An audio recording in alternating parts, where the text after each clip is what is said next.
now, here's Act One of The Old Ones Are Hard to Kill.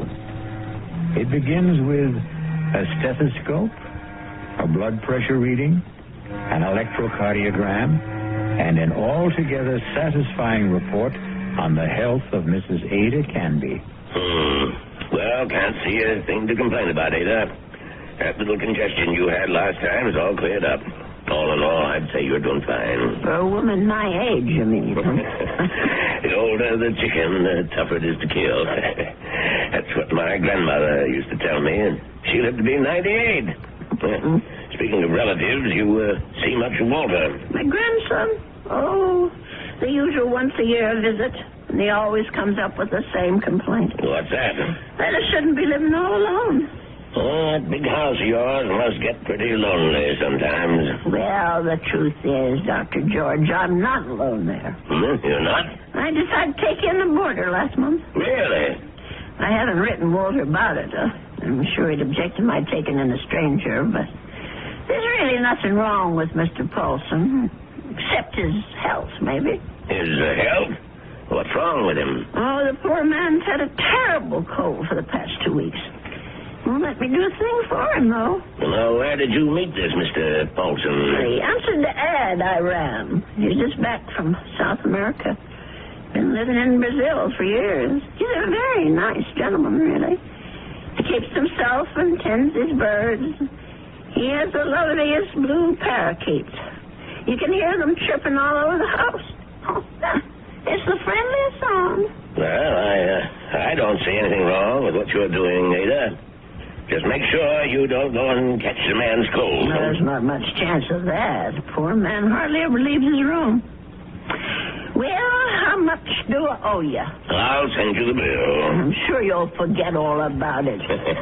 Promise me you'll send it.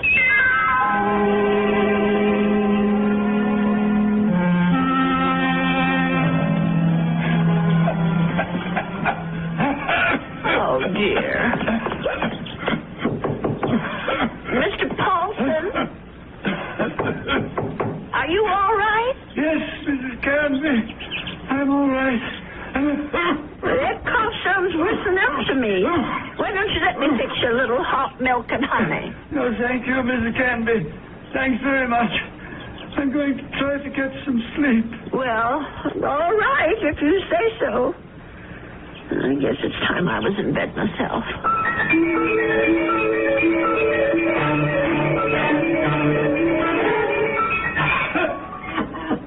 Oh, my, listen to that poor man. I wonder if he keeps his birds awake, too. Mrs. Canby, please. For heaven's sake, is he calling me? Mrs. Canby! He is calling me. I'm coming, Mr. Paulson. Oh, no. Where are those darn slippers? I'll be right there. What is it, Mr. Paulson? What's the matter? Mrs. Canby. Mr. Paulson, just look at you. Why didn't you tell me you were so sick? I would have called a doctor. No, too late now. Too late. I know a very good doctor. I saw him only this afternoon. I'll go and call him right now. No, please, listen to me. Well, I've got to get help for you, Mr. Paulson. I'm dying. Confession. Well, do you want to preach? Is that what you want? Richardson murdered 10 years ago. What? Murder. I did it. I killed him for money. I was paid. Did you hear me? Oh, Lord. Mr. Paulson, do you know what you're saying? Do you understand me? Lindell is innocent. I killed Richardson, not Lindell. Well, let me get help. You can tell them yourself, Mr. Paulson, and the police and the doctor. You tell them, please. Tell them to free Lindell. He's innocent. Tell them I'm the one who killed Richardson 10 years ago. Well, I don't know anything about such things, and I don't want to. I did it. I killed Richardson. I did it. I don't want to hear it. Please don't tell me. Please. Mr. Paulson, Mr. Paulson? Oh, dear God, I think he's gone.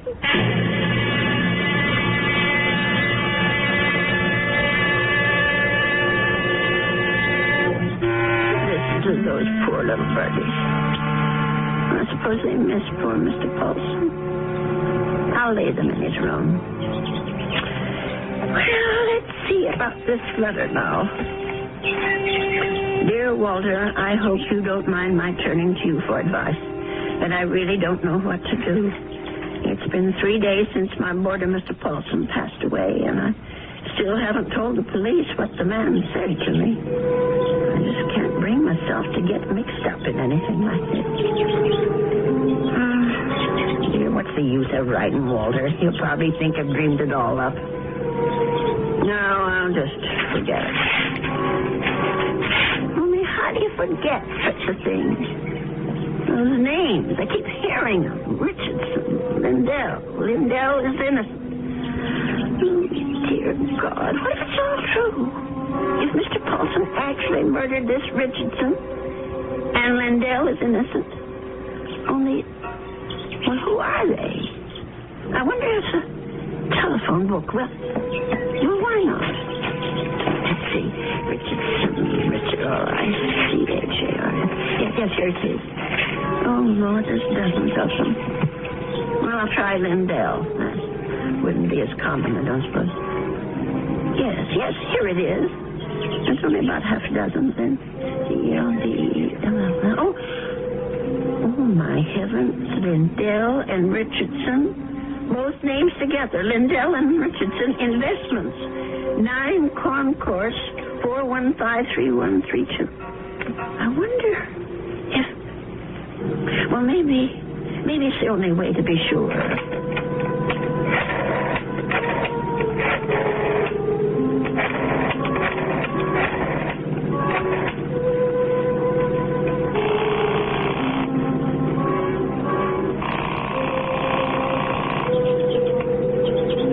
Oh, hello? May I speak to Mr. Lindell? He isn't? Well, then what about Mr. Richardson? Oh, I see. Well, is there someone there I can speak to? Yes, please. Thank you. Hello. This is Mr. Chesterton. May I be of service? Well, maybe you can. I want to know about your Mr. Richardson, about when he died. I think I did business with him once, a long time ago. Well, it's 10 years, madam, just about. But if you're interested in investment advice... Well, I'll think about it. Thank you very much. 10 years. Well, it could be a coincidence. I guess it all depends on how he died.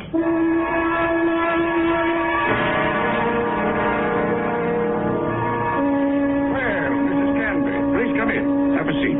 Thank you. Well, now, how can we be of help to you? Well, I didn't come here to get help, Mr. Shelton. I came to help you, as a matter of fact. Or rather, somebody you know. Who would that be? Mr. John Lindell, the man who was supposed to have murdered Mr. Richardson. I'm afraid I'm not following you. Well, it took me all week to find out what happened to those two men, and finally I found the story in the old newspaper room down at the library about Mr. Lindell being indicted for killing his partner. But I'm sure you know the whole story a lot better than I do. Well, of course I know the story, but that was quite a long time ago, Mrs. Canby. 10 years doesn't seem so long when you're my age. Anyway, the point is that I can help your Mr. Lindell, only I can't do it alone. Did you know John Lindell? No, I didn't. Nor Mr. Richardson, for that matter. The man I knew was named Paulson. Who? I rented a room to Mr. Paulson, and he died about 8 days ago of pneumonia. I was there when it happened. Well, that's unfortunate, but... Before he died, Mr. Paulson told me something about Mr. Richardson's murder. He said Mr. Lindell hadn't been responsible, that he, Mr. Paulson, had committed it.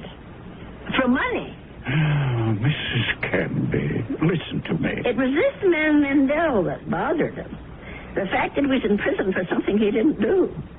I thought I should tell you this, Mr. Shelton, because you knew both of these gentlemen.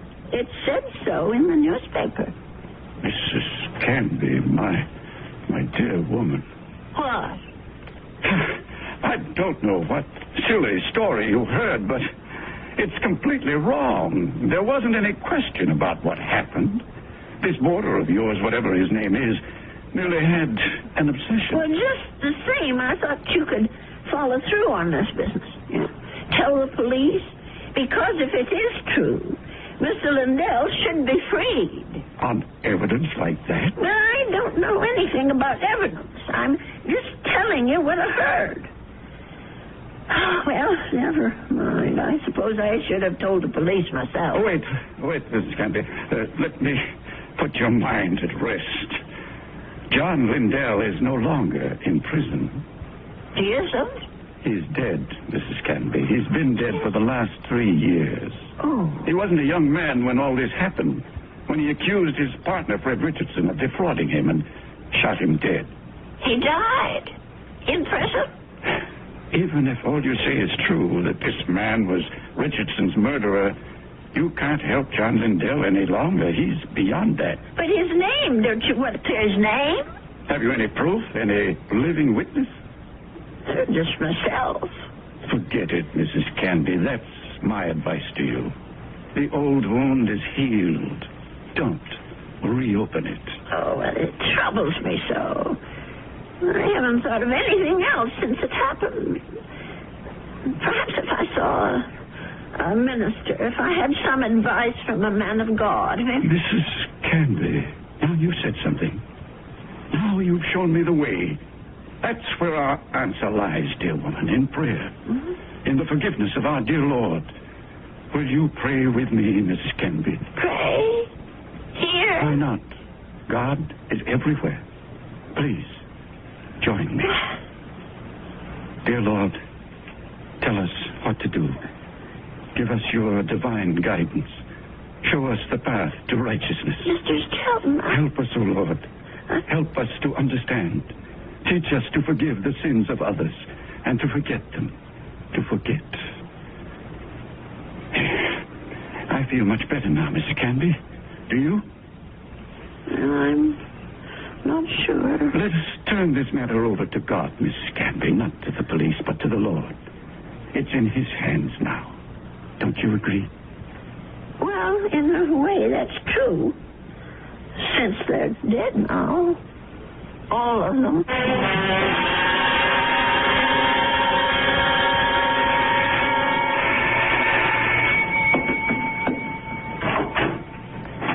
Yes? Mrs. Canby? Yes? My name's Stuart Winfield, Mrs. Canby. Mm-hmm. I understand you have a room for rent? Yes, I do. Well, I'm new in town. I just arrived from Philadelphia. I've been staying at a hotel, but I'd like something homier. Well, the room I have is $35 a week. I can't offer you any meals, but you can use the kitchen all you want. Well, that sounds good to me.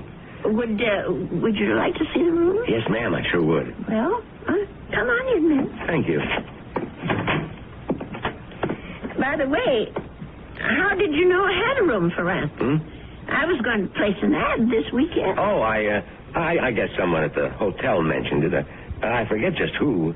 Say, this is a real fine old house, Mrs. Canby. Mm-hmm. I can see that I'm going to like this place.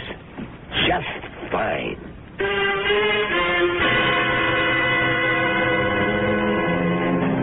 And so Mrs. Canby has a new boarder. He's a very personable young man, with a great deal more charm than old Mr. Paulson had.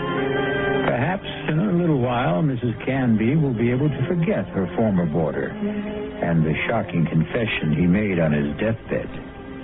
I'll be back shortly with Act 2.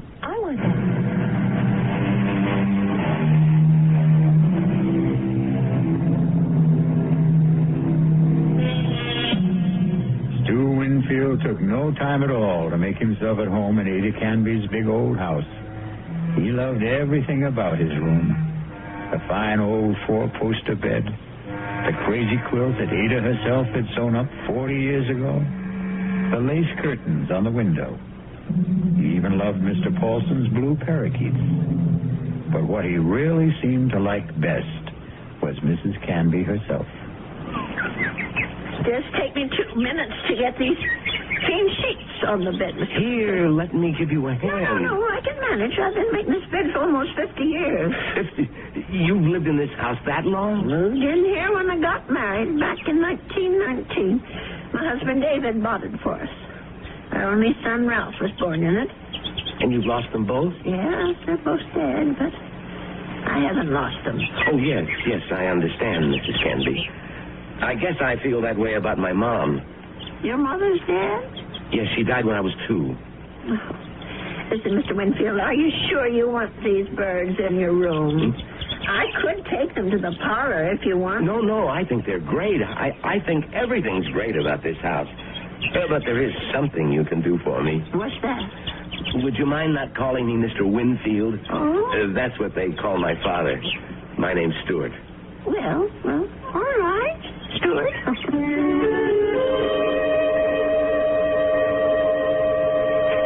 Dear Walter, I think it's about time I told you that I have a boarder in my house. Mr. Winfield is the nicest young man you could want to meet. He's a great deal friendlier than my first gentleman, Mr. Paulson, and he seems to like nothing better than to sit around evenings and talk. We talk about his home and his parents and his plans for the future. I think the poor boy misses his home and family, and I'm sort of a substitute for all that. You know, it isn't really fair, Mrs. Canby. You said I had kitchen privileges, but that doesn't mean you have to cook for me. Well, it's a pleasure, Stuart. I haven't had anyone to cook for in years. You're kidding. You mean to say you cook this good without practice? Oh, you're just being nice. I'm sure that stew is just plain ordinary. It's terrific, no kidding. It tastes like, well, it tastes like home, if you know what I mean. It depends on whose home you mean. Well, my mom cooks stews like this. That's what I meant. Your mom? Well, but she died when you were only 2. Oh, well, I guess I didn't mean my mom exactly. I was thinking of my Aunt Martha. I mean, she's the one who sort of took over the cooking and stuff after my mother died. And my father's sister, you know? I see. Well, that was lucky that you had someone to take her place. Yeah, that's right. Excuse me. My, Stuart, you're not coming down with anything, are you? No, I'm fine. Just a little case of the sniffles. Listen, if your room isn't warm enough, I have an extra one. No, the room's just fine. Don't worry about it. Well, you be sure now. I know I felt a little guilty about poor Mr. Paulson when he got sick. Maybe I didn't take good enough care of him. Paulson? Mm-hmm. Was that your former boarder, the bird lover? Yes, that was his name, the poor man. Well, tell me about him. Well, I don't really know that much about him. He lived here less than 2 months. Well, what sort of a guy was he? Well, very quiet. He kept to himself. Did you say he was from South America? I don't remember if I did or not. Well, you must have said it. Yes, of course. He was American, but he'd been living in Brazil. I don't know why exactly. Although, come to think of it, maybe I do. What do you mean? Well, it just occurred to me that Brazil might be just the place for someone who came into a lot of money and wanted to leave the country. I don't understand. I really think you are getting a cold, Stuart. I'm getting that blanket out this minute. Now, wait, Mrs. Canby. I'd rather hear about... Never mind. I don't want to take any chances. I'll be right back. Yes, Mrs. Canby. Don't take any chances.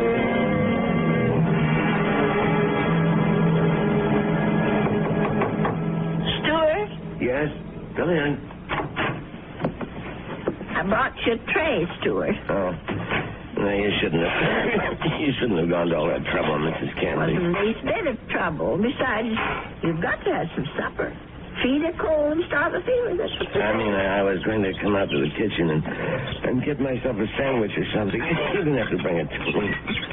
Oh, look at that. Is that roast chicken? Well, that's what it's supposed to be. I hope it tastes all right. Noodle soup with dumplings. Mrs. Canby, you're spoiling me rotten. Do you know that? Yeah, I just thought it'd be a good idea if you stayed in bed and took it easy. You weren't planning to go out tonight, were you? No, I was just going to stay in and read for a while. Maybe watch television. Oh, that's good. Here, I'll just set this tray down. Oh, service here is just too good. Oh, we never finished our talk the other day about that boarder of yours, Mr. Paulson. Well, there's not much to say about him, really. Well, you said something about his living in South America. You said you thought you understood why he was living there. Sounded real interesting. Well, the truth is, Stuart, there is something to tell about Mr. Paulson. Maybe you can help me feel better about it all. About what? Now, I'm not going to tell you if you don't eat. All right, Mrs. Canby, I'll eat. Well, it happened just about 3 weeks ago.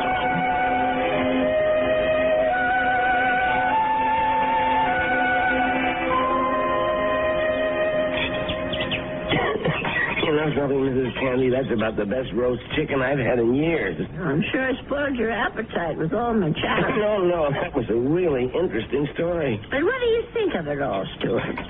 No, the killer is the man who hired Mr. Paulson. Don't you see? Is it right that he should get away with it? Now, wait a minute. You're jumping to conclusions. No, I'm not. Mr. Paulson told me that he was hired to do this thing. Well, maybe he was hired by Lindell.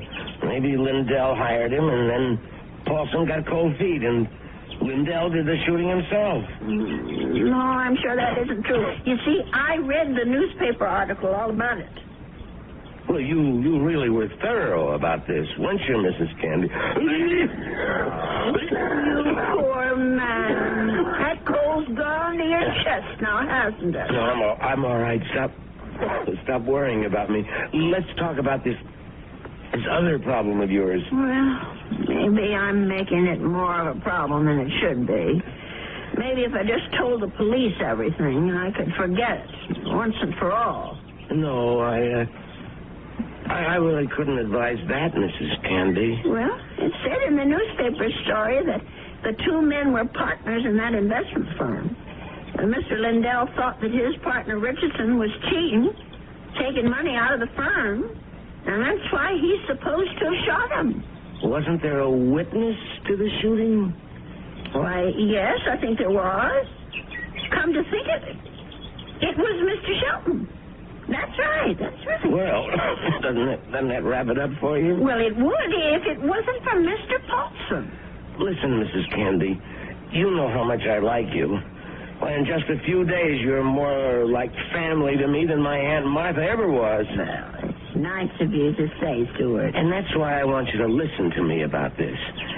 That's why I want you to forget about this whole foolish thing. And listen to you. You sound awful, Stuart. Just terrible. No, I'm all right. No, you're not all right. I'm going to get you some cough medicine right this minute.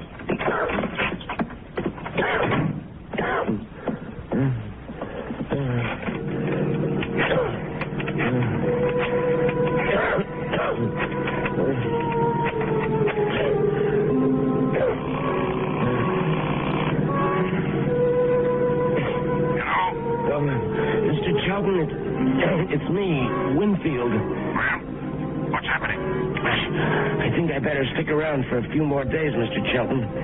The old lady's beginning to get fidgety, if you know what I mean.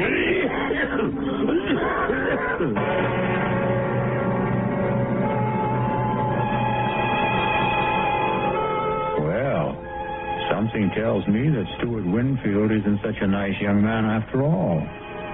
Could it be that he wasn't telling Mrs. Canby the truth about his dear mother and his Aunt Martha? Could he have not told her the truth about his plans for the future? Of course, the real issue is, what sort of plan does he have for Ada Canby's future? I'll be back shortly with Act 3. If you want to watch...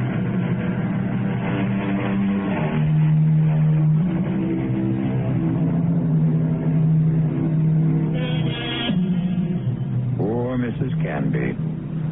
She isn't sleeping well tonight.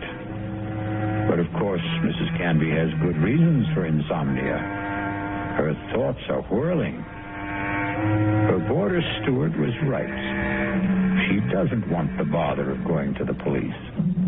And she firmly believes in the old adage, if you don't trouble trouble, trouble won't trouble you.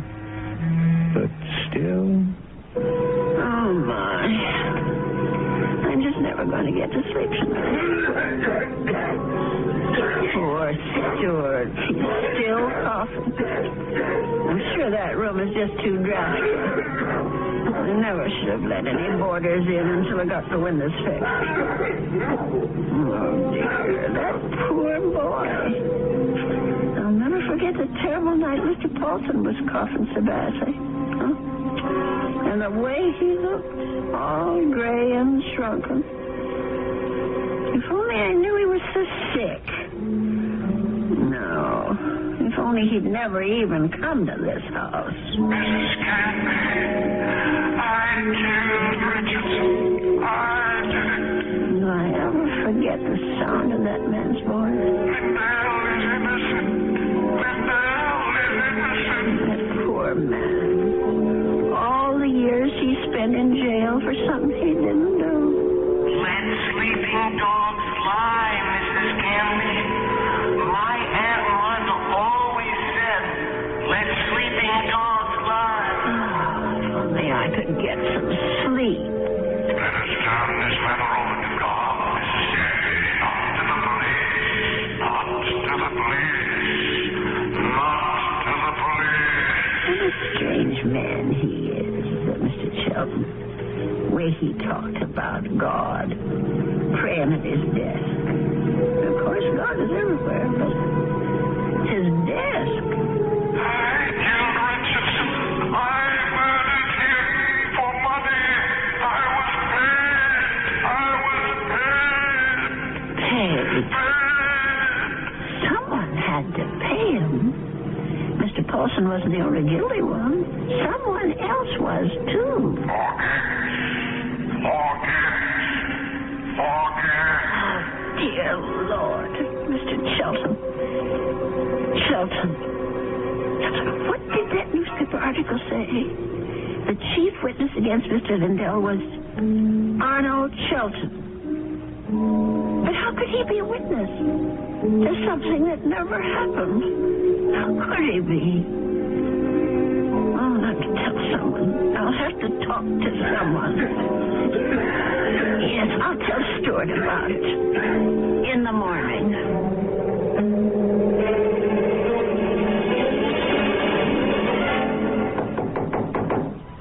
Stuart, are you awake? Yes, I'm up, Mrs. Canby. Come in. Oh, no. Now, don't tell me I'm getting breakfast in bed, too. Well, I know you had a terrible night last night, Stuart. You were coughing much worse than ever.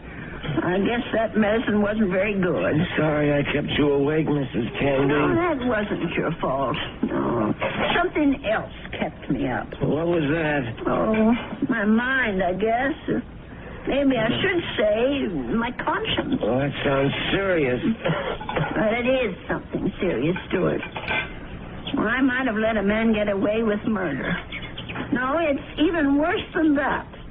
He did something worse than murder. You're talking about Paulson again? No, I'm talking about the man who hired Mr. Paulson. He didn't just have that man Richardson shot. He let an innocent person go to jail and die there. Now, that's like committing 2 murders, if you ask me. I have to tell you something that occurred to me last night. Sure, go ahead. Well, it's about Mr. Chelton. Mr. Arnold Chelton.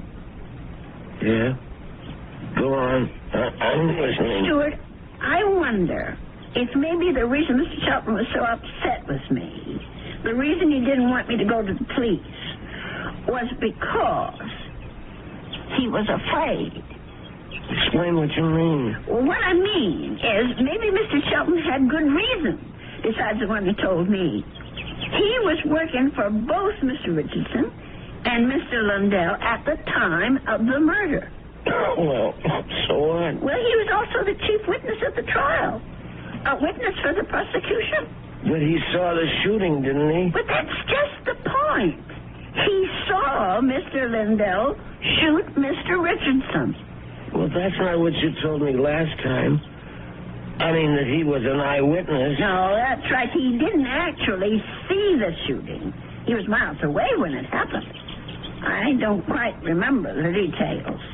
There was something about a phone call, maybe? Yes, that's what it was. He claimed that Mr. Richardson was talking to him on the phone when Mr. Lindell showed up at his apartment. He said that Richardson cried out something about Lindell having a gun. And then he heard the shot. But how could that have happened if the gun was fired by Mr. Paulson? If, Mrs. Canby, that's the big little word, isn't it? If. But don't you see what I'm saying, Stuart? Arnold Sheldon had the most to gain. Gain? From what? From both these men leaving the firm. That'll leave the whole thing to him. All those customers, all the investments he handles, all the commissions, or whatever they call it. Are you accusing this guy Shelton of being the killer? Yes. It's the only answer, Stuart. Well, look, if that was the case, the police would have figured it out. But they didn't. There was nothing in the stories I read that pointed any suspicion at Mr. Shelton. I don't suppose it even occurred to them. And now, the company is all his. You don't call that evidence, do you? Well, then why didn't he let me go to the police? Why did he try so hard to talk me out of it? That man was praying to it. He was taking the name of the Lord. Oh, I'm sorry, Stuart. I'm so sorry. I won't bother you anymore. I know what I have to do anyway. Mrs. Candy. I won't be gone long, Stuart. No, wait. But the minute I get back, I'm going to call Dr. George and ask him to come over. You're sick. Never mind the doctor. You're calling the police. No, I won't call them. You're right. I don't want them tracking mud in my parlor. I'm going down to the station house and talk to them. I'll get dressed now and go straight there. Please think about what you're doing. I'll tell them what I know, and they can do the rest. Now, you try to eat something, Stuart. Please. Mrs. Candy.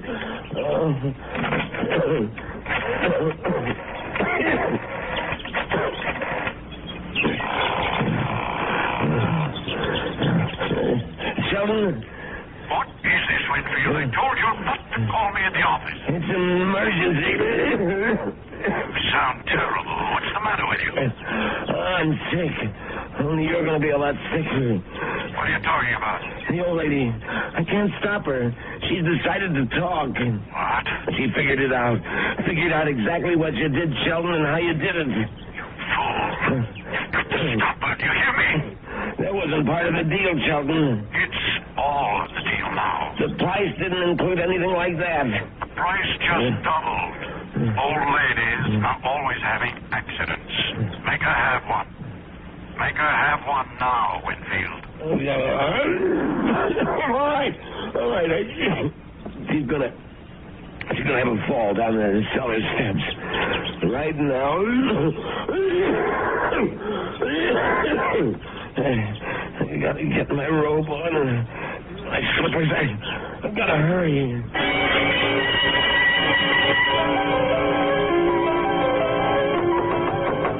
Stuart? Is that you? Open up, Mrs. Canby.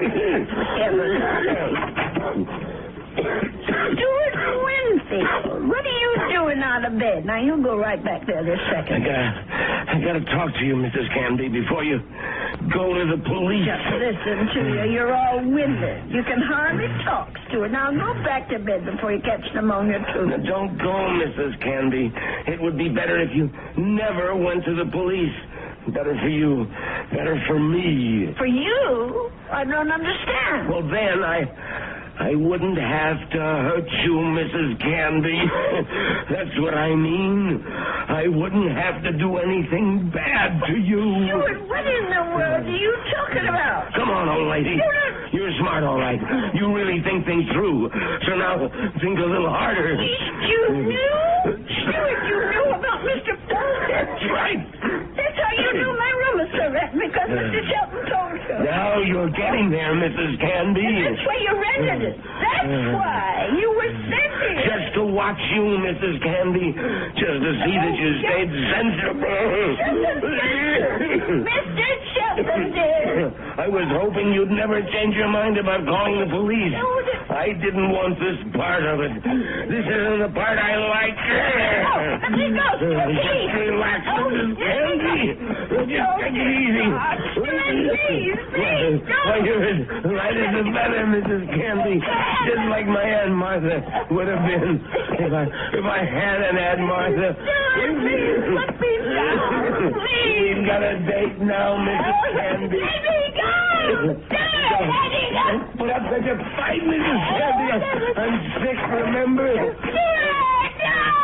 Just shut your eyes. Please, shut your eyes and don't look down.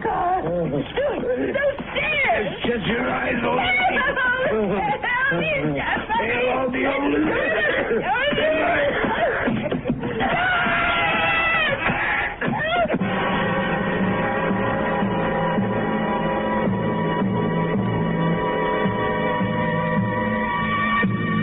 It's all right now, Ada. Just be glad that it wasn't you at the bottom of those stairs. Will he be all right, Dr. George? Now, what do you want to worry about that man for? Truth is, his injuries don't amount to very much. A couple of broken ribs seem to be the worst of it. But he'll be a patient for some time before they can put him in prison where he belongs. Him and his friend. What was that man's name again?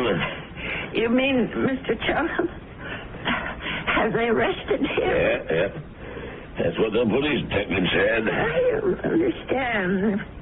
Stuart's injuries aren't serious. It's not the fall that made Winfield so sick. His case was diagnosed as simple pneumonia at first. And then I remembered about your first boarder. Nelson, was it? No, Paulson. Yes, Paulson. But he had pneumonia, too. He died of it. Is pneumonia contagious? Yes, it is, but this disease was even more contagious. It's a pneumonia caused by a disease called psittacosis, better known as parrot fever. You get it from sick birds, like the parakeets in your spare room. Oh, no. Mr. Paulson's bird? Sorry, Ada, but they had to be taken out and destroyed. Oh, what a shame. There's one reason I feel sorry for them. They saved your life.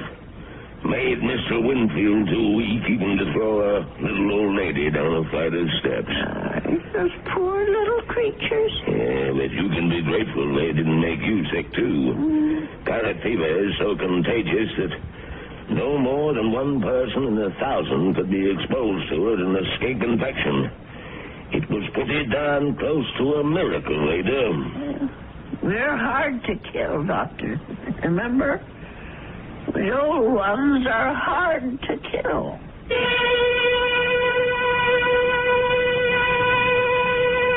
They say that people are living longer than ever before. And when we look at Ada Canby, we can understand why. She's a tough old lady. So tough she could withstand the threats of man, beasts, and birds. So let that be a warning to all those who think that our senior citizens are easy prey for crime. Watch out. They may turn the tables on you. Or the stairs. I'll be back shortly.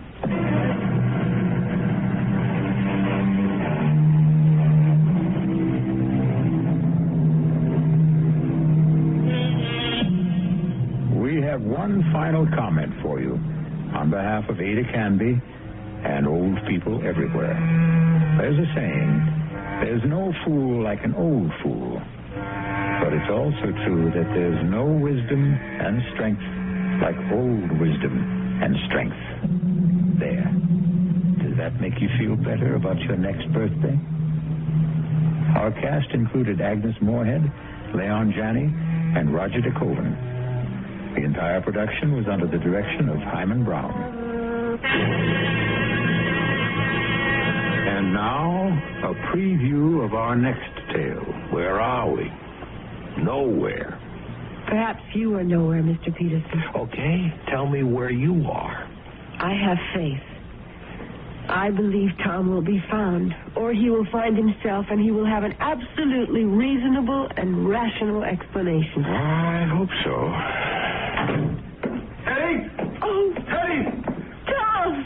Oh, Tom, darling. Tom, what happened to you? I was so scared. Oh, darling, you're all right? Hetty, are you all right? Yes. I don't understand. I happened to tune in the news, and there it was. Tom Parsons, accountant, with offices in the Barstow building, had disappeared under mysterious circumstances. Tom, I was so worried. Mr. Parsons was driving with his wife. He stepped out of the car to clean off the rear window, and... Hetty, what did you tell them? I wasn't in the car with you.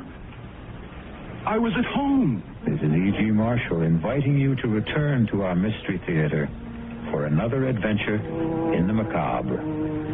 Until next time, pleasant dreams.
Welcome. I'm E.G. Marshall. Have you any idea of the meaning of paramnesia? Neither did I until I heard the strange story, later confirmed by an arrest, of Mr. Terence Pierce. The word paramnesia means the illusion of remembering scenes and events experienced for the first time. You find yourself somewhere, or you meet someone, and you know you've been there before, or that you've once met that person. It's an odd experience. For Terence Pierce, it once was fatal.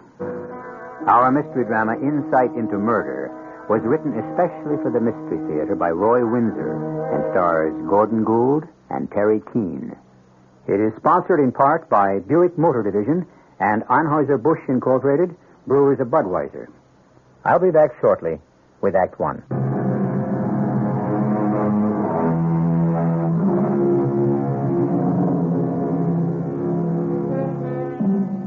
Abnormal psychology is the study of mental processes that deviate from the imagined norm. The key to understanding it is the concept of the unconscious, which we owe essentially to Freud. One aspect of this complex subject is fantasy life. Investigation into such phenomena as déjà vu, the sense of familiarity in a new situation. And that, it seems, is what has suddenly possessed Terence Pierce. Call it paramnesia or déjà vu. He's seen something he's seen before. Let me see the newspaper, Terry. Yeah, it's on the lower right-hand side. Sybil Harrison strangled. Maintenance man arrested and charged with murder. Body discovered by husband Rodney Harrison and his close friend Seward Black, a film producer. Oh, how awful. What's the name of the man accused of the strangling? Philip Donato. He didn't do it. Terry, I don't understand you. I don't understand myself, Meg. You said Sybil Harrison and some English lady. What did you say? Lady Sybil Millbrook and Sybil Harrison are the same woman. Now, don't look at me that way. I know it sounds bizarre. Terry, that makes no sense. No, I suppose it doesn't. Let me see that picture again. What would you know about some Lady Millbrook? Didn't you say she was murdered in 1810? And how do you know that? Who was Lady Millbrook, anyway, and how could you have seen a picture of her? It was a portrait Where did you see it? in Lord Millbrook's home. In 1810? Oh, Terry. Listen, I'm glad we're leaving on vacation at the end of the week. The Arizona air will clear your mind. I suppose so. Yeah, you've been working terribly hard defending my brother. And what a marvelous job you've done. Thank you, darling. Ben will be grateful for the rest of his life. He was innocent, Maid. Yes, but to be accused of taking dirty money from a mob leader still makes me furious. Well, the department stood behind him. They knew he was an outstanding detective. Still, it could have broken him. As a police officer, but not as a man. Your brother Ben is a real man. Well, it's behind us now, thank goodness. Terry, you're still bothered by that picture in the newspaper, aren't you? Huh? Oh, not really. No, forget it. It's just a coincidence. That's not what you really think, though, is it? Come on now, I'm your wife. I won't send for the man in the white coat. I hope not. Just take me out of town. I look forward to our trip. You know, I miss the parishes, George and Kim. Oh, no. For heaven's sake, now what? They lived in England near Enfield School. One of the boys from the school was Charles Cowden Clark. And he had a young friend named John Keats. I met them at the parishes. Keats the poet. You remember John Keats? Yeah. Terry, you've got me scared half to death. You know that. Well, it scares me, too. Look, should I telephone Dr. Fisher? No, I'm all right. I wonder. No, really, darling. What is the matter with me? That picture in the paper. And Lady Millbrook and Sybil Harrison being lookalikes? Even the names are vaguely familiar. I seem to be experiencing something I experienced before. That's déjà vu. Yeah. Your imagination is playing tricks. Well, could be, but it's also vivid. I've never had an experience like it before. Did I exist in this fantasy land of yours? Yes. Yes, you did. That's vague now. Like something seen through a mist. Mist from the Thames. Oh, no. Darling. The parish has warned me. For my sake, they feared Lord Millbrook. And then I was swallowed up in the mist. I wandered into it, and I was drowned in the River Thames.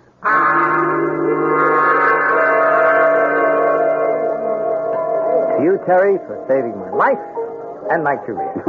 You thanked me in court, then. Yeah, and I'll go on thank you as long as I live. I hope you like this joint. I do. I like its old-fashioned flavor. The dark paneling and the red and white checked tablecloths. Now, the food's plain, but very good. Oh, I got that table over there, the one for two. Ben. Yeah? Isn't that a man named Seward Black? Huh? Oh, yeah, looks like him. The friend of Rod Harrison. Whose wife was strangled a few nights ago? Yeah, the actress. Hey, what a dirty shame, huh? She really was a beautiful woman. And a pretty good performer. Well, I wouldn't know. She could light up the screen, though.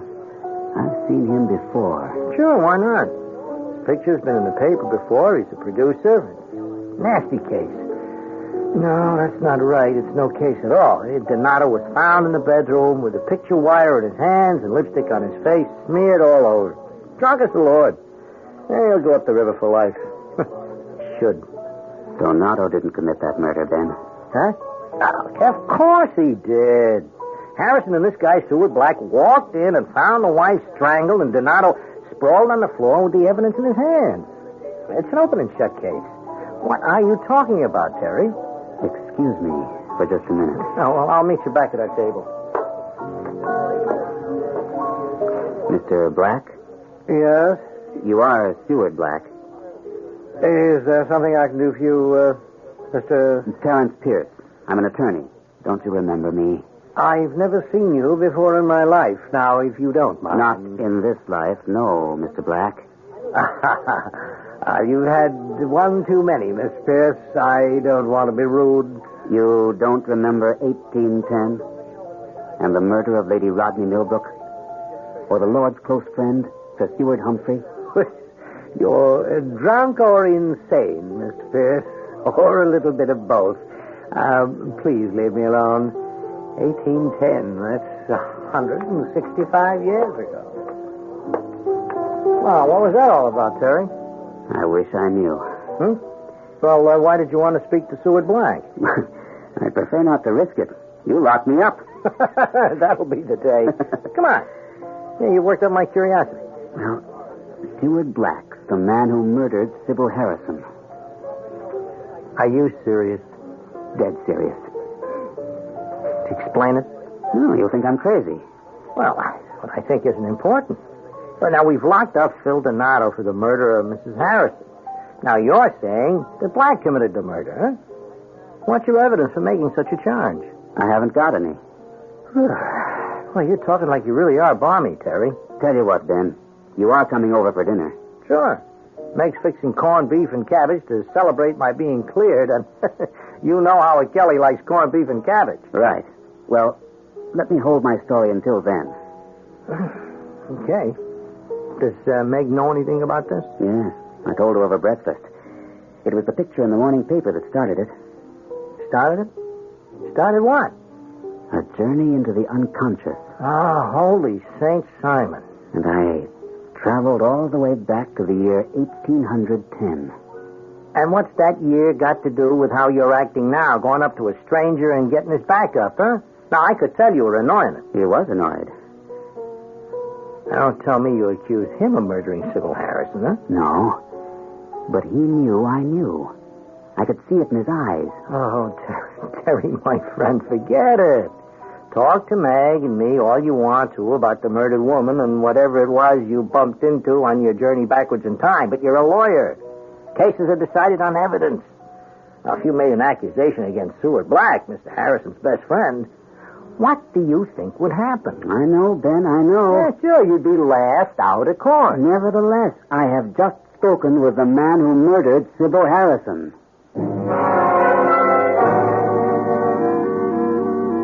Hi. Don't you look lovely, Meg? What's that color? Primrose. You like it? That's a beautiful blouse. And you become it. Well, thank you. My goodness, after 20 years, how nice. Many men take their wives for granted. Not this man. I hear we're having corned beef and cabbage for dinner. How did you... Oh, of course, you were having lunch with Ben. Oh, he ought to be along soon. So, come on, sit down and tell me about your day. Oh, there isn't much to tell. My partners were very happy. I proved that Ben was not guilty. I got dizzy from their pats on the head. Well, you deserved them, and I expect you got a really big one from my brother. Better than that. I got lunch at Chris's Chop House. Yeah, it was a rewarding day. No daydreaming? I'm sorry about this morning. I must have sounded a little wild. Well, that was an odd story you told me. I had a funny experience at lunch. Ben and I were having a drink at the bar when I saw him. You saw? Seward Black. That wasn't his name 165 years ago. Oh, no. It was Sir Seward something. And? He committed a murder for which a vagrant was arrested and hanged. Terry. Yeah, I know. Look, did you mention this to Ben? I told him I'd tell him the story tonight. Seward Black. He's that producer friend of Rodney Harrison. That's right. I spoke to him. Not about... No. I just asked him if he remembered me. He denied it, of course. He intimated that I was drunk or crazy or a little bit of each. I'd deny it, too. Meg, I've got to resolve this puzzle. Will you help me? Of course, Terry. Then try to get to the library tomorrow and look at back issues of London newspapers or periodicals for 1810. Find out if there was a Lord Millbrook and a Lady Sybil. Did he have a friend named Seward? Was a man, a vagrant, convicted for the woman's murder? Will you do that for me? Certainly, darling. Really research it, Meg. As Ben pointed out, cases at law are decided by evidence. I don't have any. All I've got is a picture in my mind of a murder and of an innocent man being hanged for the crime. It's a very long time ago, but the same crime has been repeated. I just know that. if there's any substance to what I've seen in my mind's eye, I'm going to defend the man now being accused of murder.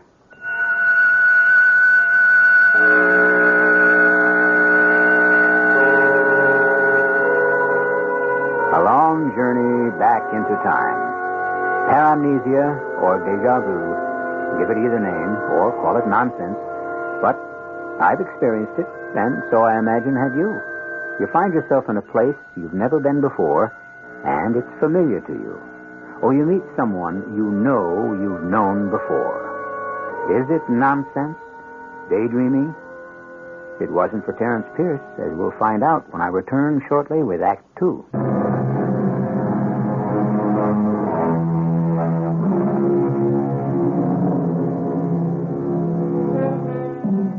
Can anyone have an insight into murder? Terence Pierce sees a photograph in a newspaper and declares that a murdered woman, an actress named Sybil Harrison, is the same woman who, as Lady Sybil Millbrook, was murdered in England in the year 1810. Offhand, that seems to be absurd. But so are many of our dreams. Can you deny it? I can't. Hey, hi, Meg. Come in, Dan. Well, corned beef and cabbage last night and cocktails tonight. What a sister you are. You're always welcome. How was your day? Well, I'm back in the routine. It's been a bad time, Ben. Yeah. I never expected to be accused of taking payoffs from that gang and then have to prove my innocence. Well, you did. Oh, Terry did. He's something else as a lawyer. Is he home from work? Any minute now. Would you like a drink? No, thanks. I'll wait. You're really worried about Terry, aren't you? Well, not worried. Concerned. It's all been very funny. Yeah, I thought so, too, when we had lunch. You know, he left me at the bar and he walked over to a stranger. Yes, he told me. Seward Black. Terry has convinced himself that Seward Black murdered Sybil Harrison. Yeah, and it's just not so. Now, we got the guy who committed the murder. Philip Donato. But how well you know all that? It's been all over the papers. Now, what's gotten into Terry, huh? What was all that last night after dinner about some murder that took place in England in 1810? Well, that's what I wanted to see you about, Ben. Huh? Terry asked me to do some research on the subject. He wanted to convince himself that he wasn't just a little crazy. So I went to the public library and looked over old copies of newspapers from that period. Well, they had newspapers Well, then? of a sort, yes, and periodicals. And is Terry just a little crazy? No. You mean there was a murder back then when he said there was? Oh, there's Terry now. Why would he ring the doorbell? Before you ask me why I rang the doorbell, I rang it to get into my castle. I left my keys on the dresser this morning. What? Tidy Terry? Hi, Ben. Oh, hi. He forgot his keys. Well, he's had a lot on his mind, Meg. And my guess is that you're not going to relieve the situation. Did you turn up anything, Meg? I was just about to tell Ben. All right, researcher. Let's hear. Now, you're certain you haven't been cheating, reading up on some old murder case? I know you still read Walter Scott. Scott never recorded what jumped off that newspaper page and into my head. What I saw in my mind's eye, I saw. I still see it, in fact. And you found something? Yes, I did. It's rather terrifying, Terry. There really was a Lord Millbrook? There was. And a Lady Sybil Millbrook. Was she an actress? Oh, she had been. Rodney Millbrook was what was then called a womanizer. Before he ascended to his title of Lord, he seems to have been a very gay blade around London. He ran with a wild crowd, and they drank, fought, generally were a nuisance to the police. He bought himself out of scrapes many times. Oh, it was going on even then, huh? It's always been going on, Ben. Well, Millbrook's buddy was a baronet. Hey, what's a baronet, Meg? A commoner, a person of common birth who's somehow distinguished himself. Oh. The crown then might bestow a Sir on him. Seward Humphrey became Sir Seward because of some service, I'm not clear on this, which he performed for the king. A spy mission, I think. Sir Seward. And in 1808, Lord Rodney Millbrook married Sybil Harrison, who was then appearing in Johanna Baillie's plays on the Passions, whatever that was. Not good, I gather, but Sybil lit up the stage. Millbrook was wild about her, and he married her. And then she was murdered? It was in November 1810, that Lord and Lady Millbrook were paying a visit to friends near Winchester. Millbrook and his host had gone riding. A maid discovered Lady Millbrook's body in her bedroom, strangled to death. Good Lord. Just like Sybil Harrison. Sir Seward, who had gone with the Millbrooks on the visit, scoured the countryside and found a tramp. His name was Pip Donat. Philip Donato. Pip's a nickname for Philip. And Donat is another version of Donato. I don't know what it is. And you know all this? Almost all of it. Go on, Meg. Terry, I don't like the rest of it. Let's hear it. There was a solicitor. Me? Could be. Anyway, there was a solicitor, a lawyer in London. He was suspicious of Lady Millbrook's death, so he began to investigate. He learned that Millbrook had grown very tired of his wife, Sybil, and wanted in every way to get rid of her. The solicitor... What was his name, darling? Edgerton. Rob Edgerton. Edgerton? Why, isn't that your middle name, Terry? Yeah. What happened, Meg? Did Edgerton learn the truth? No. The vagrant was drunk when the confession was wrung out of him. He was hanged. Which is just what might happen to Philip Donato. Pip Donat was hanged, but Rob Edgerton cast so much suspicion on Sir Seward that he was forced to leave England for the United States. Well, good for lawyer Edgerton. Not too good for him. One night his body was found floating in the Thames. I see. So, may I suggest, darling, now that you've taken your trip backward in time, please come home? I can't do that. Sir Seward framed a vagrant for the murder of Lady Millbrook, and Pip Donat was hanged. Today, Seward Black, Rodney Harrison's furtive confidant and hanger-on, frames a maintenance man, Philip Donato, for the murder of the actress Sybil Harrison. It's Phil Donato I'm worried about. Ben, you've got him cold to rights, haven't you? Afraid so. Well, let me ask you this. Huh? Who's defending Philip Donato? Friend of the court. Donato's a poor man. I'd like to talk with him, Ben. Maybe I'll offer him my service. Oh, no, you won't. Do you want to end up dead in the East River? No, Terry. Then you do think there's something to what you've told us. Well, I can arrange for you to see Donato, Terry, but see, I'm with Meg. Don't get mixed up in this. You both think there is something to what jumped into my head when I saw Sybil Harrison's picture. Am I right? Ben, make it possible for me to visit Philip Donato. Well, Meg? All right. But let me give you a piece of advice, my darling husband. Stay away from the East River.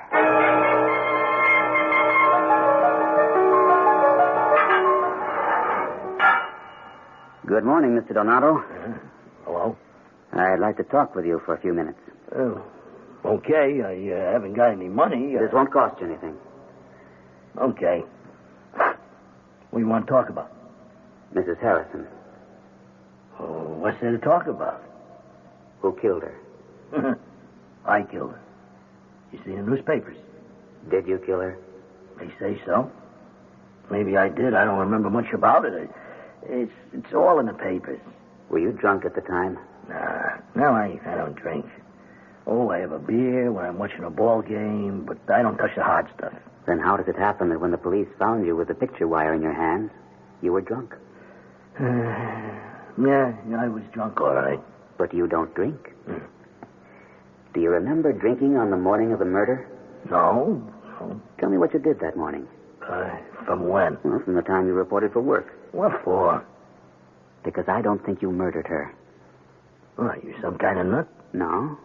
I really have no doubts about who killed Mrs. Harrison. I know who killed her. Yeah? Who? Tell me the story. You think maybe I didn't kill her? Yes. Now, you reported for work? Yeah, I relieved the nightman at 6 in the morning. Someone's on duty all the time. People want service all kinds of times. Why did you go to the Harrisons' rooms? Oh, it was about 11 o'clock in the morning. The maids had already cleaned the rooms. One of them, Gertrude, she said the kitchen sink was stopped up and I should fix it. Was anyone in the rooms when you went up, Mr. Donato? Just Mr. Harrison. He was leaving to go out. What about Mrs. Harrison? As far as I know, she wasn't there. I didn't look around. You know, you got a job like mine, you stick to business. They gotta trust you. So, Mr. Harrison was going out, and as far as you know, Mrs. Harrison wasn't there either. No, I didn't see her. Mm-hmm. The newspaper said she had a date at the beauty parlor for 11, but she didn't show up. Now, what did Mr. Harrison say to you when you rang the bell and he let you in? He said good morning very nice and said he was sorry to trouble me. I said that's all right. I had it fixed up real quick. Anything else? Yeah, he said there was coffee in the kitchen if I wanted a cup. Uh-huh. Did you have a cup after you fixed the sink? Yeah. Then what? After that, I don't remember. It all went blank-like. It's so simple, it's ridiculous. Huh? You were drugged, Mr. Donato. What? The drug in the coffee knocked you out. Someone had strangled Mrs. Harrison. She was probably dead in the bedroom and framed the murder on you. I was? Someone drugged me? Yes. It happened before. A long time ago. You mean I was drugged with booze? No. Yeah, but I smell all over from booze when they found me. Of course, the murderer poured whiskey down your throat and over your clothes. Who was it? I know, but I can't prove it. Mr. Harrison admitted that he told you to have a cup of coffee, didn't he? Yeah, at the door when he was leaving. That's when he told me. And no one else was in the room? Like I told you, I didn't look around. Hey, you really don't think I killed her? That's right. But how to prove it? That's the question. Terry, have you seen the evening paper? Have I ever? Well, who talked? I did. You?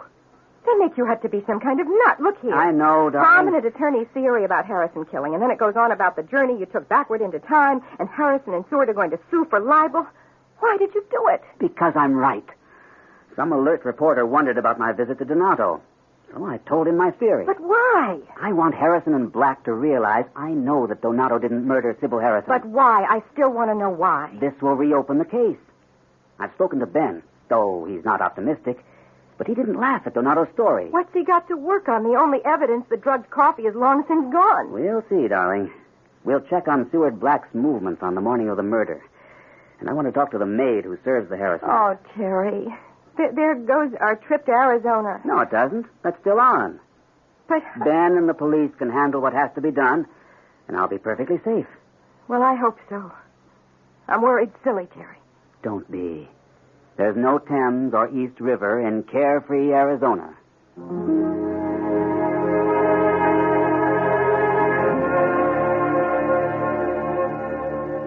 Are you enjoying your visits? I hope so. Even science cannot scoff at dreams. And from a dream experience, as Thomas Jefferson remarked in a letter to Thomas Monroe in 1823, we sometimes pick up some hint worth improving by reflection. But can a man's life be saved by an experience in paramnesia?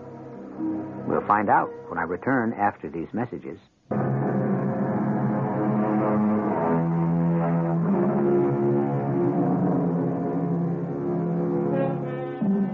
Insight into Murder.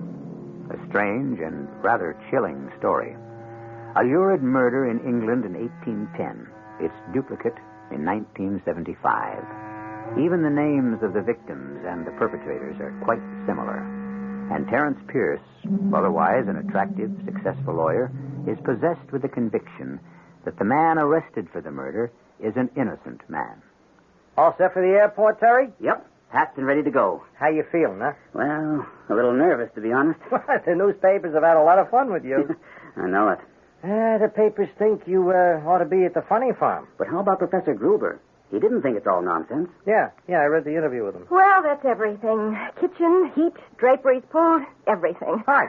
It's nice of you to drive us to Kennedy, Ben. Glad to do it.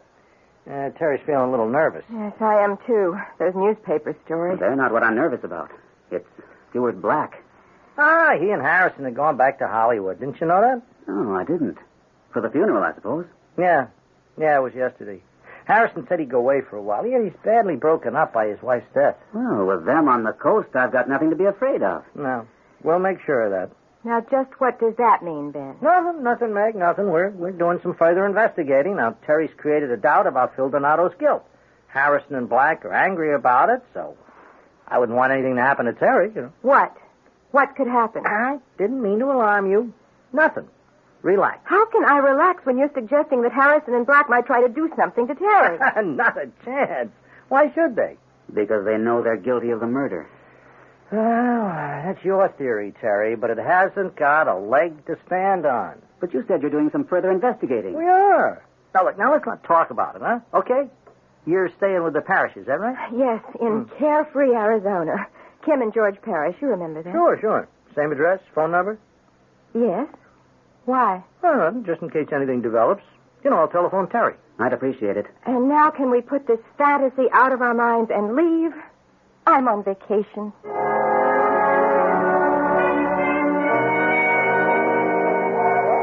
There they are. Kim, Meg, welcome to Bethany. Hello, George. Hi. Good flight? George, it was just perfect. And the land and all this sunshine is just marvelous. I'll get the bags and meet you in front. Oh, George. No, I can manage. I'll see you in a few minutes. Oh, it's so good to see you, Meg.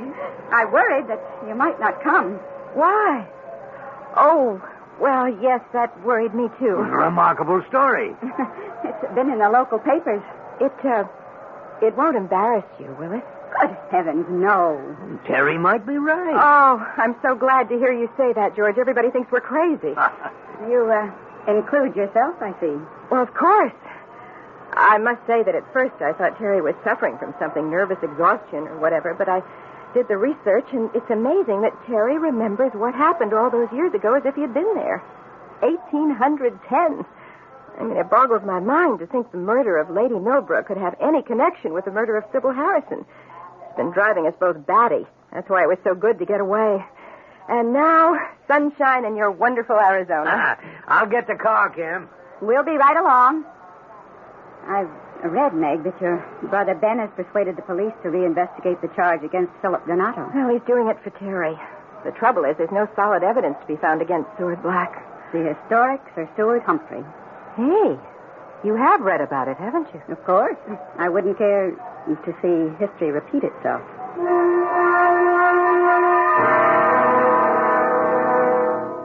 This is wonderful, darling. Clean, dry air. And look at the view over the desert and up to the mountains. Tomorrow I'm going to swim and lie by the pool and burn myself to a crisp. Pool? Sure. Look out the other window, the one facing the back patio. You see? Doesn't that look inviting? Tomorrow I'm going to wear it out. Yes, very nice. You say that kind of funny. I didn't mean to. Water. Terry, you don't think... Oh, no. That couldn't be. Anyway, it was the Thames, not a pool at a friend's house in the Arizona desert. What is the matter with us? Oh, my fault. That got us both worked up about that miserable murder case over 100 years ago. I'm sorry. Ready to go downstairs? It's getting late. The sun is almost set. Not quite. You go ahead. I'll be down as soon as I comb out my hair. I won't be long. You look beautiful. Run along. I'll be down in a few minutes.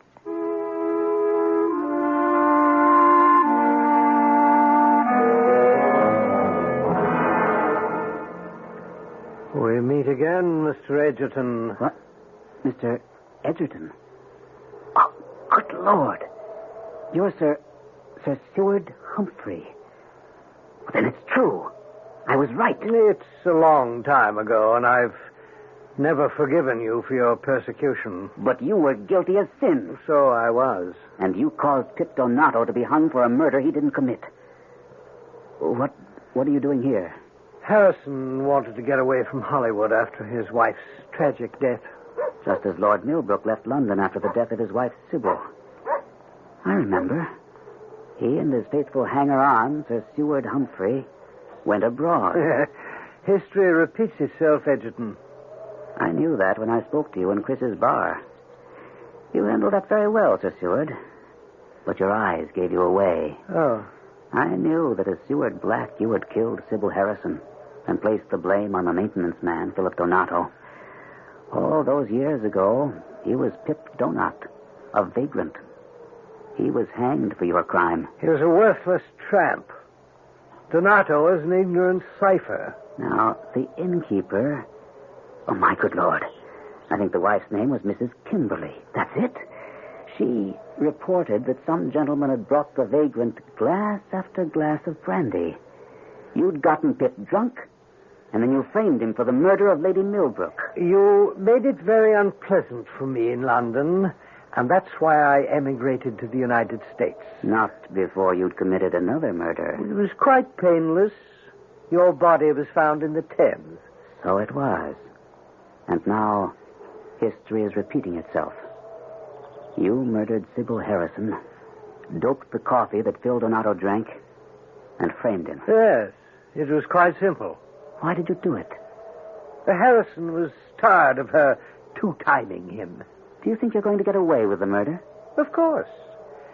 I made certain that a maid went up to the Harrisons' rooms and cleaned up soon after I'd deposited Mr. Donato next to Sybil's outsized bed. Who called for the maid? Well, that's unimportant. And where were you supposed to be the morning of the murder? More details. Harrison and I can give each other alibis. No one has a chance of placing a charge of murder against me. We'll see about that. You freely confess that you did murder Sybil Harrison? Well, certainly.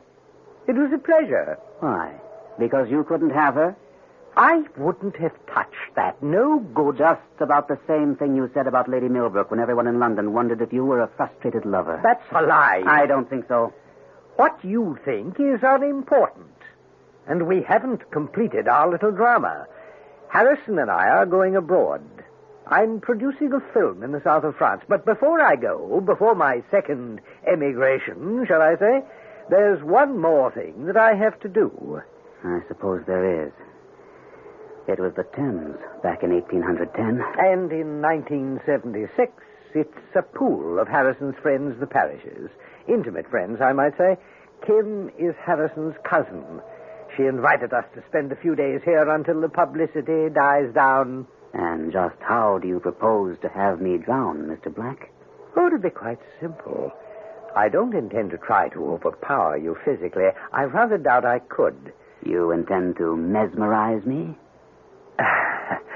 Would you settle for tranquilize? What's that in your hand? Hold on, Terry! My arm! You dirty... I'll take that, Mr. Black. Now, don't move or I'll break your head. Ben, what the devil? I'll be back in a minute, Terry. The police are outside. Let me turn this bum over to them. Let's go, Black. We've been after you for 165 years. Are you all right, Meg, dear? You're still white as snow. Drink your brandy. Well, I'm still trembling, and I still don't know what went on. Well, you were redoing your golden locks, and I strolled downstairs and outside to the pool. Seward Black was waiting for Terry. But how come he was here? I don't understand. Ben arranged it with Kim. Kim's a cousin of Rod Harrison. She invited them to stay here for a few days. Ben, you used Terry as bait? Well, there was no real danger, Meg. I had Seward covered all the time. What I wanted was to hear what they would have to say to each other. But that's horrible. Not as it turned out. Kim Terry could have been killed. It was a weird experience. It's a nightmare. No, it isn't, Meg. Ben telephoned me a few days ago. He knew that you and Terry were coming to visit us for a week or 10 days, and he told me what had been going on in New York. It sounded pretty wild, but George thought there was something to it. Terry's whatever you call it. Deja vu, yeah. To him, it was very vivid. I was intrigued. I did some research, too. Well, it struck us that Terry really had a vivid deja vu experience. He knew the murdered woman, Lady Millbrook. And the names fascinated us. Many are so similar, especially the first names. Well, except for Terry's 19th century name, Rob Edgerton. Edgerton's my middle name, Kim. Well, then it all fits. Right down to me as Kimberly, the innkeeper's wife. Isn't it amazing? But why would he want to murder Terry? I know that nonsense about history repeating itself, but without Black's confession, he'd have gone free. Oh, I don't think so, Meg. Remember the maid who received a call late in the morning to clean up the Harrison kitchen? Could she identify Black's voice? Probably. Even more important than that, she thought that the coffee pot had a very peculiar smell, as if it had been burned. Now, she carried it back to her closet, was going to give it a good scouring or tell Mrs. Harrison to buy another one. Well, with all the excitement, she forgot all about it. But we didn't, based on your suspicions and what Donato told you. The contents in the bottom of the pot were analyzed. Heroin. Well, I'll be. So that's how Donato was doped. Yeah. The rest was easy. Thanks to you, Terry, we caught the real murderer of Sybil Harrison. And my journey back into time really was an insight into murder.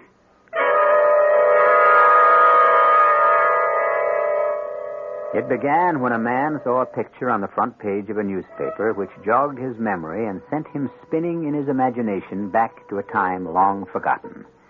Paramnesia, déjà vu, whatever we call it, it was a phenomenon. More remarkable still, what Mr. Pierce saw in his subconscious was a pattern of murder about to be repeated. And it almost was. I'll return shortly with further observations.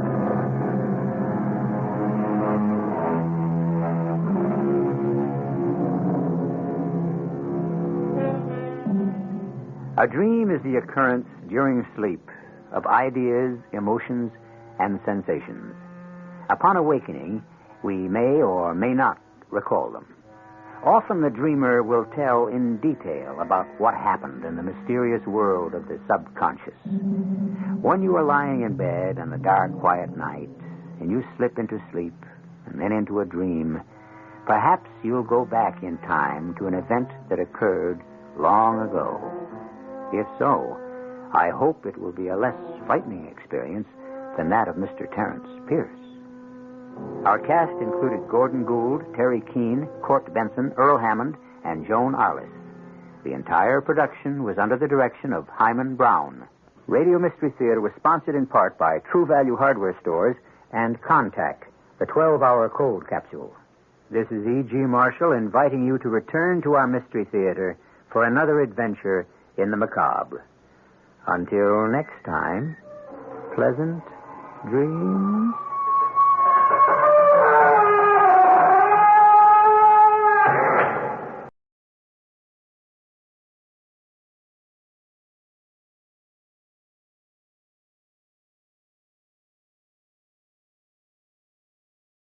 This is Chesterton Radio, your home for podcasts of works by G.K. Chesterton, plus drama, comedy, mystery, science fiction, big bands, and much more.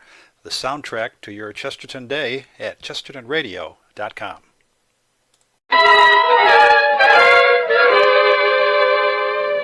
Arch Oboler's Plays.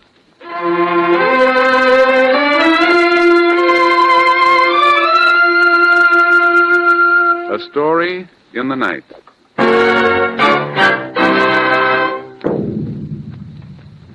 Tonight, James Cagney in Arch Oboler's dramatization of the most talked-of book of the year, Johnny Got His Gun, by Dalton Trumbull.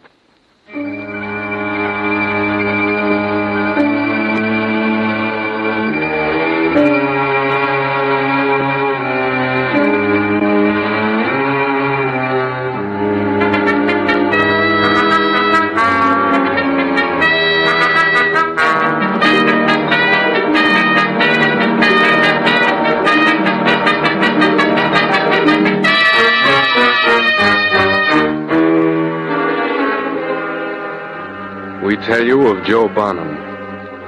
22 years ago, he went to war. They carried him back from that war.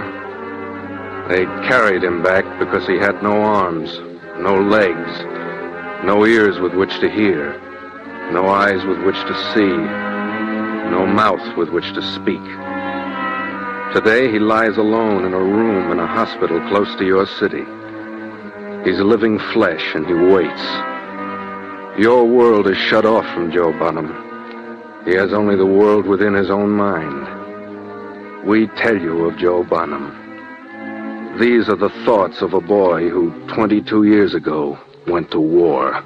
Somebody listen to me. I'm talking to you. Somebody listen to me. Gotta talk to somebody. It's dark and lonely. Somebody... No. It's going out of my head again. How can you hear what ain't got a tongue, ain't got a mouth, ain't got... No, won't think of that anymore. Gotta think of something, yeah, something else. If I don't think, my head, yeah, quick, think about when I was a kid. Hey, Joe, come on in swimming. Yeah, swimming. When I was a kid, I went swimming. Dive in the river, feel the water against my legs and my arms. Now I haven't got any No, won't think of that. Think about my town. It's the nicest little old place on earth, Shale City. I gotta remember. Hamburger, get your hot hamburger, get your hot hamburger. Yeah, best hamburgers in the world. All right, boy, here's 30 cents. Go down and get 3 hamburgers. Pa. Oh, they're delicious. If I could only cook like this. Ma, No, don't think of her. Think about County Fair. See the lady cut in half, the fourth part of $1. Motorcycle rider, defying death inside a straight up and down circular wall. I can't remember anymore. I gotta remember. If I don't remember things, I'll think, and if I think... No. I gotta remember something. Something. Girls. Think about girls. Quick, think about girls. Joe. Karine? Joe, I'm scared. I'm so scared. No. Kiss me. Hold me. We shouldn't have turned the lights out.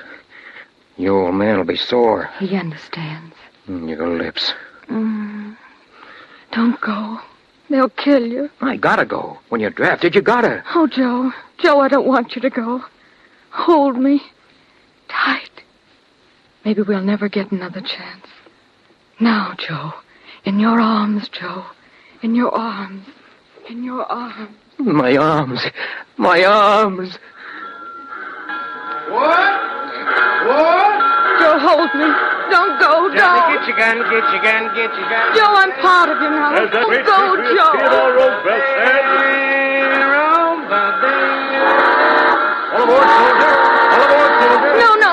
Hold me, Joe. Hold me. Both your arms tight around me. Both your arms tight around me. Both your arms tight around me. Both your arms. No, stop! My arms. I haven't got any arms. You hear me, Karine? I haven't got any arms. I haven't got any arms.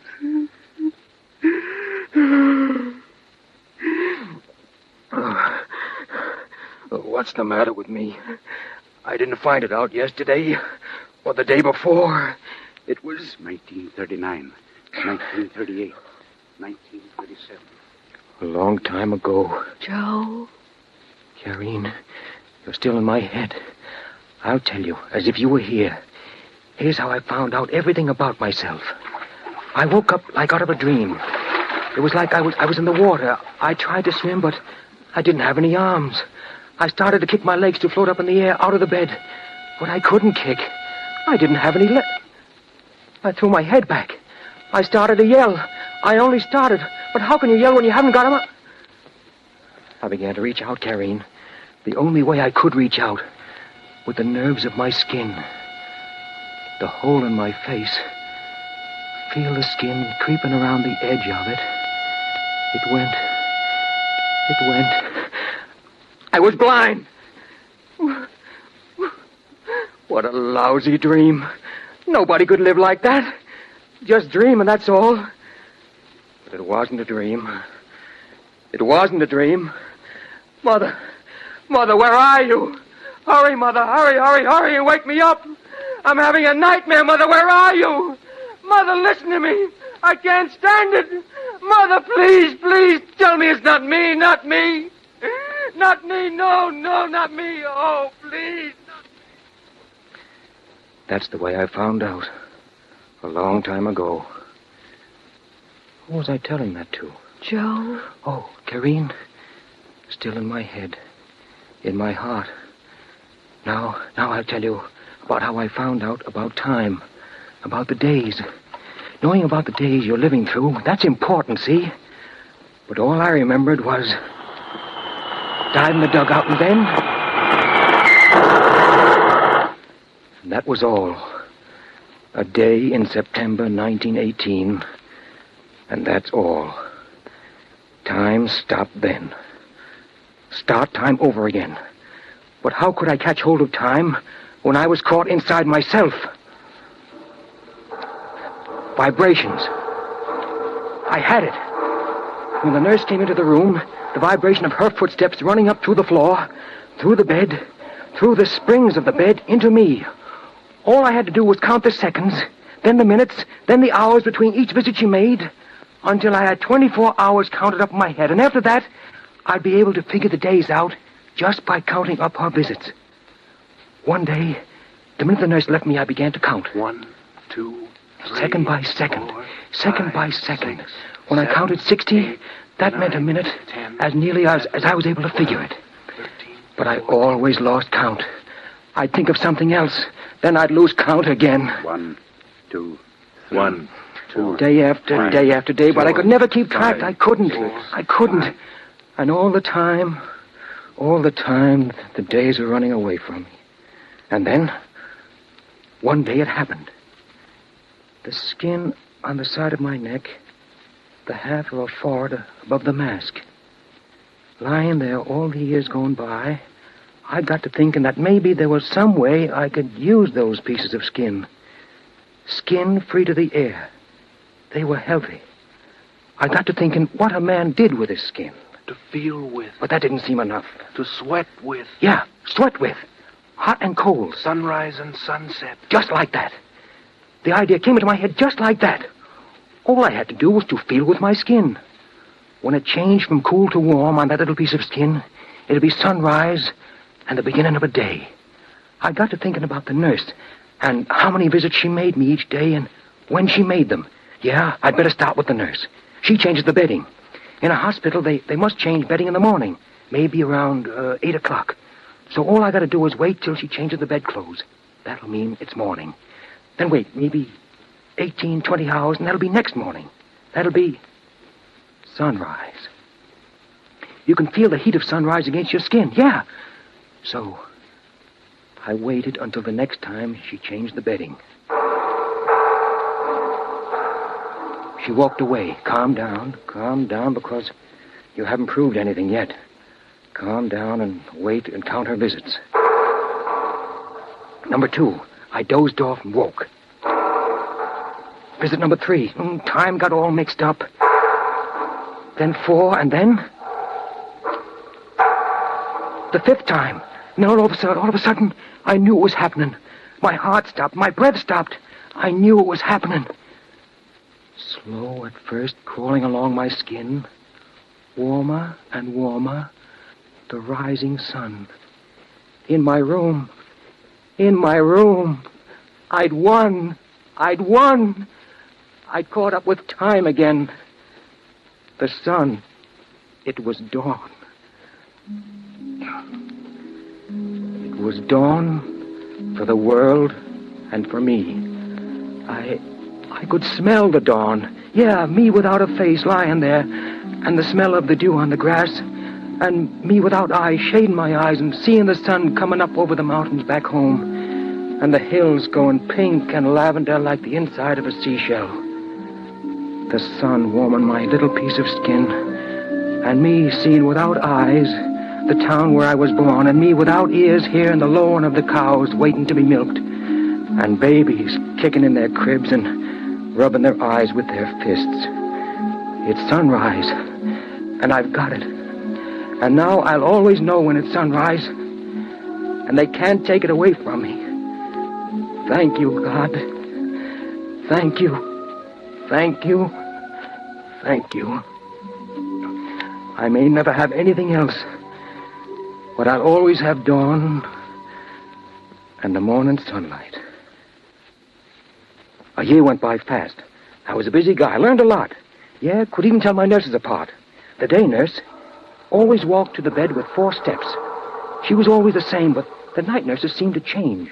One of them must have cried when she looked at me.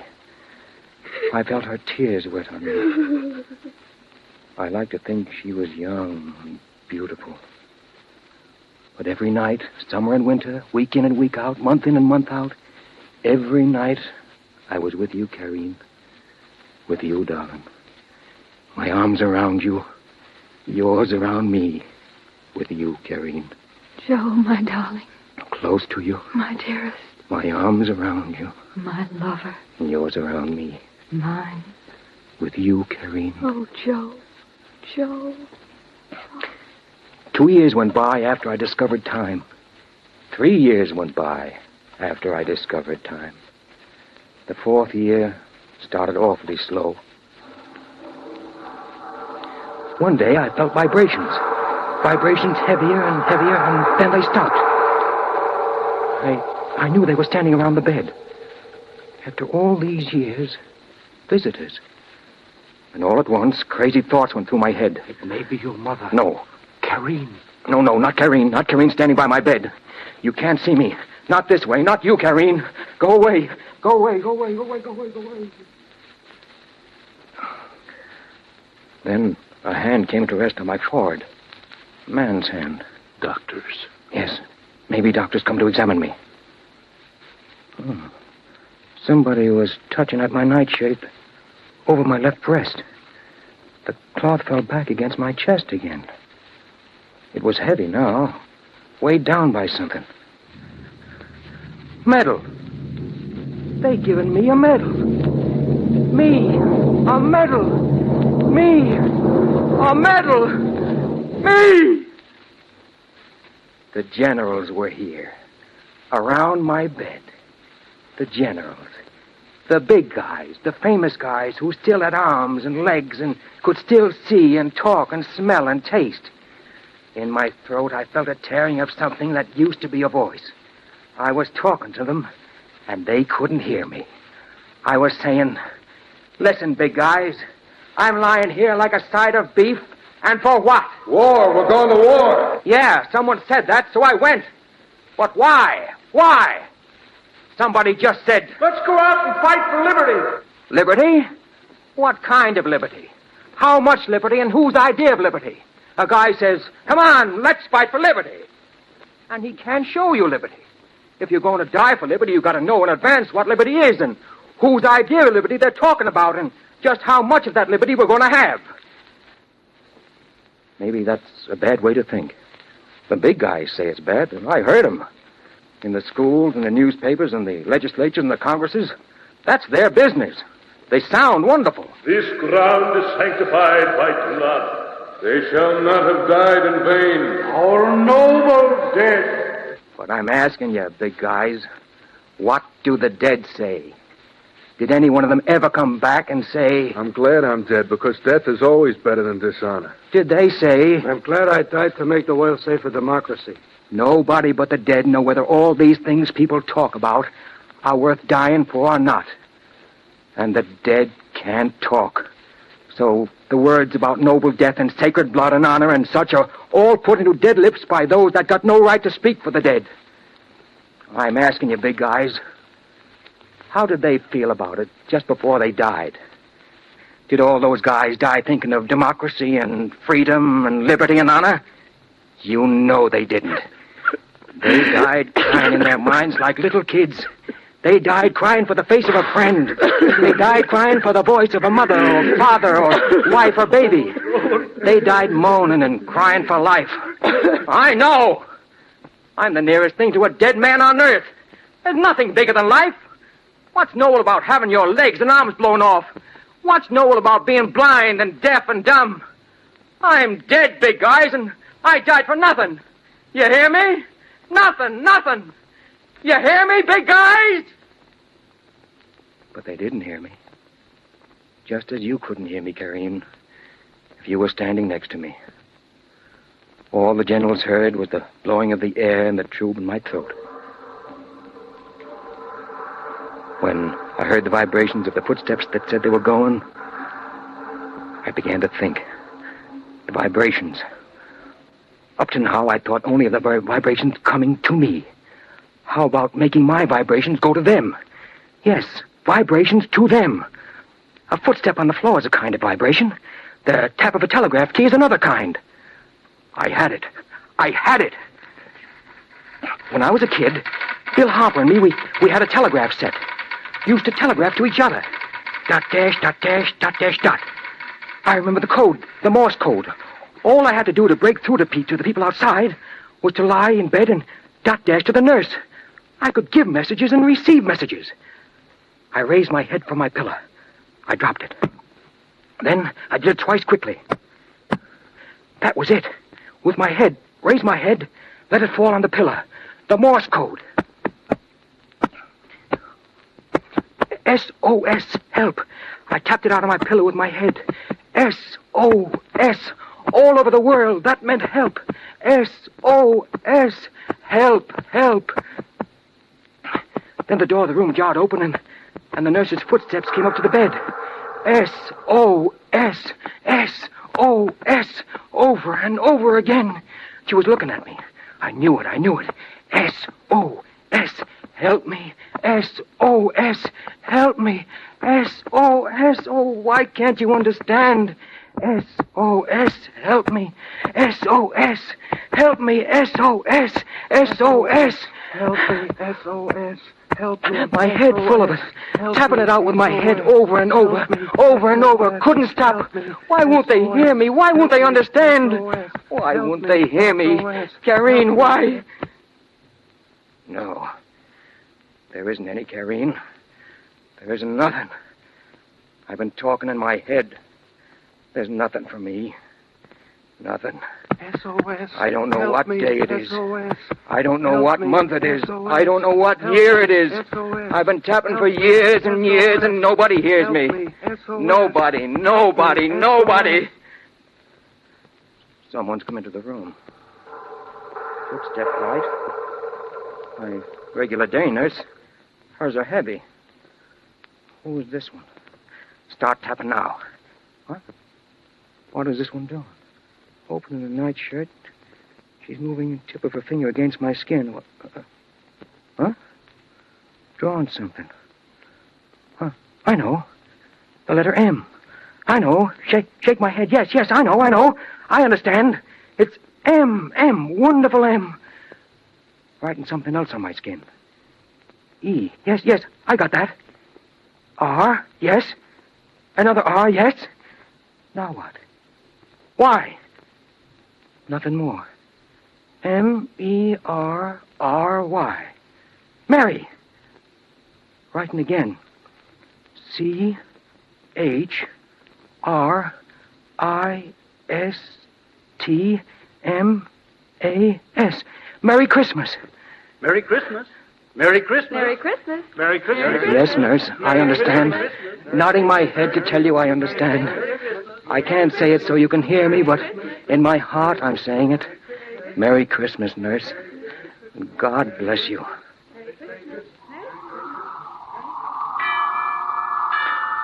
Bells in my town. I'm hearing them in my head, nurse. 'Twas the night before Christmas. Mother. And all through the house, not a creature was stirring, not even a mouse. Mother, I hear you. The stockings were hung by the chimney with care, in a hope that St. Nicholas soon would be there. Every Christmas Eve, I remember. He sprang to his sleigh, to his team gave a whistle, and away they all flew like down from a thistle. But I heard him exclaim ere he drove out of sight, Merry Christmas to all, and to all a good night. Merry Christmas, Mother. Merry Christmas, Mother. Nurse. New nurse. Smart nurse. She'll pay attention to me. Old nurse didn't understand. New nurse, you've got to understand. Tapping, I'll start. There, nurse. I did it. Did you understand it? 3, 2, and 3. S-O-S. Did you understand it? I'll do it again. Morse code. You understand? Morse code. Watch, nurse, watch. If I had a tongue, if I had a mouth, I'd yell it at you. I'd scream it at you. But I have nothing but the tapping of my head, so watch, nurse, watch. If you turn and walk out of the room and never come back, you'll be carrying my life with you. You're life and death to me, nurse. Look, I'll tap it again. See? S-O-S. Help me. S-O-S. Oh, I'll do it again. I'm praying now, nurse. Me, just an ordinary guy, I'm praying. Oh, please, God, make her understand what I'm trying to tell her. Please, God, make her understand. I know you're a busy guy. I know there are millions of people praying to you every minute. I know all these things, God, and And I don't blame you for getting behind in your orders. Nobody's perfect, but what I want is such a little thing. All I want you to do is to take a tiny little idea that's in my mind and put it in her mind 2, maybe 3 feet away. That's all I want, God. Just a little idea that's in my mind and put it in her mind. It's such a little thing, God. Such a little thing. She's going away. She's gone out of the room. No, can't be true. Can't shove me down under the ground again, bury me deep again. No, I won't believe it, I won't. I won't start crying now. She'll come back. She's my life. She's my chance at life. She will come back. She will. Door. She's back. Brought someone with her. Man's finger on my head. What? Finger tapping on my head. Tapping out W. H. Tapping out the code on my head. A. T. W. H. A. T. What? D. O. Y. O. U. Y. O. U. U. W. A. N. T. W. A. N. T. What do you want? What do I want? What do I want? What do I want? I want to get out. Let me out, that's all I want. I've been lying here for years and years in a room in a bed with a little covering of skin. Now I want out. I've got to get out. If I had legs, I could run away. I could get away. I could get out into the open where there's air, where there's room, where I'm not in a hole and smothering. Inside me, I scream and howl and push and fight for room and air, for escape from the smothering, from the loneliness. So, let me out of here and take me back into the world. No, I didn't tap that out. What I just said, I only was thinking. Won't say it to you waiting up there, no. Before I ask you up there, before I tap it out with my head, I've got to think out just what I'm going to tell you. It may be my last chance. I've got it. Listen, you up there. I'm tapping it out with my head. Let me out of here. Let me out. I can earn my keep. I can do a job like anyone else. Take me out of here and build a glass case for me so people can see me. Take me in my glass case to the beaches, to the county fairs and the church bazaars and the circuses and the traveling carnivals. You'll do a wonderful business with me, and I could pay you for the trouble. They've never seen nothing like me. I'm something you can really holler about. I'm the dead man who's alive, the live man who's dead. I'm the man who made the world safe for democracy. Take me into the places where men work and make things. Take me there and say, boys, here's a cheap way to get by. Maybe times are bad and your salaries are low. Don't worry, boys, because you'll have your chance. There'll be another war along pretty soon, and then maybe you'll be lucky like me. Take me into the schoolhouses, all the schoolhouses in the world. They'll scream at first and have nightmares at night, but they'll get used to it because they've got to get used to it. And it's best to start them young. Take me into the colleges and universities and academies and convents. Call the girls together, all the healthy, beautiful young girls. Point to me and say, girls, here is your father. Look, girls, here is your lover. Call all the young men together and say, here is your brother, here is your best friend, and here are you, young men. Take me wherever there are parliaments and diets and congresses and chambers of statesmen. I want to be there when they talk about honor and justice and making the world safe. Put my glass case upon the speaker's desk, and every time the gavel drops, let me feel its vibration through my little glass case. Then let them draft notes and ultimatums and protests and accusations. But before they vote on them, before they give the order for all the little guys to start killing each other, let the main guy rap his gavel on my case and point down at me and say, gentlemen, here is the only issue before this house, and that is, are you for this thing here, or are you against it? And if they are against it, then let them stand up like men and vote. And if they are for it, let them be hanged and drawn and quartered and paraded through the streets and thrown out into the fields where no clean animal will touch them. And may no green thing ever grow where they rot. Take me into your churches, your great towering cathedrals, which have to be rebuilt every 50 years because they are destroyed by war. Carry me in my glass box down the aisles where kings and priests and brides and children at their confirmations have gone so many times before to kiss a splinter of wood from a true cross on which was nailed the body of a man who was lucky enough to die. Set me high on your altars and call on God to look down upon his murderous little children, his dearly beloved little children. Then bring in the fierce ones, the spawners of hate, the inventors of slogans. Bring them in and make them look at me, and then dare them to break the peace.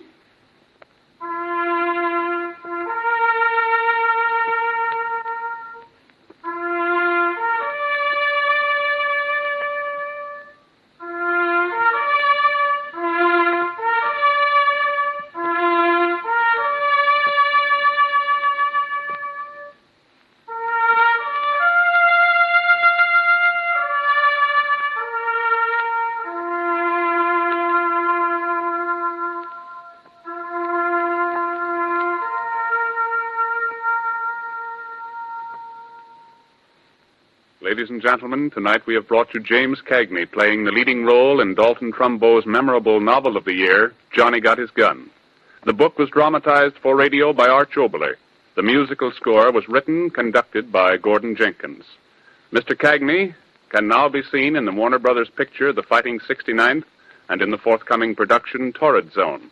In preparation is City of Conquest. The book, Johnny Got His Gun, is the prize-winning novel by Dalton Trumbo. All of us want to thank Mr. Cagney and Mr. Trumbo for their great contribution to this program. Next week, it is our pleasure to present an actor known and respected by all of us, Mr. Ronald Colman, in an unusual play, The Most Dangerous Game. Next week, then, Mr. Ronald Colman. Arch Oboler's plays are a presentation of the National Broadcasting Company. Tonight's play came to you from Hollywood's Radio City. This is the National Broadcasting Company.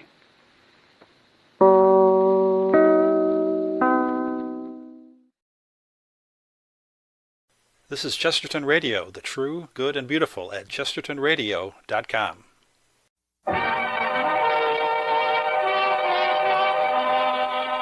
Welcome to Hollywood.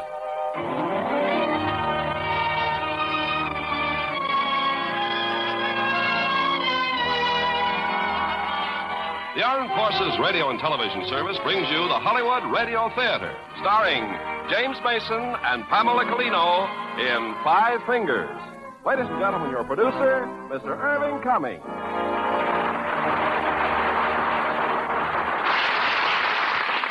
Greetings from Hollywood, ladies and gentlemen.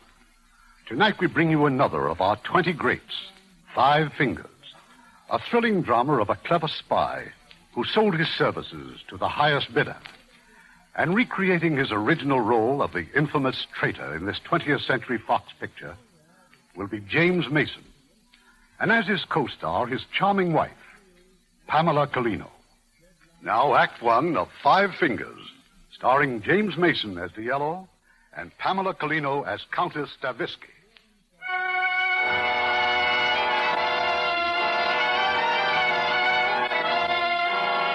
This account begins in 1944. The war was at its height. But some nations still were neutral. Among them, Turkey.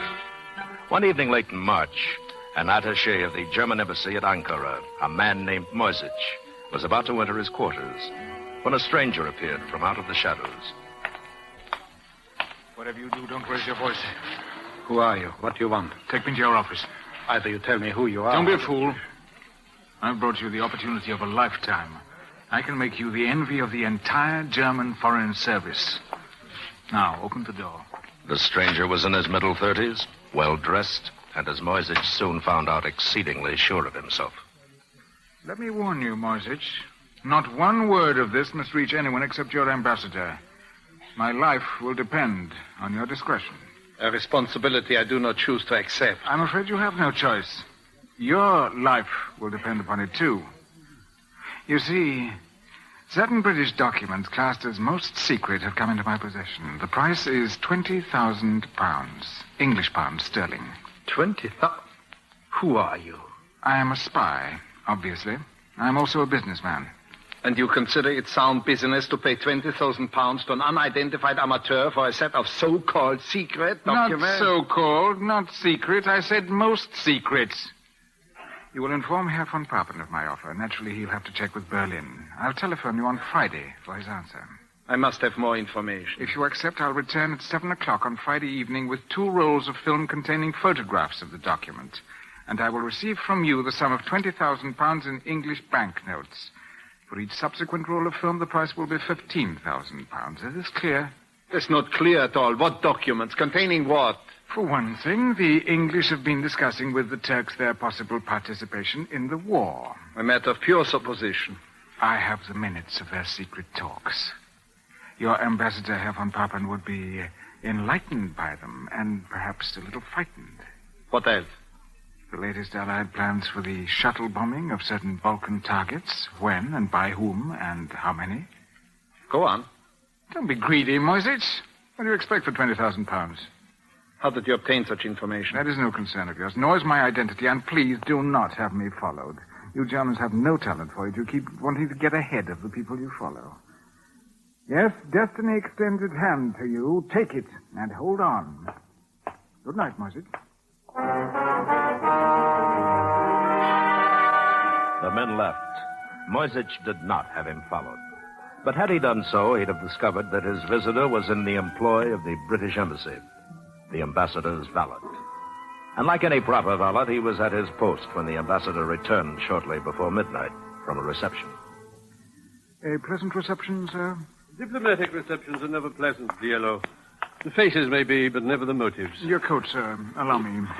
Speaking of pleasant faces, Diallo, at one time, weren't you in the service of the Countess Stavisky? I was valet to her late husband, sir, at the court of St. James. She was at the reception. Is she well, sir? As charming and lovely as ever, but not so well off. The Nazis in Poland have confiscated everything she owns. I'm sorry to hear it, sir. She was a lady of great wealth. And she used it well. More than anyone I've ever known, Countess Stavisky symbolized the world in which she lived. A world of beauty and luxury. Gone forever, I'm afraid. Let us hope not, sir.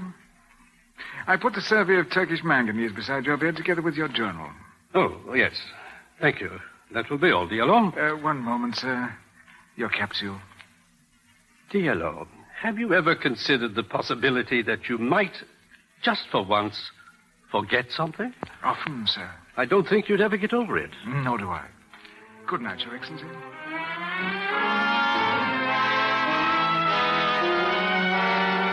3 days later, the German ambassador, Franz von Papen, sent for his aide, Moisich.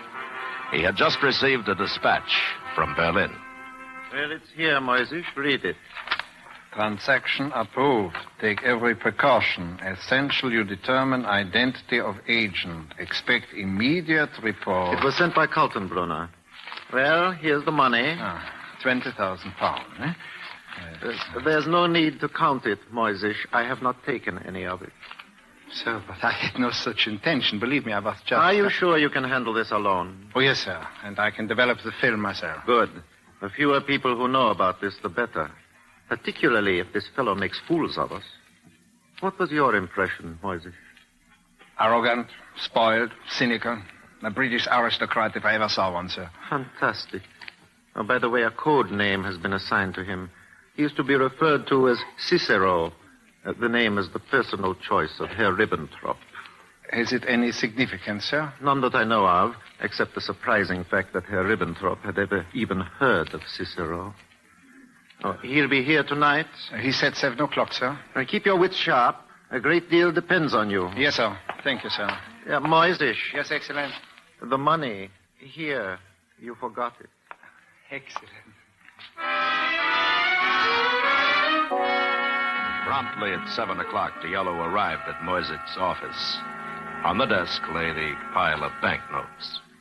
Ah, you have the money, I see. Thank you, Moisich. The film? Here, 2 rolls. Oh, fetch me a drink while I count it, will you? Scotch whiskey, please. I'm sure you must have some. We have the best of everything. One of the pleasures of duty in a neutral country. You Germans can drink fine Scotch whiskey, and your enemies can fill up on fine German beer.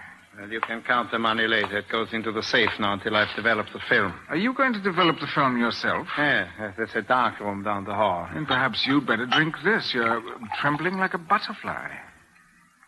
You'll remain here until I come back. I'll lock the door. I won't open it to anyone but you. Now hurry. Moisich was stunned by the contents of the film, as well he might have been. Back in his office, he did his best to hide his excitement. Interesting snapshots, aren't they? The documents seem to be genuine. Don't be pompous, Moisich. My government has authorized me to make further arrangements with you. Splendid. £15,000 for each additional roll of film. Oh, and about my present fee, I've counted the money. It was all there. Well, that money's in the safe. It was. You opened the safe. It's open. You see, I said to myself, if I were an ambitious attaché like Moisich, what would be the combination of my safe? Oh, dear you. And the answer was 1/30/33, the day Hitler came to power. I imagined that would open half the safes in Germany. What an unimaginative lot you are. Well, don't be upset, Moisich. There was nothing else worth taking. My government is prepared to pay £10,000 per roll, no more. We won't haggle. I risk my life to get these photographs. My price is quite reasonable. You'll pay it. Not until we know who you are and how you obtain such information. That is my business. I will tell you this. I work at the British Embassy. Sooner or later, you'll find that out anyway. You've been assigned a code name, Cicero. Cicero. A man of nobility, eloquence, and dissatisfaction. I like that name. When will you bring more film? A week from tonight. Have some money ready. Oh, and change the number of the combination. May I suggest one? Try 6/18/15. That's the date of the Battle of Waterloo. Good night, Herr Moisich.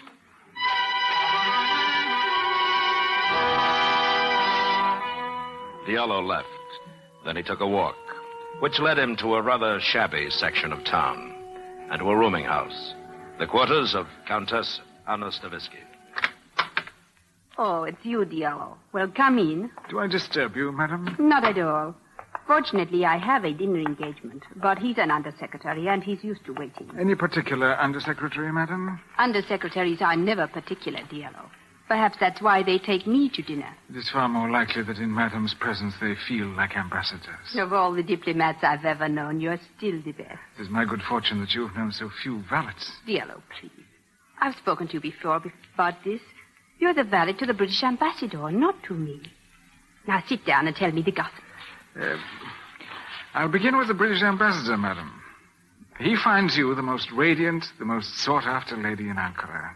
To him, you're a symbol of everything worth having and wanting. A symbol of the good old days. That's me. You see this, Diallo? An emerald.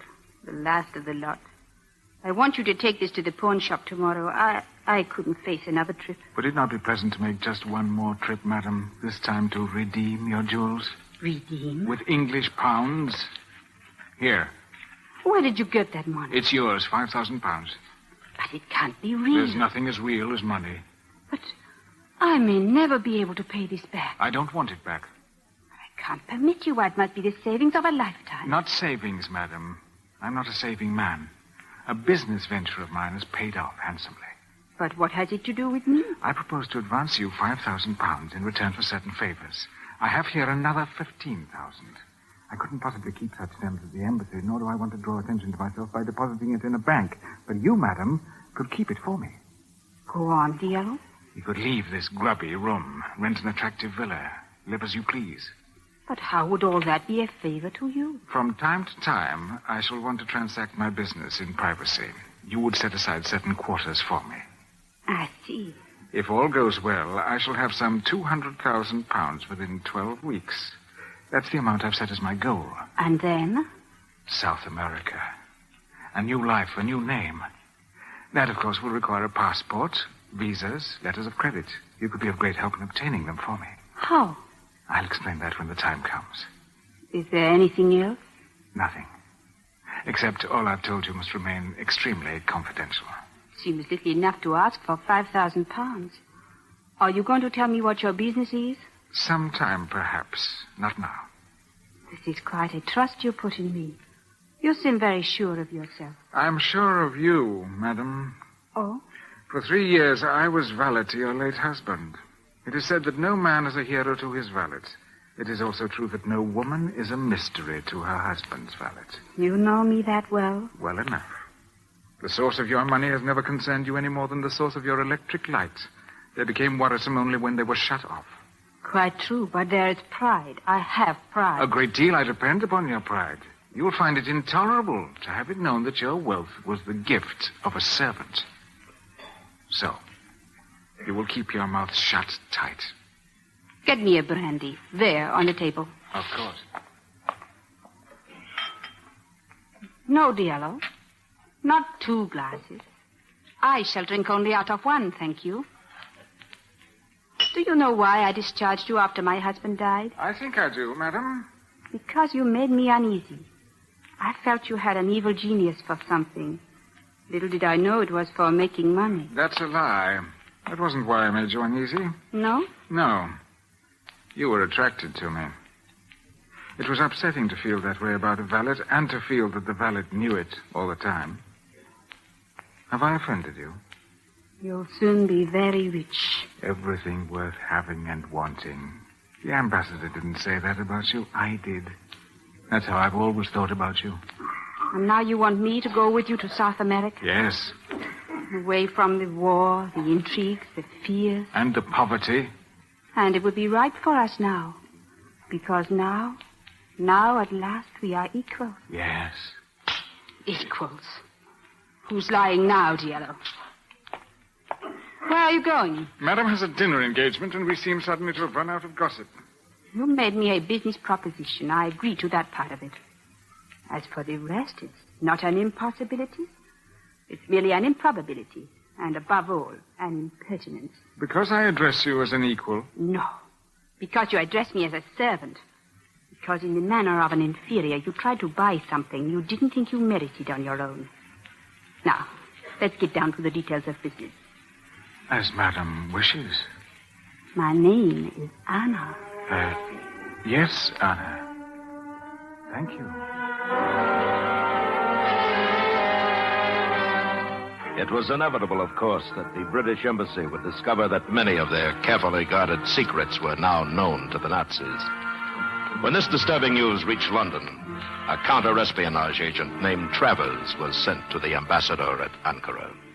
We've made all sorts of preliminary checks, Mr. Travers. So far, we've failed. I haven't the slightest idea how the German embassy is getting this information. And if I were to assume that the source is someone here at the embassy, sir? But all our personnel and permanent employees have had security clearance from London. Now, forgive me, but I've never known a self-respecting spy without security clearance. And where do you store your state papers, sir? Right here in my study, and that's safe. What about the code room? McFadden can answer that. The code room is under constant guard, night and day. Sir Frederick, don't you think that this lamentable lapse in security could be due to a slip of the lip at some party or reception? My lips are not in the habit of slipping, Mr. Travers. Well, nor do I imply that they are, sir, but our secret information does pass through other hands. It might pass through other lips. Now, McFadden's been telling me about an unattached lady, a certain Countess Stavisky. It is possible, is it not, that... I beg your pardon, Your Excellency. What is it, Yellow? It's time for your capsule, sir. Oh, thank you, Yellow. Just set it down. Yes, sir. You were saying, Travers? Are you a valet? Yes. He's been with me for years.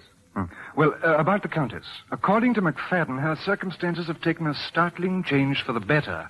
And does anyone know the source of her sudden good fortune? I'm not able to answer that. However, she has many friends on either side, Allied and Axis. Oh, by the way, you'll be interested to know I am not the only newcomer to Ankara. Colonel von Richter was also on the train from Istanbul. Von Richter? The Gestapo? Traveling under a Swiss passport. He calls himself Rudolf Hodler, a tobacco buyer from Bern. He went directly to the German embassy, sir. No doubt he's reporting to von Papen as I'm reporting to you. If we only knew what they're saying. Yes, Sir Frederick. If we only knew. Von Papen's reception of von Richter was anything but cordial. Von Papen had good reason to be aroused. So you come here seeking confirmation of the documents we bought from Cicero. You had your confirmation on the 5th of April. We sent you the British plans to bomb the Ploeshti oil fields. Well, were they bombed or weren't they? Thousands of dead. Millions of gallons of precious oil destroyed. Well, what is the need for further confirmation, Herr von Richter? Regarding Cicero, it remains the opinion of General Kaltenbrunner and myself that all this still could be a British trap. Now, then you seem very certain about a connection between the Countess Stavisky and Cicero. May I ask why? Because it is obvious. Why else would he choose her new home for his next meeting with Moisés? What a strange and sudden and perfect relationship. Too strange, too sudden, too perfect. The unknown Cicero and the well-known Countess, well known for her anti-German sentiments. Yet only a month ago she pleaded with me for an opportunity to work in our interests. For love, Herrn Papen, or for money? For money, of course. Alone until the time when we return her property we've confiscated in Poland. I want to talk to Cicero myself. Moisés, when do you meet with him next? Thursday evening, Herr Colonel. Then you will arrange for Monsieur Hodler, the Swiss businessman, to be present. On Thursday night, the Countess Stavisky was again entertaining. Among her guests was the tobacco buyer from Switzerland. During the evening, she led him through the house to a secluded wing, where someone was waiting for him. You will find your man in that room, Monsieur Hodler. I shall see that you are not disturbed. Thank you, madame. Are you too a diplomat, monsieur, like Herr Moisés? I suppose you could call me a middleman. There are so many Swiss middlemen. It seems to be a national occupation. And what could be more natural? After all, we Swiss have been in the middle for hundreds of years. Just knock on the door, monsieur.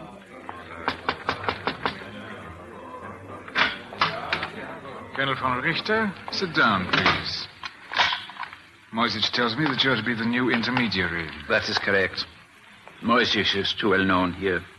It'll be safer for me to deal with you. I'm happy to hear it. I share your concern. The Countess, have you told her who I am? Of course not. Does she know the nature of your business? No. Then just what is her relation? My dear Colonel, I did not invite you here to discuss my personal affairs. We have some business to transact. Did you bring the money? You will be paid after we have developed the film. During the past weeks, I have sold Moisés 50 photographs, all of genuine secret documents. That's proof enough of my good faith. Henceforth, you will pay on delivery. No? Well, possibly you're no longer interested in the strategic plans of the Allies for the entire Mediterranean area. A second front? I do not know the number of the front. I do know that in these documents, Mr. Churchill keeps referring to the soft underbelly of Europe. Of course, I could take the films to von Papen and ask that he himself query the German High Command as to their interest. Very well. Here. 15,000 pounds. Why, you had it with you all the time. Who are you, anyway? If I told you I was the valet to the British ambassador, would you believe me? Certainly not. You see. At least tell me why you are selling us this information. I thought it was self-evident. For money. Oh, but you must have some other motive. Perhaps you share our disgust with British decadence. If I have a disgust for everything, it is simply for poverty. You sell us information which will help us win the war. Yet you insist upon being paid in money with a very dubious future. British pounds. What makes you think I think Germany will win the war? Apart from the money we pay you, you attach little importance to these documents. Why? In the first place, I cannot sell you the intelligence to make the proper use of them. In the second place, by informing a man about to be hanged of the exact size, location, and strength of the rope, you do not remove either the hangman or the certainty of his being hanged. And now I'm sure you will want to rejoin your party. 1 week from tonight, I shall have some more film for you. Good night, Colonel. I trust your meeting was a happy one, Monsieur Hodler? Quite satisfactory, thank you. And you will honor us soon again? The honor will be mine. Good night, madame. Ah, how charmingly you Swiss click your heels. Good night, monsieur.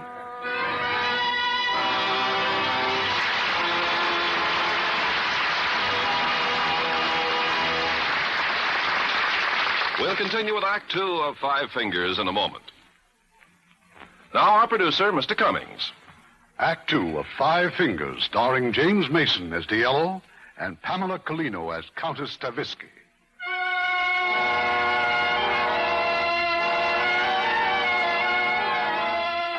2 weeks went by. The man known to the British as Diello the valet and to the Nazis as Cicero the spy continued his audacious operations.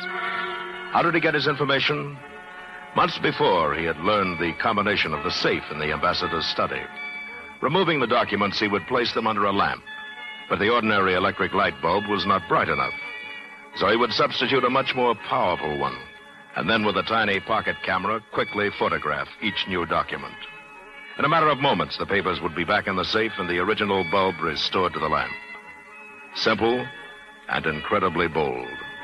And bound, sooner or later, to be discovered. But not yet. No, not yet. Come in, Diello. Another profitable evening? Profitable enough to bring the total to £75,000. Why don't you stop now? Why go on playing with fire? What makes you think I am? Oh, don't treat me like an idiot child.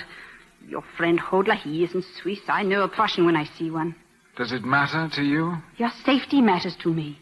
My security depends upon yours. Oh, forgive me. I keep thinking of myself as a man. I keep forgetting that I'm a valet who pays dividends. I can't see why a man as rich as you should go on pressing the trousers of the British ambassador. That's where I get my money. I steal the loose change from his pockets.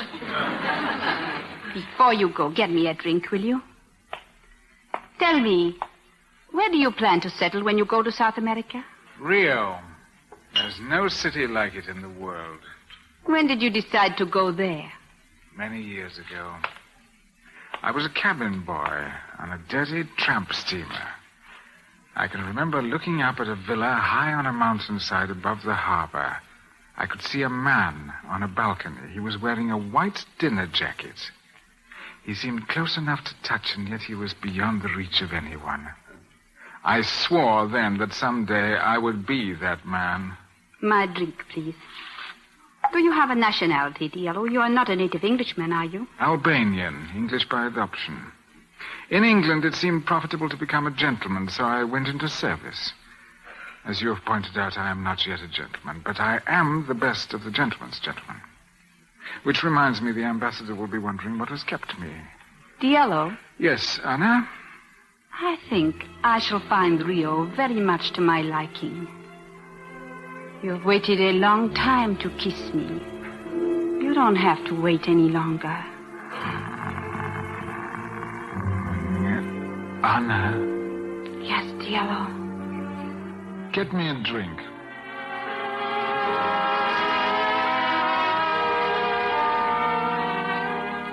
During the following weeks, Diello's fortune grew to £155,000. And yet, despite the unerring accuracy of the information which he sold to the Germans, they stubbornly and amazingly refused to act upon it, still afraid that Diello was really a British agent. At the British Embassy, Travers, the counter-espionage officer, continued on the merry-go-round which had led him exactly nowhere. But one morning he asked the ambassador to send for Diello. We feel you can help us, Diello. After all, you were valet to the husband of Countess Stavisky for some time. I'm sure you learn more about both of them than we could in a lifetime of investigation. Infinitely more, Mr. Travers. Tell me, did you ever hear the Countess express sympathy for the Nazis? To my knowledge, the Countess never spoke of countries or of political parties, sir. The world to her was made up of individual people whom she either liked or disliked. Well, would you consider her to have been pro-German? The Countess was capable of being pro-anything, sir, if it made for a congenial dinner party. Then would you consider it possible for her to have become a German agent? Only for money, sir. Of which she has suddenly acquired a most generous supply. I know nothing about spies, of course, but I can remember that the Countess had a remarkable talent for receiving confidences from important people. The late Count always relied upon her for acquiring information. Thank you, Diello. That's all. Oh, I'll be dining at the American Embassy. You may take the evening off. Thank you, sir. Clever chap. He told us nothing. The fact remains that von Papen still anticipates every move I make. Well, Travers, no argument? No, Your Excellency. No argument. That same evening, Colonel von Richter was once again at Countess Stavisky's home, meeting with Diallo. You're very nervous tonight, Colonel. Is something troubling you? This house is far too dangerous a meeting place for us. I wouldn't be surprised if the British were watching it. Not yet, but they will. They suspect the Countess is a German agent. Are you serious? And all the while you suspected she was a British agent. Amusing, isn't it? We should never have met here. From now on, we won't. Do you know the Aslan Hane Mosque in the Old Quarter? Moisic will find it for you. We'll meet there a week from tonight. A week is too long. It must be sooner. Really? Why? Because there is something about which we must secure information as quickly as possible. A certain code word has appeared in several of the documents you brought us last week. The word is Overlord. We are convinced that Overlord is the name for their so-called second front. What we must know is the place and date, the where and the when. I can understand your curiosity. I will pay you well for it, 40,000 pounds. Generous of you. But is information of that nature likely to turn up at the British Embassy in Ankara? Don't you read the documents you sell us? I photograph everything that's stamped secret, most secret, and top secret. I'm not particularly interested in what they contain. You photographed the dispatch last week stating that the ambassador would receive a copy of the revised strategic plan for Overlord within 10 days. 40,000 pounds, you said. For the where and the when. We'll meet at the Aslan Hane Mosque on Thursday night. Bring the money with you.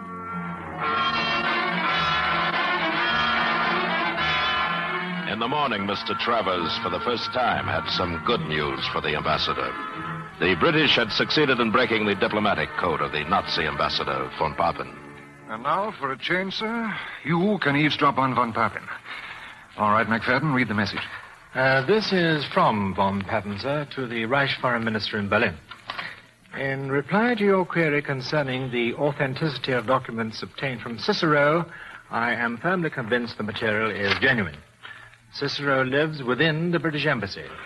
Obviously, he has access to top-secret information. Lives here? Kaltenbrunner's failure to evaluate the documents and von Richter's refusal to make them available to me is a tragic blunder.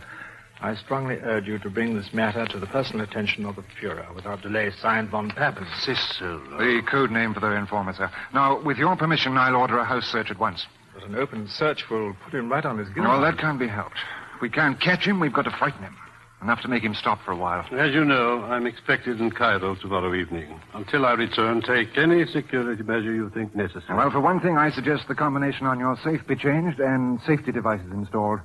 A dozen members of the staff here have access to most of your secret documents. And there's also McFadden, and you, and I. Cicero could be any one of us. Yes, sir, any one of us. Well, McFadden, better start changing that combination. How long will it take? Oh, a few days, sir. But I can install an alarm bell in a matter of hours. I'm sorry to disturb you, sir. About your trip to Cairo, shall I pack your uniforms? I won't be needing them, thank you, Diallo. Very well, sir. I'll close your bags. By the way, Diallo, don't be upset if these gentlemen ransack my quarters while I'm gone. Oh, there'll be no need for that, I'm sure, sir. On Thursday night, Moisic and von Richter appeared as scheduled at the entrance of the Aslan Hane Mosque. But the man they were looking for was not there. It's never been late before, sir. Never. Could it be possible, sir, that the British have found him out? It is more possible that the British have known about him all the time. It is very curious how easily Cicero acquired the documents he wanted to sell. And when only once we named the information we want to buy, how mysteriously he failed to deliver it. What does the colonel propose to do now, sir? Precisely nothing. All spies in time outlive their usefulness. I'm afraid, Moisic, that your friend Cicero has just about outlived his. Now, drive me back to the embassy. No, Diallo did not appear that night at the mosque. He went instead to call on the Countess Stavisky. So you can be very proud of me, Diallo. You have everything you asked for. Your passport, your visas, and your tickets. Your name is now Roberto Antonini. Well done, Signora Antonini. It was nothing. One of my many pleasant wifely duties. How much do they cost? £5,000. Another 1,000 for birth and marriage certificates. And the tickets? 2 first-class compartments, separate cars on the Istanbul Express leaving tomorrow evening. And the ship? An Argentine passenger freighter sailing from Istanbul directly to Rio, day after tomorrow at sundown. Now remember, you're to take no notice of me whatsoever on the train. When we reach Istanbul, we'll go aboard the ship at once. How did it go at the bank? The bank manager seemed extremely curious. But the papers will be ready tomorrow morning. How much? Another 1,000.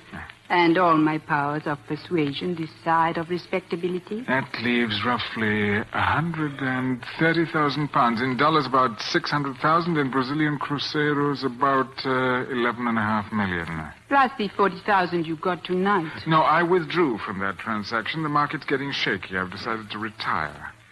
You have before you an Argentine gentleman of leisure, about to take up residence in Brazil. I'm glad. We have more than enough anyway. We? We have more than enough? My dear Signora Antonini, where I came from, a man's money is his own. And if his wife is a good wife, he gives her some from time to time. Whatever you say, Roberto. Will you miss being a countess? Not for a moment, darling.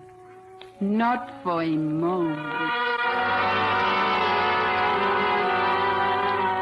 In the morning, Mr. Travers, for the first time, had reason to specifically question the ambassador's valet. Diallo, may I ask what you're doing with those letters? These, sir? Mr. Morrison gave them to me. The ambassador's personal mail, sir. Oh, I see. Perhaps you better take charge of it, sir, until he returns from Cairo. Yes, I think we'd better put it in the safe. How many letters are there? 5, sir. Oh, this one seems quite personal. A lady's handwriting. You were looking at it, weren't you? It's perfumed, sir. It struck me as such a pity that so few ladies use perfumed letter paper these days. By the way, Diallo, weren't you away from the embassy last night between 9 and 10? Yes, sir. Would you mind accounting for your movements? Not at all, sir. I walked for a while on the boulevard, stopped for a drink at the Yüksel Palace, then back to the embassy. Well, one other question about the Countess. Do you remember any particularly close friends she may have had in Switzerland? Did she go there often? Oh, very often, sir. She was extremely fond of Switzerland. Ah, then that explains it. Countess Stavisca left by plane for Switzerland this morning. I hope she can enjoy it in the style to which she is accustomed. Well, that shouldn't be any problem. She took with her 130,000 pounds. I wonder where she got it. Yes. I wonder, sir.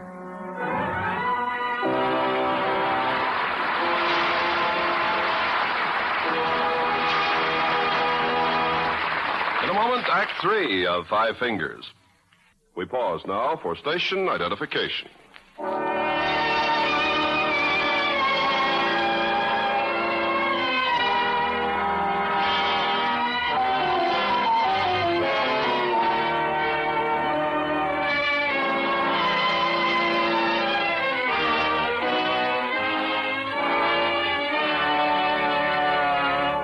Curtain rises on Act 3 of Five Fingers, starring James Mason as Diallo and Pamela Collino as Countess Stavisky.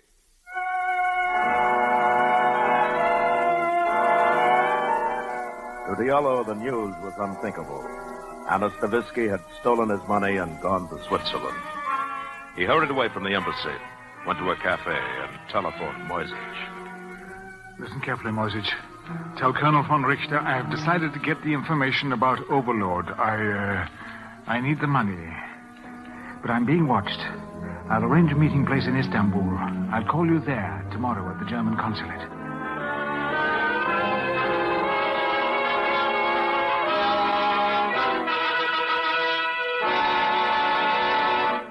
That's about it, Travers. After the phone call, Diallo came directly back here to the embassy. Did he speak to anyone at the bar? No, no one. I think you're on the wrong track, sniffing after Diallo. After all, he didn't bat an eye when you told him about the Countess. But why go to a cafe to make a telephone call? And why did he... Oh, maybe you're right. Where is he now? Upstairs. If he should leave again, he'll be followed, of course. Yes, Diallo was upstairs, staring at the ambassador's safe. and the newly installed wiring that led up to the hall to an electric alarm bell. In the safe was a secret worth 40,000 pounds. But one turn of the dial and the entire British embassy would descend upon him. But then he smiled. How simple it would be. Diallo walked down the hall to a broom closet. In it was a fuse box. He removed the fuse that served the ambassador's study and thus broke the current to the alarm bell. 2 minutes later, he was taking photographs of half a dozen papers containing the word Overlord. And then there was no time to return the documents to the safe. No time for anything but to find out who was at the door. What do you want? I am the porter, sir. I clean the office now. No, not now. His Excellency won't be back until tomorrow. But it is necessary. Not now, I said. Come back later. But the porter was not one to quickly surrender. If he could not tidy up the study, at least he could vacuum the carpets in the corridor. But when he turned on the vacuum cleaner, there was no electricity. So he went to the broom closet, observed that a fuse was missing, and promptly replaced it. That man, where did he go? Did you see him? What's that? Who? The man. He'll get away. Where's Diallo, McFadden? We just ran out, backstairs. He's chasing someone. Johnson? Yes, sir. You and Kimball follow him. Find him and stick with him. Right out. Morrison, get a dispatch off to London. I want all available information on Diallo sent here at once. All right, McFadden, let's take a look at the safe.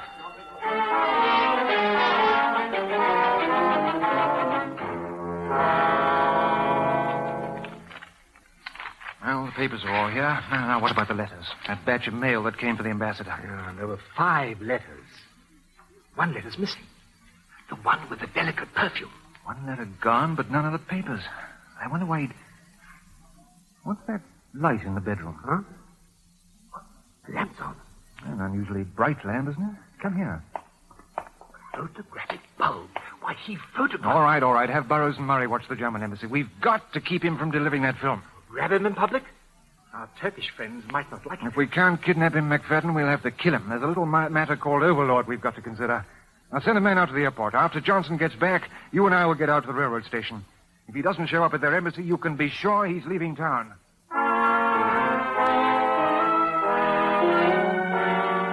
At the German embassy, Colonel von Richter was also making plans, based on Diallo's phone call from the cafe to Moisés. He said he would arrange a meeting in Istanbul. Very well. See what you and Stuyven take the train, Moisés, and I will go by plane. Cicero is bound to be on one or the other. Shall we go armed, Colonel? Naturally. You are to protect Cicero from the British at all costs until we get that film. And after that, sir? And after that, Moisés, it will be up to Cicero to protect himself from the British and from us. At the crowded railroad station, 4 men kept their tense watch for Diallo. 2 British, 2 Nazis. But there was no sign of Diallo. Not until the train started to move from the platform. And then from his hiding place, Diallo dashed through the crowd and onto the train.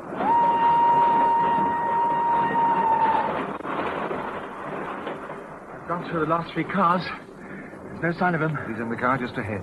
Second compartment. The door's closed.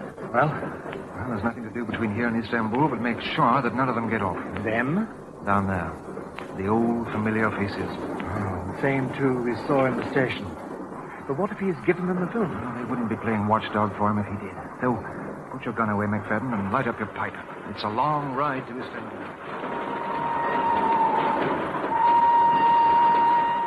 In his compartment, Diallo was reading a letter. A letter with the delicate scent addressed to the British ambassador. And so, by the time you receive this letter, I shall be far from Ankara, far from uncertainty and hunger and humiliation. I shall be settled, I hope, in a new life of security and self-respect. You have spoken to me so often, my dear ambassador of Diallo, the perfect valet. Surely I can offer no greater proof of my devotion to the Allied cause than to inform you that your trusted Diallo is a German spy. I know both you and your government.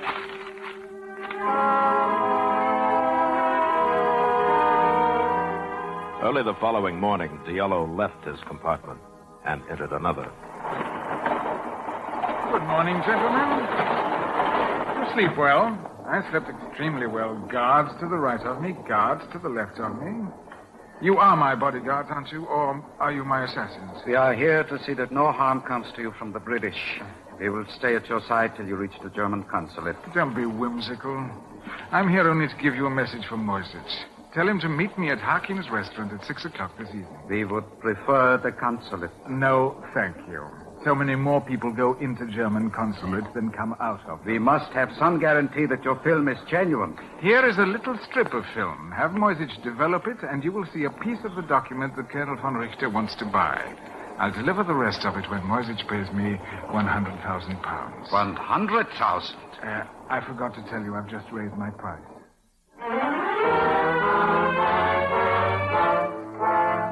At 6 o'clock in Istanbul, in a restaurant called Hakim's, Moisich kept his appointment with Diallo. Some moments later, they were followed there by Travers and McFadden. Good evening, gentlemen. You wish a table? I'm looking for a friend. He'll be in a private room.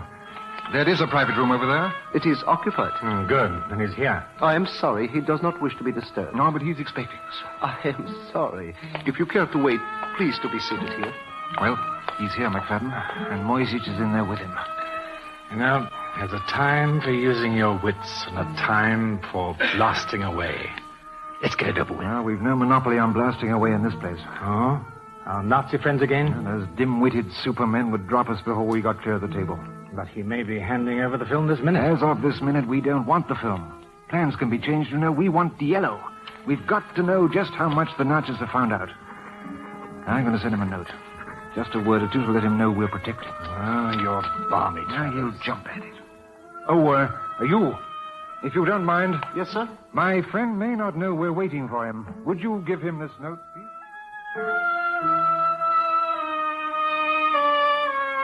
That note you just got. Who is it from? What does it say? You're troubled, Moisich. Because you know that I haven't much longer to live? The 2 Gestapo men are here to protect you from the British. What 2 men? Really, Moisich, you and your guilty conscience and your big mouth. Well, the money is all in order, and here is the film. Good. Has it occurred to you that our roles are now reversed? That the British may try to kill you? Well, Moisich, shall we go?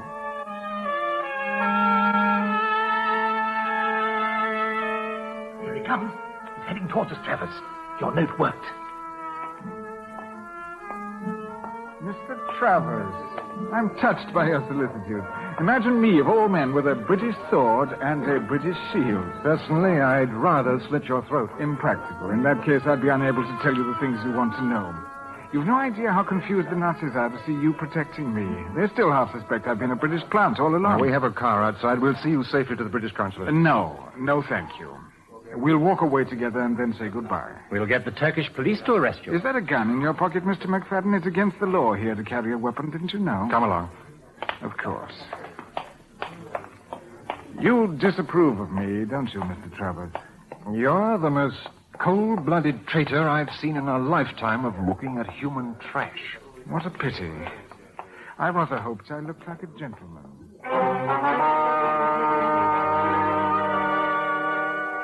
They left the restaurant. Behind them came the 2 Gestapo men, Siebert and Steuben. But Diallo had known exactly what he was doing when he picked Hakim's as the meeting place. For the narrow street was jammed with people and traffic.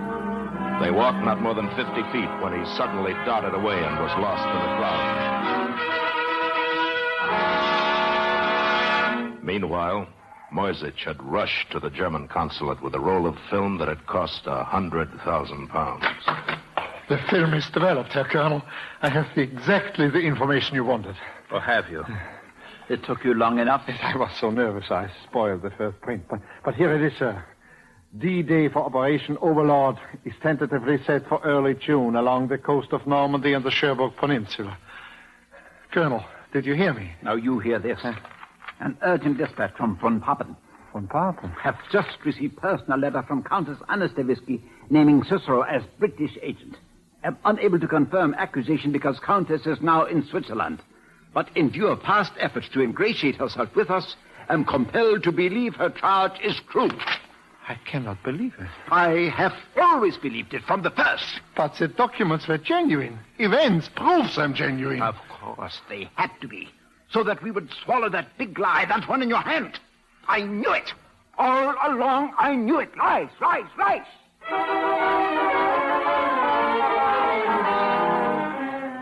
Yes, the Yellow had won. And as Roberto Antonini, he sailed away to Rio. He bought a magnificent home high on a hill overlooking the harbor. And he wore a beautiful white dinner jacket every night. But one evening as his valet was serving dinner out on a balcony, two gentlemen came to call on him. This is an unexpected pleasure, Senor da Costa. And may I present my friend, Senor Santos? I am honored, Senor. Are you two associated with the bank? No, senor. With the Brazilian Department of Investigation. And you have discovered some irregularity in my papers?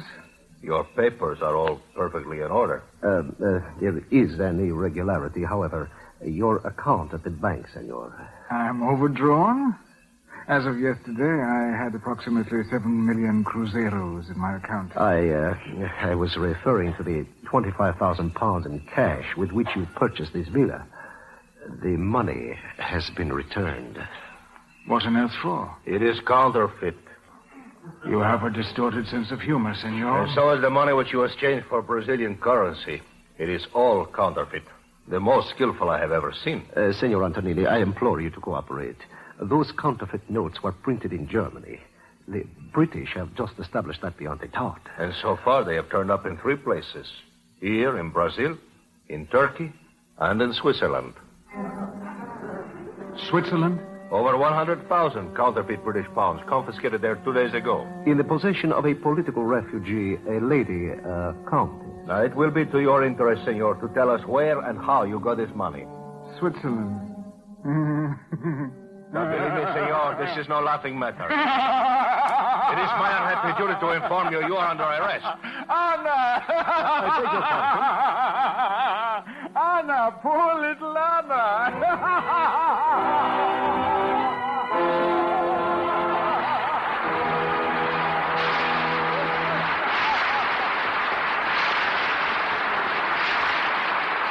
Our stars will return. Make a friend, and you make an ally. There's a thought for you to keep in mind, as many another American has. G.J. Watamul, a naturalized United States citizen, has done much to bring the fruits of democracy to his native country, India. As one of Hawaii's most successful merchants, Watamul, with his American wife, established the Watamul Foundation over 15 years ago to bring Indian students to America. The first year, they offered 14 fellowships, paid for the students' passage to the United States and their tuition at a university of the candidate's choice, and gave them $150 a month for 2 years' living expenses. Since the foundation was begun, industries all over America have offered their services to the Watamuls in helping Indians learn modern techniques in pediatrics, the control of epidemics, food canning, and the building of machinery. Through the years, the Watamuls have expanded their program to sponsor and exchange goodwill ambassadors between the United States and India. We should be especially proud of G.J. Watamul, who, as an American citizen, has proven to peoples of 2 nations that by helping others, you help your country. Now, here's Mr. Cummings with our stars. And here they are, James Mason and Pamela Colino.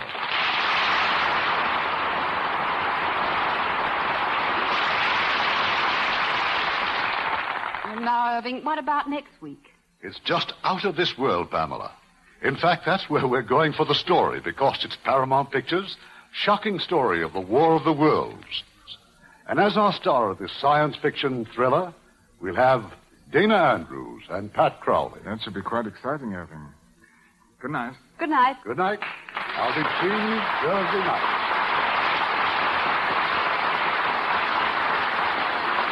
Part of our cast tonight were William Conrad as the narrator, Hans Conried as Moisich, Herb Butterfield as Sir Frederick, John Dodsworth as Travers, Edgar Barrier as von Papen, Parley Bear as von Richter, Leo Brett as McFadden, and Vic Perrin, Lou Krugman, Lawrence Dobkin, and Eddie Marr. Hollywood Radio Theater is produced by Irving Cummings. Our orchestra is directed by Rudy Schrager. This is your announcer, Ken Carpenter, inviting you to be with us again next week at this same time for the Hollywood Radio Theater, a presentation of the United States Armed Forces Radio and Television Service.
Molle, M-O-L-L-E.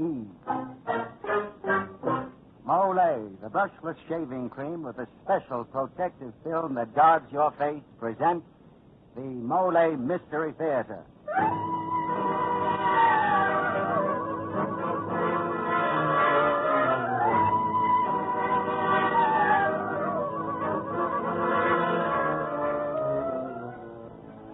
Tonight, Molle, the brushless shaving cream which puts face protection first, brings you another in the series of programs which puts mystery and excitement first. Each Tuesday night at this time, you hear one of the great mystery stories selected either from the famous classics or from the best of the moderns by Mr. Jeffrey Barnes. Mr. Barnes, having made a lifelong study of mystery fiction, is a connoisseur of fine detective stories. Mr. Barnes. Good evening, ladies and gentlemen, and welcome to the Molle Mystery Theater. Tonight's story is unusual in many ways. First, it is an original mystery written especially for radio. Secondly, it is the work of a young man who has never before written a mystery story. The writer is Corporal Frederick Maytho. Corporal Maytho walked into my office one morning with a script under his arm. I promised him I would read his story. I did. And I got the shock of my life. Here was a first-time effort, and yet, in my opinion, it ranks with the very best in mystery literature. So it is with a great deal of pride that we now present for the first time anywhere a story written by Corporal Frederick Maytho and entitled The Comic Strip Murder.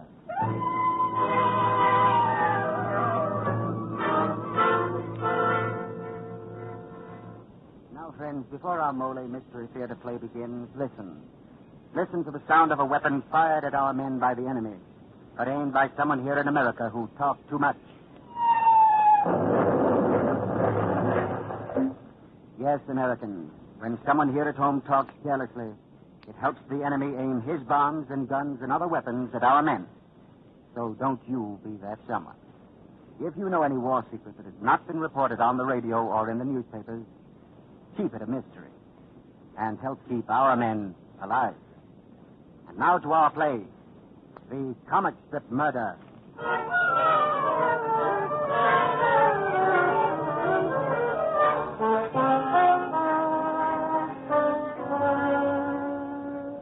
It is evening. Two people sit on a dimly lighted terrace of a New York penthouse apartment. One is the district attorney, the other a woman who looks tense and frightened.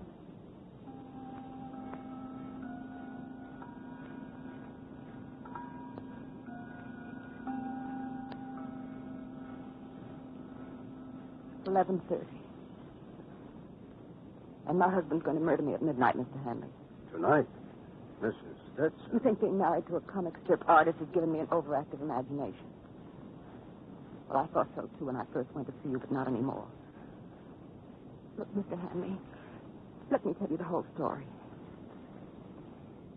These past few weeks, Mark has been drawing Buzz O'Keefe with blood on his pen. My blood. You follow Buzz O'Keefe in the Morning Telegram, don't you, Mr. Hanley? Why, of course. Everybody does. You've eaten up his lurid tale, one bloody episode after another. Well, I've lived with that comic strip for 9 years. It's been Buzz O'Keefe this and Buzz O'Keefe that until I could scream at the sight of a drawing board or a newspaper. Mr. Hanley, now I'm frightened. Very frightened. You see, Mark's murders are so messy.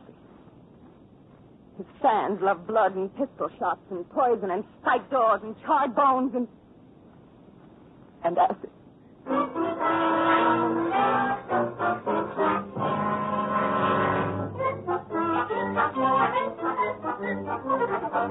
Gee, Alice, look. Buzz O'Keefe's locked in the cellar and it's filling with ammonia gas. Uh-huh.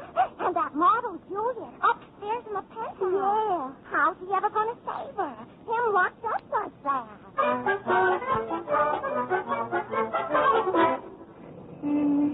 Times Square? Okay, mister.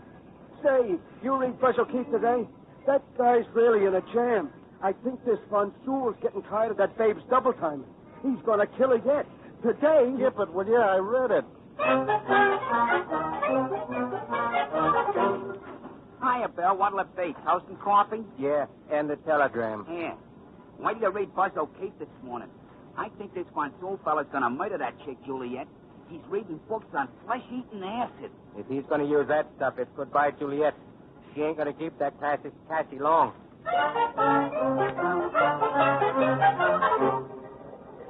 Buzz will save her. No, not this time. Juliet, they're going to... She ought to die. Lots of guys want to kill her. Wouldn't fool around like that. Buzz O'Keefe. Buzz. Buzz. Buzz. Buzz. Buzz. Buzz.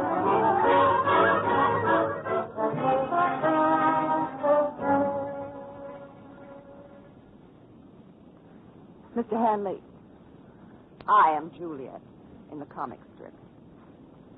The reason Mark's going to kill me is because of John Slater. See, Mark and John are partners in the O'Keefe strip. Golly, I remember the night Buzz O'Keefe was created 9 years ago. Mark and John hadn't seen each other since they graduated from college the year before. It was our first wedding anniversary, and we were at a small nightclub uptown.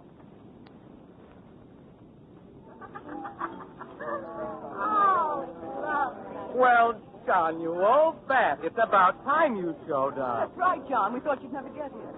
You know, you've been promising to come east for a long time. Took me that long to get over your saying yes to Mark and no to me, Julia.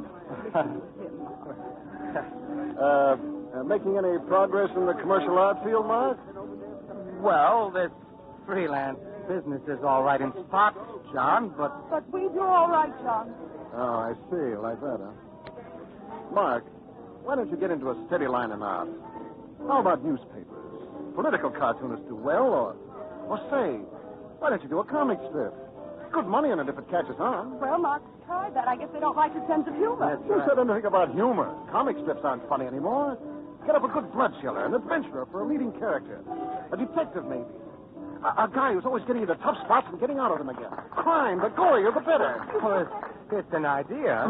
Look, Mark, do me something to show around. About a week's strips. The balance of the story and outline. I'll sell it for you, Mark. What do you think? Well, why not? I think a detective would suit me best, though. Should have an Irish name. Let me see. Ryan O'Keefe. O'Keefe. That's good. Oh, look, how about calling him Buzz? You know, sort of a busy-sounding name. Buzz O'Keefe. Buzz O'Keefe. Yes, Buzz O'Keefe is swell. Waiter. Yes, sir? Bring us another round. We're going to drink to Buzz O'Keefe. Who? Never mind. You'll know him soon enough.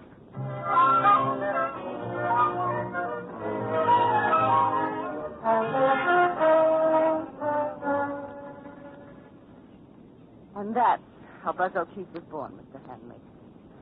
John Slater and my husband, Mark, became partners. John is a promotion man and business manager. Perfect success story, hmm? Not quite. There were lots of things we didn't figure on. See, Mark worked hard and late to meet newspaper deadlines. He never went anywhere. I worked hard with him, I guess. I modeled, read to him, did research work in crime. We thought that the strip would let us lead a normal life after we got it going. Well, it didn't work out. Then John Slater began taking me off. Oh, it was Mark's idea. He brought it up that afternoon. John dropped into the studio about about 2 years ago to discuss it. Hello, Drudges. What's buzzing today? Drudge is right. I'm in a mess here. Brother O'Keefe is. He's on the top of a building holding onto a high-tension wire, and Concrete Head Joe is cutting the wires, and I'm rooting for Concrete Head Joe. How are you, John? So, Susan. Just dropped in to tell you about the new 5-year contract I've got for us. How about celebrating? Oh, I can't, John. Too much to do. But say, Julie's tired of working. Do her good to step out. Why don't you two celebrate? Good hunch. How about it, Julian? Well, the idea's pretty appealing if you really don't mind, Mark. No, not at all. Run along and have some fun.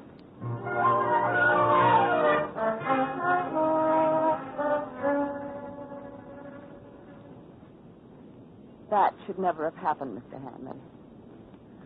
You see, I thought John Slater was over his crush on me, but I guess he wasn't. And I guess I realized, too, that I was sick of Buzz O'Keefe and what he had done to 9 years of my life. And that I was sick of Mark, too. Well, one night about 4 months ago, while we were at a cocktail party, Mark came out into the garden and he found me in John Slater's arms. There was no scene. Oh, not then. We didn't talk at all until later in the car on the way home. I knew Mark's been drinking heavily, but he seemed sober to me. Finally, I couldn't stand his silence, and I said something I'd been meaning to say for a long time. Mark, I want you to divorce me. Out of the question, Julie, darling. I need you near me for a while. It's more convenient. You see, I may want to kill you. Mark! Yes, Julie, kill you. This is what kind of a fool you take me for. Don't you think I know that leech Slater is taking away from me? I do all the work. He gets the same royalties I do. And now it's you he's taking. Or has taken. Mark! Oh, you're drunk. Not that drunk, darling. Not that drunk.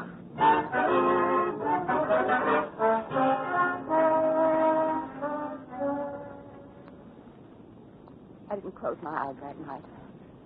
I wanted to wake Mark, to hear him say something that would assure me that he hadn't said what I knew he'd said. Well, the next morning, Mark came down to the studio in his robe, as he always did. He seemed quite normal.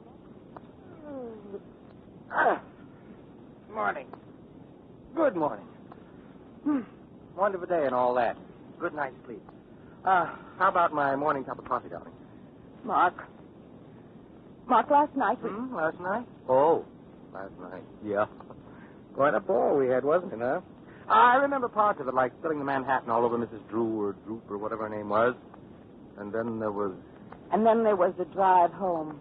Huh? Drive home? What about it? Oh, now, don't tell me I was feeding you. Great Scott, won't I ever learn? Mark!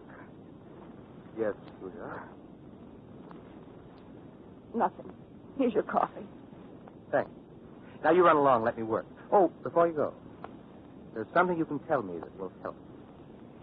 If you were a beautiful model named Juliet, you were going to be murdered, what would be the most horrible fate you could contemplate?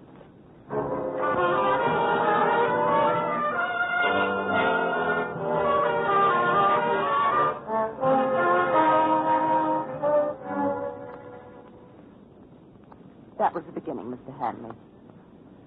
First, I thought he was really planning a murder for his cartoon detective to solve.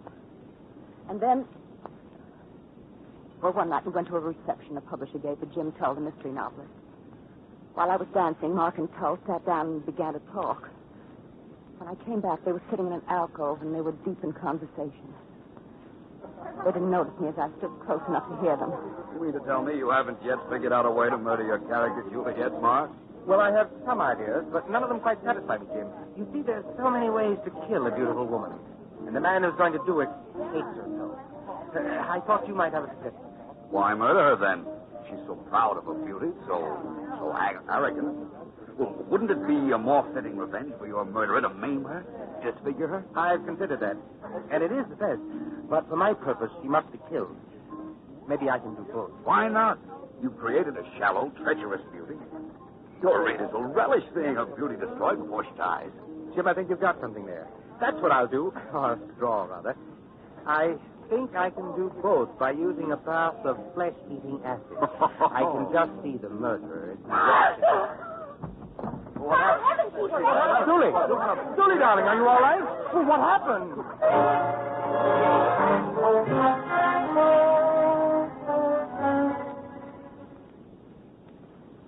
It was the next day that I first came to see you, Mr. Hanley. After I left you that day, I came back to the apartment to find Mark working feverishly at his table. I stood behind him as his long, slender fingers brushed in the sure line.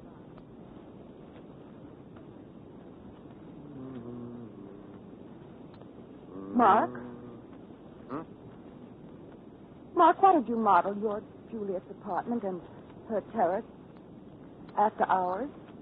Why should I draw one from imagination when I have a perfectly good one out here? Makes it easier, that's all. You're even putting in our fish pond. Very observant of you, my dear. Yep, I've got good use for that little item. Oh? Have you noticed the size and shape of our fish pond? Well, No? Well, I measured it the other day. It's 5.5 feet long, 2 feet wide, and 18 inches deep. Mark, you can't mean. Ah, but I do. The perfect coffin.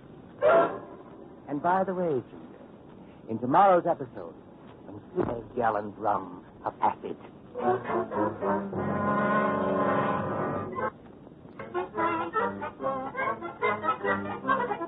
Ed, put that paper down and eat your breakfast. Yeah, sure.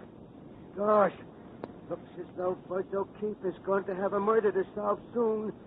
Von Sewell's buying the acid today. Ed! Okay, I'm eating 8 eyes. Sam, with pencils glasses to the ceiling, you're sitting reading the newspaper. Come on. I first got to finish with Buzz O'Keefe. Acid Von Sewell is buying today. And from a tailor yet. Just like to me he was coming. Okay, Mrs. Jones. Ready for your permanent now. Oh, you're reading Buzz O'Keefe. Ain't it something? All Juliet's boyfriends are murder movies. And the acid, well, isn't it just too horrible?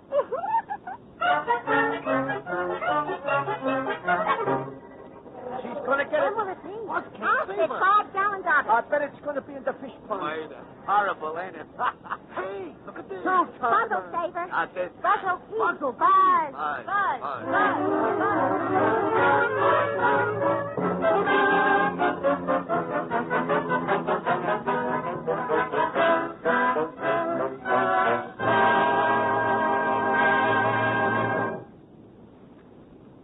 Well, Mr. Evans, it looks as though Julia is right.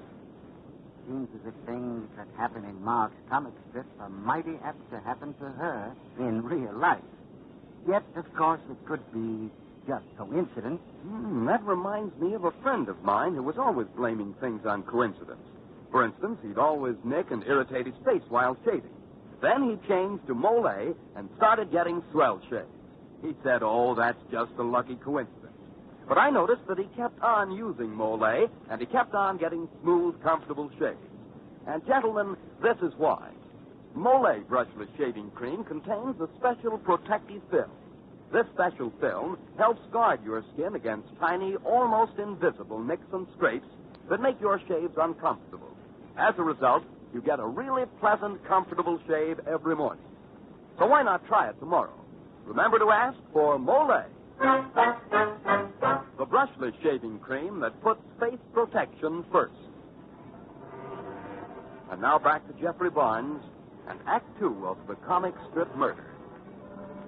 Julia Stetson sits in her penthouse apartment telling the district attorney about her husband's plan to kill her. Kill her precisely as he plans to kill his comic strip character, Juliet. Kill her by submerging her in a large fish pond filled with deadly acid.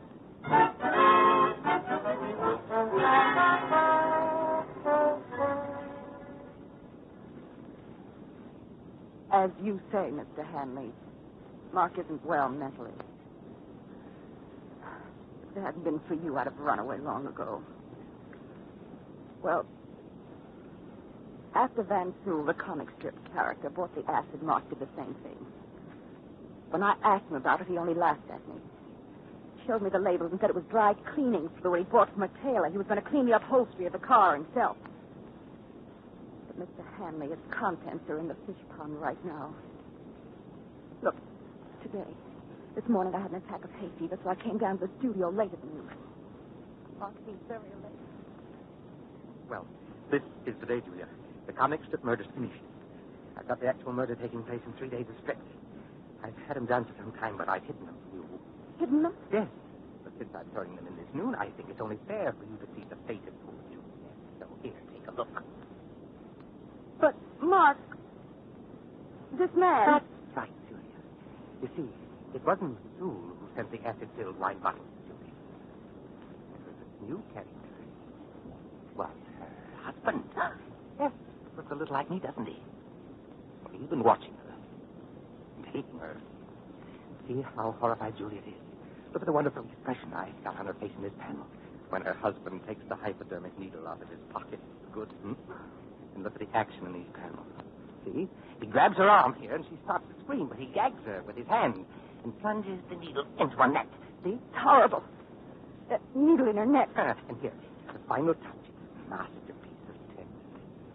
Her husband kisses her gently on the forehead before putting on his rubber gloves. See? Here? And then he lowers her gently into the fish pond. And she can't move a finger to stop him. But Julia, you're trembling. I've never seen you so interested, so affected. Oh, should I take these away? Maybe you'd rather not see them. I mean, yes, I want to see them. Good. The last panel's the best. We show Juliet's husband calmly smoking a cigarette as he looks with a fake smile on his lips at what's going on in the fish pond. Of course, we can't show that. But you can imagine. Can't you, darling?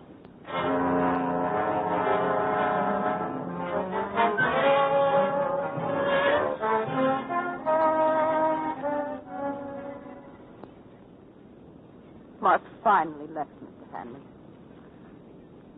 But his last words to me were, I'll be back late, darling, around midnight sometime. You'll be here, won't you? That's the story in every detail I can remember. I see. Mr. Hanley, Mark's going to be here any minute now, and I know he's going to try to kill me because, well, tonight's the night Juliet, the girl in the comic strip, is going to be killed. I'm frightened, Mr. Hanley. I'm frightened something will go wrong with our plans. Mr. Hanley, you won't let him. I mean, he won't have time to... No, Mrs. Spencer. He won't have time to murder you. I'll be behind the screen every second. At any rate, if something does go wrong and he reaches you before I have time to interfere, use this revolver and use it quick. All right. And I'm to stand at the far end of the terrace. Yes, as far away from the fish pond as you can. It's 12. You better... No. Don't worry about a thing, Mrs. Benson. I'll be behind the screen.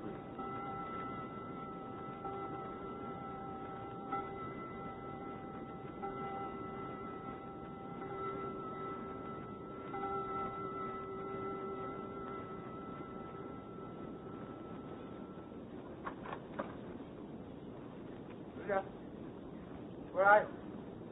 On the terrace, Mark. Oh, I knew you'd be waiting. Well, let's get our first ritual over with.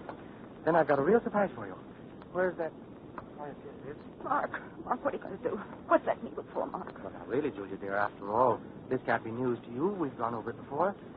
You should be past being frightened by now. Give me your arm. No, Mark, no. Oh, stop screaming. No. It won't hurt. That's why I'm doing it. No, you tried to kill me. No, let me go. Let me go. Julia, you fool. Give me that gun. Mr. Hanley!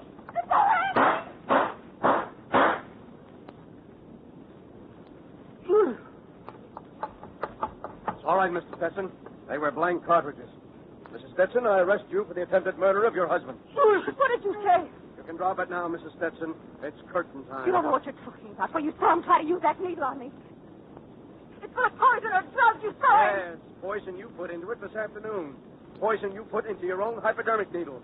Oh, we know your husband has been giving you injections for hay fever. What about the acid? You and John Slater bought that acid, not your husband, Mrs. Stetson. you and Slater had motives for killing Mark, so he wouldn't give you a divorce to marry Slater, so with Mark dead, Slater would get your husband's royalties from the Buzz O'Keefe strip. And the plot for the entire Juliet secret. That's why she gave me that. She gave me that story. Why, I thought it was such a good story, too. But she was leading to this crime. Julia, you listen. The most ingenious part of the whole thing was calling me in on the case. If I'd believed the story, she had just got through weaving for me, and if she had shot you, it would have been a clear case of self-defense with the district attorney as her star witness. But they always slip up somewhere. What do you mean? How? You forget that today was your wedding anniversary. So I was lucky enough to find that out. Mrs. Stetson, a man who is going to murder his wife, doesn't arrange a surprise party for her at midnight. Hey, Mrs. Stetson, come back here. Stay away from that parapet. Julia, don't climb over. You'll fall. Come back. No, nothing doing. If you don't like it, come and get me. Stanley, stop her. She's trying to walk along the ledge and then escape with the fire escape. Oh, good Lord, it's 50 stories down. She's mad. Julia, look out. Julia, you're going to...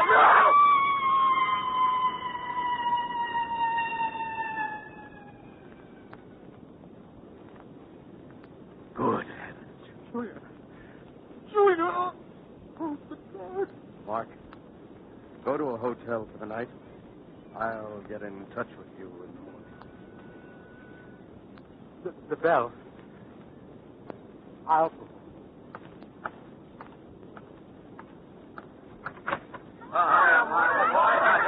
Well, what is this? What's the matter with you? You've forgotten? Come on, everybody. All together. Happy wedding anniversary! Oh. Yes. Happy wedding anniversary.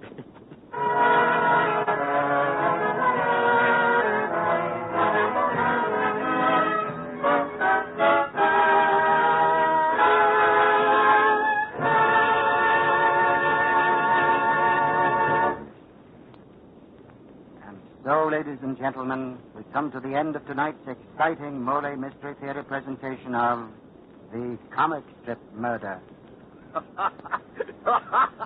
Mister, what's so funny? Oh, boy, what a comic strip. It's called The Little Shaver. It's all about this guy who nicks and scrapes his face while shaving every day. Oh, is that funny? Well, it sounds very funny. What's happening in the strip today? Well, here's where he dreads to begin his shave. And here's where he nicks himself. Well, say, why doesn't someone tell him about Mole? That'd spoil the comic strip. Well, then there wouldn't be any problems. No problems, no comic strip. Well, friends, it's true. Mole does put an end to shaving problems.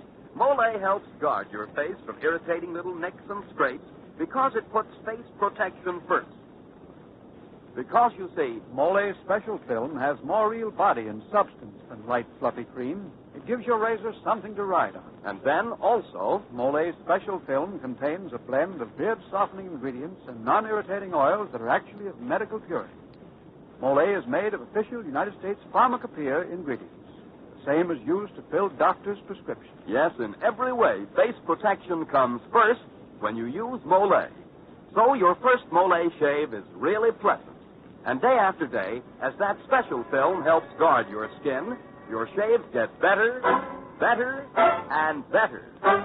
When you shave with M-O-L-L-E. Mole, the brushless shaving cream that puts face protection first.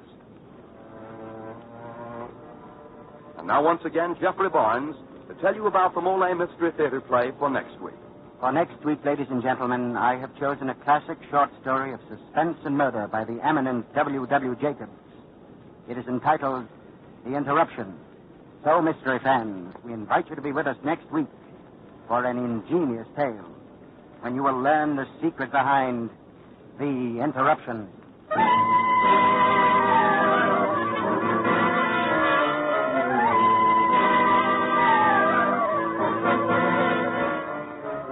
The original music for the Mole Mystery Theater is composed and conducted by Jack Miller. The comic strip Murder was written by Corporal Frederick Maso. Until next Tuesday, this is Dan Seymour saying good night and good shaving with Mole. the brushless shaving cream that puts face protection first.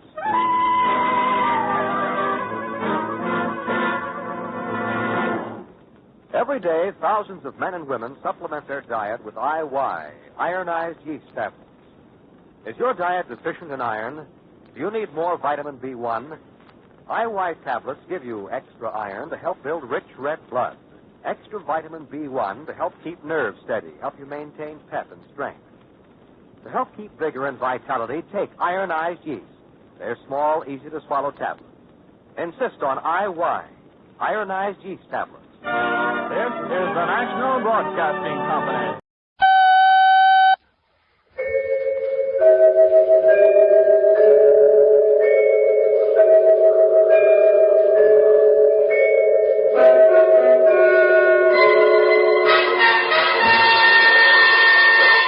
Murder by experts.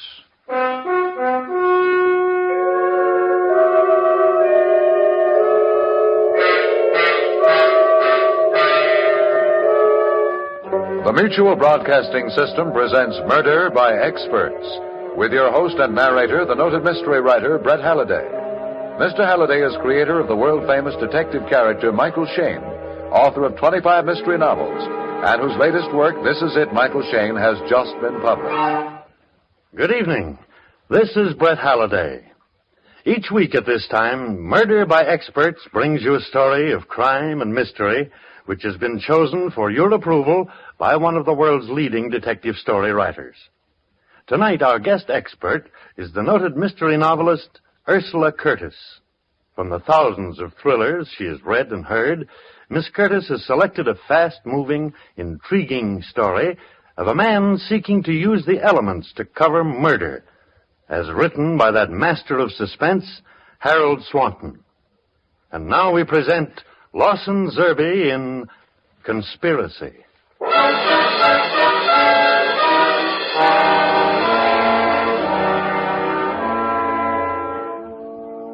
So I'm a murderer. So people look at my picture in the papers and point at it and shudder. I wonder how many of them are entitled to do that. I wonder how many of them are murderers, too, in their minds, with only the law between their hands and the throat of someone they hate. You take a city, see? A city full of people, the pious and the profane, the innocent and guilty, with their loves and hates, their pride and avarice and jealousy. And in that city, a pronouncement is made that on this date, between this hour and that one, there is no law, no retribution, that the crime of murder will go unpunished. How many of them would stand still? How many? Would you?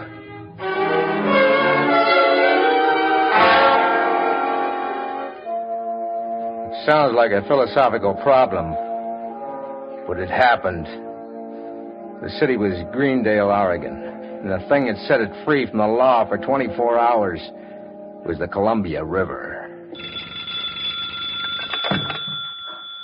Oregon Times, Kennicott speaking. Joe, this is Flournoy. Oh, yeah, Chief. Just got a report from the sheriff. It's getting tough out on the 7th Street levee. Yeah, I just heard the news over the radio. If the river busts through, they'll start looking for Greendale somewhere off the coast of Japan. But they got the army out there. I thought they'd take They're losing ground, Joe. The levee might hold another hour, maybe more, but you'll go tonight, and I want you there when it happens. You're liable to pick me up off the coast of Japan. I'll send a boat after you, sweetheart, but phone that story in first. You know, color stuff. I was there. I saw it happen. Hot coffee, sweating soldiers. Man versus nature. Got it? Yeah. Okay, Chief. Great. Now get going. You've got 15 minutes to get there.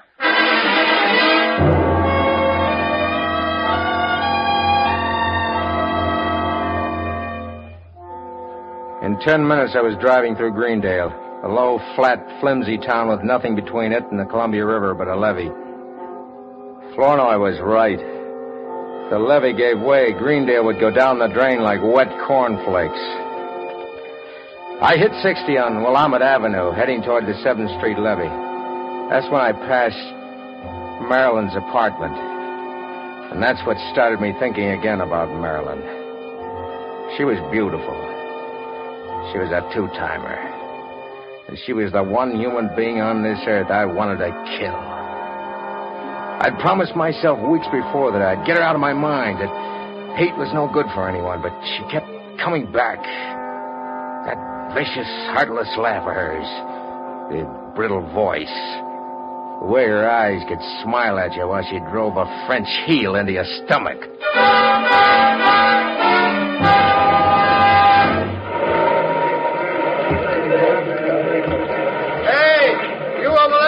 Yeah, Major.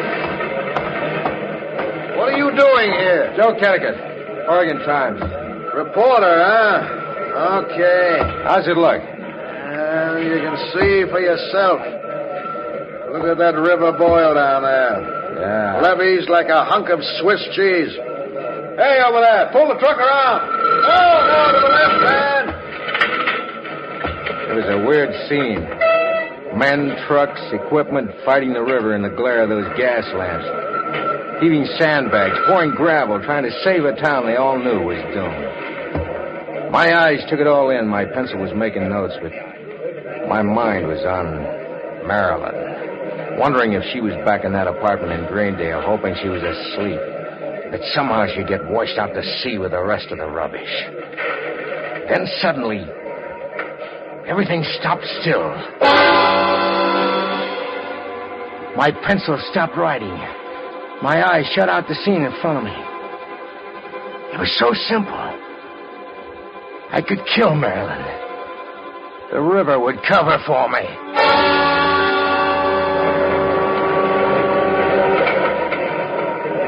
Hold it, fellas. There's no use punching any longer. We're licked. She'll break through any minute. Pull the equipment out. Evacuate. That's an order. And you, Kennicott. Yeah, Major. Take your car and beat it down to Greendale. Tell them they've got 5 minutes to get to high ground. Understand? Yes.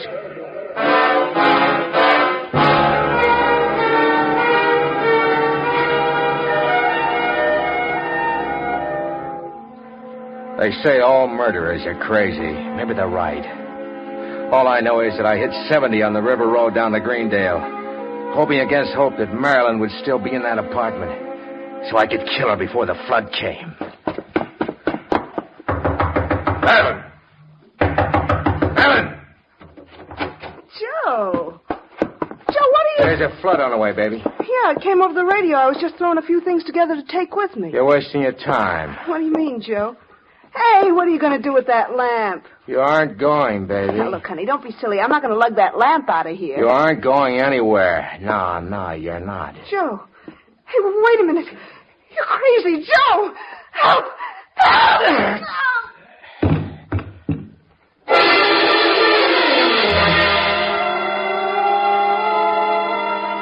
I looked down at her for a minute and set the lamp back on the table. I began to feel dizzy. The floor seemed to be swaying underneath my feet.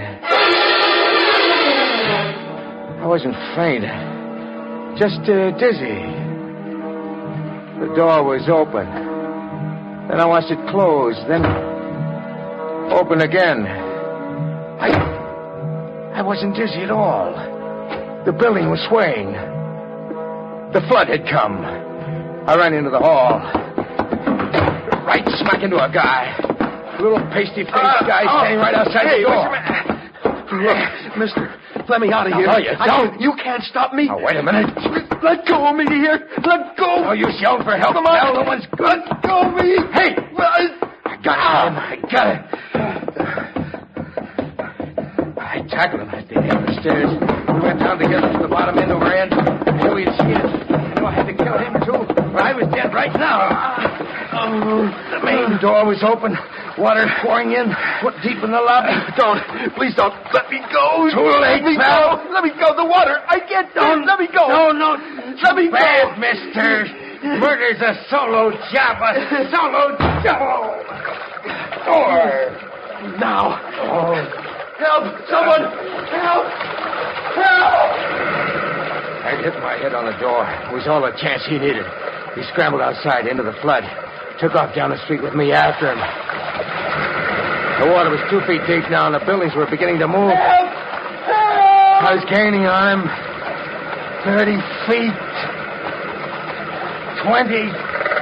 Then the telephone pole went down between us. I saw the broken wire graze him. There was a crackle of flame, and he went down. So I stopped worrying about him. Started thinking about me. The main force of the flood must have hit at that moment. Suddenly, everything was water. I was tossed down like a peanut shell in a typhoon. I remember reaching out for something solid, finding it, and then nothing.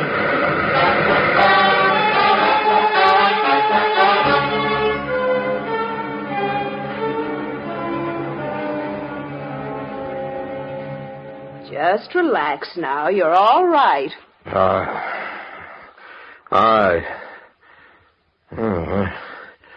Where am I? In the hospital. What happened? You're a lucky man. They picked you up right in the middle of it.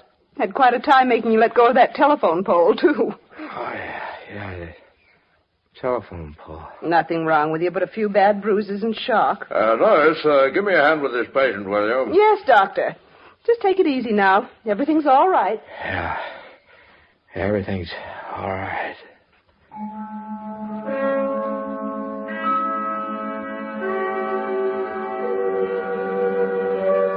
I don't know how long I slept. 1 hour, maybe 6, but it was still dark when I suddenly found myself awake in a cold sweat glistening. The floor. That's where she was. On the floor. Dead. The flood? Not the flood officer. Murder.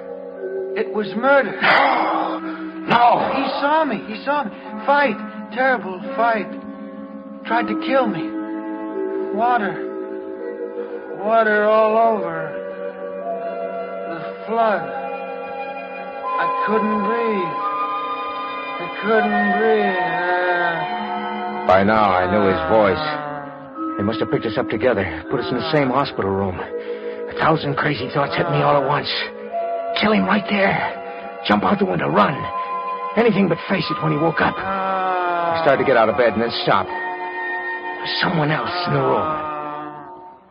What do you make of it, nurse? I don't know, doctor. Well, the man's had a terrible shock, of course. It's amazing he wasn't killed. Yes, I know. He's been going on like that for an hour. The same thing over and over. Murder. Something about the flood covering it up. Then a fight. Well, maybe you're right. I think we'd better at least pass it on to the police. Still, might be the result of shock, of course. The fact that he repeats it over and over, detail for detail. With death staring you in the face like that, you don't stop to think about consequences. The explanations could come later. I had to get out of that room right now. I fumbled in the dark for my clothes, threw them on, stepped out into the hall. Paul Revere, where do you think you're going, little man? Oh, Flournoy, I get tired of sitting around here. I thought you might need some help. Oh, you thought I might need some help, eh?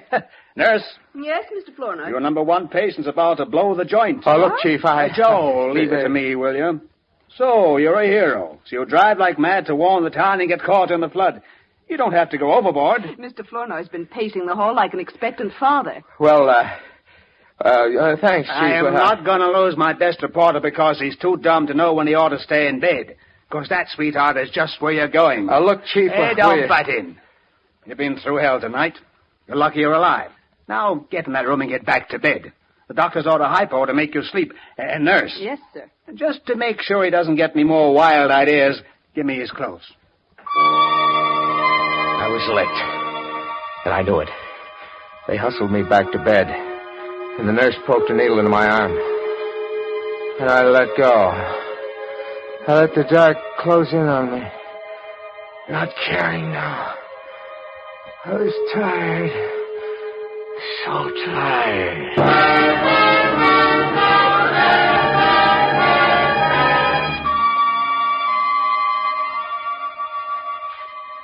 Well, good morning, Mr. Kennicott. Oh. About time you woke up. It's almost 10 o'clock. Well, it's 10. How about some breakfast? Oh, no breakfast, nurse. Oh, looking for your roommate? What? He's still asleep. We put the screen around his bed to cut down the light a little. I see. Mr. Willis is waking up, too. I better have a look. Wait a minute. Yes? No use disturbing, Mr. Willis. Let me get dressed and get out of here first. Only take me a minute. Nurse? I'd better get rid of that screen. Yes, Nurse. Mr. Willis. Well, how are you feeling this morning? Better, thanks. I saw her start for the screen. Out of our way. Turned away just in time. My stomach was tied in knots, knowing it could happen any minute now. I don't know. Any minute, Mr. Willis would point the finger at me and say, hungry. There's the man. Mr. Kennicott. Yeah. This is Mr. Willis. Oh, hello, Mr. Willis. How do you do? Mr. Willis had a little flood trouble, too. Nurse, those bandages on his head. Here, now, take it easy. Electric shock. He's blind. I know now how that guy in Louisiana felt when they sat him in the electric chair and the switch didn't work. Willis, the guy who saw me standing over Marilyn's body just before the flood hit, was blind from that jolt of electricity he got when the pole fell. I took my time now, waiting for the strength to come back to my knees. I dressed carefully and left. Flournoy was waiting for me in the hospital lobby. There's someone with him. This is Lieutenant Belshaw of Homicide. Joe Kennicott. I heard about you, Joe. Nice work. Thanks. Homicide? Yeah. We got a murder on our hands. Or the lieutenant has a murder. We got a story. A great one. What's that? Conspiracy. Huh? Oh, wait a minute, Flournoy. No, that's right. Conspiracy to commit murder. A partnership. We know who one of the partners is already. Yeah? Who? The Columbia River. The cover-up. Accessory after the fact. I don't get it. Flournoy is trying to say we picked up a woman's body this morning. Knocked around pretty badly. No identification yet. He thinks she was murdered. I don't. You still think Willis is making it up? The guy took 220 volts with the water up to his knees. His head's still spinning. He's not responsible for what he says. Willis? The little guy up in your room upstairs. Did you hear him say anything in his sleep last night, Joe? No, I don't remember much, of course, but... Sure. I still don't get it. Well, come on, I'll tell you about it on the way up. We're going to have a little talk with Mr. Willis right now.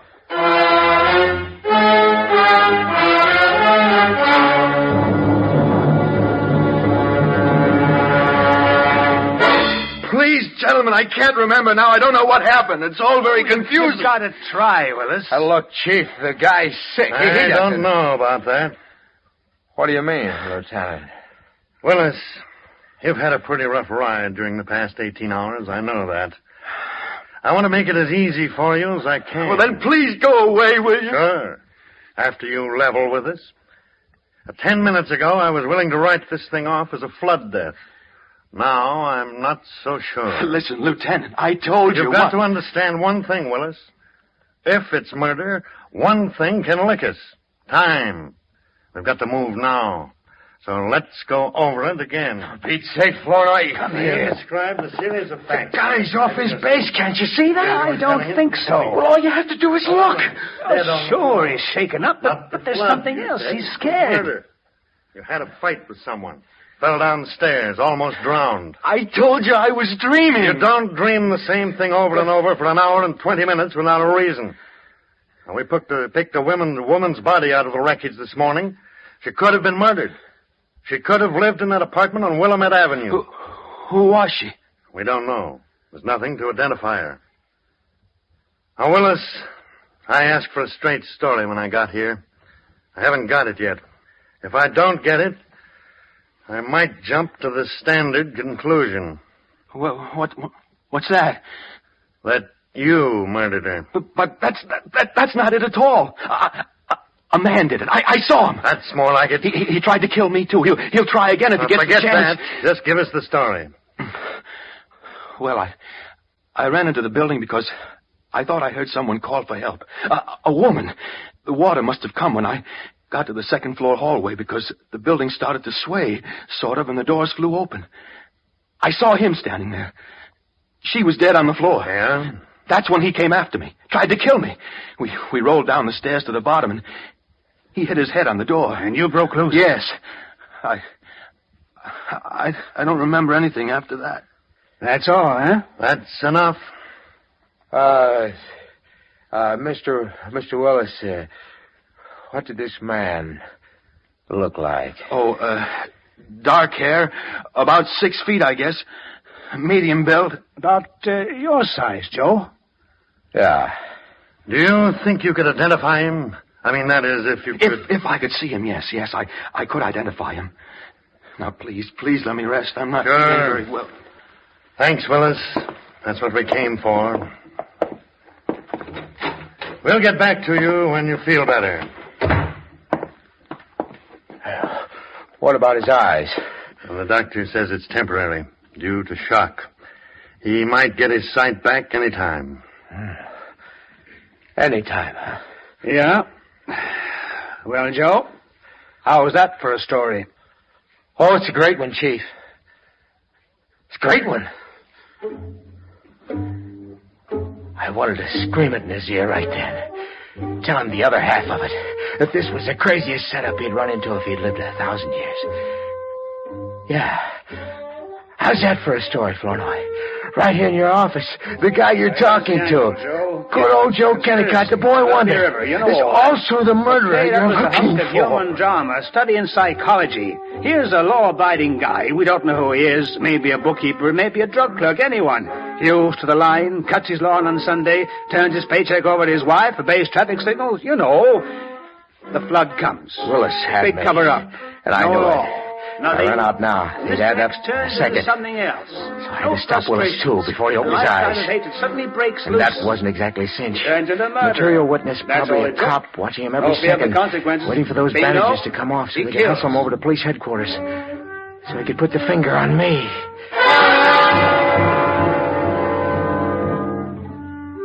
It was 11 that night. Just 23 hours after I killed Marilyn that Flournoy rushed into my office. Joe, get your coat. Huh? We're meeting Bellshaw at the hospital. Mr. Willis just came out of it. He can see.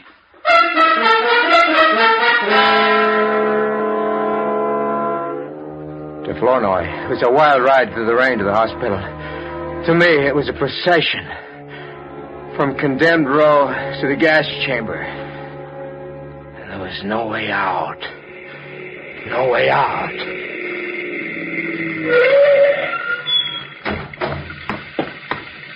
Come on, Joe.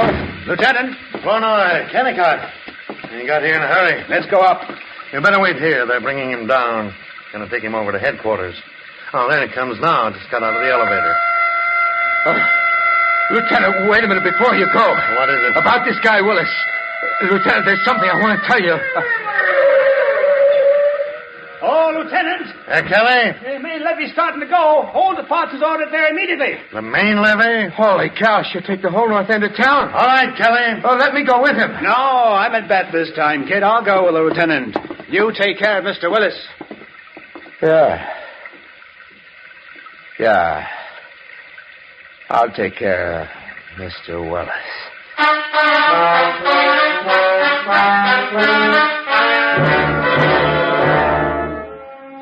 I turned the collar of my overcoat up.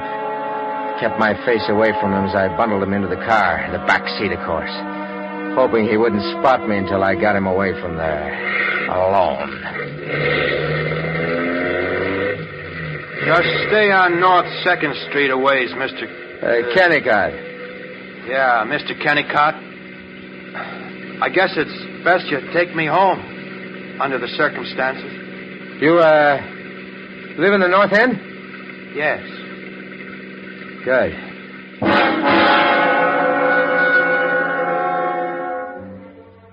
Here's the kind of luck you can have only once. Yeah. A split second before the axe fell. Just as I was about to lay it in the lieutenant's lap, the river saved me. And it would save me again. He lived in the North End, right where the second flood would hit when the main levee went. He wouldn't get away this time because I'd made sure. And no matter what the question was, I had the answer. Willis lived in the North End. I was driving him home. We hit a deserted section, manufacturing district. It was dark, blinding rain. Just right. Then... Stop the car, Mr. Kennicott. Huh? I said stop the car. What's the idea, Willis? Shut up. Now get out. Hey, look, wait a minute. Did you hear what I said? This is a 38, Kennicott. I'll let you have it, so help me. But look. You made a bad mistake, Kennicott. Mistake? That woman they found this morning. They'll never identify her. I made certain of that. She's my dear departed wife. Willis, you mean you... You know I killed her, Kennicott. You saw it when the door flew open. Wait a minute, Willis. Thought it'd make a nice piece of blackmail, didn't you? That's why you didn't identify me. But you made a mistake. I'd never hold still for blackmail. You knew I was in the other bed at the hospital. Sure. I faked the blindness. Tried to get something over my face before you woke up. Okay, Kennicott. Now, listen to me, Willis. I didn't see your wife. I didn't know you murdered her. I thought it was you who saw me when... Oh, give me that gun. Give it to me. Let go. Let me go, will you? That's it. Now, I got the gun. You will shoot me, will you? No, Kennicott. Don't shoot. Don't shoot.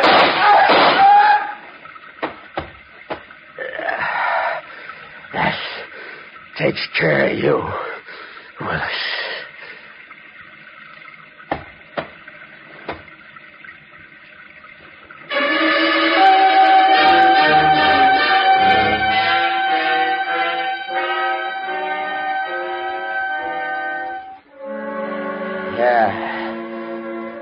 We all learned something, Flournoy.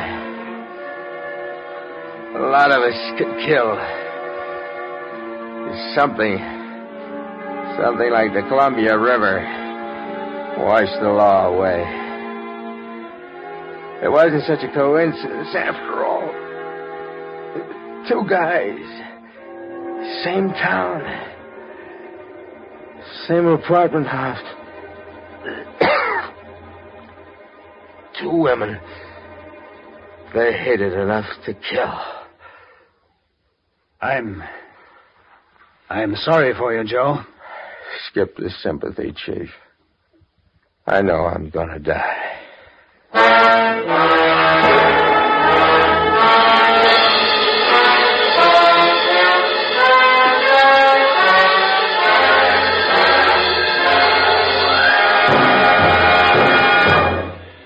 And so the curtain falls on Conspiracy, which was chosen by guest expert Ursula Curtis. Miss Curtis is author of the newly published novel, The Second Sickle. And now, as host and narrator of Murder by Experts, it's my privilege to welcome and introduce to you Mr. Lawrence G. Blockman, Vice President of the Mystery Writers of America, an organization of nearly 300 of America's foremost writers of mystery and detective stories. Mr. Blockman. Thank you, Brett. Each year, the members of the Mystery Writers of America are called upon to vote for what, in their opinion, is the best radio mystery program of the year. To the winning program goes a statuette of Edgar Allan Poe, known as an Edgar, which is to mystery writers what an Oscar is to Hollywood. 5 of the foremost radio mystery programs are voted upon by our members. The winner, by an overwhelming majority, was Murder by Experts. It gives me great pleasure, on behalf of the Mystery Writers of America, to present to Robert Arthur and David Cogan, the producer-directors, the Edgar Allan Poe Award for the Best Radio Mystery Program of 1949. Mr. Cogan? Mr. Blockman, it makes me very happy to receive this tribute from the Mystery Writers of America. On behalf of Mr. Arthur and myself, I want to take this opportunity to thank those who made the winning of this award possible. the writers and actors who lent their talents to this program, our music director, Emerson Buckley, our arranger, Richard DuPage, engineer, Don Williamson, soundman, Walter Shaver, our announcer, Phil Tonkin, and a Mutual Broadcasting System. And, too, I want to thank our many listeners for their thousands of kind letters.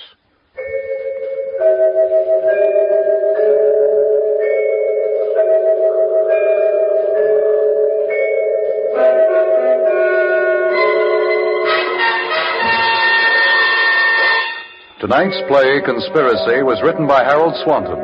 In our cast were Lawson Zerbe, Miriam Wolfe, Ronald Dawson, Frank Behrens, and Robert Donnelly. All characters in our story were fictitious, and any resemblance to the names of actual persons was purely coincidental. Phil Tonkin speaking. This is the Mutual Broadcasting System.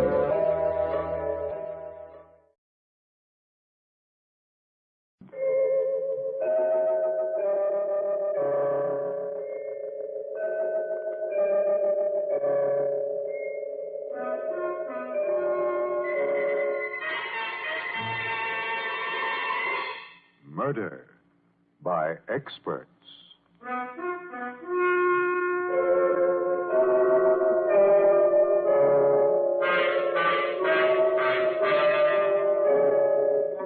The Mutual Broadcasting System presents Murder by Experts, with your host and narrator, the noted mystery writer, Brett Halliday. Mr. Halliday is creator of the world-famous detective character, Michael Shayne, author of 25 mystery novels, and whose latest work, This Is It, Michael Shayne, has just been published. This is Brett Halliday. Each week at this time, Murder by Experts brings you a story of crime and mystery which has been chosen for your approval by one of the world's leading detective story writers. This time, our guest expert is the noted mystery novelist Lenore Glenn Offord.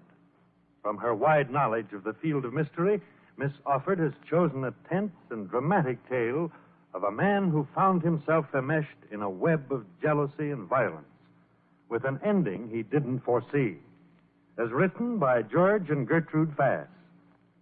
And now we present John Sylvester and Joyce Gordon in Freeze a Crowd.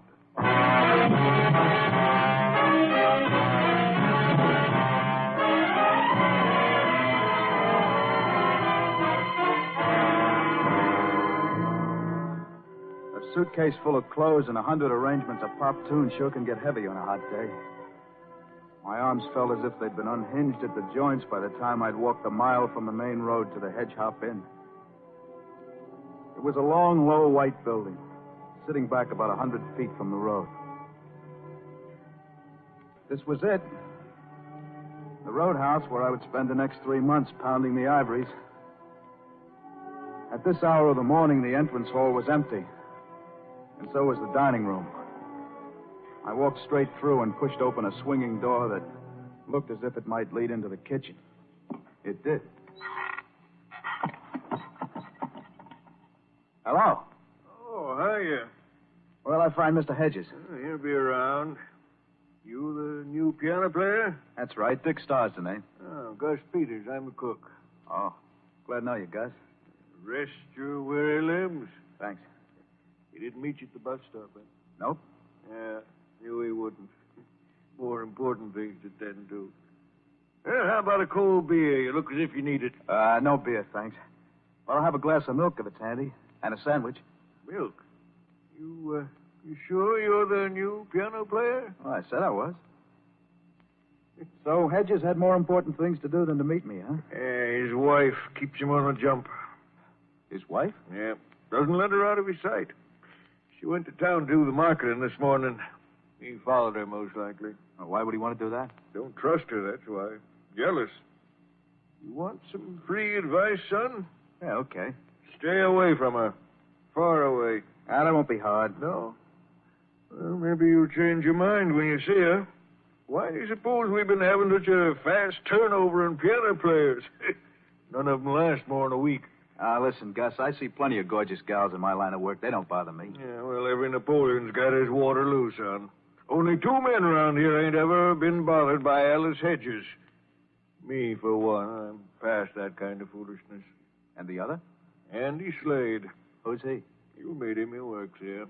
How does he manage to resist? You know, I ain't never figured that one out. Except he's just a natural cold fish. Hey, leave your stuff on the porch, Dick? Uh-huh. Well, I'll take it to your room. You're in the attic right next to me. Oh, swell, but never mind lugging up that stuff. Oh, it's all right, son. I'm going up anyway. You just sit here and finish. Gus went out and left me alone with my sandwich and milk. A couple of minutes later, I found out what he'd been driving at. The door from the dining room swung open and a girl came in carrying some packages. She walked over to the table and put them down before she said anything. And I had time to get a good look at what was probably the most beautiful woman I'd ever seen. Hello. You're Dick Starr, aren't you? Yes, I am. I'm Alice Hedges. How do you do? Hello. I hope Gus is making you comfortable. My husband didn't meet your bus, did he? No, I walked. I'm awfully sorry. If I'd known, Oh, John. Here's Mr. Starr, the new pianist. Mr. Starr, my husband. How are you, Mr. Hedges? Hello, Star. Alice, go remind Andy to meet me in my office in 15 minutes. Oh, but, John, I'm sure he remembers. Go on, Alice. All right. Listen to me, Star. You're new here. Yes. Now get this into your head and get it in good the first time. Stay away from my wife. You can relax, Mr. Hedges. I'm here to play the piano. Well, just so you don't forget it's the only thing you're here for. Mr. Hedges, I assure you, I haven't the least intention Oh, of... now, don't give me that, Star. I've reached the end of my rope with her. The next man she makes a play for is going to get it. The next man she? You heard me. That's why I'm warning you. Now, if you want to stay healthy, keep clear of her. Enough said? Enough said. Okay. Now, let's talk about your work. Yes, Mr. Hedges. You play in the dining room from dinner time until 2 a.m. You can take a 10-minute break every hour. Uh-huh. Now, there won't be a lot of customers in the dining room. Sometimes there may not be any. But you'll play anyway. Oh, that's okay with me. Maybe you'd better get this straight from the start. I don't make my money out of the dining room. Or the bar, either. No? No. I've got the barn fixed up with a dice table and a roulette wheel. Oh. Andy Slade runs that end of it. Now, it's not going to affect you one way or another. Well, I'm not worried, Mr. Hedges. I've played in other clubs where they had gambling rooms. Good. We'll get along, Dick. Just remember, stick to your piano playing. I intended to. If Hedges wanted to go around thinking his wife was a man chaser, that was his business. Of course, he was wrong. All you had to do was look at Alice Hedges to know that she was straight. She'd never come chasing after me. And even if she did, she wouldn't find anyone at home. No, sir. Jobs don't grow on bushes. And I was hanging on to this one. At dinner, I played for 2 or 3 couples. And at about 10, the gambling crowd began drifting in. They'd have one drink at the bar and then head out toward the rear where the barn was. I went to have a look during one of my 10-minute breaks. That's when I met Andy Slade. He was tall and good-looking in a pasty way and handled the roulette wheel with an easy air. He grinned when Hedges introduced us. But I felt sure he wouldn't know me again the next time we met. So, this was Andy Slade. The only man outside of old Gus that Hedges could trust. At 2 a.m, I quit and went into the kitchen for a glass of milk. Alice was there, alone. Hello, Dick. Did you want something? No, thanks. I guess I'll be going up to bed. But you must have come in for something. A glass of milk? Don't be bashful. Well, all right. Thanks a lot. I suppose my husband told you. Told me what? That I'm no good. He did, didn't he? Oh, No, nothing like that. No use, Dick. He tells everybody. Well, he might have said something, but I just let it blow over my head. What do you think, Dick? About me, I mean. From what you've seen of me. Do I look like that kind? Well, certainly not. You look like a nice girl to me, Mrs. Hedges. A very nice girl. You really mean that? I know you do. You can't imagine how much it means to me to hear you say that. John is so crazy with jealousy. And he has no reason, absolutely no reason. Makes me so miserable. Always spying on me, always following me. Gosh, that's a shame. Dick, see that lake out there? Yes? It's big and blue and deep. Someday that's where I'm going. That's one place he won't follow me. Oh, don't talk like that, Mrs. Hedges. That's no way to solve anything. Would it really matter to anyone? What? Sure. It wouldn't matter to John. He doesn't love me, really. Jealousy is just sort of a disease. I haven't anyone else. It would matter to me, Mrs. Hedges. You? Yes, it would, even though I never laid eyes on you before this morning. I know what you must be feeling, and I'm sorry for you. You're kind, Dick. You really understand, don't you? Oh, Dick, I need someone to understand me, to help me. Gee, I'll be glad to do anything I can, only... I know there's nothing you can do. But I'll be able to talk to you. And that'll mean so much to me. It will? I need a friend, Dick. I'm glad I found a friend. I went up to my room, but I didn't sleep. I kept thinking about Alice. What a tough spot she was in. And feeling sorry for her and wondering what I could do to help. But 5 hours of tossing didn't help solve her problem any. I got up, washed, shaved, and dressed, and started down for breakfast. And then I noticed a piece of paper lying just inside my door. It was from Alice, asking me to take the rowboat after breakfast and row a mile down the lake.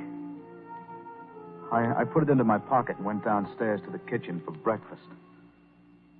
Maybe you'd better go back to bed, son. I asked you twice if you wanted eggs, and I ain't got an answer yet. Oh, sorry, Gus. No eggs, thanks. Just some coffee. What, no milk? Where's Mr. Hedges, Gus? Sleeping. He never gets to bed before 5. And Mrs. Hedges? Out marketing. Why? Oh, nothing, just that. The old man laid it on the line for you yesterday, huh? Well, so what? I never was interested in another man's wife. She's no exception. Fine, that's fine, son. Is there a rowboat around, Gus? Yeah, should be one tied up to the dock. Gonna use it? Might as well. Nothing else to do. You piano players are all the same. Nothing else to do, you go rowing. Seems to me it's just back-breaking work and hard in the hands. Well, I like to keep fit. Are the oars in the boat? Yeah? Say, Dick, maybe you'd better chop some wood for exercise. I could use some kindle. No, thanks. I'm going rowing. A stiff breeze at my back made the going tough. And even though the morning was cool, I'd worked up a good sweat before I'd been out 10 minutes. Maybe I'd have done better to have stayed home and chopped kindling for old Gus. But she needed a friend. I couldn't let her down. Finally, I saw a patch of pink moving a little way up the bank. I rowed to shore and tied up. Hello. I was beginning to be afraid you weren't coming. Weren't coming? Well, we're friends, aren't we? I know, Dick, I know. I just thought perhaps John saw you as you were leaving. Well, even if he did, there's nothing wrong with going out for a little row. He'd see something wrong in it. He saw something wrong in your coming into the kitchen last night. He knew about that? But he was in the barn. He knew. He always knows. He was furious. But why? It was a coincidence that I met you there. It wasn't as if we'd planned to meet. Of course, that's what I told him. But he wouldn't believe me. He said if he ever caught us together again, he'd throw you out the same day. You're right, Alice. That kind of jealousy isn't normal. It must be terrible for you.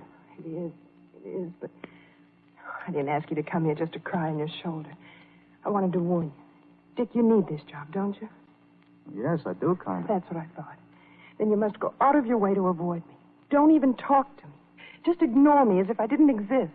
I hate to do that, Alice. You said you needed a friend, someone to talk to. That's all right, Dick. I guess I'll get used to this kind of life. promise me you'll do as I say.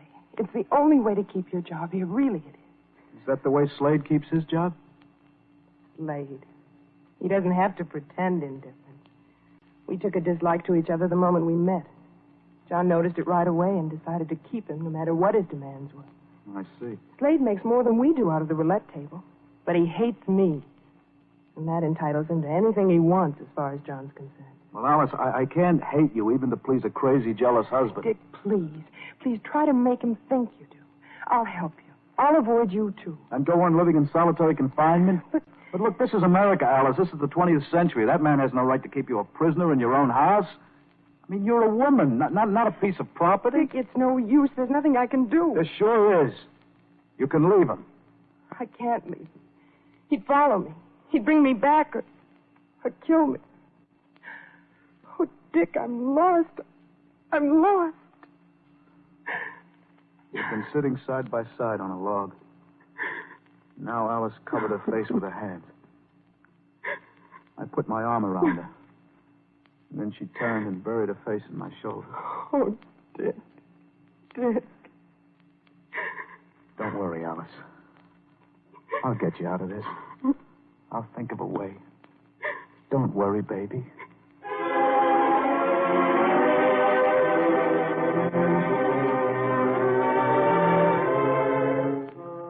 Alice, driving the car, got back to the inn sooner than I did in the rowboat. Gus winked at me when I walked into the kitchen and nodded toward the dining room. Through the closed door, I heard their voices. I think you're a rotten liar. You couldn't have spent 2 hours in town shopping, no matter how crowded it was. Who'd you see when you got there? What man were you sweet-talking to this time? I swear I didn't talk to any man in town, John. You're a liar, and you're a two-timer. That'll show you. And low down. Take it easy, son. Well, I'll break his neck. Don't be a fool. You know he ain't altogether wrong, don't you? He is wrong. He's a lunatic. That's what he is. Well, maybe he is and maybe he ain't. But she's his wife, and you've got no call butting in. I'll butt in, all right. In my own time and in my own way.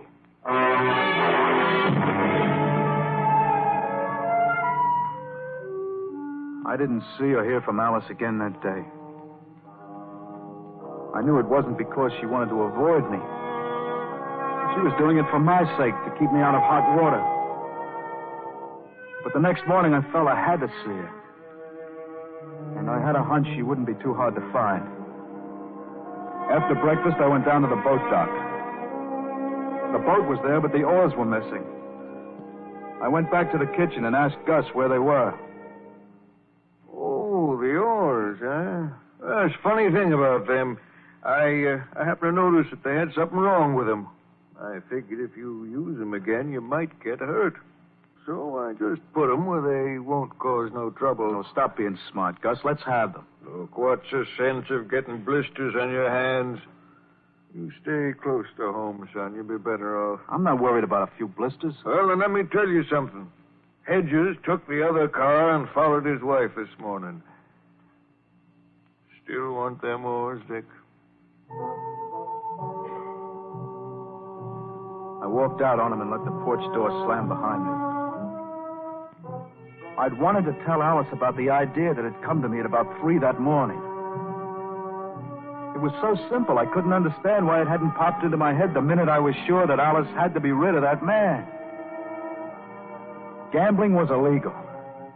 If Hedges was in jail, he couldn't bother Alice, could he? I went out to the public phone booth in the bar and called the police and told them about the gambling going on in the barn over at Hedge Hop Inn. As simple as that. I was feeling pretty good that night, playing to an empty dining hall and thinking how pretty soon Alice's troubles would all be behind her, with that precious husband of hers safe behind bars.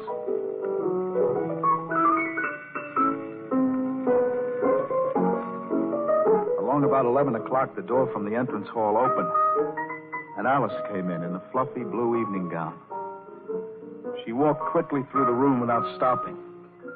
But as she passed by my piano on her way to the kitchen, she managed to whisper. On the boat dock, Dick, at 12. I kept on playing as if nothing had happened. But inside me, a voice kept singing. She loves you, Dick. She tried to keep away, but she couldn't. She loves you. She'd never risk a rendezvous on the boat dock if she didn't. She loves you, just as you love her.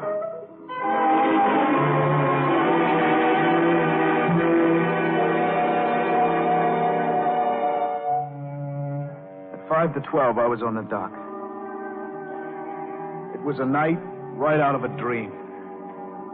With the mist over the lake and the moon a pale blur in the starless sky. I was looking out over the inky water when I heard the click of her high heels behind me. And I turned. And she was in my arms, and her mouth was pressed hard against mine. It was a long time before either of us could speak. I know how you feel about me, Dick, darling. I know because it happened to me, too, the moment I saw you. I was so afraid you'd believe the things John said and turn against me. I couldn't, sweet. I couldn't believe anything bad about you. Listen, honey, you're going to be free. Do you hear? You're going to be free. What do you mean, Dick? How? Never mind. You'll find out soon enough. Just trust me. Oh, I do, Dick. You're so wonderful. Dick. What? Someone's coming. It's John. I'll let him come. Right over here, Hedges. I'm waiting. Oh, you dirty louse. You know better than the rest of those piano-playing Casanovas. Take it easy, Hedges. Dick, be careful. You look like a decent fellow, Star. That's why I warned you. But I say you know better than the rest of them. Look out, Dick! I saw his roundhouse even before Alice screamed, and I beat him to the punch. I'll get you. I warned you. Dick, he has a knife. He was crouching, and there was a wicked 7-inch blade in his right hand. I circled him until I got the lights from the house at my back, and then I backed away. I couldn't fight a knife with my bare fist, and I was going to run for it as soon as I could get Alice away. Alice, get into the house. Lock yourself in and call the police. You'll be fish bait before they get here, and so will she. I could see him tense for the spring, and then I felt something heavy being pressed into my hand. Use it, Dick. Use it quick. Hedges jumped, and I swung at the same minute.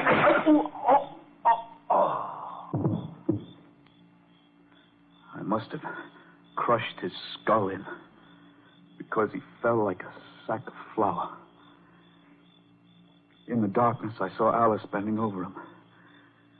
She stood up slowly. He's dead. You killed him, Dick.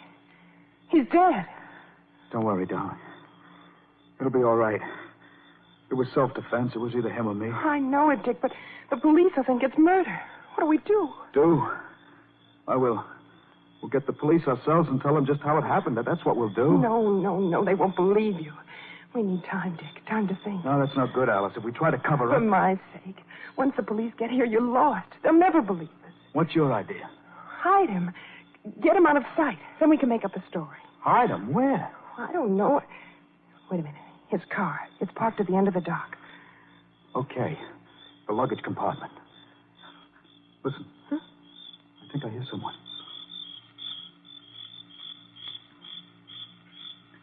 We stood and listened. But there wasn't a sound except the crickets, shrilling so loudly the noise seemed to beat inside my brain. So we dragged Hedges' body off the dock, and I carried it to the car. Luckily, there wasn't any blood. I pushed it into the luggage compartment and closed the lid. It would be safe there until I could think of something to do with it. Then we separated. I went back to my piano while Alice gave the people gambling in the barn some story about Hedges suddenly getting sick.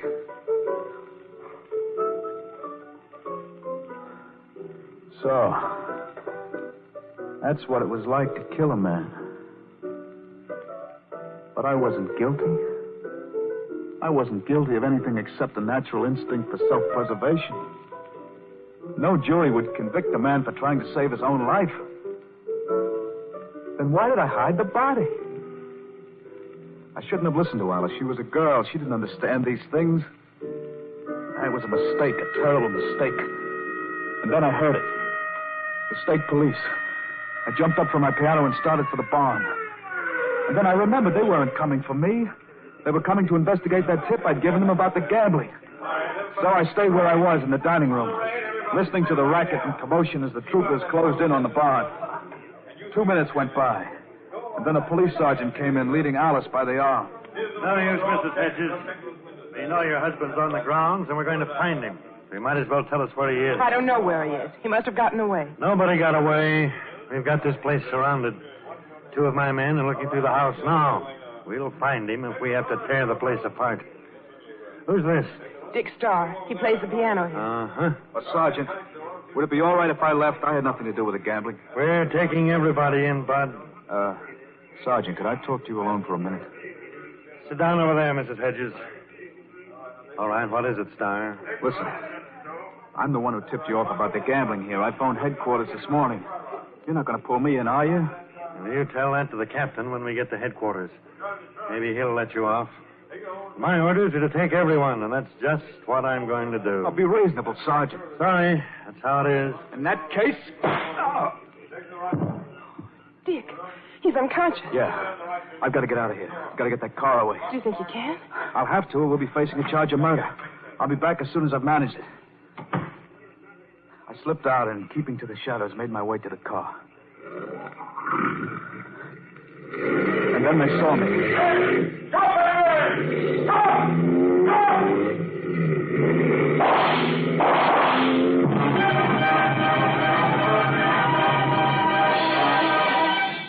I got out on the road and stepped on the gas. Behind me, I heard the roar of motorcycles as some of the troopers came after me. I kept my lights off, hoping to lose them in the dark when I hit the highway. But if they couldn't see me, I couldn't see anything at all.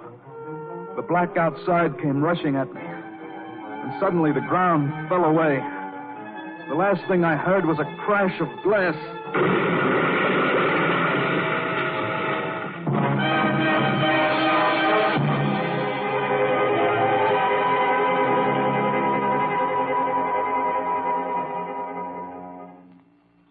Ooh.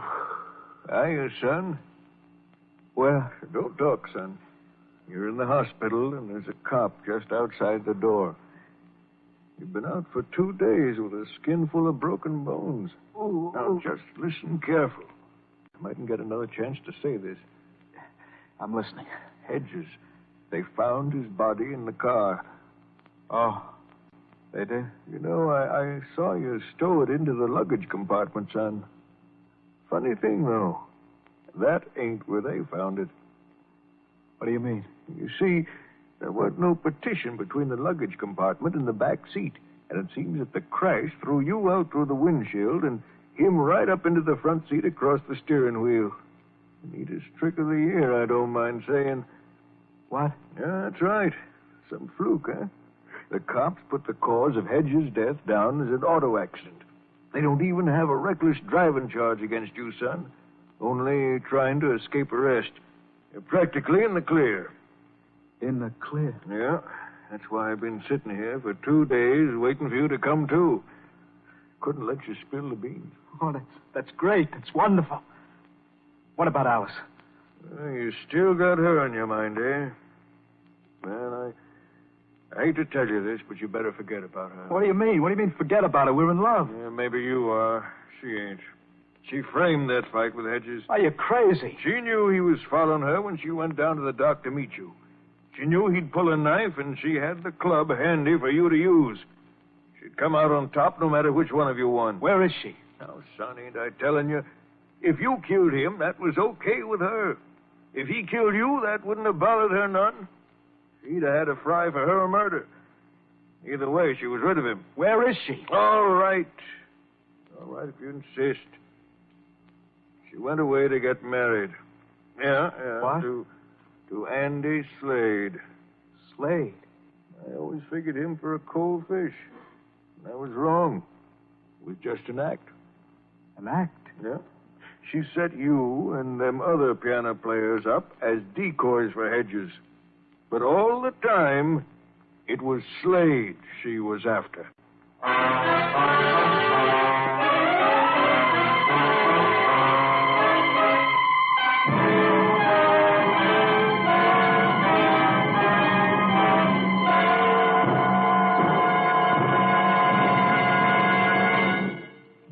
And so the curtain falls on Three's a Crowd, which was chosen by guest expert Lenore Glenn Offord. Miss Offord is author of the recently republished mystery novel, The Smiling Tiger. Next week at this time, Murder by Experts brings you a story of 3 killers and a victim who refused to die, as selected for your approval by one of the world's foremost detective story writers. Until then, this is your host, Brett Halliday, hoping you'll be with us again next week at this time. Program was transcribed.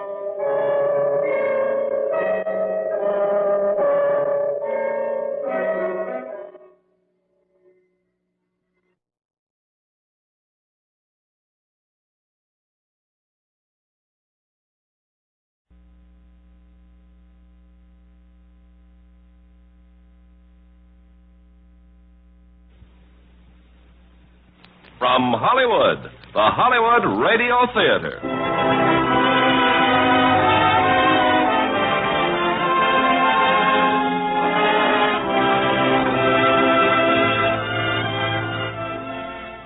Starring William Holden and Colleen Gray in Appointment with Danger. Ladies and gentlemen, your producer, Mr. Irving Cummings.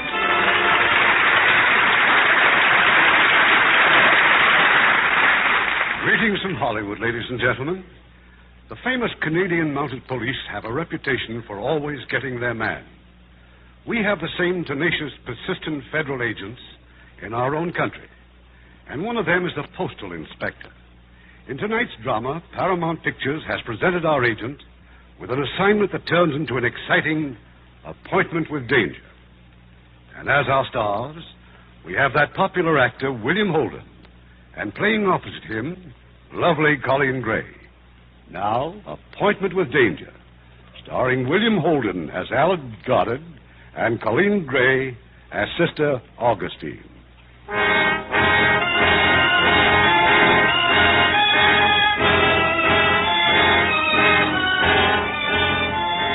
The United States Post Office is the biggest business in the world. Every year it handles 45 billion pieces of mail, and enough money to pay off the personal debts of everyone in the country. Policing that activity is the job of 800 postal inspectors.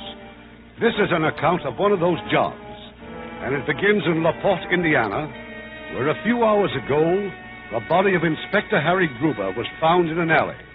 And now in the city post office... All right, Al, what you say makes sense, I suppose. Gruber was either drunk when they strangled him or asleep. But he never drank, so he must have been asleep. Here in La Porte? Well? I don't believe it, Maury. He was killed somewhere else and brought here. That could be any place. Gruber was on a floating assignment all over Indiana. Yeah. Well, it's a rat race now. Until we find that nun. Nun? Oh, you mean one of those sisters? That's right. She was passing that alley last night. She saw 2 men walking with Gruber, supporting him. When she asked if anything was wrong, one of the men said something about their friend being drunk, so she just kept going. Well, don't try to blame her. I'm not. Fortunately, she passed a policeman not long after and told him, but the cop was on a call. By the time he got back to the alley, all he found was Gruber's body. Mm-hmm. What about that nun? Where is she? We don't know. The police have checked every nun here in La Porte. Not one of them was anywhere near that alley last night. Well, did they bother to check the railroads? Railroads, planes, and buses. Nothing. Well, she's got to be around someplace. How many nuns are there, anyway? I don't know, Al. I never counted them. You're a big help. I'll be even less help. I've got to get back to Washington tonight. From here on in, this is your case. Stay with it, Al. Don't worry. I'll find that nun. I hope so. But you've been chasing hoodlums for so long, you don't know how to treat ordinary people. Warm up, will you? Oh, sure. I'll fall in love for you. I don't think you could, because you don't know what a love affair is. It's what goes on between a man and a .45 pistol that doesn't jam. Al, let me tell you about you. That badge and a few law books have turned you into a nut. You don't like anybody, you don't believe anybody, you don't trust anybody. You think everybody has a pitch. Everybody has. You, I, everybody. We're all working for ourselves. A better job, a little more dough, a round of applause. One way or another, everybody you meet is a pitch artist. Skip it. Just keep me posted. And remember, the biggest thing on your side isn't a pair of brass knuckles. It's time and work and patience. Thanks. Now, do you mind if I start trying to find out who killed Harry Gruber? No, and I'm sure you will, Al. Because you're a good cop. That's about all you are.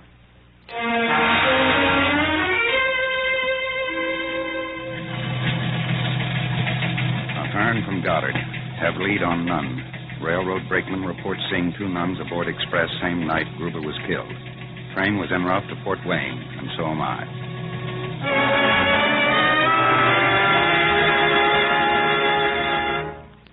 Mr. Goddard, the Mother Superior said you wanted to see me. I'm Sister Augustine. I've been looking for you for 3 days, sister. I'm a post office inspector. Oh, how nice. I'm here investigating a murder. Oh. Well, I'm sure we wouldn't know anything about that. This is a school, Mr. Goddard, an academy. Yes, I know. I followed you here from LaPorte to Fort Wayne and now back here. But that's not important.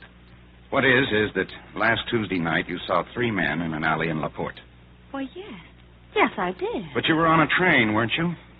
Why, that's remarkable. How did you know? Because I checked the bus lines and the airlines and the railroads. You were on a train that doesn't even stop at LaPorte. Well, it certainly did on Tuesday night. There was a tie-up of some kind just outside the freight yard. The train stopped, and the conductor said we'd be delayed at least a half hour, so I got off. Why? To get some medicine at a drugstore. Sister Paula, I was traveling with her, wasn't feeling well. Well, neither was the guy in the alley. He was dead. A government agent named Harry Gruber. Oh, how terrible. Did he have a family? What's the difference, sister? He's just as dead either way. Really, Mr. Goddard? The point is, could you identify either of the men who were in the alley with him? Well, one of them, perhaps. He was rather pleasant. He told me the man was intoxicated. Look, would you mind coming with me and checking the police files? They have quite a collection of pictures. Oh, I couldn't, Mr. Goddard. I have classes in 10 minutes. Sister, it's your job to go down there. Isn't there someone else you can get? Even if there were, you should know better. Letting someone else do your job is a design of the devil. I'll see, Mother Superior. You're right about letting someone else do your job. That was merely a quote. Well, whoever said it is very true. It's from the writings of Martin Luther. Oh? From his earlier writings, I imagine. I'll be back in a moment, Mr. Goddard.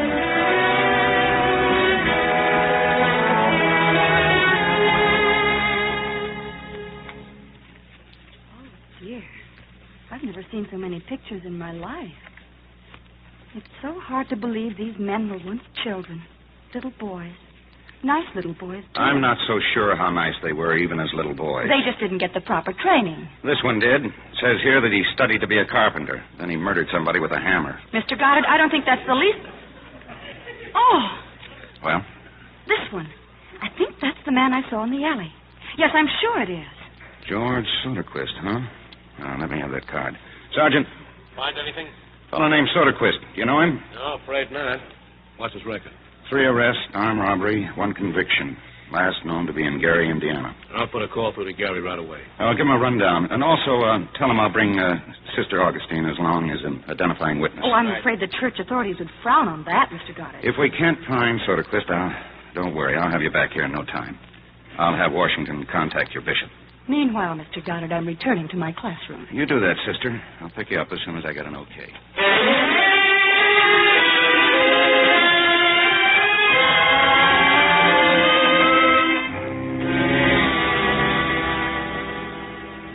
Good evening. I'm Mother Ambrose. My name's Goddard. I have a letter here from the bishop. So I understand. Sit down, Sister Augustine. Thank you, Mother Ambrose. I've come to Gary at the request of the police department. We've been advised, Sister. You'll stay here at St. Michael's Parish House. Thank you. Is this Mr. Soderquist a friend of yours, Sister? Oh, no. I picked him out of the mug book. Mug book? It's just a phrase she picked up. Oh. Will you be here long, Sister? Until we can prefer charges against Soderquist for murder. Are you sure he's a murderer, Mr. Goddard? Yes. But he'll get a trial and everything the law allows. But not one drop of charity. Excuse me, please. There's a Lieutenant Goodman from the police. He's been here waiting for you to arrive. You don't think very much of me, do you, sister? I feel sorry for you, Mr. Goddard. I don't think you have a heart. Well, fortunately, that doesn't seem to matter so much to the people I work for, so why don't you just forget me? Right in here, Mr. Goodman. Thank you. Got it? Yeah. I'm Dave Goodman, homicide. Come on in. This is Sister Augustine. How do you do? How do you do? Well, we've got your boy Soderquist staked out in the downtown pool room. That's fine. We can't move, though, until the sister here identifies him. Would you like to come down and have a look? But Very well, Mr. Goodman. Mother Ambrose, we'll be back shortly. Where will you be if the bishop or someone should inquire? I'll be downtown, Mother Ambrose, at the pool hall. Well, not exactly, sister. Oh? There's a hock shop across the street. I've made arrangements with the proprietor. He has a fine view of the pool room. Pool room? Hock shops? Must I go? With any luck, you'll be back here in an hour. Let's go, Goodman.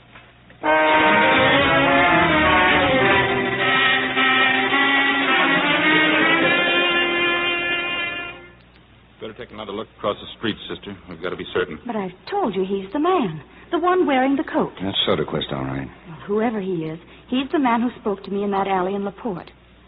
And now I'll go back to the Parriage house, if you don't mind. Just a minute. That man with him, what about him? I don't know.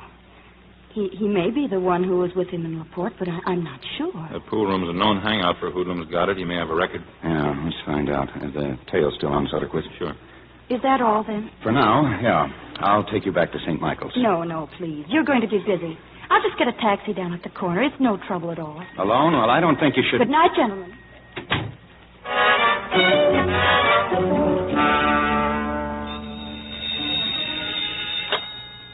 Yeah. Earl? This is Wiggis. Well? We're in trouble, Earl. 5 minutes ago, I'm driving down to meet Soderquist at the pool room. Remember I told you about that nun in LaPorte? Well, she's here in Gary, the same nun, and a block away from the pool room. She's here for a reason, Earl. I'll get hold of Soderquist. No, keep him under cover. Where'd she go, the nun? I don't know. I was stuck with a traffic light. But I'm going to cut this town open and find her. I'm going to find her, see, before she finds me.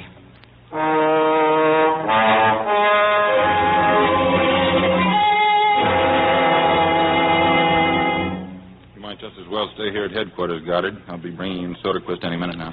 Yeah. Say, you know this town, Goodman. Tell me why a couple of gunzels would knock off Harry Gruber. Well, robbery, say? For dough? If you're a government cop, you have to marry money to buy a stick of gum. Why would they go to all that trouble taking his body to LaPorte? You know, when a hood kills a man, it's the hood who leaves town. Could be because they wanted to stay here in Gary. It'd be interesting to have Soderquist tell us. Homicide, Goodman. Where? All right. Shake down the district and send some men over to his apartment. I want him in here. You don't have to tell me. He jumped the tail. Any other time, it's a cinch. This time we draw a nearsighted cop. Well, we got to head him off. How tight can you seal this town? Real tight. Okay, lock it up. Without him, we haven't got a lead. We'll have him in here tonight. If you want me, I'll be at the post office. That is, if it hasn't been stolen.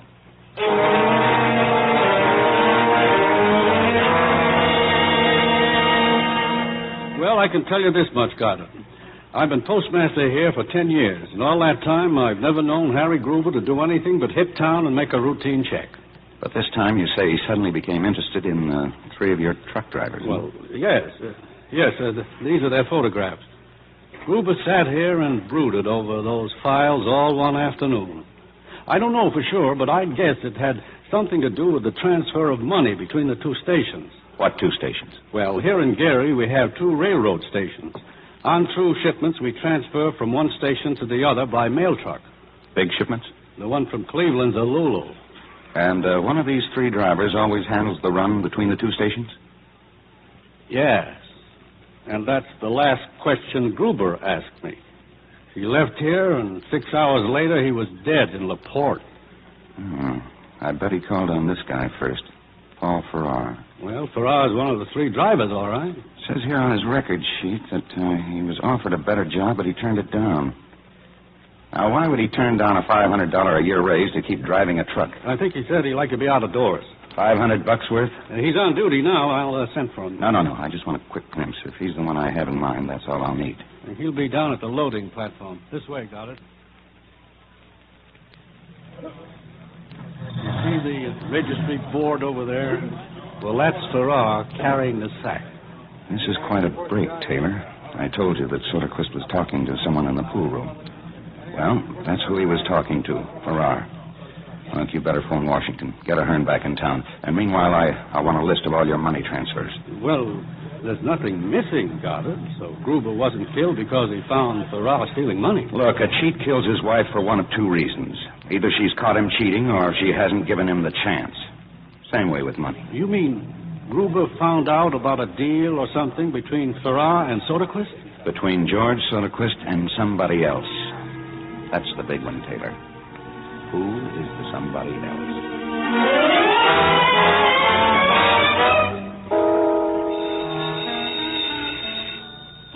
Now on. Regis. Stay where you are, Earl. I'll be there in 10 minutes. The nun, you found her, huh? Yeah. A place called St. Michael's School. Well? Not yet, Earl. But I got a way to do it. Sometime early tomorrow morning.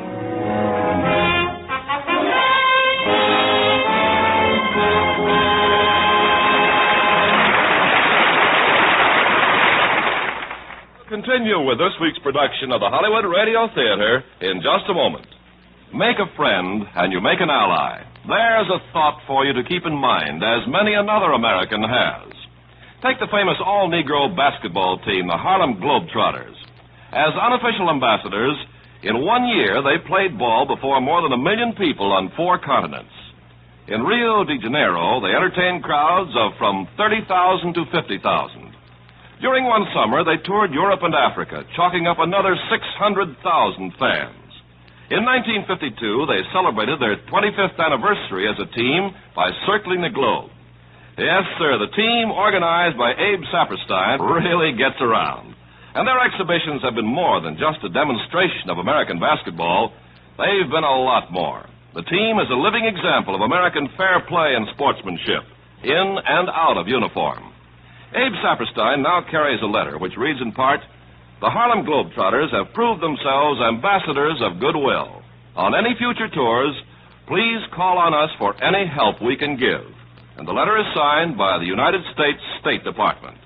In being ambassadors of fair play, the Harlem Globetrotters prove that by helping others, you help your country. Now our producer, Mr. Cummings. Act 2 of Appointment with Danger, starring William Holden as Al Goddard and Colleen Gray as Sister Augustine, with Dan Riss as Ahern.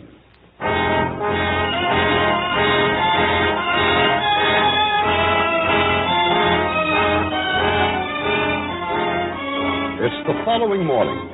The man called Regis has entered a third-rate hotel and gone directly into the manager's office. Well, what about the nun? She got lucky. Makes sense, Riggers. Fixing the roof of the school. Tile. Big hunks of tile. Yeah. So accidentally a big piece of tile falls down just when she's walking past.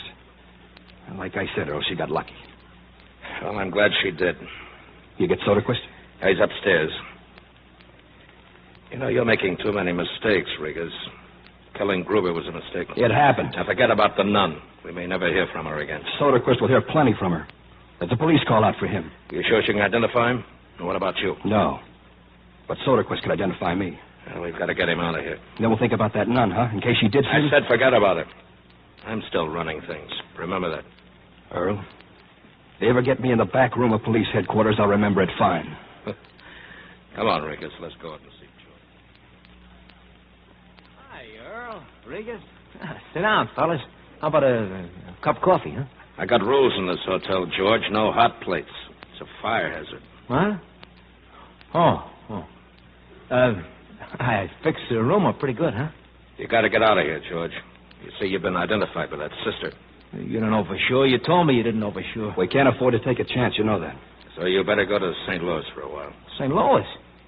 I don't even know anybody in St. Louis. You're not going there to run for office, you know, George. You're going to protect yourself and us. Come on, let's start packing. I'll help you. No, I'm not going. I told you I didn't want to go. You know what's coming up. You'll be taken care of. How do I know? Because I say so. Earl, listen to me. That's the most money I ever heard of. If I'm dealt out now, I don't have a prayer. Start packing, George. I'm not going. I'm staying here until it... Regis, no. What did I ever do to you?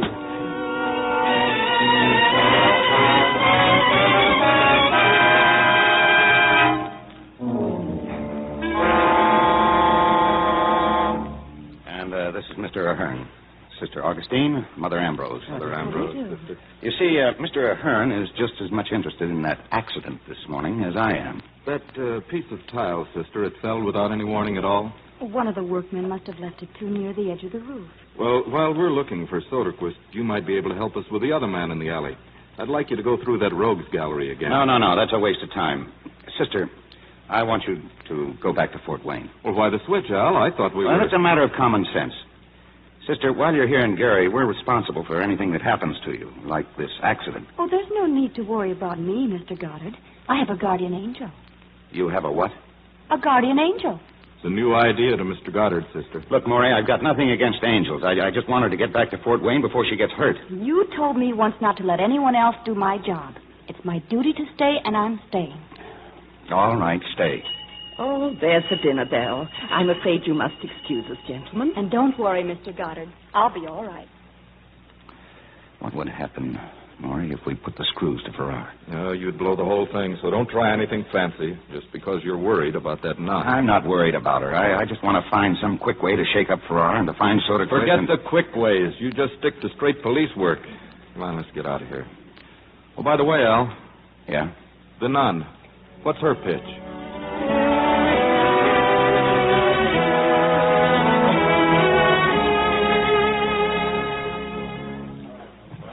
Hello, Farrar. You want to play pool, or would you rather talk? Get going, Mac. Me? I'd sooner talk. Oh, you're real friendly, huh? You don't know me. Paul Farrar, P.O. serial number 20754. Are you a cop? Postal Inspector Al Goddard. I followed you here. Oh, I see. Now, there's a nice, quiet little table in the corner. Let's sit down, huh? What do you got some questions or something? Yeah, a few. How would you like to go to prison for the murder of Harry Gruber? What's the matter with you? You're crazy? I don't even know any Harry Gruber. I believe you.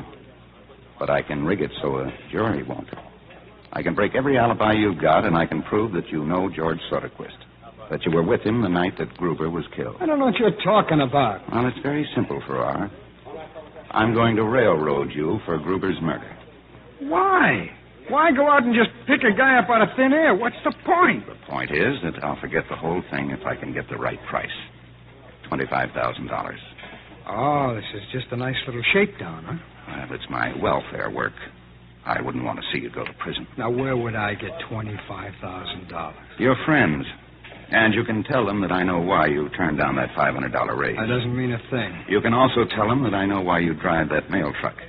Because if you don't, all their plans for that robbery go right out the window. Look, I don't believe any of this. Not about Soderquist or the robbery or this shakedown. I don't even believe you're a cop. Then check around. Meanwhile, I'm at the Park Hotel. Talk to your friends, Farrar. And get that money. If you don't, I'm going to frame you and wreck every chance they ever had to pull that robbery. Hey, now, wait a minute. Wait. Why are you doing this? I told you. For $25,000. And I want that money by midnight or I catch the late train for Washington.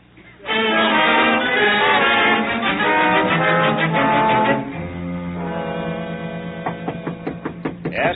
It's me, Farrar. Well? Well, there's no such thing as $25,000. Okay, beat it. You mean you'd still frame me? Sure I would. Look, I know some of the men that Soderquist knows, and I've talked to them. But they haven't got that kind of money, and I'm not in whatever they're doing. Oh, sure, but sure. I'll go along with you in any way I can. Is that why you're here? Well, they want to meet you. They say they'll try to work out something. I think they're scared. Yeah, scared to death. Well? Look, I don't want to talk to any third parties. There'll be no tape recordings and no tricks.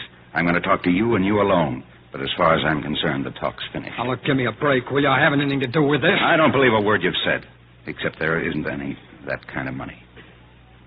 Okay, I'll buy my racing stable some other time. Meanwhile, I'll concentrate on being a hero. Will you listen to me? It's not my fault. Forget the deadline. You've met it. I'm the one that's going to go to prison. What can I do? That's your problem. You still going to take that train to Washington? Sure. Yeah, why not? Get going, Farrar. Get out of here.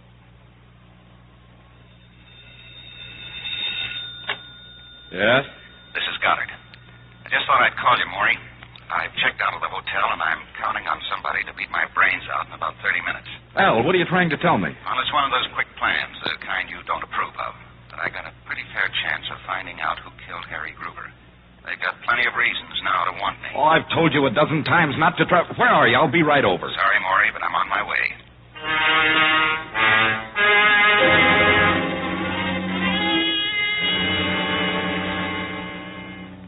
Well, you're waking up, huh, Mr. Goddard? How do you feel? Oh, great. You better keep the ice bag. It'll keep the swelling down. I'm some nursey, huh? Do you mind telling me just where I am? Oh, sure. 4th floor, Compton Hotel. Your friends are waiting for you. Oh, fine. They were real glad to see me. They met me at the railroad station. Well, who are you, honey? Me? Hotel stenographer. Drafted for the emergency. I think he feels like talking, Earl. Get lost, Tony. Sure, honey, sure. Get lost. Remember us? Yeah, vaguely.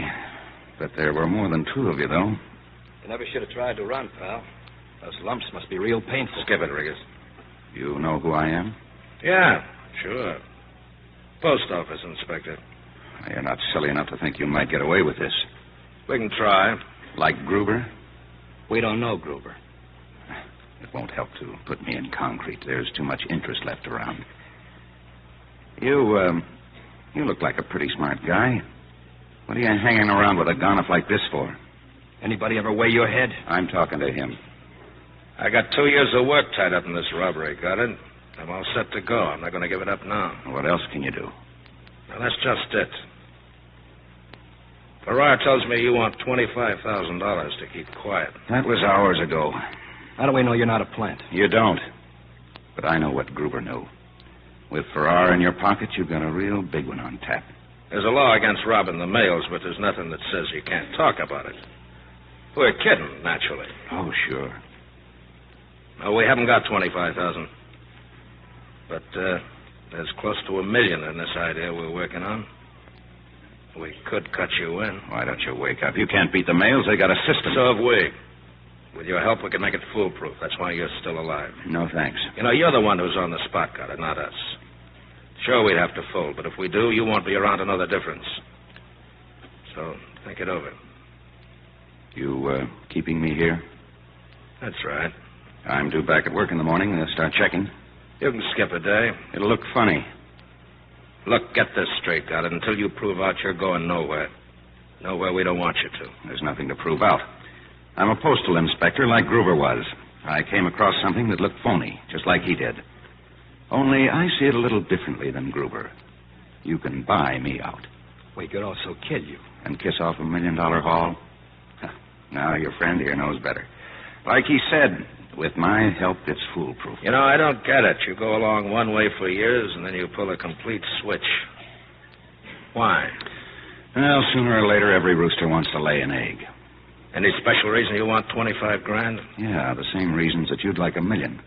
Only I'm not as greedy as you are. Look, I told you before, we haven't got it. If you want to cut of the robbery, okay. If you don't, get out. If I walk out of here, your robbery goes out the window. And you go on running this 2-bit hotel. For the next 10 years, you'll be changing sheets and putting drunks to bed. So don't get so tough. Are you in or out? I'm in. Now, you run your end any way you want, but I take full charge of the post office. No? What's wrong with Farrar? Look, someone else will pick up Farrar the same way I did. If I'm going to risk my neck, I'll do it my way. And one other thing. We got to make it look good downtown. I got to be free to move around on my job as usual. Okay. You sure we're giving him enough? What does that mean, Riggers? We're giving him his own way and a cut. Why don't we all just give him a right arm for old time's sake? You know, sometimes you worry me, Riggers. Somewhere in your blood you got a crazy bug and it's swimming upstream night and day. You better get a cure or you'll kill us all. All right, Earl, all right. We'll let it stand this way. But you got it. One bad move out of you and I'll put you on your back for good. That's for tonight in the station, okay? All square and even? Tough guy, huh, Earl? Real tough guy. I just don't like to be shoved around. Okay, Earl. Now that I'm in, how about giving me some of the details?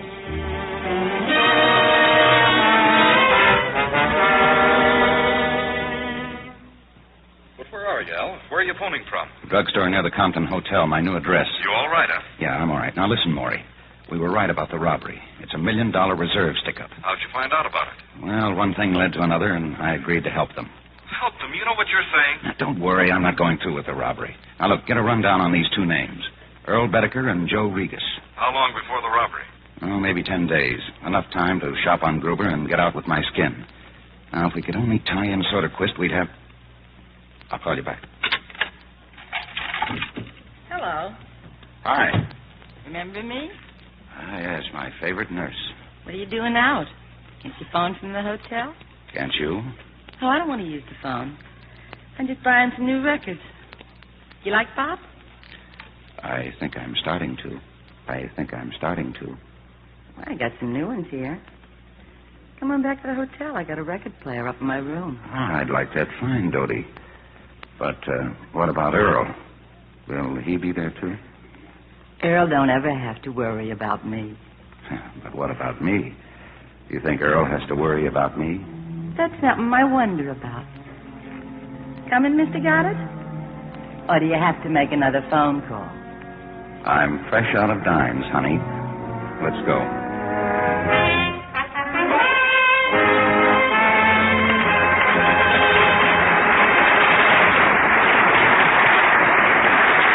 Act 3 of the Hollywood Radio Theater will continue in just a few moments.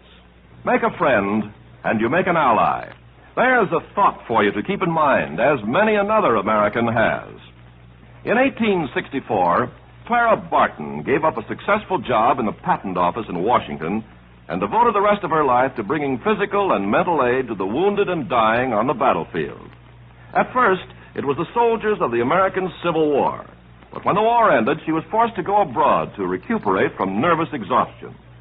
While she was in Switzerland, Napoleon declared war on Prussia. Clara Barton was urged to return to her own country, but she refused. She felt it was her duty to remain in Europe and help the wounded of this new war. It didn't make any difference to her if they were French or Prussian.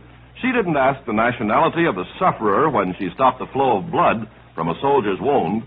In spite of many inconveniences and hardships, she traveled across the rugged German countryside to reach the Prussian front lines.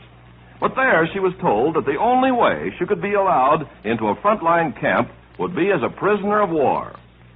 Clara Barton agreed, and as a prisoner until the end of the war, she continued to do her work with the wounded Prussian soldiers. After the war, she remained in Europe to help the defeated French. When she sailed for home in 1873, grateful Europeans bestowed on her many medals of honor, including the Gold Cross of Remembrance, the Jewel of the Red Cross, and the Iron Cross of Merit. Once again, an unselfish American had discovered that by helping others, you help your country.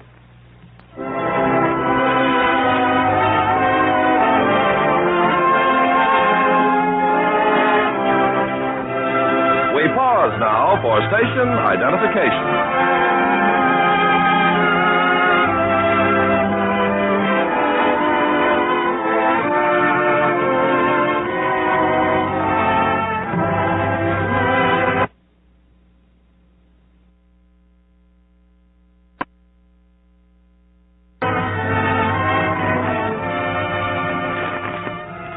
Act 3 of Appointment with Danger, starring William Holden as Al Goddard and Colleen Gray as Sister Augustine, with Dan Riss as Ahern.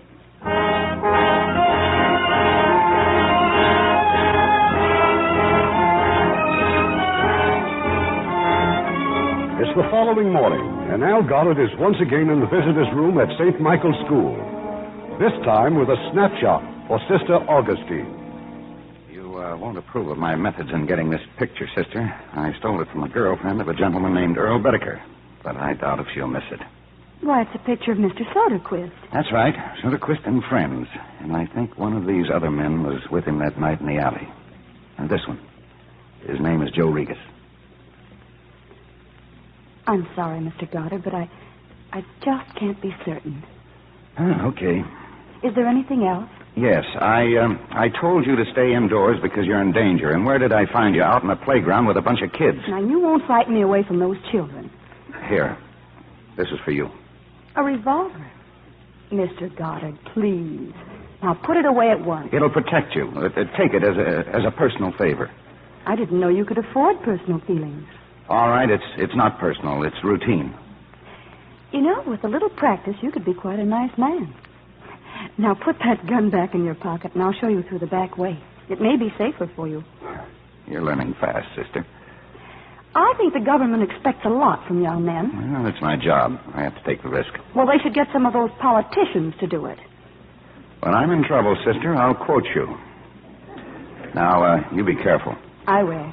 But remember, I have that guardian angel. I've got one, too. It's in my pocket. Only mine never misses. Goodbye, Mr. Goddard.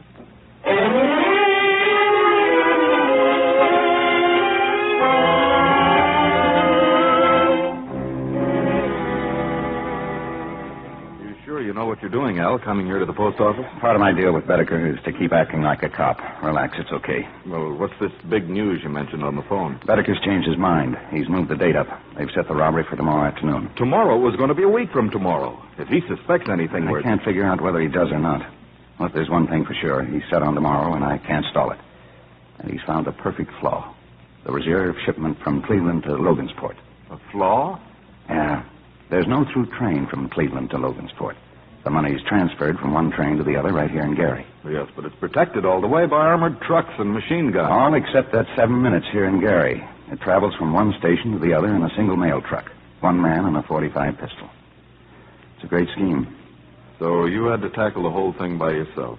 Well, this time I did. Because you got soft-hearted about a nun? Look, she's our star witness to Gruber's murder. We've got to protect her. All right, you've got a badge. Why don't you arrest me for perjury? How can I?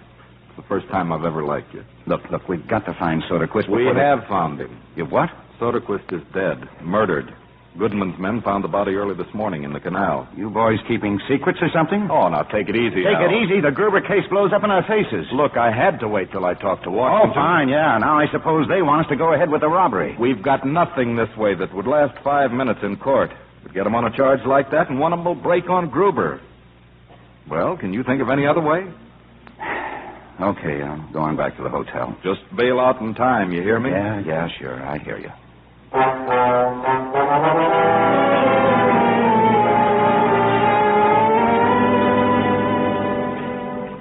Hello? Maury Goddard. I just got back to the hotel, and the desk said you'd been calling me. Where are you? I'm in a booth around the corner. I put you in a bad hole, Al. Right after you left my office, one of the guards found Farrar. He was hiding. Farrar? Just outside my office. He's sure to have heard everything we were talking about. But he slugged the guard and got away. You haven't seen him yet, have you? No, not yet. But let him alone. Don't even look for him. He's bound to get to Bedecker and tell him, so pull out now and run. Don't walk. I got some things up in my room. I'll get him and meet you in 20 minutes.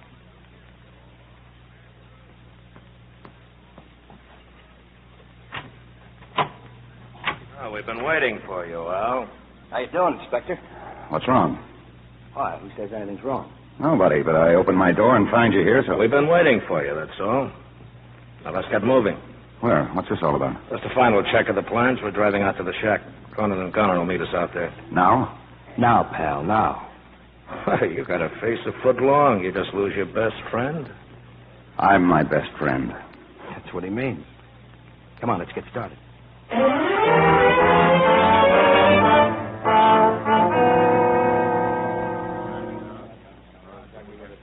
Now, what about the two sedans, Cronin? Yeah, we borrow him out of that parking lot. I've been casing him every day for a month. You got no worries. All right, let's look at the map again. Now, at the end of 4 minutes, the mail truck will be right here. That's point A. We've been through this 100 times. We'll go through it again. It's what happens after we grab the door that bothers me. It's simple. We turn west off the boulevard to point B. We switch the cars, and then we... Sit down, Goddard. Sit down. Earl will answer. Hello. All right, Doty, what is it? I don't want him out here. He what? Okay, thanks. Farrar called Doty. Anything happen? I don't know. Farrar's coming here? Yeah, that's right. He's on his way. I told him to stay away from us. All of us. You're jumping all over the place, Al. Settle down. It can't matter that much. Well, if he's followed, it could matter $1 million worth. Farrar knows what he's doing. Now, let's get back to the map. Now, after point B, these 3 cross streets have got to be blocked off. That's Riga's job. Roadblocks, detour signs. If anybody sees us, we're dead. Remember that, Rigas. The whole job depends on not being recognized. If anybody slips, it won't be me. What about Pal here? Got her. I'll be at the mail truck. Among other things, there's a little matter of making sure we grab the right pouch. Now, what about point C, Earl? There's $1 million waiting for us. But if we're seen, we'll be running for the rest of our lives. Okay, about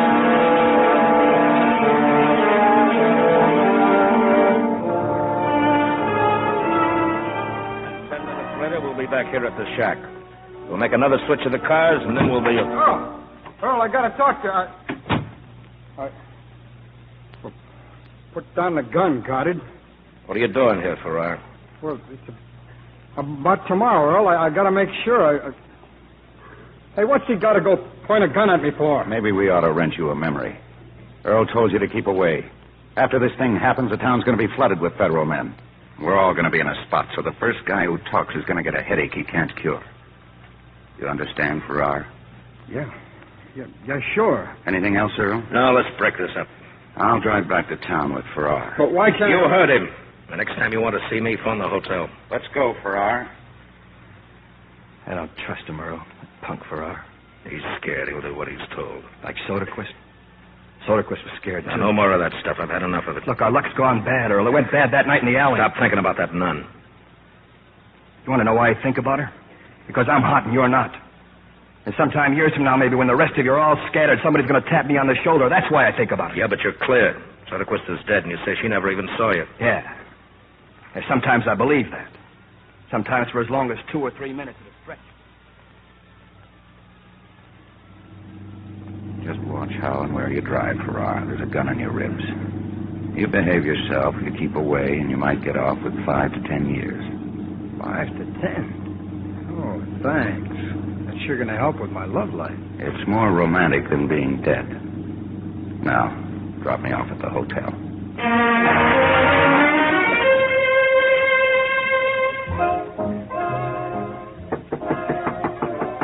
Come in. Hi. Hi. I was just going to pour one. Join me? No, thanks, Dodie. Can we turn off that music for a minute? Huh? Oh, yeah, sure.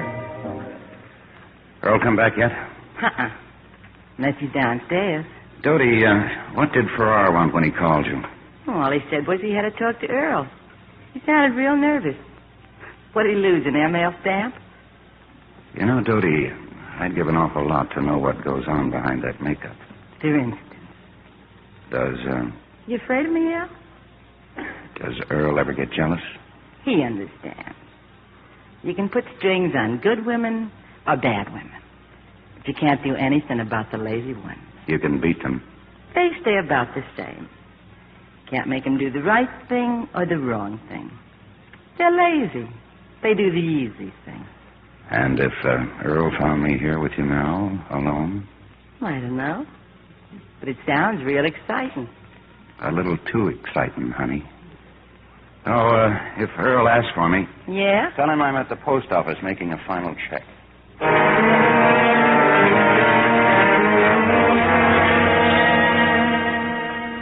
It looks like we're set, Al. Goodman's bringing his boys here tomorrow afternoon at 4 o'clock. And that'll give you over an hour.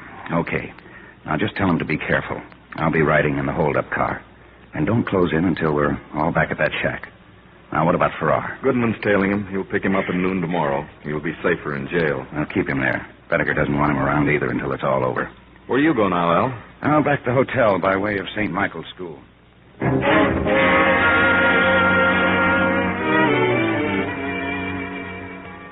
I'm to go back to Fort Wayne. Is that it, Mr. Goddard? That's right, sister. Police matron will stop by tomorrow afternoon and go with you.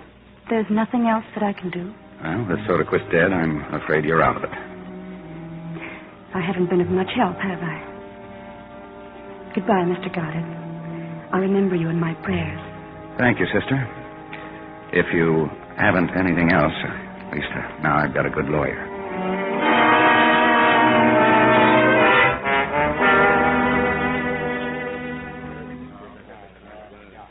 Well, we better start. It's almost 5 o'clock. Anything from you, Al? No. Now, look.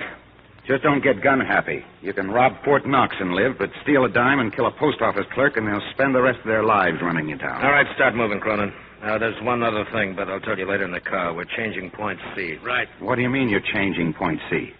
Sounds simple, pal. We're changing it. I found out just a couple of hours ago. Found out what? There's a better road to the shack. There's less traffic. So we're changing point C. Is there any reason why we shouldn't? No, I guess not. You're not driving, so don't let it worry you. Now, where's your coat? In my room. Well, get it, and go out through the lobby. Meet me in the back.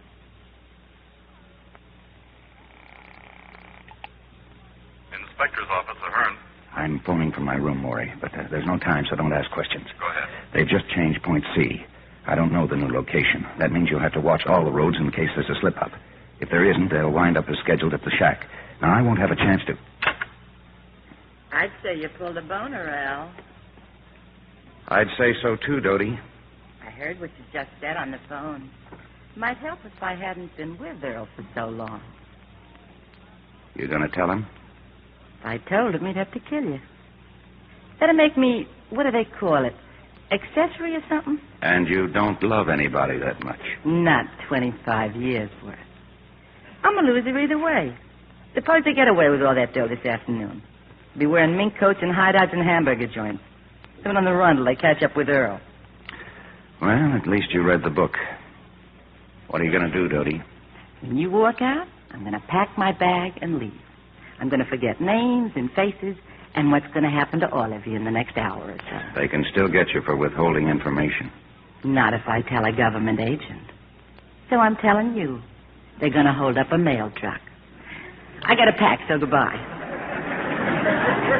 You won't get a gold star, but thanks anyway. Don't bother. Earl was good to me. I hope he kills you.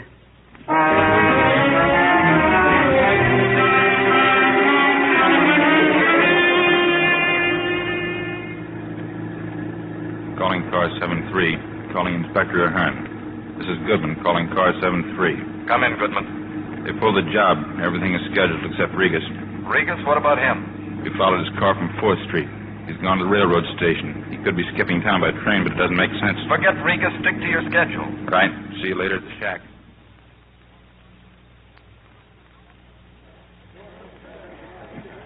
Afternoon, sister. Good afternoon. I'm from the police department. We'd like to talk to you. But I thought I was to go back to Fort Wayne. Yeah, sure, later.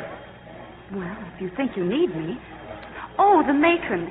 She's getting our tickets. I'd better go and tell Now, look, her. there isn't any time. My partner will tell her. This way, sister. My car's just outside.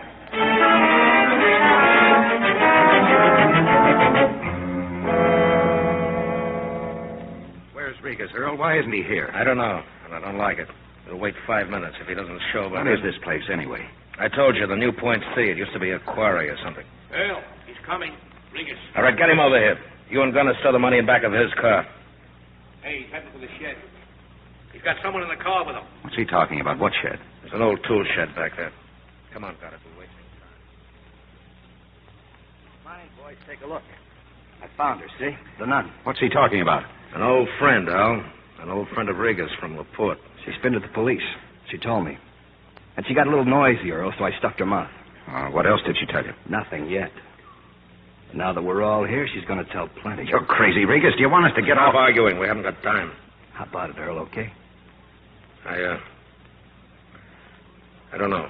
She knows about the robbery. She's seen us, all of us. Killing her isn't going to do any good. Besides, who'd touch her? She's a nun. Regas could do it. Real quick, pal. Oh, what harm can she do us? She doesn't know our names or anything about us. If we're caught, she can identify us. If we're caught, we're through anyway. Look, you're here on a free ride, Goddard. Don't come to the party and give away drinks. Take her gag off, Regas. I said take the gag off. Yeah, sure. Now listen to me, sister. We'll take your word. You've never seen us. You can't identify us. We'll take your word. Thank you. But I couldn't give you my word about a thing like that. What difference does it make? A great deal. I couldn't let my silence be used as a weapon against the law. But you're not hired to defend the law. I'm sorry. I cannot give you my word. All right, Regas. Take her out back somewhere. Come on, lady. Leave her alone. Lie down, Rover. You need a new mouth, Regas. Please don't. Please, somebody stop the fighting. No, Frank, get up. We got to get out of here. For this, we got time, maybe. With $1 million to split, just pray for a tie. Mr. Goddard, he's got a gun! I had to do it, Earl. It was Regas or me. Yeah. Well, what are you waiting for? If those shots were heard, we're going to be in trouble. You're already in trouble, Mr. Goddard. Now, drop the gun. The sister knows you, huh? Well, you picked a talky partner. How far's it gone? It's a fix all the way. The whole area's staked out for miles around. Only we got you and we got her. Leave her here. I'll see that you get through the police. No, thanks. You don't have a chance, Earl. Leave her alone. I promise to get you through. For what? To grab 20 minutes of air and die on a back road? Right now, 20 minutes is a lot of time. All right, get out to the car. Sister, you're either lucky or living right. You drive, Connor. That's just a warning, Medicker. We've got you surrounded. Put your hands up and start walking. Get around to the back. There's a path through the woods. Not the money. We got $1 million in the car. We'll give you 5 seconds. We got nothing. You heard what he said. It's a fix all the way. The doe's phony. Come on. Hell, look, they're closing in. They're back there, too. Then shut up and start shooting.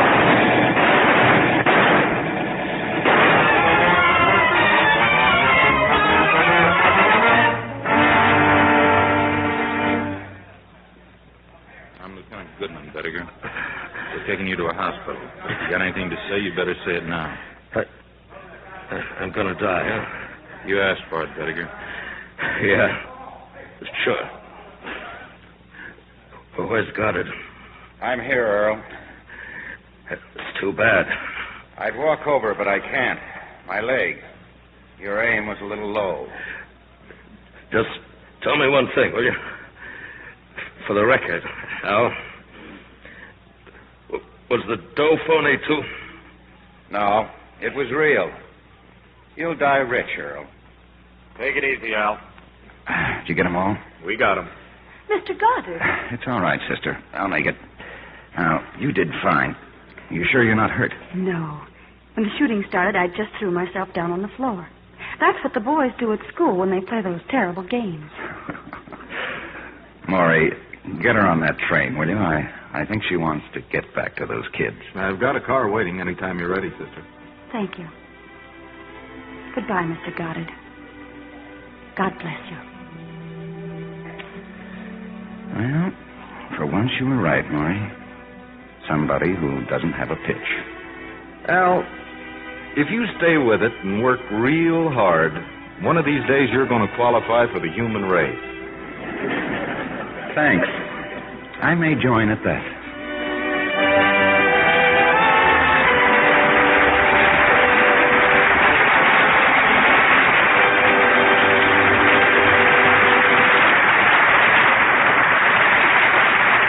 In a moment, our stars will return. The occupation of the Japanese city of Yokosuka is a good example of democracy at work.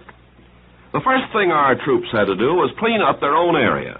But then they looked at the devastation, the sickness, and the low morale of the people around them, and they set to work. To create better living conditions, they demolished rotten, rat-infested buildings. They converted unused buildings into schoolrooms, gymnasiums, and chapels. And with their own funds, they furnished much of the equipment.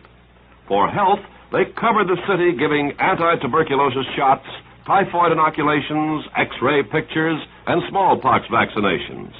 To raise the spirits of the people, they started boys' clubs, women's clubs, Red Cross groups. The occupation is over now, but the Japanese have had a taste of democracy. They like it. They've seen it work. Such acts by you and your friends today are shaping our world of tomorrow. Now, here's Mr. Cummings with our stars. William Holden and Colleen Gray, please come forward for a curtain call.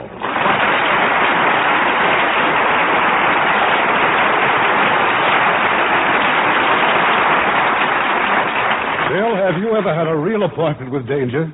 Well, Irving, I tried to walk across Hollywood Boulevard again this afternoon. Don't let him kid you, Irving. A few months ago, Bill made a trip to Japan and Korea to entertain our troops. He went to the front lines and hospitals and talked to the boys. Well, it was a real privilege to meet them. I hope to go back soon. How about you, Colleen? Have you had any dangerous appointments lately? Well, I've been vanquished. Vanquished? How awful. No, Irving. The Vanquished is the name of my latest picture for Paramount, co-starring John Payne and Jan Sterling. It's packed with danger and excitement. Now, really, Colleen, if you want to plug your picture, why don't you just come out and say it like I do? All right, so go ahead. Stalag 17. Hey, Bill, watch your language. You remember Stalag 17, Colleen. It was one of the funniest plays on Broadway, and it's Bill's latest for Paramount. Of course. Now tell me, what's the latest, Irving? A beautiful love story with a perfect setting. The romantic countryside of Italy. It's Paramount Pictures' moving and sensitive drama of September Affair. And starring in their original roles in this unforgettable romance will be Joan Fontaine and Joseph Cotton. Well, we'll be looking forward to that one, Irving. Good night. Good night. Good night. And you have a possible return soon.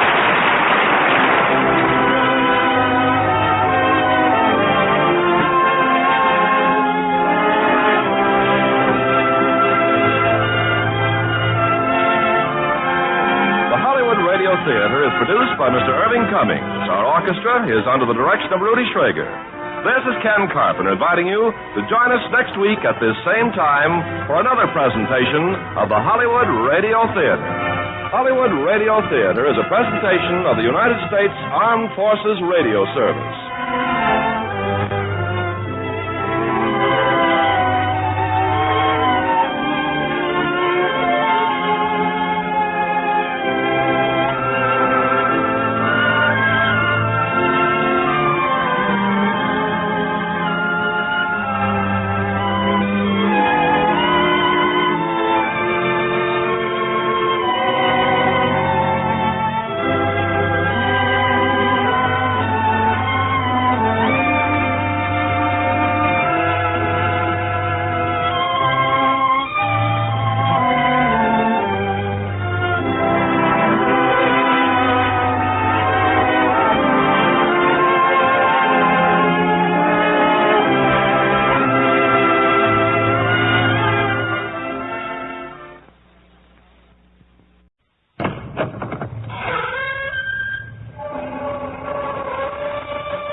Come in. Welcome. I'm Tammy Grimes. I'll see you in my dreams. Thus went a popular ballad of the 1930s. What a sweet song it was, too. And all of us from time to time see someone in our dreams.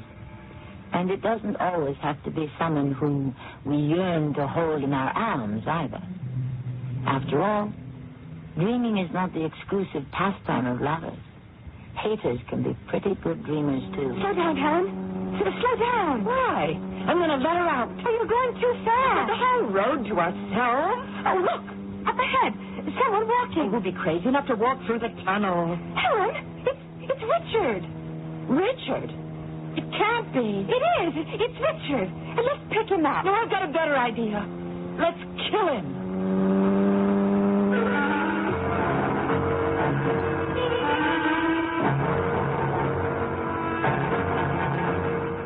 Our mystery drama, Dreamers and Killers, was written especially for the Mystery Theater by Sam Dan and stars Marion Seldes. I'll be back shortly with Act One.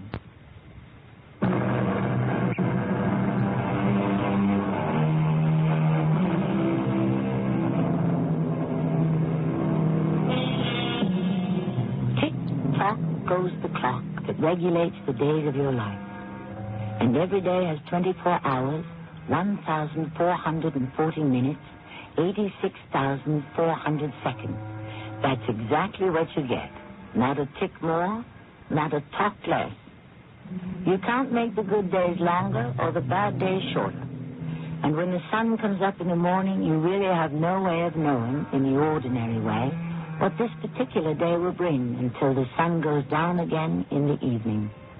Right now it's noon, in a rather exclusive and expensive restaurant. So, this is Louisetti. I hope you like it. Are we celebrating something? Celebrating? No, it's just that you always wanted to have lunch here. Did I? I never said so. Well, I assumed you always wanted to have lunch here. Well, why should you make that assumption? You know, I'm not particularly impressed by these places. Yes, I suppose that's true. Everything on the menu has a rather intimidating Italian name. When you ask the waiter what it is, it usually turns out to be stew or hamburger. Now, that isn't entirely true. Shall we order? Everything is frightfully expensive, Richard. Oh, hang the expense for once. It isn't as if we were paupers. We both have good jobs. Why do you always make me feel guilty every time I want to spend $1? What do you say we don't order? I'm sorry. I shouldn't have made that remark. Well, you did, so let's discuss it. No, Helen, let's not discuss it. Let's not have one of those long, torturous, psychological discourses. The word is tortuous. Torturous refers to physical pain. Tortuous means twisted, devious, labyrinthine. Okay. I only said it because I'm angry. With me? No, with me. Why? Because of what I'm about to do. I'm going to say something that will not be pleasant for either of us. Well, what's that?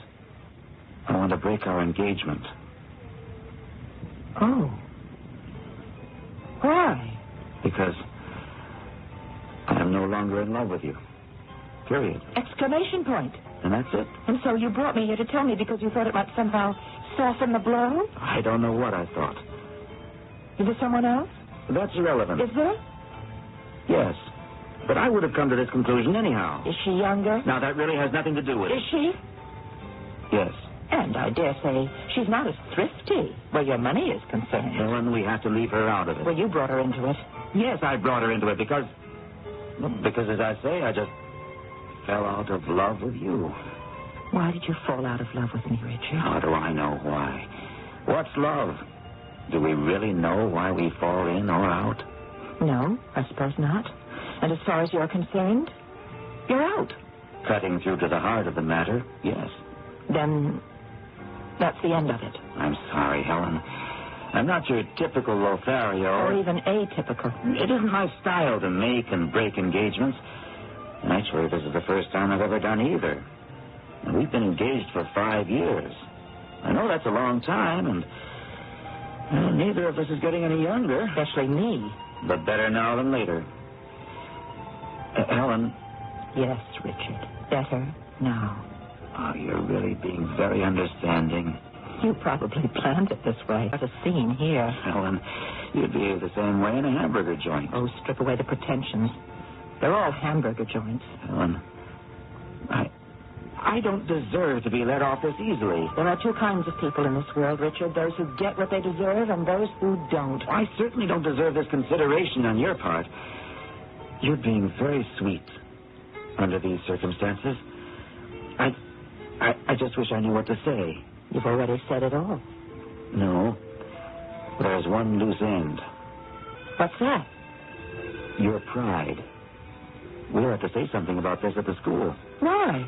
Well, everybody knows we were engaged. So, why don't I say you're the one who broke it? Well, that's very thoughtful of you. Actually, I can give you a rationale. Can you? Well, look at it this way. I'm a football coach. And you teach not just mathematics, but higher mathematics.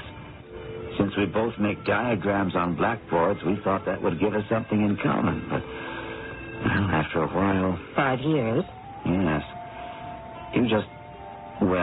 You decided that wasn't enough. What do you think? Why don't we order? Order? Breaking engagements is hard work. It builds up an appetite. Let me see. I think I'll have the spaghetti marinara. Oh, now, Helen, did you order that because it's the cheapest thing on the menu? Nothing in this place is cheap. But that's the least expensive. Oh, all right, Richard, if it'll make you feel any better. I'll have the steak pizzola. Now you're talking.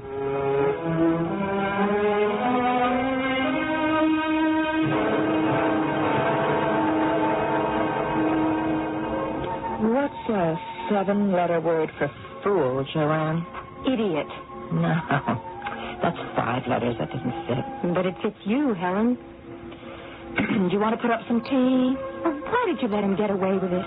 He wasted 5 years of your life. I wasn't doing anything anyhow. Well, you should make him pay for it. He tried to be decent about it. Huh, tell me more. Look, he was thinking of me. He wants everyone to know that I'm the one who called it off. He was thinking of himself. He could lose his job. How could he lose his job? Old Mossback Myers. He won't stand for what he calls shenanigans among members of his teaching staff. Joanne Richard can't be fired. Why not? You know why not? He has tenure. Oh, that's not how Mossback does it. He makes your life so miserable you can't wait to quit. No, I want to be civilized about this. It wasn't his fault. He just fell out of love, that's all. These things happen. You're being very philosophical about it. Do I have any choice? It just isn't normal. What isn't? Your reaction. Well, what do you want? At least let your true feelings come out. But show a little anger. What good would that do? Well, if it were me, I'd feel like killing him. Would you? Really? Kill him? Really kill him? You mean walk up to him with a gun and put a bullet or two through his heart? Oh, no. No, I wouldn't have to. What does that mean? I wouldn't have to do it in reality, because I would have already done it 100 times in my imagination. So, the pressure would be off me. Pressure? Oh, come on. Don't tell me there's not something boiling inside you under that smooth, calm, peaceful exterior. Under that smooth, calm, peaceful exterior, there's a smooth, calm, peaceful interior. You want to keep kidding yourself?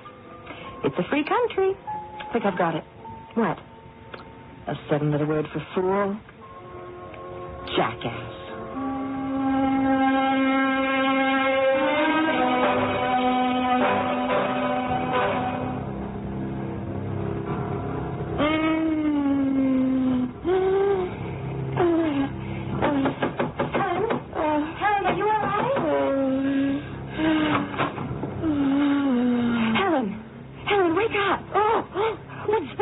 I could hear you in my room. Oh, I don't know. I think I was starting to have a dream. Oh, what kind of dream? No, it was just beginning. I didn't want to have it. Why not? Because it was horrible. Well, what was it about? I don't know. But how do you know that it was... This terrible sense of foreboding. I knew it was going to be bad, and I tried to wake up, but... Well, I guess I did. Well, not exactly. I woke you. Oh. What time is it? About 10 after 1. Oh. I suppose it's too late to go anywhere. Where would you want to go? Anywhere. Except back to sleep. Oh, Helen, sooner or later, you'll have to go back to sleep. I know, but later I'll be able to handle it. Right now, I'm frightened. Of what? Nothing. Everything. I'll sit here and talk with you. Oh, you've got a long day tomorrow, Joanne. It's all right. I'm just being silly. We both need our rest. Helen, waking from a nightmare is like falling from a horse. You just have to get right back to it again. You sure you'll be okay? Yes, sure, okay. Good night. I'll listen to some music. That'll help get me back to sleep. Well, good night. Good night. Music.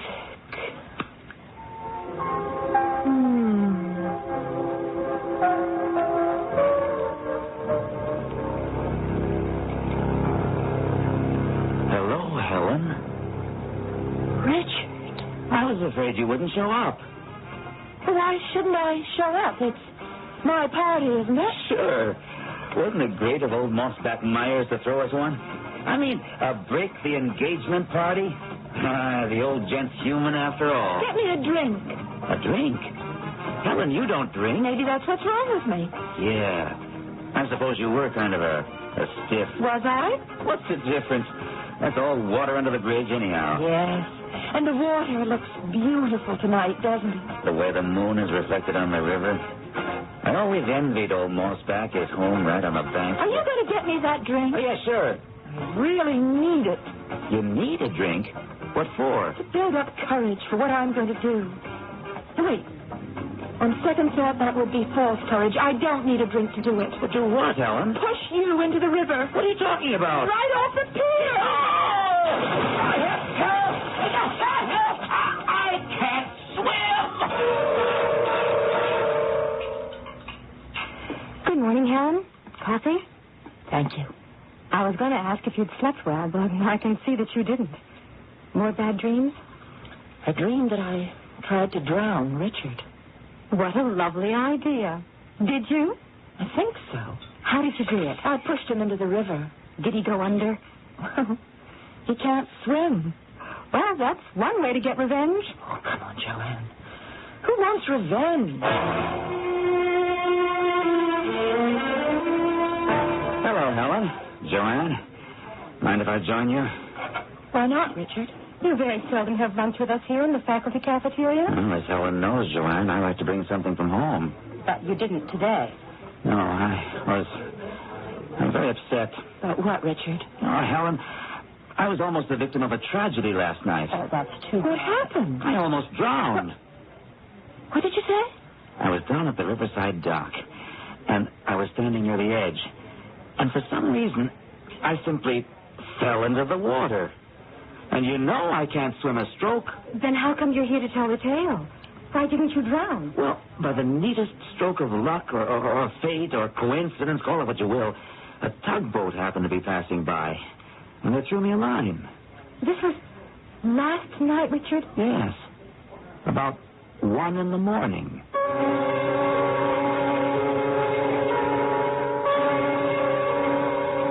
One in the morning.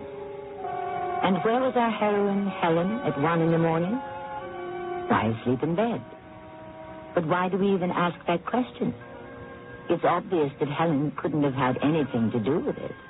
At least not in the ordinary way. We will return with matters ordinary and extraordinary shortly when I present Act 2.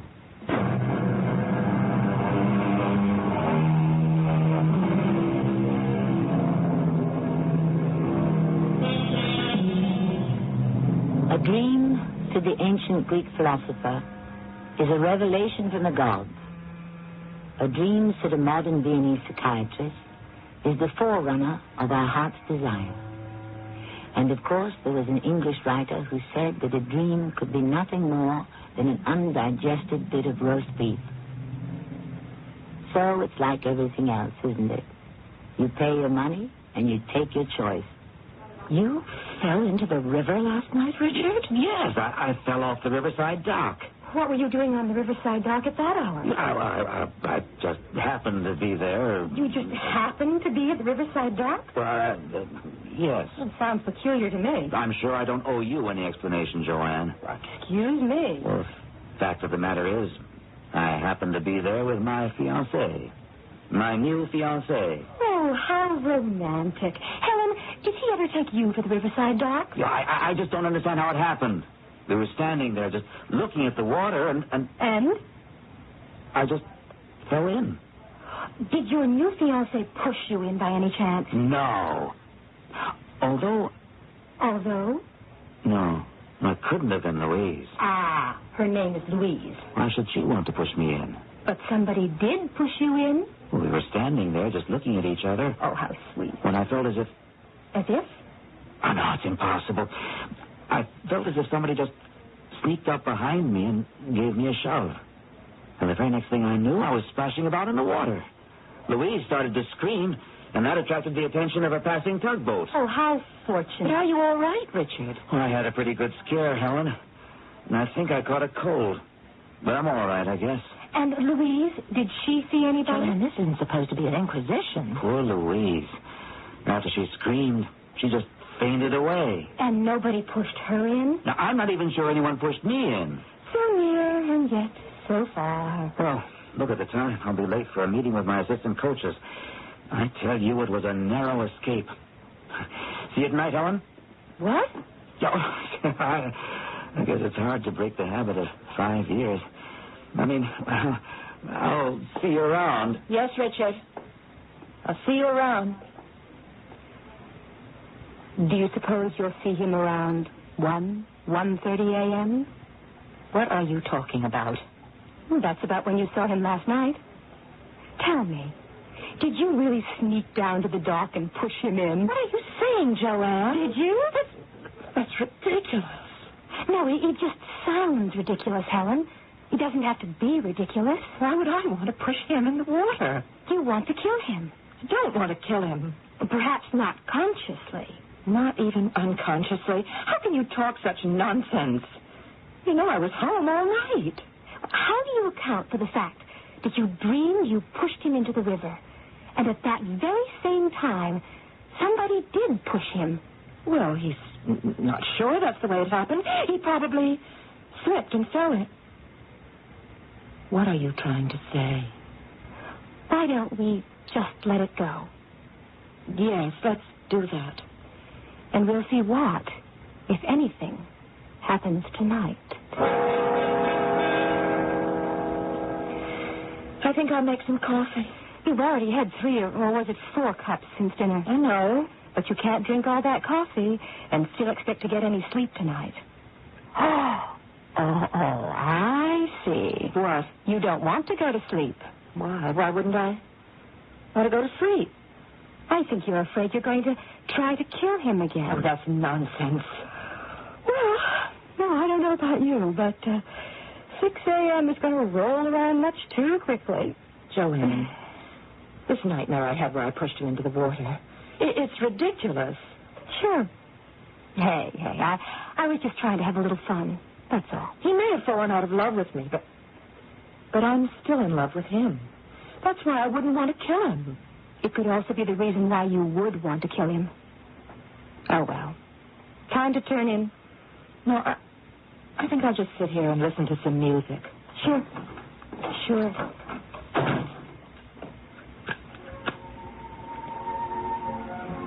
I'm still in love with him. Maybe he'll change his mind. He has to change his mind. He can never find anyone who loves him as much as I do.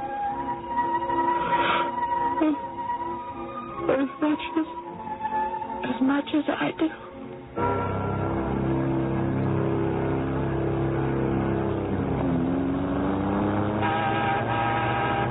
Joanne!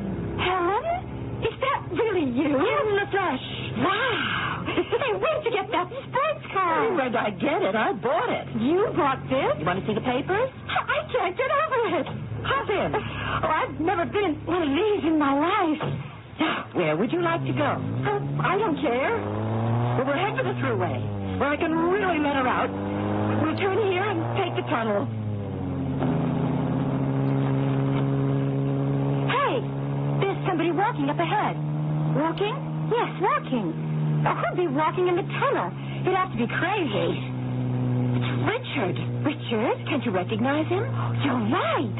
It is Richard. And we better stop and pick him up. No. I've got a better idea. What? Let's kill him. What did you just say? You heard me. Kill him? I'll never have a better chance. Besides, he has no business being here. It'll be his own fault. No. Helen, don't. You see, he's starting to run. Helen! Fool. He has no place to go. Does he think he can outrun me? Run him faster, Richard. Faster! Helen, don't. Coming to the end of the tunnel, and once we emerge, he can save himself by jumping over the ramp. Look, see, he's trying to make it. But he can't. He can't. Game's over, Richard. Game's over.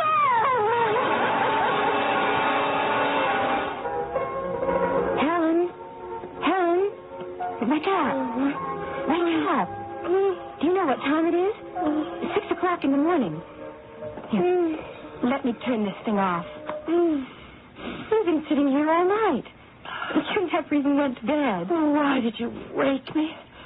I was having such a wonderful dream. Wonderful? What am I saying? I don't know.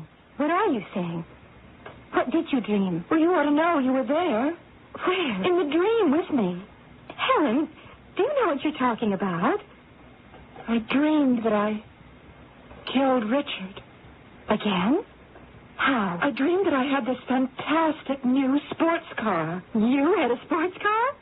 The whole idea of sports cars goes against your concept of sensible, energy-saving, basic transportation. In my dream, a sports car was something I'd always wanted. Oh, really? Maybe we're getting to know the real Helen. This one cost, I've seen it in the ads, $50,000. Anyway, in my dream, I had Richard trapped in the tunnel. And I ran him down. Did you really get him this time? Don't see how I could have missed him. But you woke me up. I'm sorry. Joanne. What if... What? You know what? Well, let's go to school and find out.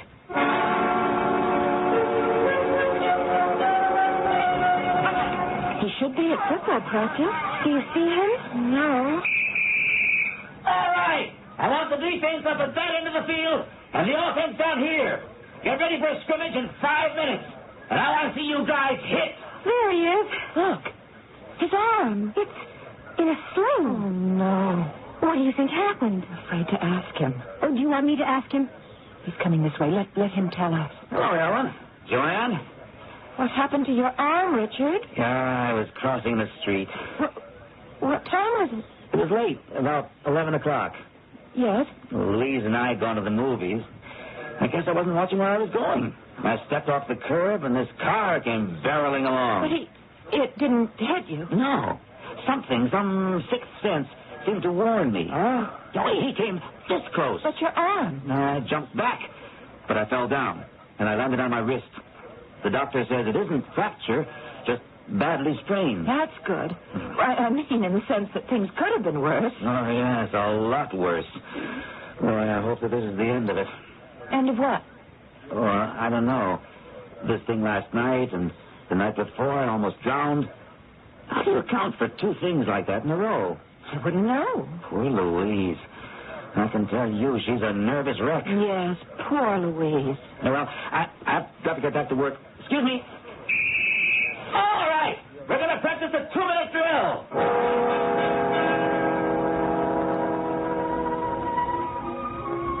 What time's it getting to be?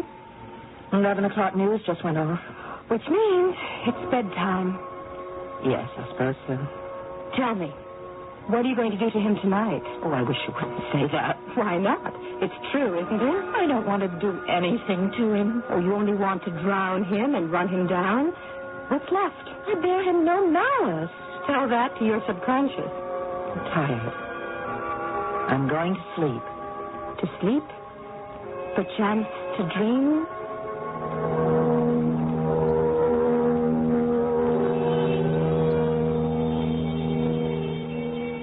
And with that assist from Mr. Shakespeare, we shall ring down the curtain on our second act. Once again, we face the age-old question which concerns the relationship between dream and reality. And once again, the suit of the question does not lead us to answers, but only to further questions. One way or another, the problem should be resolved in its proper place, which is Act 3 shortly.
night is filled with dreams. The good, the bad, the beautiful, the ugly. And to each of us, one of those is sent, or do we, in some fashion, choose our own? There are those who say that events shape our dreams, and those who say that our dreams shape events. Which is it? Or does it all amount to the same thing in the long run? I do believe it's past my bedtime. What about you, Helen? Get that look off your face. What look? As if you're a spectator in an ancient Roman arena, waiting to see some spilling of blood. I'm just going to ask you the usual question. How are you going to try to kill him tonight? Excuse me. I am going to sleep.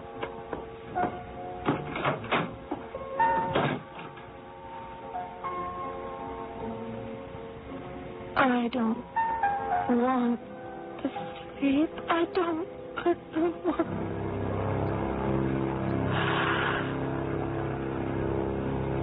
Lieutenant. Sir. You will assemble a firing party and carry out the verdict of the court. Yes, sir.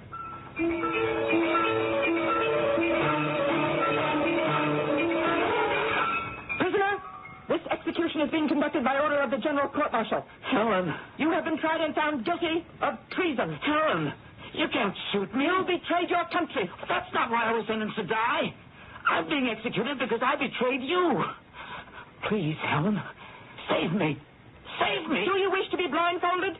Helen, save me. Do you want a cigarette? Helen, you know I don't smoke. Have you any last words? Yes, don't kill me. Firing party, ready? Helen, aim, please, fire! No!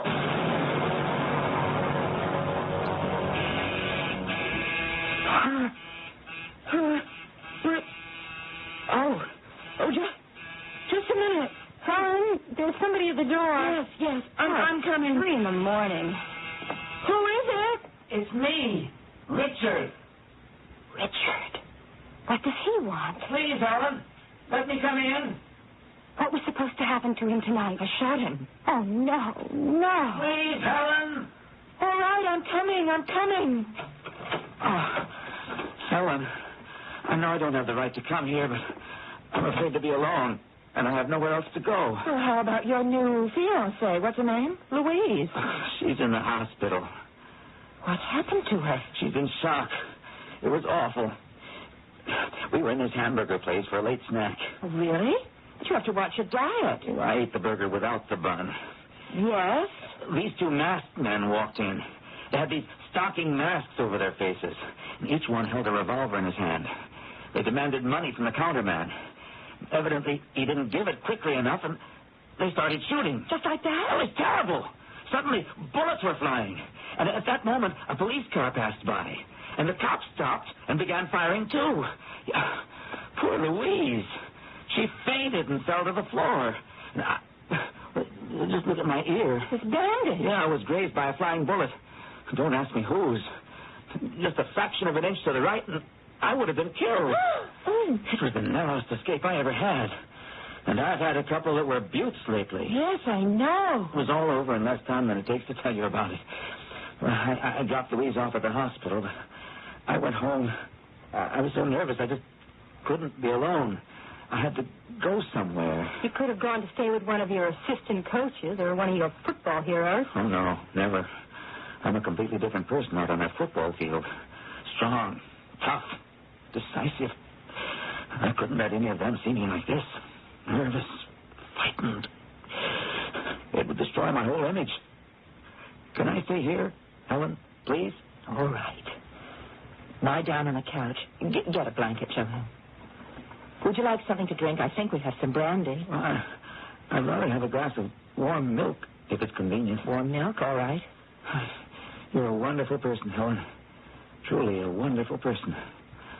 I hope that one day you'll find a man who's really worthy of you.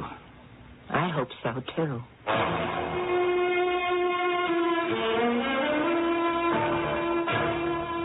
What's on the late show tonight? You've seen it no fewer than 12 times. Well, maybe there's one... Reruns, repeats, and a curling match from northern Scotland. There's no help for it, Helen. You simply have to go to sleep. I'm frightened, Joanne. Why should you be frightened? It's not just that I dream of killing him, but... But? Well, evidently the dream seems to possess some malignant power. Malignant power? Listen to her. It's true. I dream that I push him into the water. He falls into the water. I dream I run him down with a car. He's almost run down by a car. I dream I'm an army officer in charge of a firing party that executes him. And he's almost shot and killed in a holdup. You realize if this were 300 years ago in Salem, I'd be burned as a witch. I'll keep your secret. I've got to stop this. Each time he's come closer and closer to being killed. But sooner or later, by the law of averages... How can I stop dreaming that I'm killing him? Stop wanting to kill him. But I don't want to kill him, I tell you. You do. You feel used, betrayed, and cast aside. Oh, stop being so dramatic. What do they say? Hell has no fury like a woman scorned. That's what we have here. Why don't you go to bed? I will. Wake me up if things get interesting.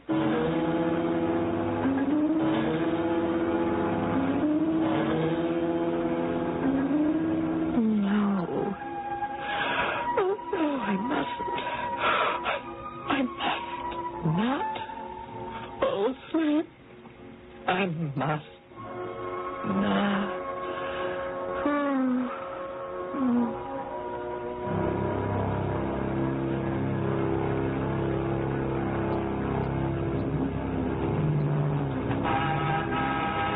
John?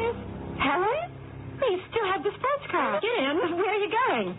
Well, I was looking for Richard. Richard again? I drove down to the dock. He wasn't there, so I couldn't push him in. Then I drove through the tunnel, but he wasn't there, so I couldn't run him down. Open the glove compartment. Tell me what you see. It's a gun. Yes, it's a Colt 45 automatic that can really do the job. Helen! What are you going to do now? Oh, just cruise around and look for what might be called targets of opportunity. I hope you get him this time, Helen. I really do. It's becoming a strain on the nerves. Look. Where? There are 2 stores from the corner, a pet shop. What about it? Come on. Now, look at that. In the window, in the glass cage. What does it say? King Cobra, imported from India. That's right. Let's go inside. What are you going to do? What do you think? Yes. That King Cobra in the window. Yes. Is it for sale? Yes. But are you allowed to sell poisonous snakes? I want to buy it. I'll take the snake. Helen, think about what you're doing. Oh, I have. I've thought about it very carefully.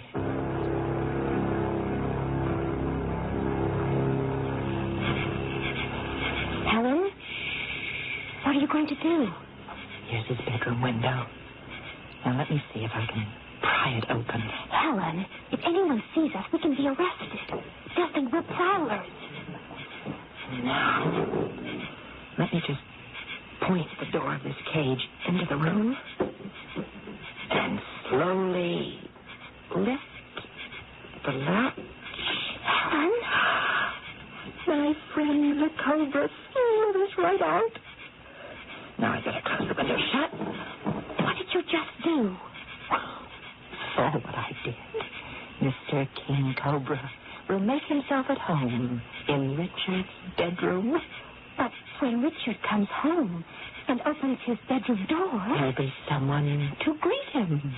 Guess who?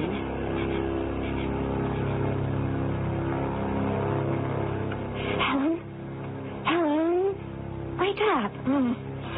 Oh. Do you want to sleep all day? Oh. What time is it? 12 o'clock noon. Oh, I'll be late for school. Late? I've already missed half a day of school. Relax. It's Saturday. Oh, even so, you shouldn't have let me sleep. Oh, I didn't have the heart to wake you. You were so sound asleep. Besides, I didn't want to interrupt anything. Are you talking about... Oh. What happened? Did you get him this time? I don't see How I could have missed. What did you do? Well, you should know you were there. Oh, forgot. Just dreaming. Well, I used a poisonous snake. How poisonous? A king cobra. Uh-oh. You want to answer it, Joanne? It's probably for you. Suppose so. You have to face it, Helen. I know. Hello? Yes? I'm Helen Wisniewski. Who are you? Yes. Oh, I'll be right there. He's in the hospital. He was bitten by a poisonous snake. I don't believe it. Richard, look at you. Oh, no, don't look at me. I must look terrible. What happened? Louise and I, we went to the zoo, and we were in the reptile house. Oh. And there was this king cobra in a glass cage. Big, ugly thing. He kept hitting his head against the glass as if he wanted to get out. I said to the keeper or the guard, he's going to break that thing. And the keeper or the guard laughed. It's the world's strongest glass, he said, specially made. It would turn back a bullet. And just as he said that, suddenly the snake's head crashed through that glass. And it bit me.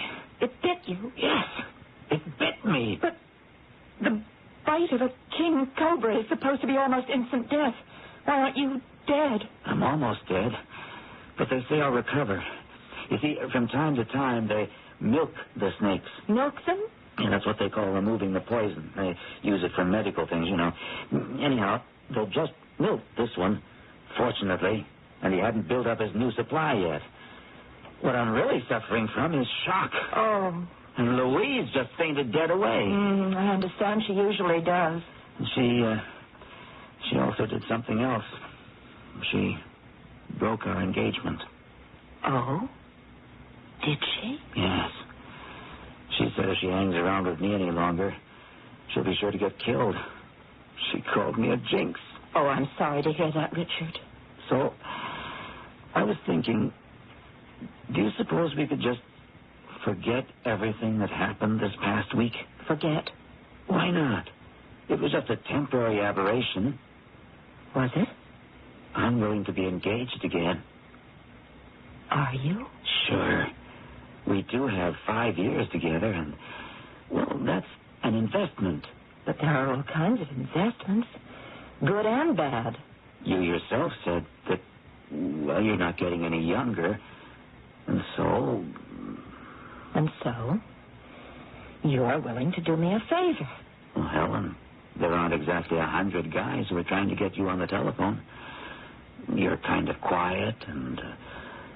Maybe there aren't 100 guys trying to get me on the telephone right now. But that doesn't mean there won't be later. And I may be kind of quiet, but that doesn't mean I can't learn how to make noise. Helen, what's gotten into you? Power, Richard. Call it power. I've never seen you this way. No, and you're not going to see very much more of me either. I've got power, Richard. Power? I never knew it. Me, shy, timid, frightened Helen Wisniewski. The skinny little girl with the pale, stringy yellow hair who wore thick glasses and never went out on dates. I've got power. I've got the power to kill. To kill? Yes. Oh, but you're safe from now on. I don't love you. And I don't hate you. You're out of my mind, out of my heart, out of my dreams. Stand on docks, cross the street against the lights, eat at late-night places, tap on the glass cage of the poisonous snakes. You are safe, as far as I'm concerned. What are you saying? Why should I use my power to kill people? I'll use it to make myself somebody. Somebody important.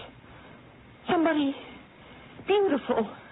Somebody who is admired and wanted, loved. But Helen, I see it now. You are important and beautiful. And I admire you and want you and love you. Thank you, Richard. Thank you very much. But I expect I can do a lot better.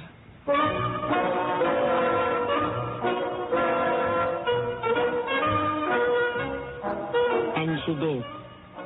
Yes, she married a very handsome, intelligent, wealthy man.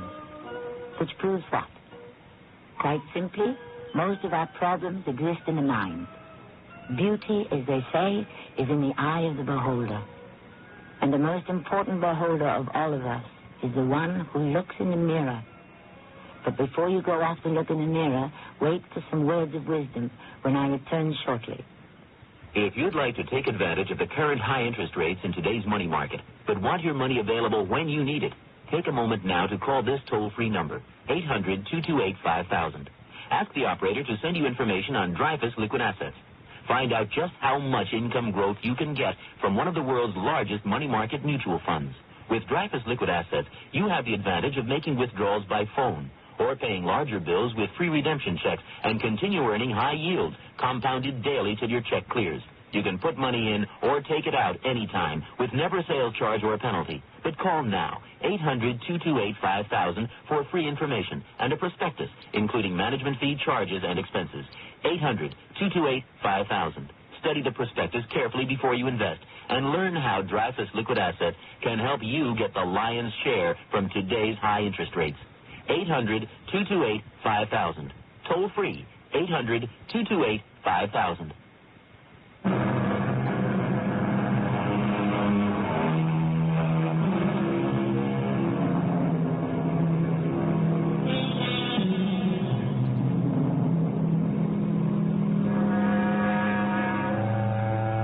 Hanging one important question that may have been raised by our story, and that is, can the dreams of one person influence not just his own actions, but the actions of another as well?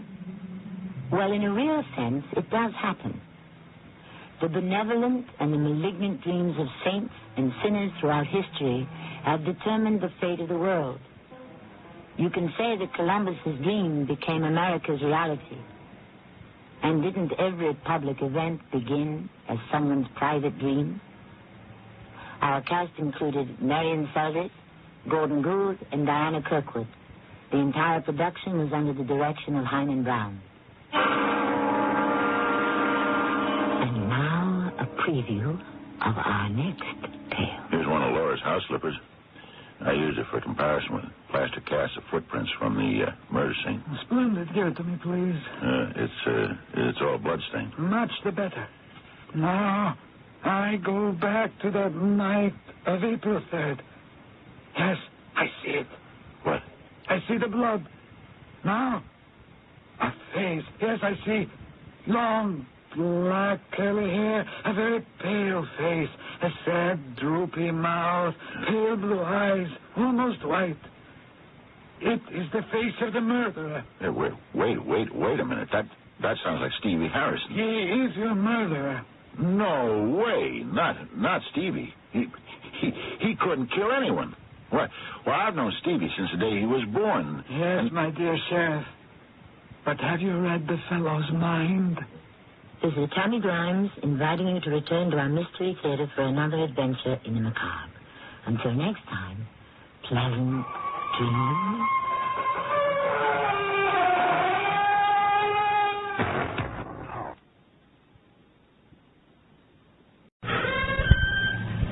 And now, WMCA proudly presents Mystery Theater.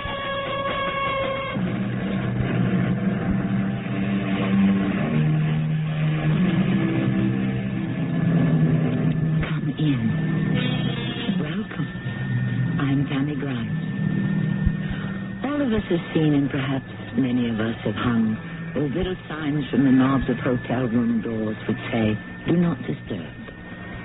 Do not disturb, when you analyze its meaning, is a polite way of saying, "Don't bother me."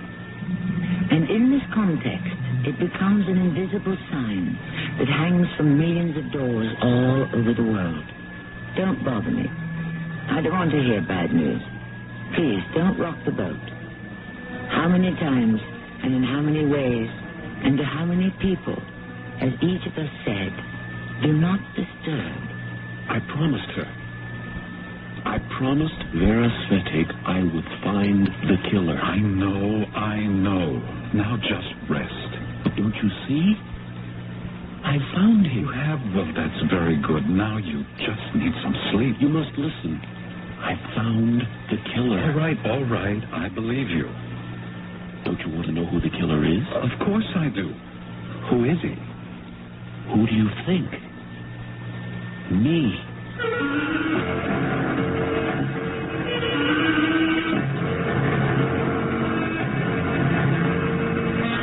Our mystery drama, I Am the Killer, was written especially for the Mystery Theater by Sam Dan and stars Kid Lay.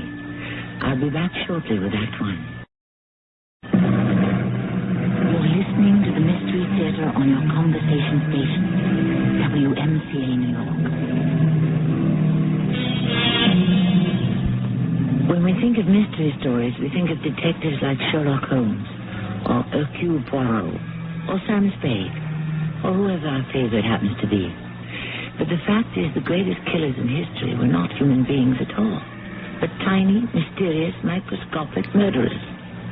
Therefore, the greatest detectives have been doctors and scientists. One of these was the most unlikely of a man who lived and worked almost 150 years ago. Everything about him seemed comical. His bald, bullet-like head, his excitable manner, and he even had a funny-sounding name, Ignash. The time is the early 1840s. We are in the Viennese dance hall. Johann Strauss, the elder, is leading the orchestra. One of the tables is filled with medical students trying to unwind and relax. Excuse me, weren't you at the lecture today? Yes. That's right. You were the one who made a jackass of himself. Me? Why did you have to ask Professor Hockmeyer that stupid question? If you don't ask questions, how can you learn? You're not there to learn. You're not? You are there to pass the course. And thus you move another step forward toward that certificate which entitles you to be called Herr Doctor. That wasn't a stupid question. Why is Allerdyne the best treatment for influenza? And you heard what he told you. Because that's the way it is.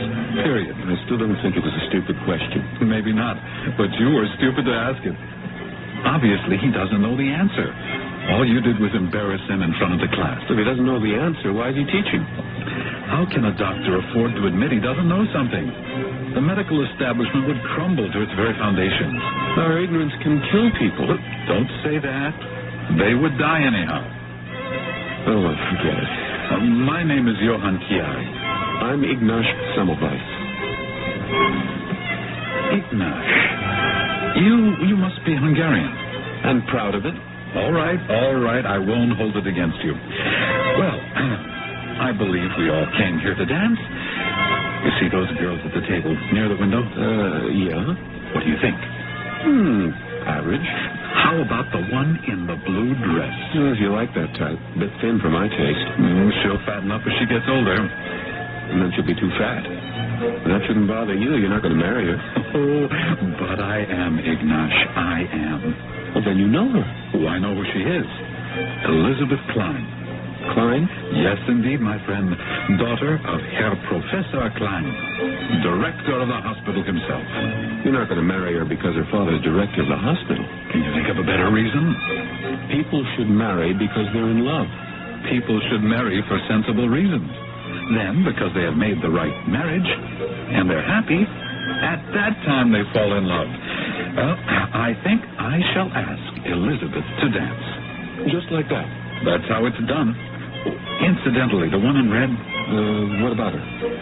She's related to Count Metternich himself. Metternich? The butcher? Let's not have any of that.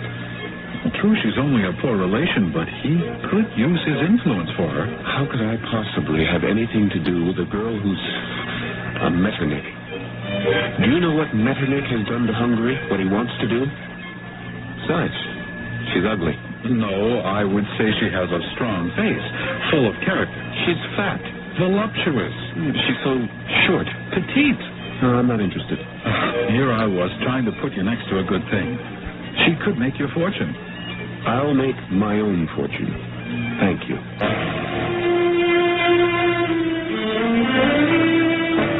That That was my friend, Ignaz Semmelweis. Caustic, abrasive, corrosive, like acid. A constant irritation to his professors.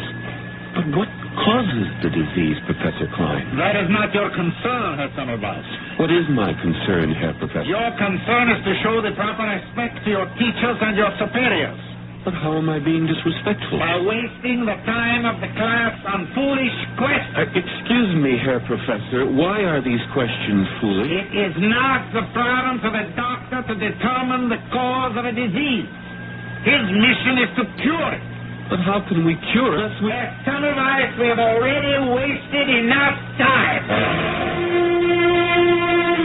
You could expect it in every class, at every lecture. He would always interrupt and ask, how? Can this be proved? Why, Professor?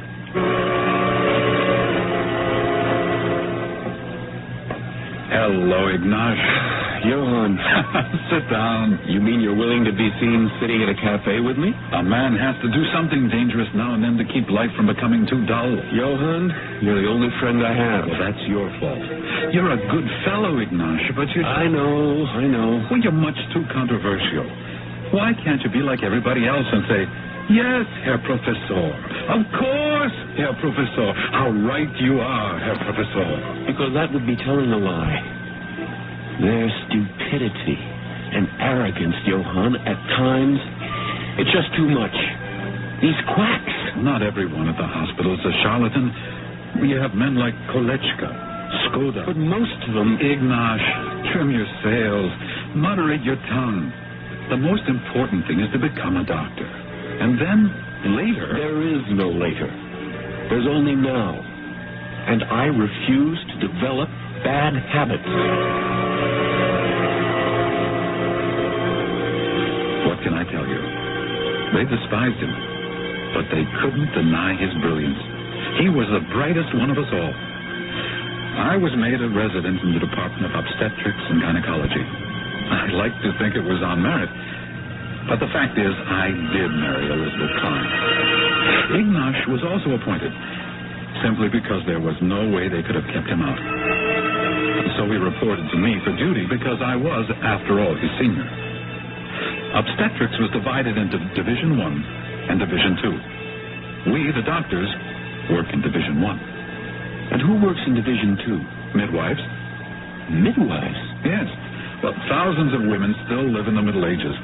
They believe devoutly that babies should be delivered by midwives. But aren't we supposed to educate? My dear Ignaz, if my own Elizabeth was ever brought in here to deliver, I would insist on placing her in Division 2. I don't believe you. The fact is, Division 2 is a safer place. I can't believe it. Consider the figures. This month alone, 36 out of 200 mothers died of childbed fever in Division 1. That's almost 1 in 5. And in Division 2, where the midwives work, it's something like 1 in 20. How is that possible? And here comes the latest. Yes, the usual procession. It's headed by the lay brother, and now the priest. And now the poor dead woman. See, they come from Division 1. This is terrible. Look at her. The young girl. She's come here to create another human being. To bestow the gift of life. Why did she have to die? You know why she died. She developed childbed fever. It's what carries all of them off. In which ward did she die? You saw she came from Division 1. We have to do something about it, Johann. This simply cannot be allowed. Bravo, but can it wait a few hours? At this time, we are due at the morgue to assist Dr. Kolechka on some postmortems. Jakob Kolechka, the greatest anatomist of his day. How we looked forward to the hours we spent with him. A most sweet and gentle person. Even Ignaz could find no fault with him. After we had performed our dissections, Ignaz paused to talk. Professor, what is the cause of childbed fever? Childbed fever. Ignaz, this poor little thing we have just had her on the table. She died of it. See how we have searched through her body for traces of the killer. But like a thief in the night, He has eluded us. But surely, Professor, there must be some clue. Of course. And it is probably staring us in the face.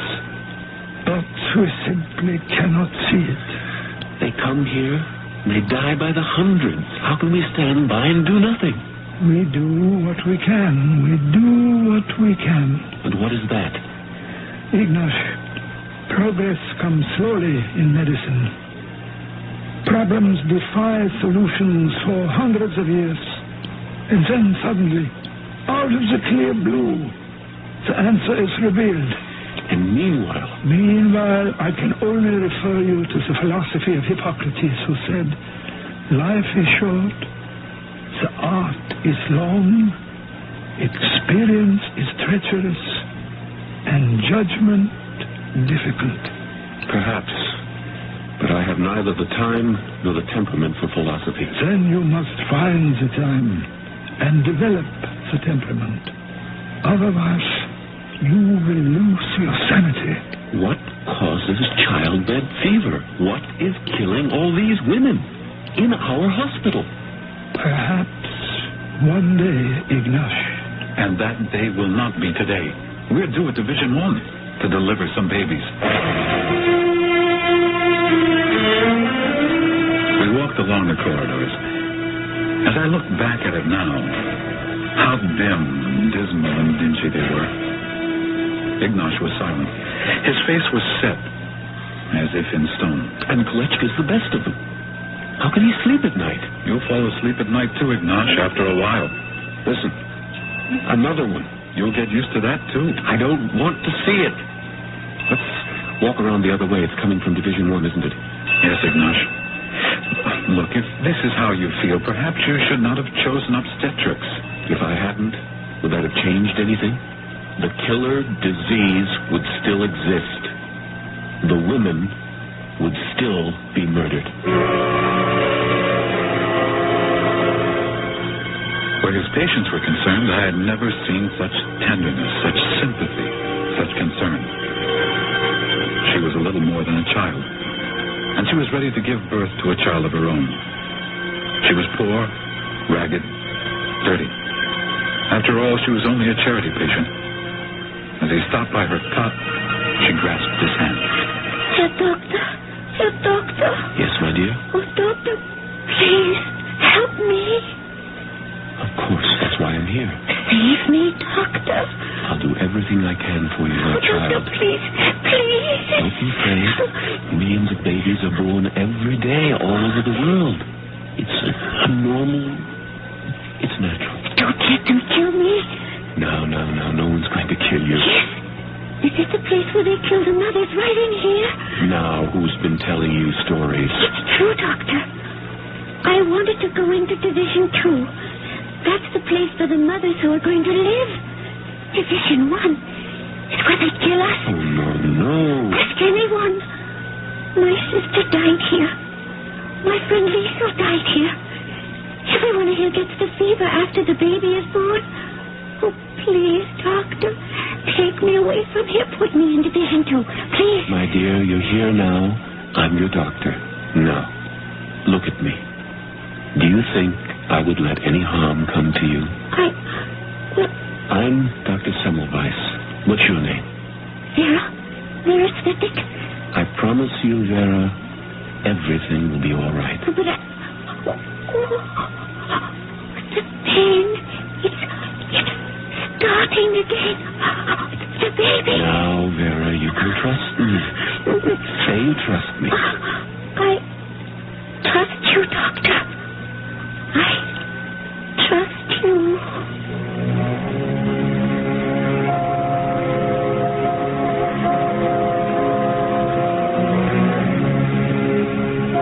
Of course, you probably know what has to happen now.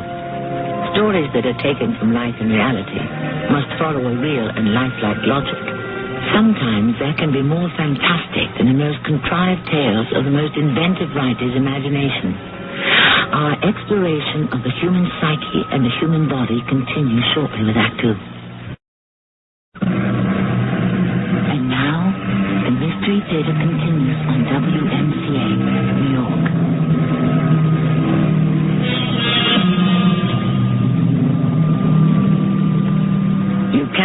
City Hall. How often have we heard it said? Actually, City Hall need not refer to the municipal building that houses the government administration. City Hall has come to stand for the establishment, the established way of doing business, and the established patterns of thought. After all, go back a few thousand years.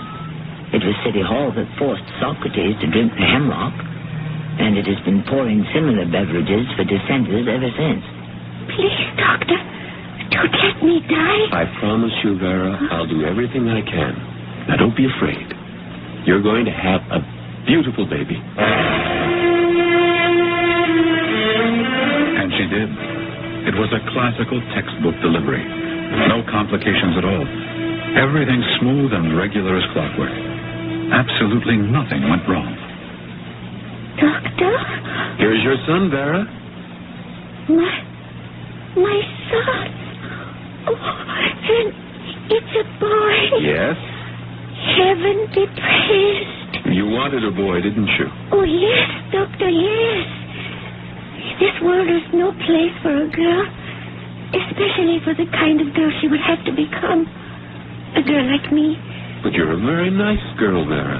Where else could she grow up, if not where I grew up, on the streets? And where else could she earn her living, but on the streets? It isn't as if she has a father who's a millionaire or a Grand Duke. Who is her father? I don't know. Well, you get some sleep now. You had a hard morning. Yes, Doctor. How do you feel? All right. How does she look to you, Johann? Well, pulse seems regular. Breathing appears normal. Color is fine. Yes, I thank the good Lord. This one will survive.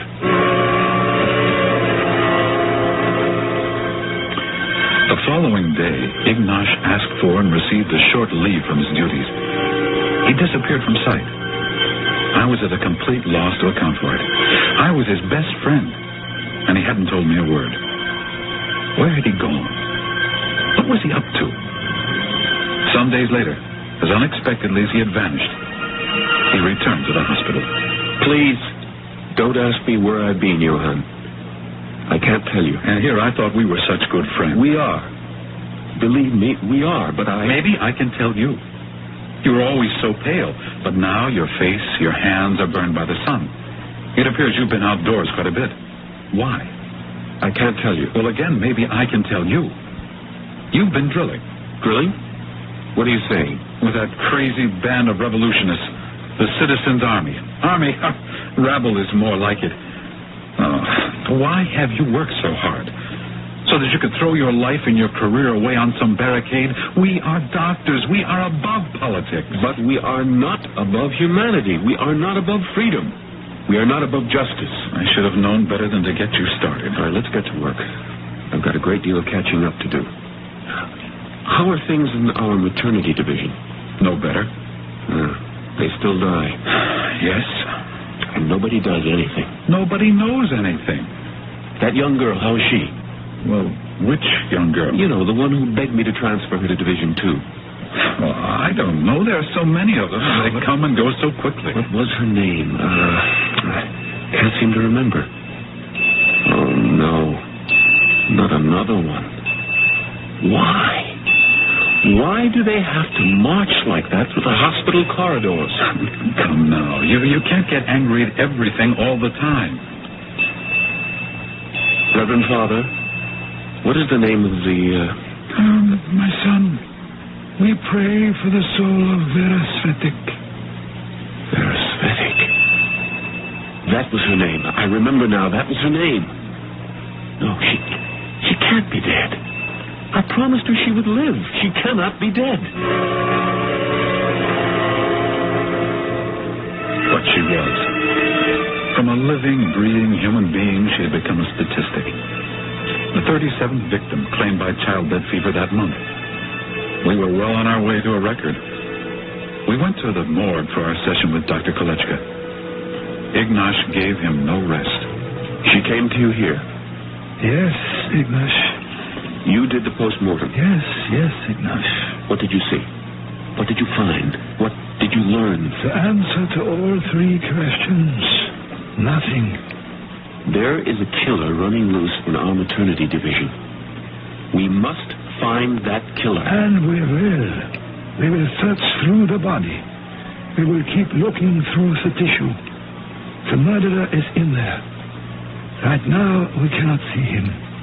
But he cannot hide forever. If we live long enough and work hard enough, in time, we will learn all the answers. But we cannot expect to live forever. In time, both Ignash and I were promoted. I became Dr. Klein's surgical assistant. True, I had married his daughter, but I liked to think it was on merit. And Klein surprised everyone by naming Ignash head of maternity, Division 1. Now the ward was his to run as he saw fit. He could tell the other doctors what to do and how to do it. Why? Why has Klein given me this promotion? Because you deserve it. No, I don't believe that. No, he has some ulterior motive. Ignash, sometimes you have to give even a man like Klein credit for a decent action. Of course, it's obvious.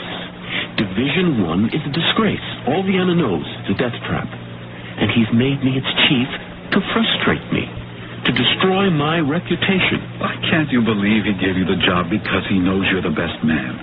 If anyone can stop the deaths that take place there, you are the one. You think so? Let's find out. I'll challenge him. I'll ask him for money, for personnel, so that I can experiment and do research. Yes, I'll throw down the gauntlet. No, don't do that. Listen to me. Don't demand. Appeal to his vanity. Say to him, Dr. Klein, I have learned so much from you. You have been such an inspiration to me. What? I want to work under your wise, guiding hand. Do you think he would swallow such bald-faced flattery? He would eat it up. I know him. I am not concerned with flattering the vanity of Herr Dr. Klein. I want to save the women who are condemned to die of childbed fever. Unless you do the first, you will have no chance to accomplish the second. Yes, Dr. Semmelweis. Dr. Klein, I sent you a letter proposing some experimental techniques that might be used in divining the causes of childbed fever. Oh, yes, I looked at it. What do you think? I think we can put our time and our money to far better use, Doctor. Better use? What can be better than discovering the killer of thousands of women each year? What can be more important than learning the cause of childbed fever? We know the cause of childbed fever. We do? Of course. Dr. Semmelweis, you are a good physician, but you are always crusading and stirring up a fuss about one thing or another. So you neglect to listen to those who might be able to give you wise counsel. What is the cause of childbed fever, Dr. Klein? Miasmic caloric influences. Dr. Klein, I'm serious. Are you saying I am not? Miasmic caloric influences? You have never heard of them? Yes, but it's But what? I thought it was a joke. Why would it be a joke? Miasmic caloric influences. What it says is that childbed fever is caused by a miasma, a kind of poisonous vapor that arises from decaying animal or vegetable matter. You have stated it quite succinctly, Dr. Semmelweis. And when these vapors arise from a swamp, they cause malaria. But that's impossible. Impossible? Why? How do you account for the fact that childbed fever only attacks the women in Division 1? We are not required to account for it. Why not the same fatalities in Division 2? Look, faith, predestination, take your pick. But none of these have anything to do with medical science. This is superstitious nonsense. Really, Dr. Semmelweis, this interview is over.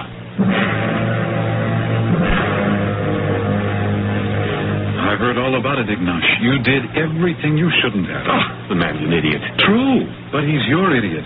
You have to work with him. Miasmic caloric influences. Why don't you transfer to another service? I did, and my life is so much happier. No more childbed fever. I broke my promise to Vera Svetic. She's not the only one who died. To me, she represents all of them. Every woman in that ward who looks up at me with hope and trust in her eyes. And I betray them all, just as I betrayed her. I'm going to find that killer, Johann, if it's the last thing I do. It may well be. But what's the first thing you're going to do? Klein says that those who are placed in Ward 1 are predestined, marked by fate to die. I'll make him eat those words. But what are you going to do? Come down to Division 2 and watch me. Good morning, Dr. Semmelweis. Good morning, Sister Margaret. How are things in Division 2 today? Very fine, Dr. Semmelweis. We haven't had a single case of childbed fever here in over a week. Yes, so I understand. Tell me, how do you account for it? How do I account for it? Is the doctor asking me? Yes. Since the doctor honors me, just an ignorant midwife with that question. Never mind this nonsense. If you suspect anything at all, you must tell me. Since the doctor is speaking frankly, I can only suspect that midwives are more successful at delivering babies than doctors. Obviously. But why? I cannot say, Doctor. It has been suggested that the women who come to Division 1 are destined to die, while those who are sent to Division 2 are destined to live. Now, what do you think of that? Who has suggested this ridiculous theory? Dr. Klein, the director of the hospital. Oh, well then, in that case, it is probably quite valid. Let's find out. We shall move all your Ward 2 patients into my Ward 1, and all my Ward 1 patients in here. Oh, no. No? I am the head of Division 2. I refuse. My good woman, you may be the head of this division, but I am the head of the entire department of obstetrics and gynecology. We will make the change. At once. To move all the patients? No. The patients will remain where they are. The staffs will move. All your women will go and work next door. All my doctors and medical students will come and work in here. And so, we shall see.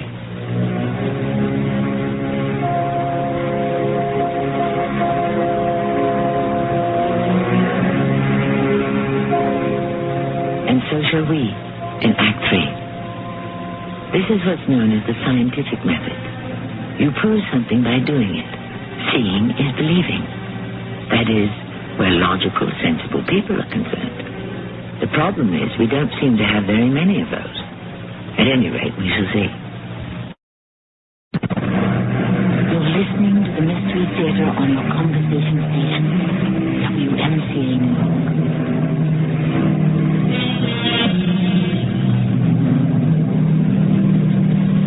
All the things we never think about.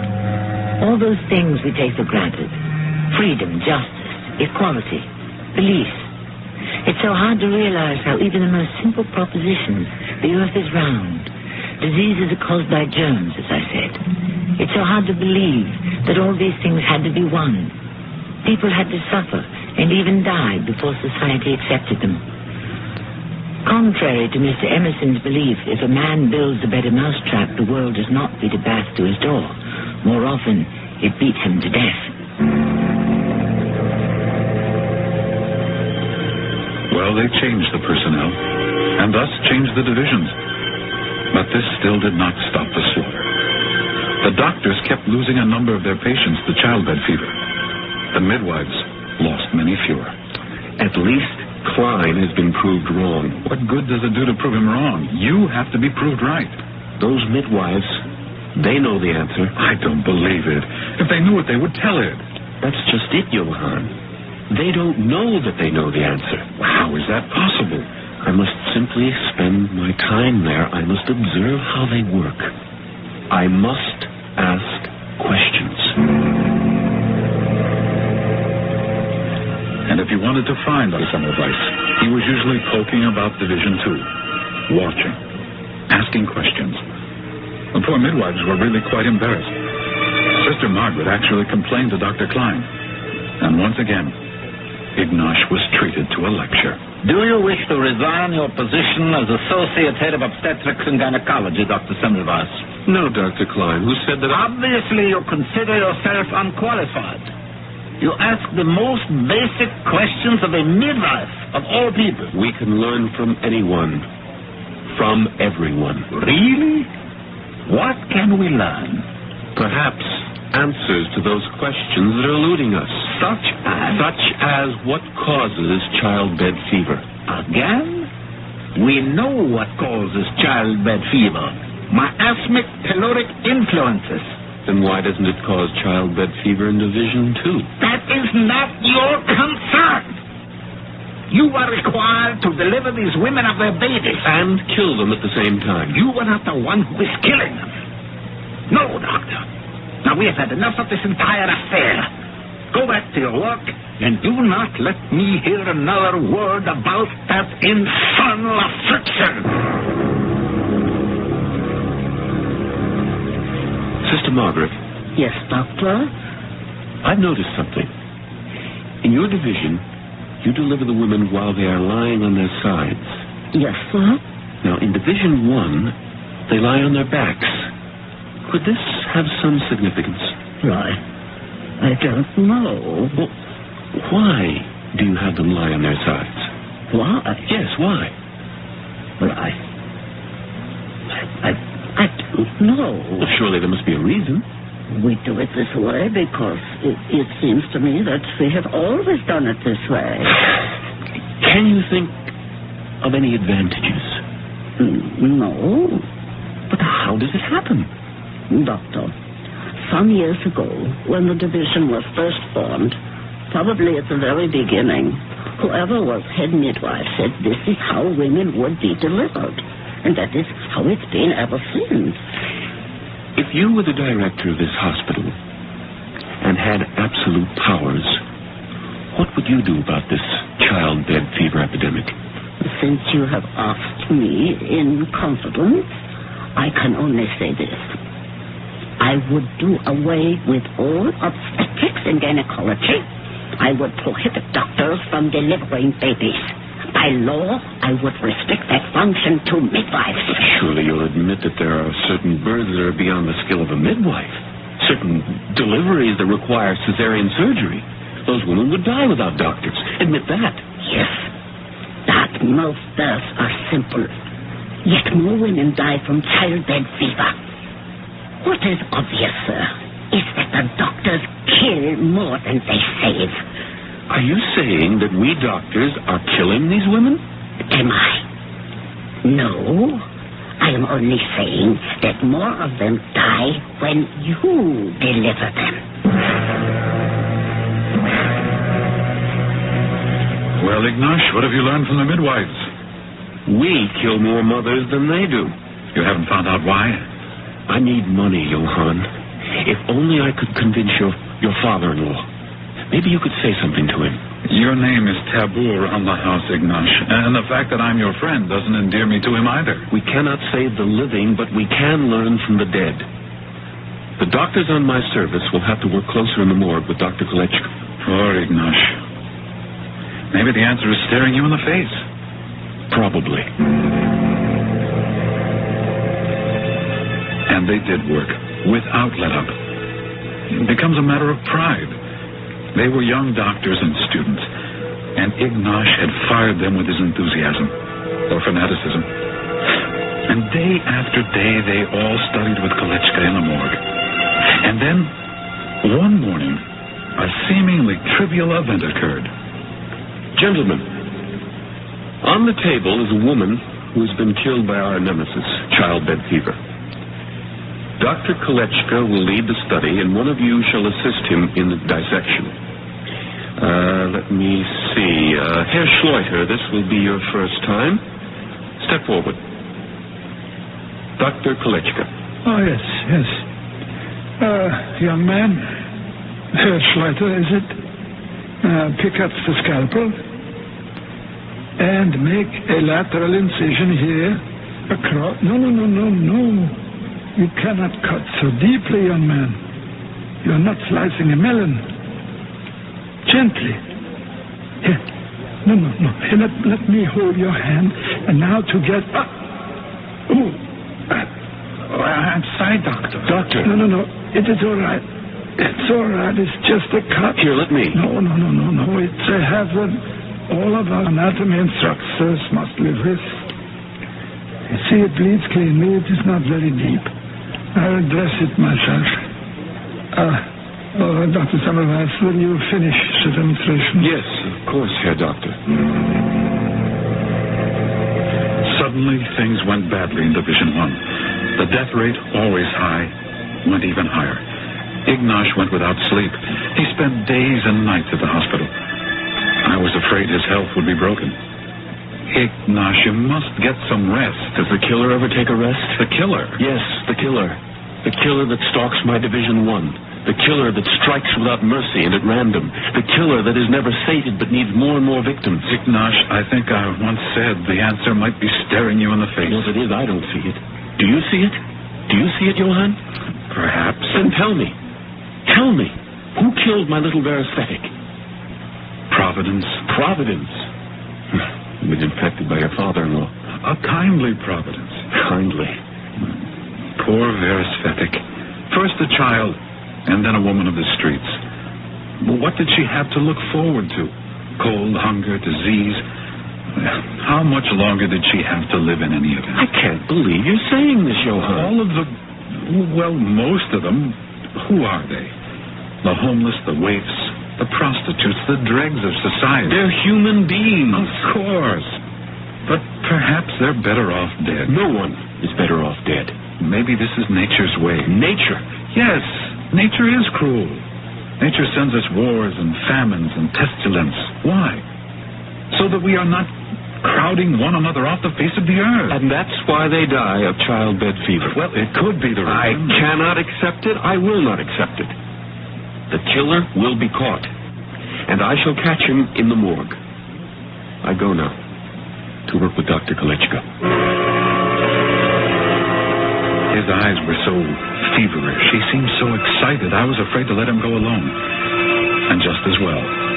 When we arrived at the morgue, we were greeted by a shattering piece of news. The place was empty, except for the porter. Where's Dr. Kolechka? Oh, haven't you heard, sir? Haven't I heard what? Why is there no class being held here? Well, Dr. Kolechka is dead. Dead? No, that's impossible. He can't... I am sorry, Your Honor. But I spoke to him just a few days ago. I tell you, he was in perfect health. Yes, sir. They say he died of blood poisoning. Yes, that is exactly what had happened to Jakob Kolechka. A great doctor, an even greater human being. Blood poisoning. That's what the diagnosis had been. And that's what the post-mortem had proved. How did he get it, Ignash? How? It might have been... Wait. I know. You know? Yes, and you do too. Or you should. Well, how would I know? You were there when it happened. You saw it happen. What? Slater, that clumsy, heavy-handed medical student. He was assisting Kolechka at an autopsy. Well, what does this have to do with... Slater didn't know how to make the proper incision. Kolechka held his hand to give him a feel of the right pressure. The knife slipped in Slater's fingers and cut Kolechka. You saw it. That's how Kolechka became infected. That's how? And that's how they get it. That's how... Who gets what? The women. That's how they get childbed fever. Now, wait. We were talking about blood poisoning. Isn't that precisely what childbed fever is, Johann? Johann! I've been searching for the killer day and night without rest, and I found him. Do you know who he is? Me. I am the killer. Ignash, you need some rest, some sleep. I am the killer. I killed Veresthetic. I came from the morgue with the infection on my hands, loaded with diseases.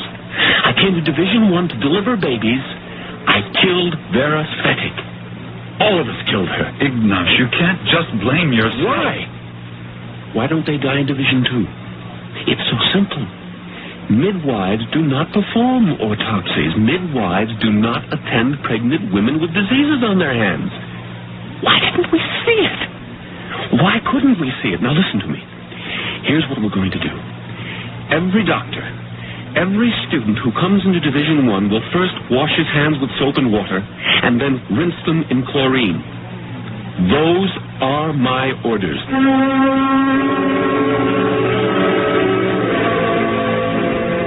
Those were his orders, and the basins were supplied. And as you can well imagine, there was considerable complaining and grumbling, and Dr. Klein fairly exploded. What is this nonsense, Dr. Semmelweis? This nonsense has been in effect for almost 2 weeks, and in that time we have had not one single death due to childbed fever.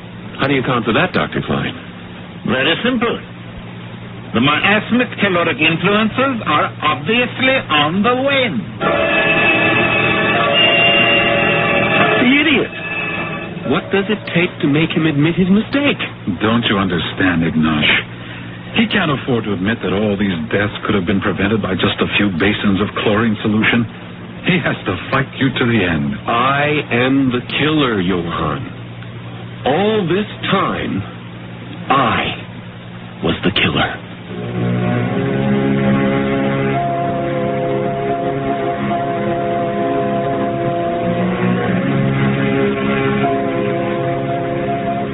It took years before everyone finally saw what should have been obvious in the first place. We say there are none so blind as those who will not see. It might be illuminating to find out why so many people prefer the darkness to the light. I shall return shortly. And now, the Mystery Theater continues on WMCA, New York.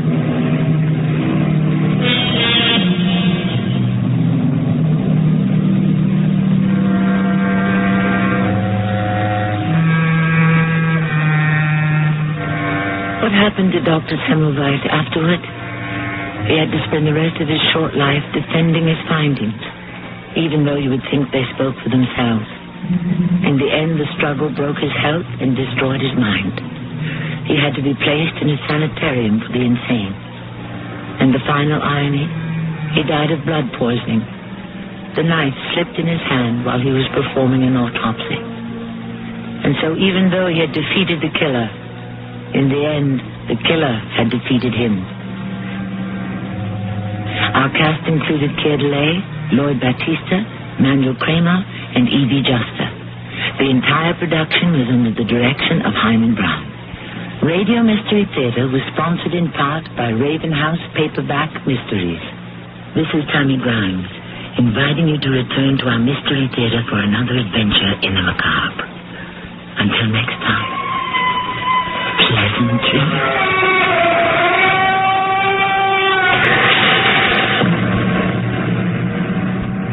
Mode, adapted by Betty Davis from the novel by Patricia Moyes. The offices of Style magazine, sometime in the early 1960s. Oh, Teresa, what's this word? Bullfightish. Bullfightish colours. Gorgeous in a maid's night out sort of way. Well, that's what the clothes look like. I leave you to translate my basic English into stylese. Oh, I wish we could print that as it stands, but... Colour scheme of Mantia black and picket all red. Dazzling for the woman who dares. How clever you are, darling. I suppose you'll be here all night. I shall certainly be here all night. I always am when we get out the Paris collection number. Assistant Editor, Star Magazine, speaking. Yes, she's here. It's Michael for you. Oh. Hello, darling. Well, Marjorie's got the art editor with her at the moment. Miss Masters, can you spare me a minute? Oh, with pleasure, Miss Field. I'm summoned to the presence. Right. Here we go. Into battle. Okay for Dumpling Debs, but basically old hat. Oh, if only we could say that. Let's see. Classic in the modern manner. That'll do. Oh, damn. I've caught a cold and it's nearly midnight already. Oh, I loathe collection night. The good old shift hacked round the hem with pruning shears. Hello, Ernie. This is Miss Pankhurst. Oh, please come and get my thermos and make me some fresh tea. At once. Oh, I don't care if you are reducing a print. You can spare a minute. Right. Pruning shears. Let's try the slim sheath with the ragamuffin look. Blow it up. Blow it up enormous and kill the hat picture. No, I won't have the hat picture killed. All right. One great hideous hat right across both pages. But give the spread some guts. Crop the picture here. May I say? I know I'm only a poor bloody photographer, but would you mind telling me what in hell you're proposing to do to that picture? Only cropping it a bit, darling, to show up the hat. The point of that photograph is in the line of the dress carried up to and through the hat. If you're going to cut it up into small pieces, I'd rather you took my name off it. I agree with Michael. Cropping the picture would ruin it. Thank you, Marjorie. Why don't we use this picture, uncropped, facing a whole page hat picture, and kill the Monnier chiffon? Marjorie, my darling, you're a genius. Donald Mackay. Yes, Mr. Bush. Take all these bloody layouts and burn them, you miserable Scotsman. That should give us 10 minutes peace. I think I'll go and freshen up in the restroom, Miss Field. I'll be there if anyone wants me. Yes, Miss French. Hope you've sent Ernest home, Michael. Surely all the darkroom stuff is done by now? He left 10 minutes ago. Good. Only twice a year, thank heavens. I think I'll lie down. See you in 10 minutes. I hope to God she's okay. I've never known her show the strain before. She gets tired like everyone else. It's not superhuman. And she is nearly 60. I suppose so. No, you'd never believe it. Depends an awful lot on Helen these days. More's the pity. Yes, well, if you're using that hat picture big, I'll make another print of it. Give it to me.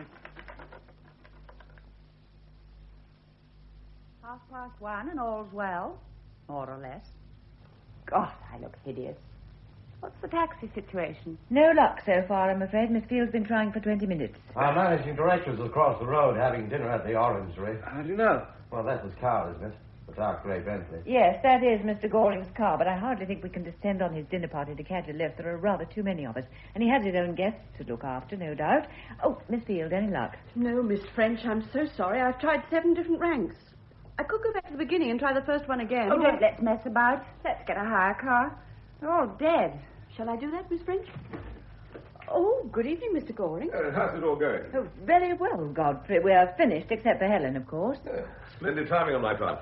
I've been having dinner across the way, and I saw your lights were still burning. I think champagne will be in order, don't you? Oh, that's very sweet of you, Godfrey, but No arguments. You'll all come with me in my car to Brompton Square for a mild celebration, and then Barker will drive each and every one of you home. Well, that's right. Now, how many hours are there? 1, 2, 3, 4, 5... 6, of course. You'll come, won't you, Miss Field? Our unsung heroine? I don't think I should, Mr. Goring. Thank you very much. I ought to be getting home. Oh. I came straight here from the Paris plane, and I've still got my suitcase. Oh, hell, sir, Michael and I. I'd forgotten all about them. I don't think we have room for luggage as well as people. Why don't you leave your cases here and pick them up tomorrow? Well, Thank you, Godfrey. It's very kind, and I'd love to. Well, I'm not the man to say no to a party. Good. Come along then, everybody. You too, Miss Field. But, Mr. Goring... I insist. I'm sorry about you, Helen. I wish we could send you a bottle over. That might not be a very good idea. I've got to stay sober. Helen's tipple is tea on collection night. Coming, everyone. Good night, Helen. Where's your deadline? The messenger's calling for a copy at 7. We're ordering your health, Helen. You do that. Good night. Good night. Good night, Helen.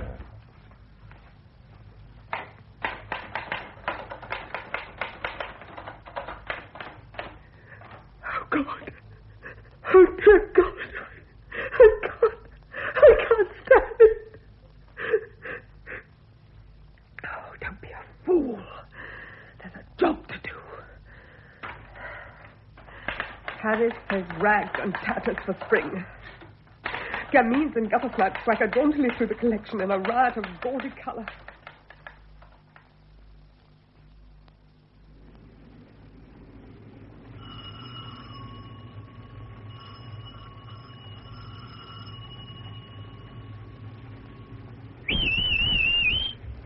Morning.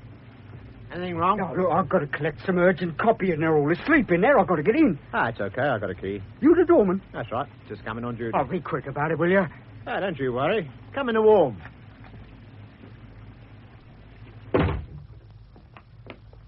I will soon see what's up. Not like Miss Pankhurst to go to sleep on the job. Not like her at all.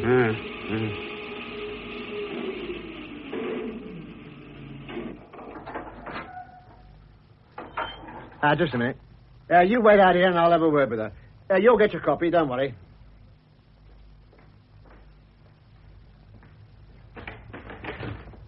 Miss Pankhurst? Yeah, what the hell's all this mess? Miss Pankhurst? Yeah, wake up. Wake. Oh, my God. What is it?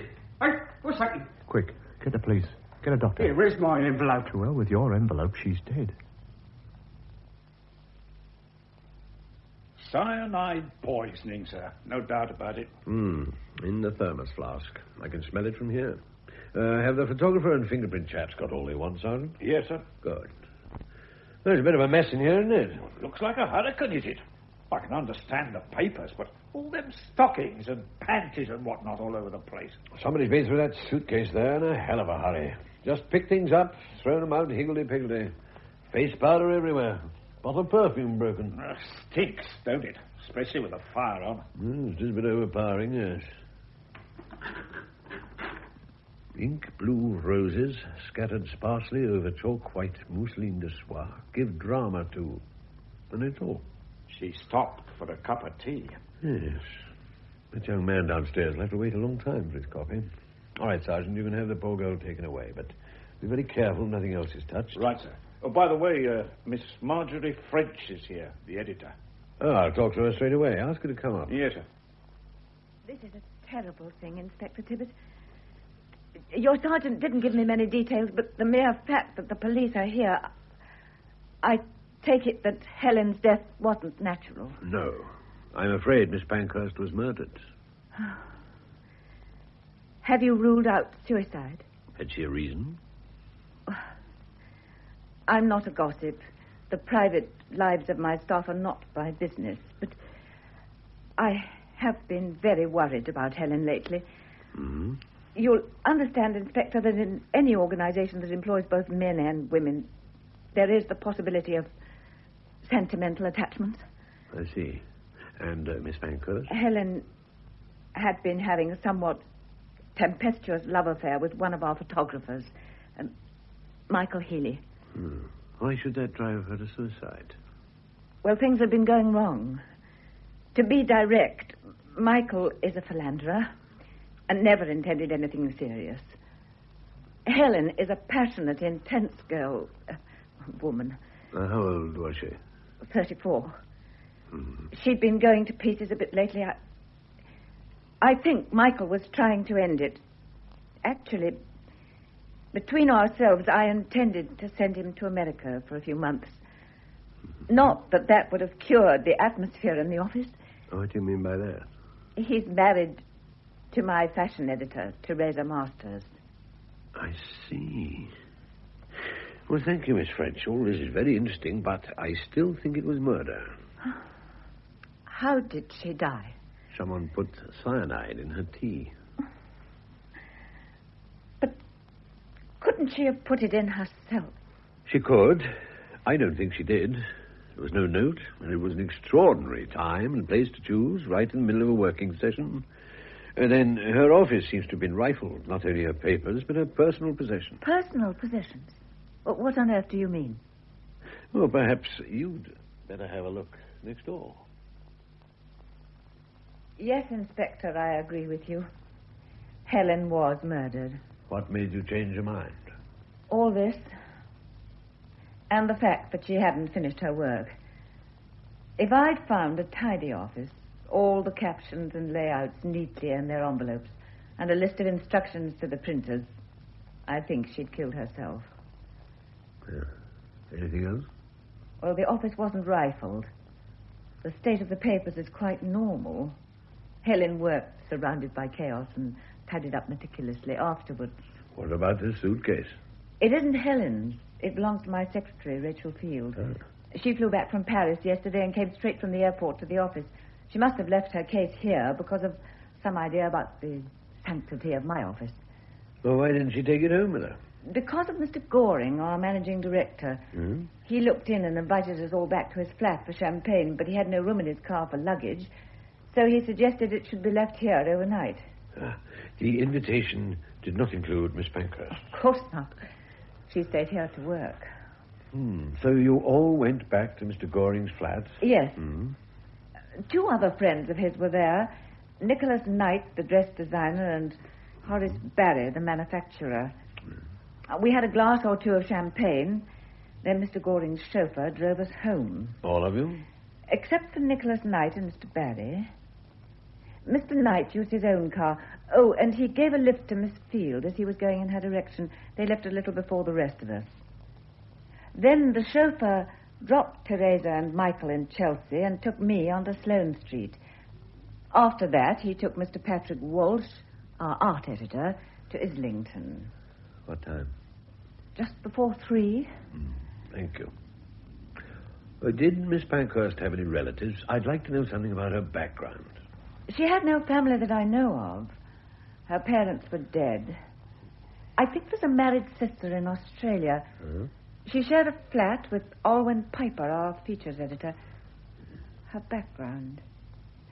She's been on our staff 10 years, worked her way up to assistant editor from a secretary's post. Where would the murderer get cyanide? Well, there's a supply in the darkroom. It's used for reducing prints. Doesn't that point to someone who worked in the darkroom? No. We're all in and out of there all the time, and we all knew about the cyanide. Isn't it kept locked up? Normally, yes, but I'm afraid on collection night rules go by the board. Michael was making his own prints, and the store cupboard was open. Incidentally, the cupboard's in the room where the tea's made, and we were all popping in and out of there all evening. Except Miss Field, that is, and Helen herself. Well, thank you, Miss French. You've been most helpful. I've put an office at your disposal, Inspector. I presume you want to interview everyone who was here last night. Yes. Would you mind checking my list? Of course. Yourself, Teresa Masters, Michael Healy, and Patrick Walsh. Oh, and your secretary, Miss Field. Anyone else? Donald Mackay, Patrick's assistant. Uh-huh. He left before the rest of us. And the darkroom boy, Ernest Jenkins. He was here till midnight. Jenkins. Oh, there was Alwyn, too. Miss Piper? Miss Pankhurst's flatmate? Yes. She was writing her copy after the theatre. Do you know what time she left? I've no idea. I told her to go at 12:30, but heaven knows how long she stayed. That's everybody. Except Mr. Goring. Godfrey, but surely There you was can't... nothing to stop him going into the darkroom before he came to your office. No, but you can't really... I forbid you to go in. Get out of my way, you miserable little man. By God, nobody's going to keep me out of my own office. The chief Patrick's inspector's given orders that he's arrived. not to be disturbed. So I hear. The chief inspector... I'd better go and Yeah. investigate. Who the hell are you? Chief Inspector Tibbet. I presume you're Patrick Walsh. You damn well presume right. Now, will you get this fool of yours out of my way and let me into my own office? No, I won't. There's been a murder. A murder? Well, why did nobody tell me? Who is it? Helen Pankhurst. She was poisoned. Helen? Helen, my darling, my beautiful. It's not true. It's not true. I'm afraid I'll have to ask you to make a statement, Mr. Walsh. Yes, of course. Now, when did you last see Miss Pankhurst? I didn't clap eyes on her all evening. Last time I saw her was lunchtime. I took her out for a meal. She needed it. Poor kid. Why do you say it like that? I say what I damn well please. And nobody's going to go around slinging mud at the poor girl after she's dead. Who was slinging mud? No one, not a living soul. You liked Helen? I loved her. Do you know of anyone who disliked her? No.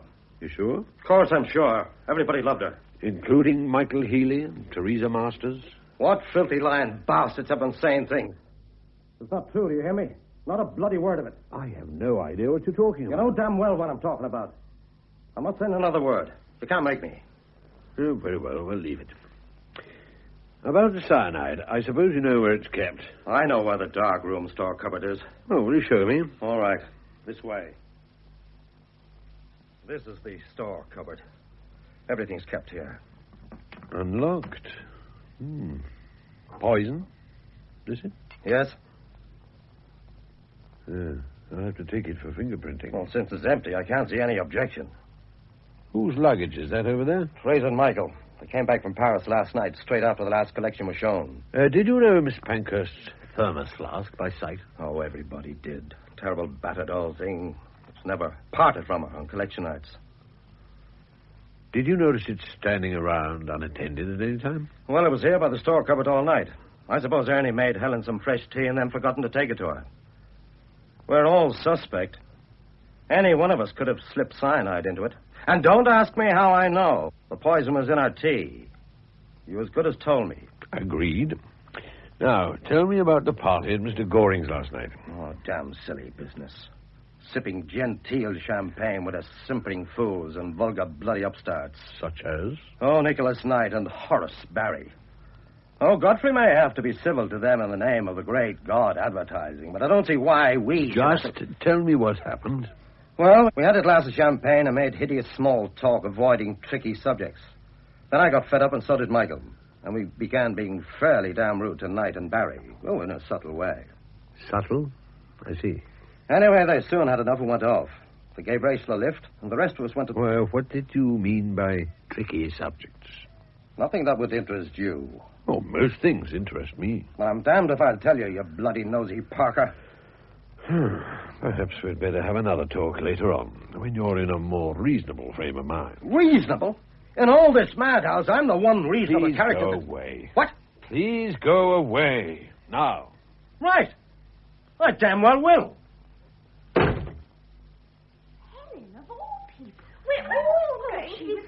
Darling, I'm sorry, but I'm not really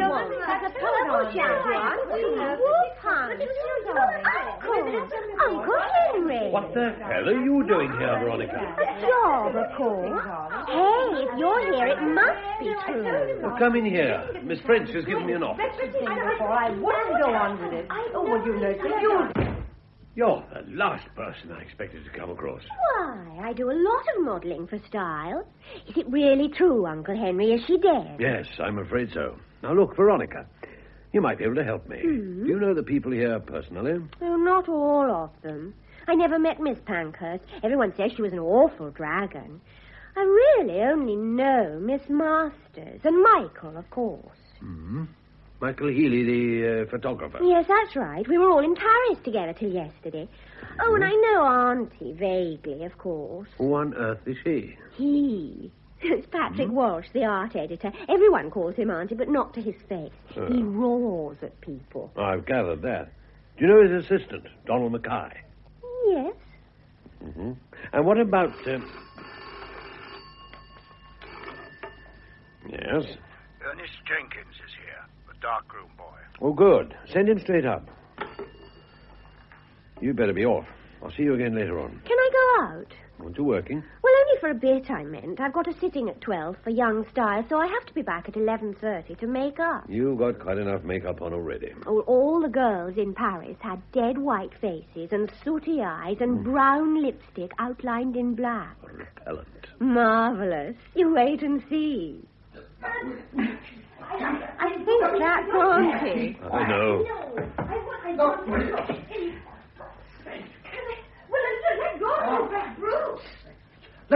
Listen to me, you imbecile. I'm going in, now let go. What's all this?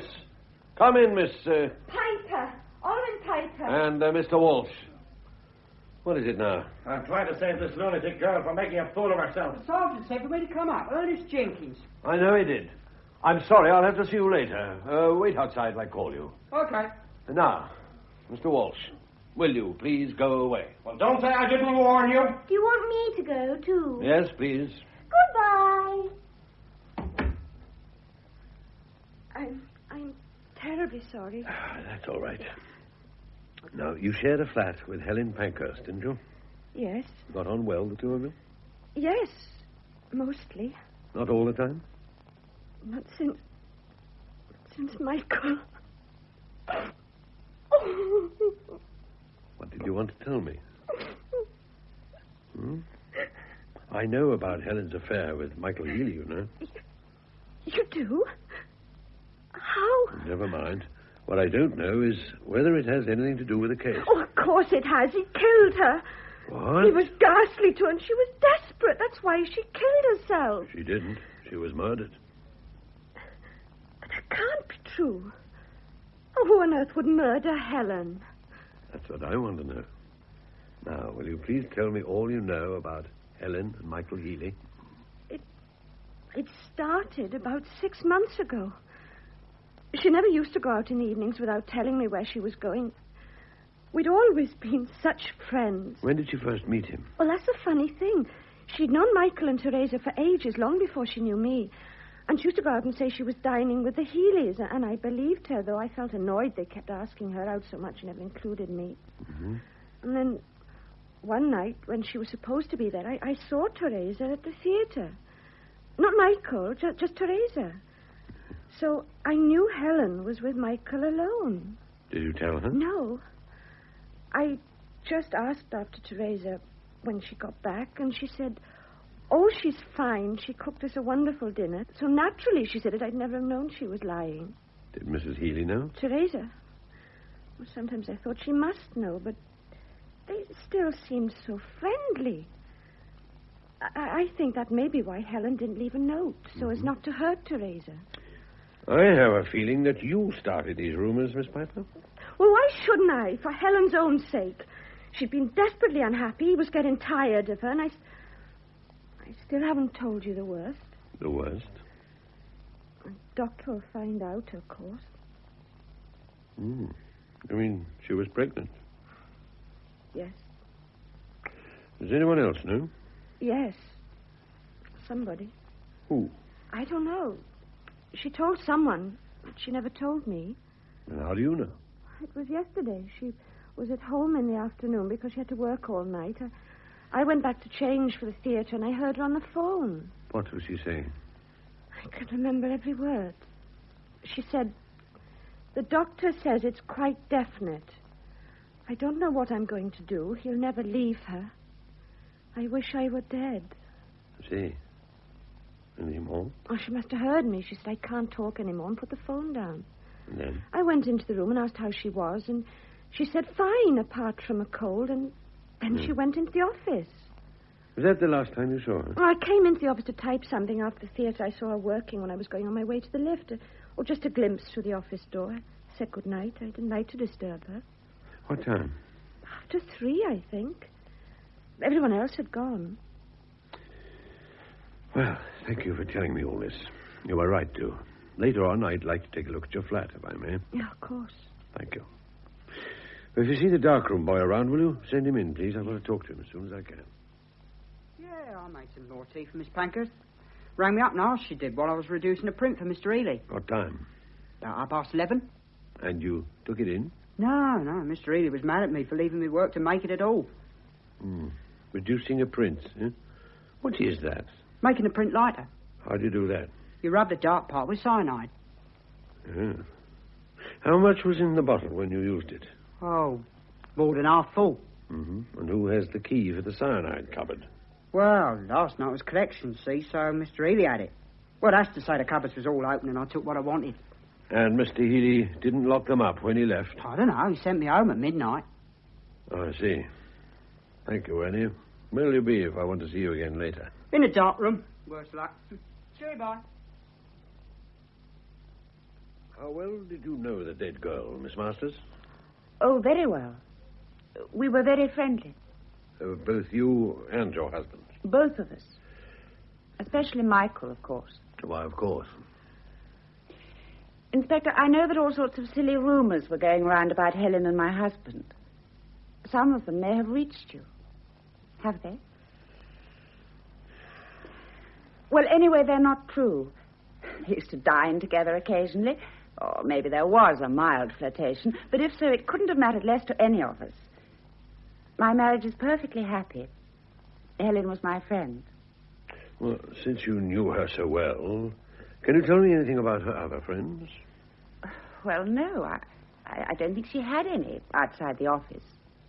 Patrick's adored her for years, of course, and Alwyn had a sort of schoolgirl crush on her. They were a strangely assorted pair, the sheriff flat. Oh, that was only because Helen was so good-natured. When Alwyn came to Style a year ago, she had nowhere to live, and Helen put her up. It was only meant to be temporary. But Alwyn begged to stay on, and Helen got rather stuck with the arrangement. Do Did you ever think that Helen might have killed herself? What? Suicide. Had you thought of suicide? Frankly, no. I suppose it is possible. Why? Well, people commit suicide for the oddest reasons. If you say she did... I said nothing of the sort. I asked for your opinion. But how could I know? Well, you were such great friends. She never said anything. I've been told she seemed unhappy lately. Well, she seemed tired, perhaps. You don't think her friendship with your husband went deeper than you realized? Yes, perhaps it did. But the more I think about it, the more likely it seems. Of course, it wasn't Michael's fault. He probably didn't even guess how she felt about him. But I'm sure that must have been the trouble. Yes, Inspector, I'm sure that's how it happened. You are? Yes. Well, now I think of it that way, it all seems to fit.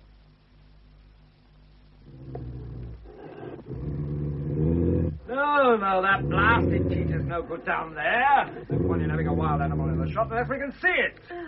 And he make the bloody thing get up and prowl towards the camera. Oh, I don't like to, Miss Oh, Bailey. Go on, Poppet. Walk easy. Yep, that's marvellous. Hold that. Little smile, Veronica. Head to the left. That's it. Wonderful. Yeah. Now kick the beast again. Oh, I didn't kick him, just sort of prodded gently. Push, push. No, it's no good now. He's gone to sleep. Oh, never mind. Leave it alone for the moment. At least it's quiet and I've got to reload. Ernie, reload. Okay. Ah, there you are, last. For God's sake, do something with this animal of yours. Of mine? For the next reel, I want it standing up. Can it rear on its hind legs? I'm afraid I... Oh, here she is. Here, I've been looking everywhere. Do you know there's a policeman downstairs? Well, how's my beauty, then? Here, I hope she's been a good girl.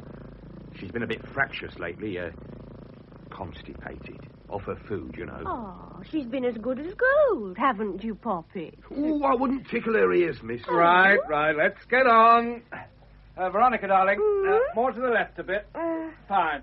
Now, I want the cheetah up on its hind legs like a heraldic beast, looking out left. Here, I say, that's asking a bit much. I always ask a bit much, and I usually get it. Yeah, well, perhaps if I stood on that ladder holding a bone up... I don't give a damn what you do, so long as you're not in the picture. Yeah, well, I've got a bone. Here, no, Beauty, not yet. Here, is this ladder all right? As safe as houses. Yeah. This high enough? High up, Beauty. Yeah, that's fine.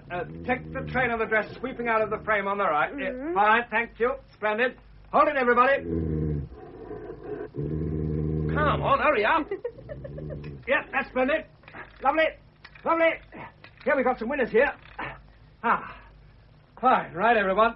5 minutes break. Can I have a word with you, Mr. Healy? If it's about the cheetah, go and talk to Miss Field. She booked it. No, it isn't. I'm from Scotland Yard. Oh, good God. About Helen? Yes. Look, I can't see you now. I'm in the middle of a sitting. You've got 5 minutes, and this is urgent. I want to know the truth about your relationship with Miss Pankhurst. Is this an official interview? It's official, yes. I'm not taking down what you say, if that's what you mean. I see.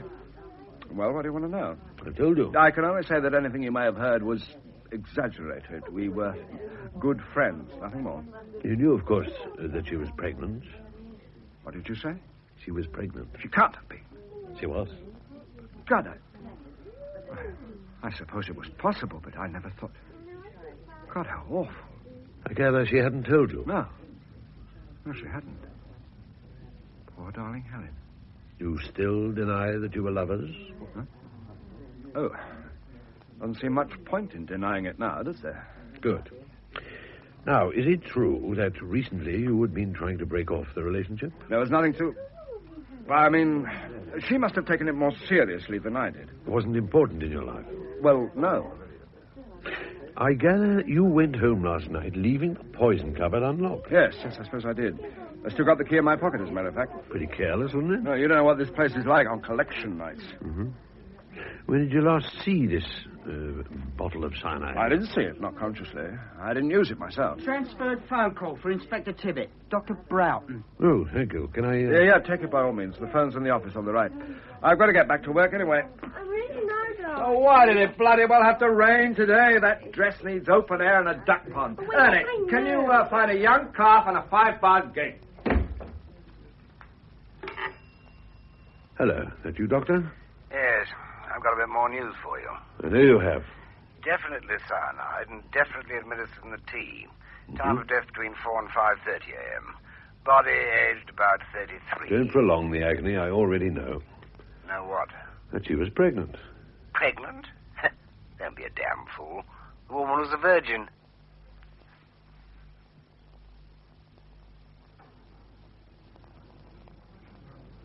It was very kind of you to ask me to lunch, Mr. Goring. My dear Inspector, pleasure. Not a bad burgundy, is it? Excellent. You're being very abstemious. Yes, I usually am, but I trust that won't deter you. Now, you must tell me how I can help you over this shocking business. Tell me about Helen. Well, she came to us as a secretary nearly 10 years ago. Marjorie French noticed her and suggested she be promoted to the executive staff. I interviewed Helen and was very impressed. She was an exceptional girl. She became editorial assistant, then sub-editor, and then assistant editor. Had she lived... Yes, Mr. Goring? Well, this is very much in confidence, Inspector. But had she lived, she might have become editor when Marjorie retired. As it is, Teresa Masters will get the job. Is Miss French retiring soon? Well, again, in confidence, she is a sick woman. The doctors have ordered her to stop work within the next 2 months. Of course, the question of her successor has been under discussion for some time. You see, I believe in promotion from within. So the choice of her successor lay between Helen and Teresa. Marjorie favored Teresa. I thought she was wrong. From that point of view, Helen's death was a great personal tragedy for me. I'd been told she was emotionally involved with another member of the staff. If so, that wasn't my business. Godfrey, my dear, whatever is all this? Oh, I beg your pardon. Hello, Nicholas. I've just seen the paper. I'm shattered. Utterly shattered. Inspector, may I introduce Mr. Knight? Nicholas, this is Chief Inspector Tibbett of Scotland Yard. Oh. I'm delighted to meet you. Mr. Knight is one of our most brilliant young dress designers. I've heard all about you, Mr. Knight. About me? Nice things, I hope. You were at Mr. Goring's house last night, weren't you? Was I? Yes, of course I was. It was a lovely, lovely party, Godfrey. Yes. Just too terrible to think that I must go. Nose to the grindstone, you know. Goodbye, Inspector. Mr. Knight. Yes? I'd like to have a chat with you sometime. Perhaps you could come to the style office this afternoon. No. Come to my salon. I'm terribly busy, you do understand. Of course. Where? It's this building, first floor. Anyone will tell you. Goodbye. Goodbye, Godfrey. Goodbye, Mr. Knight. A most talented young man, Inspector. Don't be put off by his somewhat flamboyant manner. People in his business tend to adopt extravagant attitudes. He's a very shrewd businessman, really. Forgive me, but has he been involved in some sort of scandal lately? Certainly not. Oh, well. I must have been confusing him with somebody else. I know very little about the fashion world. It's a very strange world. Very unusual people, I'm afraid. Yes? Hello, darling. Lorna, what on earth are you doing here? Well, I had to come. I heard... This is Inspector Tibbett of Scotland Yard. Inspector, my wife. How do you do, Mrs. Goring? Better sit down. Have you eaten? Of course not. Pierre, I'll have some smoked salmon and chicken supreme with some chablis. You know, the one I like. Now, darling, tell me all about it. Who was she? One of the walking sticks? Lorna. I always say the style girls look exactly like walking sticks. Straight suits, ramrod backbones, and lacquered hair. I can't tell one from the other. Helen Pankhurst is dead. Oh. Is that the dark one with the big nose? Yes.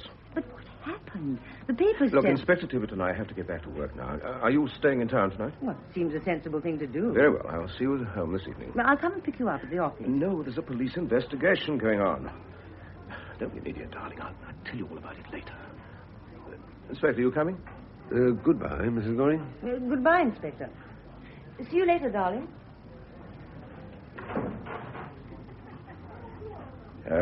If my wife should come to the office this afternoon, visitors are not allowed, are they? If your wife wishes to come in, Mr. Goring, I'm sure... No. I'd rather she was not allowed in. There you are. I'll tell the sergeant. Thank you. Thank you, Inspector. Thank you very much, Miss Field.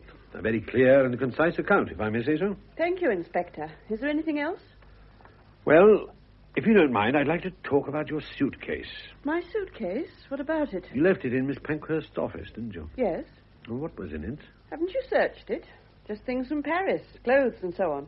Can you think of any reason why someone should want to ransack your suitcase? What? What do you mean? Well, I think you'd better see for yourself.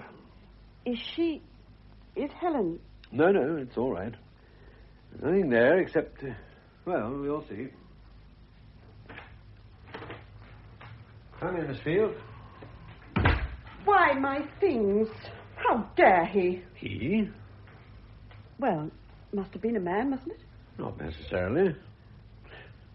Now, I want you to check up and see if there's anything missing. Anything at all. What about fingerprints?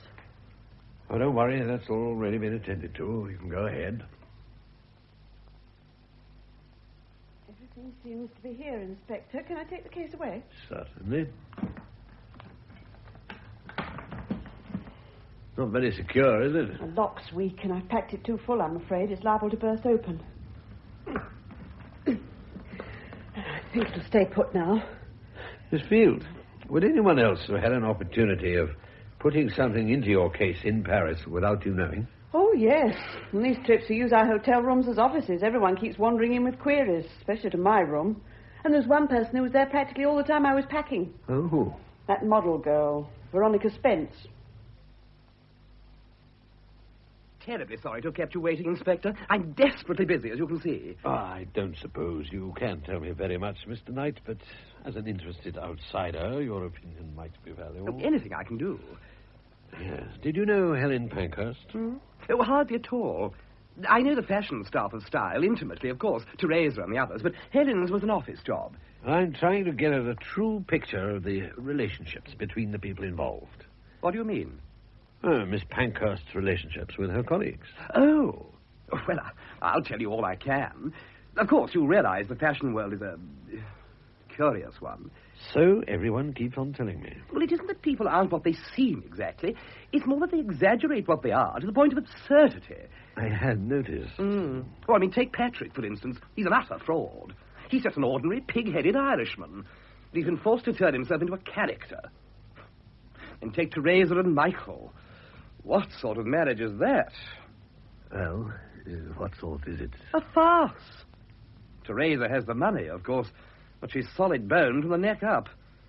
Michael's always had all sorts of other interests. What do you mean? Oh, this and that. One hears rumours. What rumours? Well, it was all pretty vague. He has nothing in common with Teresa, never had. I see. Tell me about the party. Party? What party? I understand Mr. Goring asked a number of people back for a drink last night. Oh, that. Yes, he did. I've been working late up here, and about midnight I went down to the pub underneath for a nightcap. By the pub underneath, you mean the Orangery? Yes. It's useful if one lives here.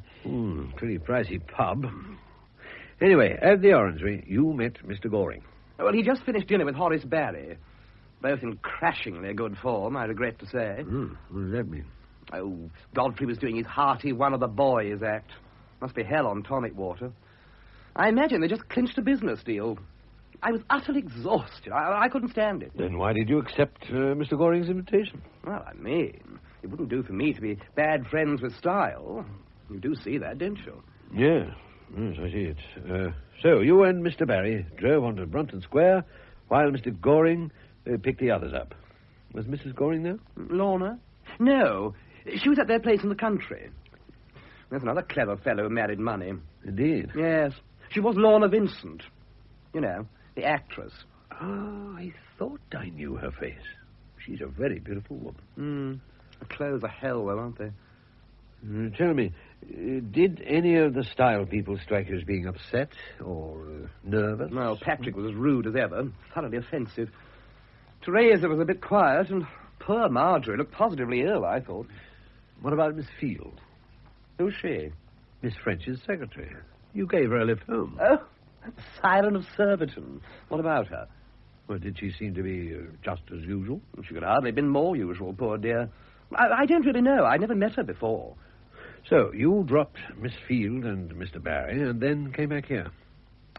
Did you notice any comings or goings when you got back? Huh? Anything out of the way happening opposite? Well, there was a girl coming out of the style offices, a terrible orange dress and a white stole. Odd-looking creature in spectacles. Oh, that'd be Miss Piper, huh? The features editor. Anyone else? Well, I caught a glimpse of Helen through the window, typing away. I see. Well, thank you very much. Can you tell me where I could contact Mr. Barry? You know him well, I believe. I work for him. Oh, and I thought... you design on a pretty high level. And he makes mass-produced clothes to sell in Wigan. Oh, you don't understand, Inspector. That's where the money is these days, in the mass market. 5,000 dresses at 10 guineas are worth more than one dress at 100 guineas. The point of my salon here is simply to get my name known. I see. No, I was lucky.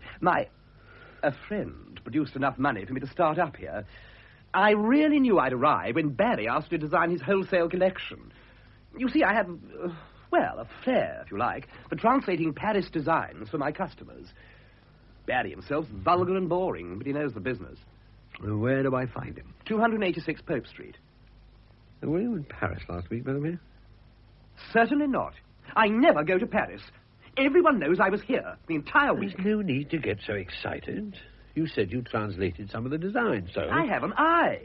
I look at the photographs and I can see the cut. I can see the seaming. I don't need a toile. Toile? What's a toile? It's the model, made and cut exactly as the original, but in cheap cotton. Oh. Manufacturers buy them in Paris, and very dear they are, too. So you make Paris copies without buying toiles? Well, there's no law against it. I work from photographs. That must save you a lot of money. Well, thank you, Mr. Knight. This has been most interesting.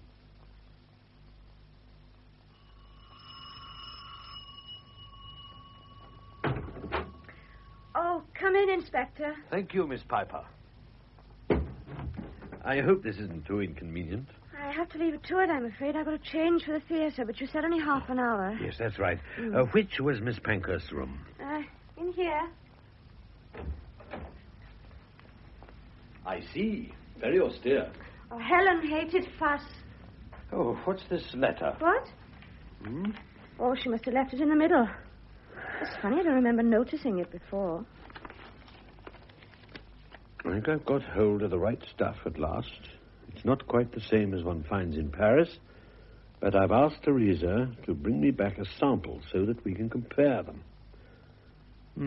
I've practically made up my mind about the blue jersey dress. Nothing very personal here. Helen lived for her work. Till Michael.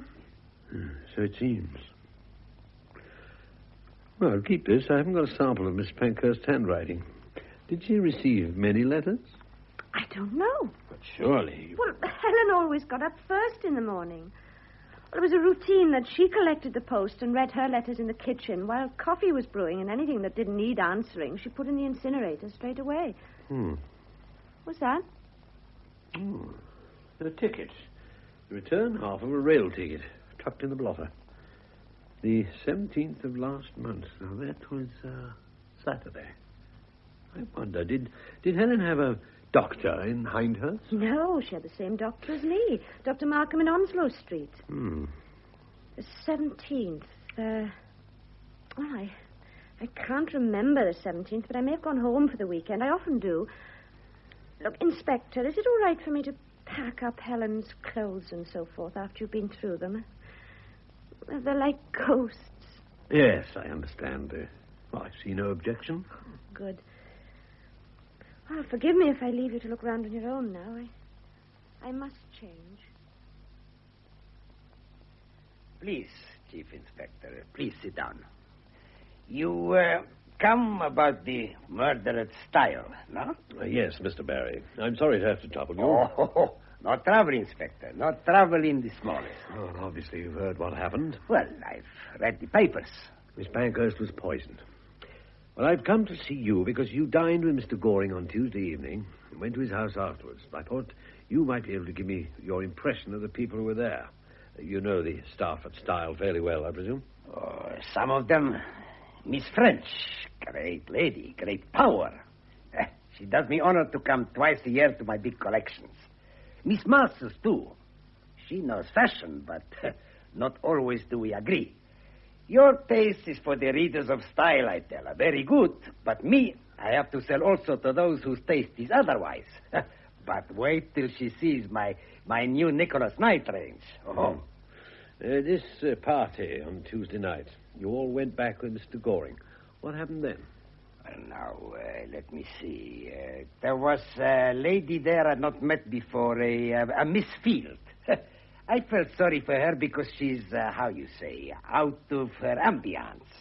So I speak to her about cats, of which we are both very fond. Let's see. You enjoyed the party?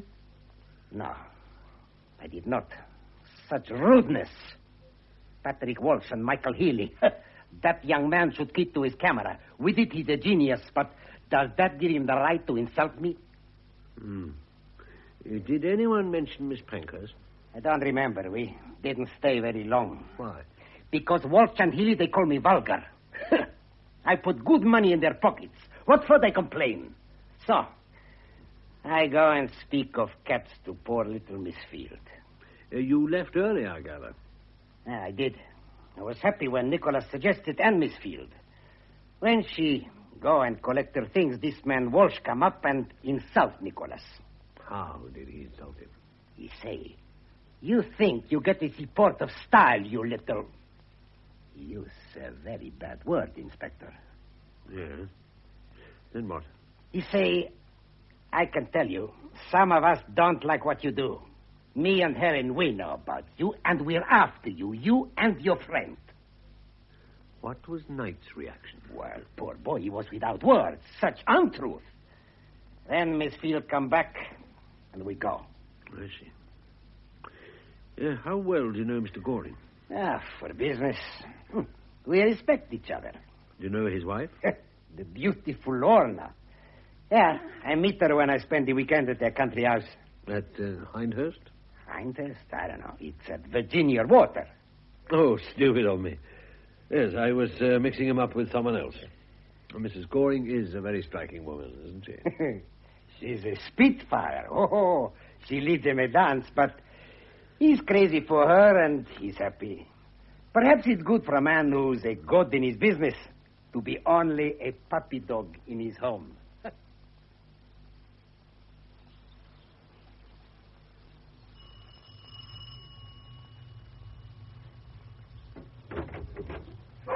Inspector Tibbet. Please come in. Is this an official visit or a friendly call? Both, I hope, Mrs. Goring. Mind your head on that beam. Quiet, Poopsie, you lazy bitch.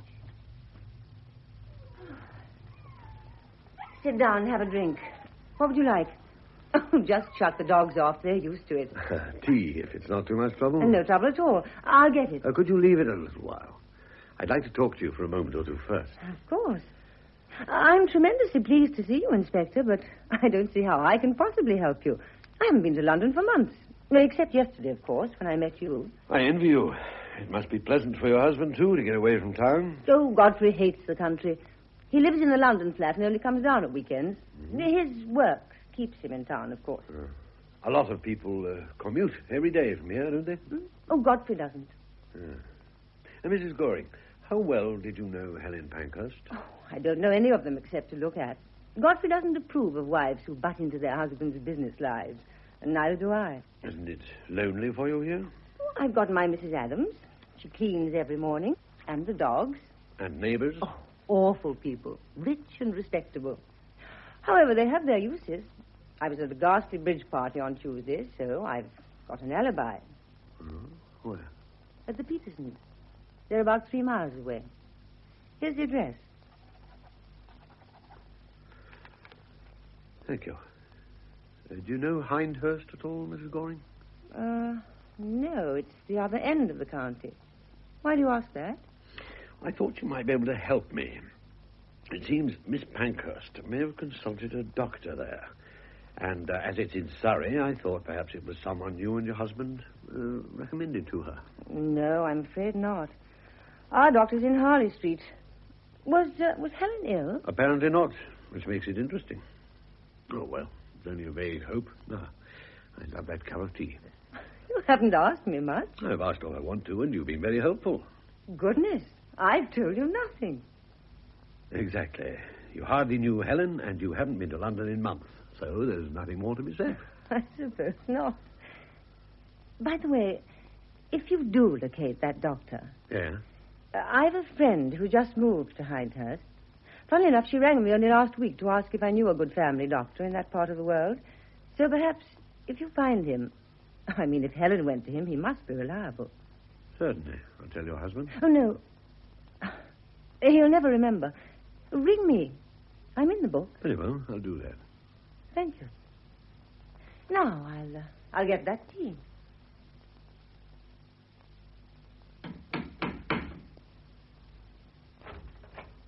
Oh, come in then, me boy. Come on in. It was good of you to see me at this hour of the night, Mr. Walsh. You didn't give me much choice. Well, come on, in here. This is my studio. It's everything, in fact. Not much more to the flat. Well, sit down if you can find a chair. Well, this is a beautiful room. It's a workroom. Have a drink. Thank you. I will. Can't offer you a choice. You can have Irish whiskey and like it. Oh. Here you are. Thank you. Well. Helen telephoned you the night before she died, didn't she? What if she did? Any law against it? Why didn't you tell me? Well, you didn't ask. What did she say? Nothing much, just a friendly call. Just listen to this. The doctor says it's quite definite. I don't know what I'm going to do. He'll never leave her. You know that. I honestly wish I were dead. Damn fool, Alwyn. Miss Piper told me what she'd overheard. Very properly. I don't suppose that one's ever done anything that wasn't very proper. That's her trouble. I think she told me the truth. Did she? I don't believe Helen was murdered. I think the darling girl took her own life because she had troubles. Now, if that's so, there's no point in telling you what those troubles were. Now, if she was murdered, they had nothing to do with it. You should look in other directions. Such as? Oh, that's your job. Mr. Walsh, can't you understand that I'm trying to get at the truth? So long as you go on making such a mystery of Helen's private life, I have to investigate it, in case it has a bearing on her death. If it hasn't, anything you tell me will go no further. If only I could believe you. You must believe me. All right, I'll tell you all I know. It's precious little. Well, it may be what we need. Helen was in love. With whom? Oh, she never told me, and I didn't ask. She simply told me the situation, and a hell of a situation it was. The man had a wife he was tied to, not only by loyalty, but for social and business reasons. He told Helen that when he was in a position to, he'd get a divorce. God knows when that would be. Meanwhile, they kept it quiet. I see. Not very pleasant for Helen. Well, that's not all. A few months ago, she got very worried about the man's health. She was a doctor's daughter and knew a bit about such things. So she persuaded him to come with her to a doctor for a checkup. Did his wife know? Oh, no. Helen told the doctor the man, well, let's call him X, was her husband. He agreed privately he'd let her know the results of the tests and keep any really bad news from X. Mm-hmm. And the results came through the day she died? Yes, incurable cancer. He has a year to live. I presume he still doesn't know. I see. And when she rang you... Well, she was in despair. There was only a year left, and she wanted to spend it with him. But he would never leave his wife unless he knew the truth. And Helen was determined to spare him that. Do you really not know who he is? I don't. Why didn't you want me to find out about Helen and Michael Healy? You're trying to trap me. No, I'm asking a question. Everybody else rushed to tell me about Helen and Michael. Everyone except you. That blasted Alwyn. Not only Alwyn, Miss French, Mr. Goring, and even Miss Masters. And Michael Healy didn't deny it. Oh, well. Now she's dead. Is the man Michael Healy? Well, she never told me. Oh, I know there was talk. It may have been right or it may have been wrong. One other little point. You have a key to the style building, haven't you? Yeah, what of it? Nothing, I just wanted to check. Do you often work late? Not me. I'm too smart and too old. I have me work, you see. Do you imagine I enjoy doing layouts for a fashion magazine when I ought to be painting? Yes, I'm sure you do. Yes, you're right, of course. I love it or I wouldn't do it. But it's not me real work. Oh, no. I'm a prostitute. That's what it comes to. A poor, bloody tart plying me trade in Earl Street. The only consolation is that the prices are high. I'm sure they are. Are you married yourself, Mr. Walsh? Certainly not. Have you ever been? I can look it up, you know, at Chesterton House. Now, you wouldn't want to make trouble for an innocent man that might have been foolish in his youth. Well, that depends on whether it has any bearing on the case. None in the world. Well, come on, tell me. I was 21, she was 19. I was an art student, and she was reading for a degree in literature. We ran away and got married. We hadn't 2 pennies to rub together. Oh, the first year was fine. Then there was trouble. She was as ambitious as the devil. Wanted a great career for herself and me. I wanted to live in a garret and paint. Her house got worse, and after 3 years, she up and left me. It was very long ago. Did you get a divorce? Of course not. We're both Catholics. And when did you meet her again? What the hell are you getting? If you'd really lost touch, you'd have made no bones about telling me about the marriage. I think your wife is Marjorie French, the distinguished editor of Style. For God's sake, keep it quiet. Why? You wouldn't understand. Mr. Walsh, how long has your wife been at Style? 35 years. And you? 3 years. She got you the job. Look, if you think Marjorie would employ anyone unless you consider them right person for the job, you're making and a... what did you do in those other 32 years? Paint it. Successfully? No. You must have been very glad of the job. Get out.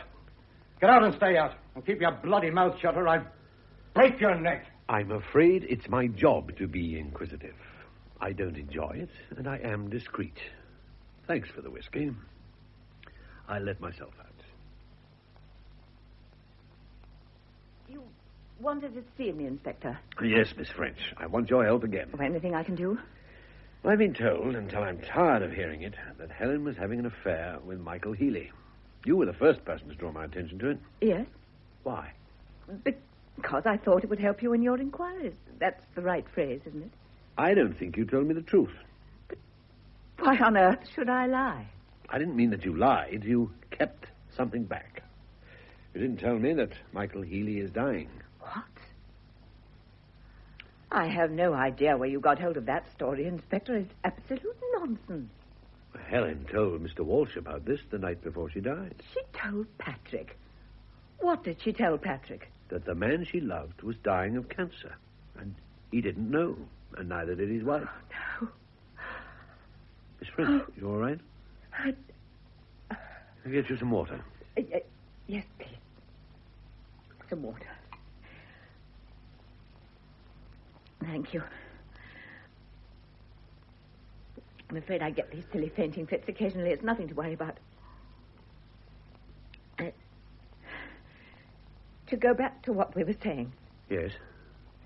This story is nonsense. Please don't spread it. Patrick is a wild Irishman, and he loves to spin a tale. I know him very well. You should. 32 years is a long time. Oh. You know about that. I do hope you'll be discreet, Inspector. I'm always as discreet as I can be. Why do you want it kept secret? Mr. Goring is against employing husbands and wives. It's company policy. What about... Teresa and Michael, that's a very special case. Godfrey isn't really happy about it. I had to fight hard to get Michael. So, when I met Patrick again, I knew that although he was just the person for art editor, I could never go to Mr. Goring and propose my husband for the job. So we agreed to let the past remain dead for the time being. For the time being? What do you mean? I'm very fond of Patrick.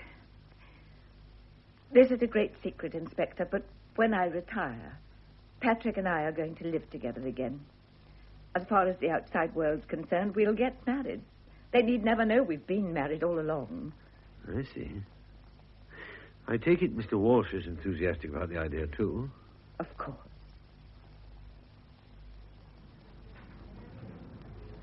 But, Nicholas, I am always frank with you. So why are you not frank with me? I haven't the faintest idea what you're talking about. You've been listening to gossip. Well, even Godfrey's been hinting. Gossip? something? No. I just keep my eyes and ears open. Who talked to you? Who told you those wicked lies? Nobody tell me. Read this. Well, that's an American magazine. Nothing to do with London. Now, you just listen to this, my friend. Are Paris designs being pirated? That is the big question raised by persistent rumors that some wholesalers produce accurate copies of Paris models without having bought the toile and before the official release date for photographs. Here, let me see. Yes, but they say it's impossible, so why worry? Because I know it is not impossible. What do you mean? Do you mean I've been pirating? Not so loud. That detective over there must not hear you. No, he mustn't. Not that I've got anything to hide. Hello, Uncle Henry. Oh, sorry I'm late. I've been sleuthing for you. Oh, I've had such a hell of a morning with that awful little creature, Nicholas. Veronica. There's something fishy going on, and I'm going to find out what. Veronica, for God's sake, keep your voice down. Nicholas Knight is sitting over there. Is he? Where? Oh, yes, I see. Order your lunch. Eat it. Shut up. Well, it's all right. They're going. Now, what I wanted to say was... Look, Veronica, I want you to stay out of this. I found out things that make it, obvious that it's dangerous. Ooh. I'm asking you to stop this ridiculous amateur detection, and I prefer it if you had nothing to do with Nicholas Knight's show. Oh, but all the clothes have been fitted on me now. I couldn't let him down. It wouldn't be professional. Well, all right. I'll have as little to do with all these people as possible. Do you know that Rachel Field thinks that you got at her suitcase in Paris? Me? Oh, how ridiculous. Did someone ask you to slip anything into her case? Anything, however innocent? No, I never went near the wretched case. Could anyone else have got at it? Oh, I don't think so. I was in her room all the time she was packing. Honestly, I wouldn't have dared touch anything. She's so fussy. Everything all neatly done up in tissue paper. I just fling things in. And whoever searched the case must have drawn a blank. Well, what is all this nonsense about finding out something important? Oh, nothing. Very vague. Anyhow, you said not to talk about it here. Yeah. Well, come and see your aunt and me tomorrow. Come and have lunch and we'll talk it over. Oh, I'm sorry, Uncle Henry, I can't. I'm going to stay with the Blakes for the weekend. You know, Nancy's parents, the girl I share the flat with. Oh. Well, come around for a drink tonight. Oh, I can't. I'm going to the pictures with Donald Mackay. Oh, I do hope they've got steak and kidney pie here. I adore steak and kidney pie, and I'm ravenous. Great tragedy, Inspector. Such a charming woman, and so young. Yes, indeed. She seems to have been a brilliant girl, too. But which of us can blame her? If she saw fit to take her own life... What makes you say that, Dr. Markham? Well, Inspector, I presume the post-mortem revealed her state of health. You were her doctor. That's why I'm here. What was her state of health? I imagine she was suffering from cancer. You imagine? Well, I'd better explain. Miss Pankhurst very seldom came to me for treatment, but I saw her 2 months ago. She wouldn't let me examine her. She was very distressed. She asked me for the name of the best cancer specialist in London. For herself? Well, she maintained it was for a friend. That's a very usual reception. All I could do was give her the name and let her go. What specialist did you send her to? Well, I'm not sure whether I should tell you, but in the circumstances, I suppose... Yes, Sir James Braithwaite of Wimpole Street. Hi, dear Inspector. What can I do for you? I trust your visit has no sinister significance? Sir James, have you read in the press about the death of Miss Helen Pankhurst? I'm afraid I limit my reading to the international situation in the book reviews. Miss Pankhurst? Who was she? The assistant editor of Style. Was she ever a patient of yours? I think not, but we can check with the card index. No. No, I've never had a patient of that name. She may have used an assumed name. This is the photograph. You recognize her? Yes. Who was she? Mrs. Charles Dodgson. She was not my patient. Her husband was, and still is. Oh. What was your diagnosis of his condition? Well, really, Inspector, I hardly think that... I'd better tell you that this is a murder investigation. Murder? Oh, I thought you meant... No, that would have been out of character. She was a very brave woman. Please, tell me your diagnosis. Inoperable cancer. He had a year to live. Did you tell him? No. His wife particularly asked me to keep it from him. Let's see. Oh, of course, how stupid of me. His card isn't here. Mrs. Dodgson, when she telephoned, emphasized that her husband was only free to see me at weekends. She told me they could easily arrange to spend the weekend near my country house. Where is it? Just outside Hindhurst. I see. And what did you tell Mr. Dodgson? Well, I was pretty sure of my diagnosis from the beginning, but he came for an X-ray a fortnight later. I told him he probably had a stomach ulcer, and he went away quite happy. And Tuesday of this week, the X-ray results came through? Monday evening, actually. Yeah. Sorry, you telephoned Mrs. Dodgson? No, she rang me. She asked me not to telephone. What reason did she give? Well, in cases like this, there's always the danger of the wrong person answering the telephone. I asked her to come and see me. She did so on the Tuesday, and I told her the facts. She behaved splendidly. Inspector, am I to understand that she was not, in fact, Mrs. Dodgson? You are. Well, then forgive me, but I'm concerned for my patient. Who will look after him? He has a wife. Whether she will be as brave and as sensible as Miss Pankhurst, I can't say. In due course, I'll send her to see you. Good morning, Inspector. You're starting early for a Monday morning. Miss Masters, I have a favor to ask. Could you get me a ticket for Nicholas Knight's show tomorrow? Yes, of course I can, but... Good. Can you also tell me the release date for this season's Paris photograph? 27th of February. Hello? No, Nicholas, I've told you before, I haven't the slightest idea where she is. She should have been here at 10, and she simply didn't turn up. I've telephoned her at home, and Nancy didn't know either. I'll let you know if I hear anything. Right. Bye. One of our models has let us down. Oh? Which one? That wretched new girl, Veronica Spence. Did you say her flatmate didn't know where she was? No. Nancy hadn't a clue. She said Veronica had been staying with friends for the weekend. Inspector, what's the matter? You don't know, of course. Veronica's my niece. Oh, good heavens. Ghastly. Well, I do apologize. Nancy doesn't know. She told me she was spending the weekend with Nancy. But then where is she? I'd very much like to know. I think I'd better have a word with Donald Mackay. Where is she? Where's Veronica? I'm afraid I don't understand, sir. Oh, yes, you do. Where is she?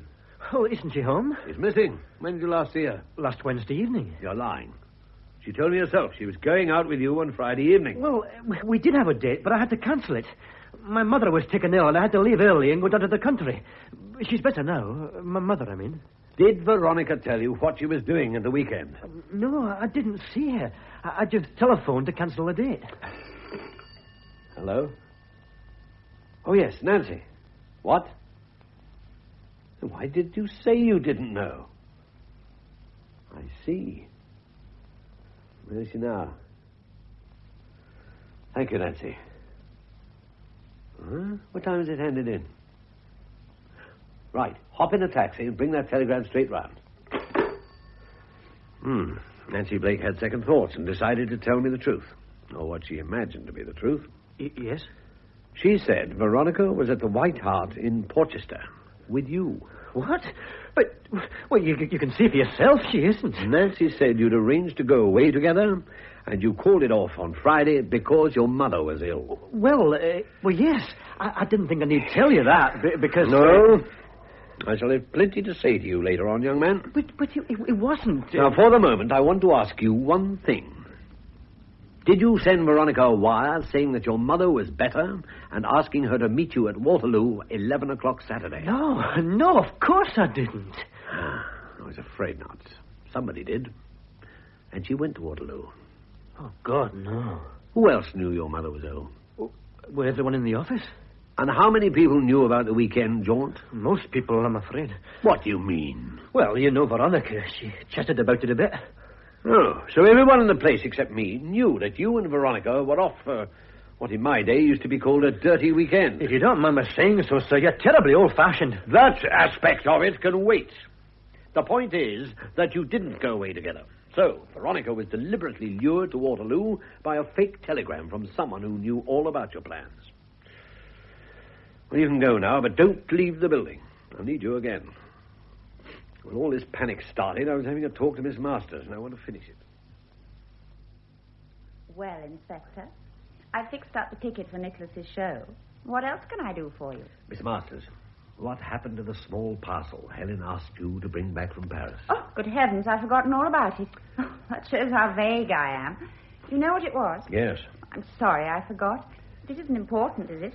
Silly little thing like that. I think it cost Helen her life. What? Where is it now? In my case? No. No? Now you mention it, it wasn't there when I unpacked. How weird. Somebody took it. Oh, surely not. Was your case locked? No. And it was in the darkroom all night? Yes.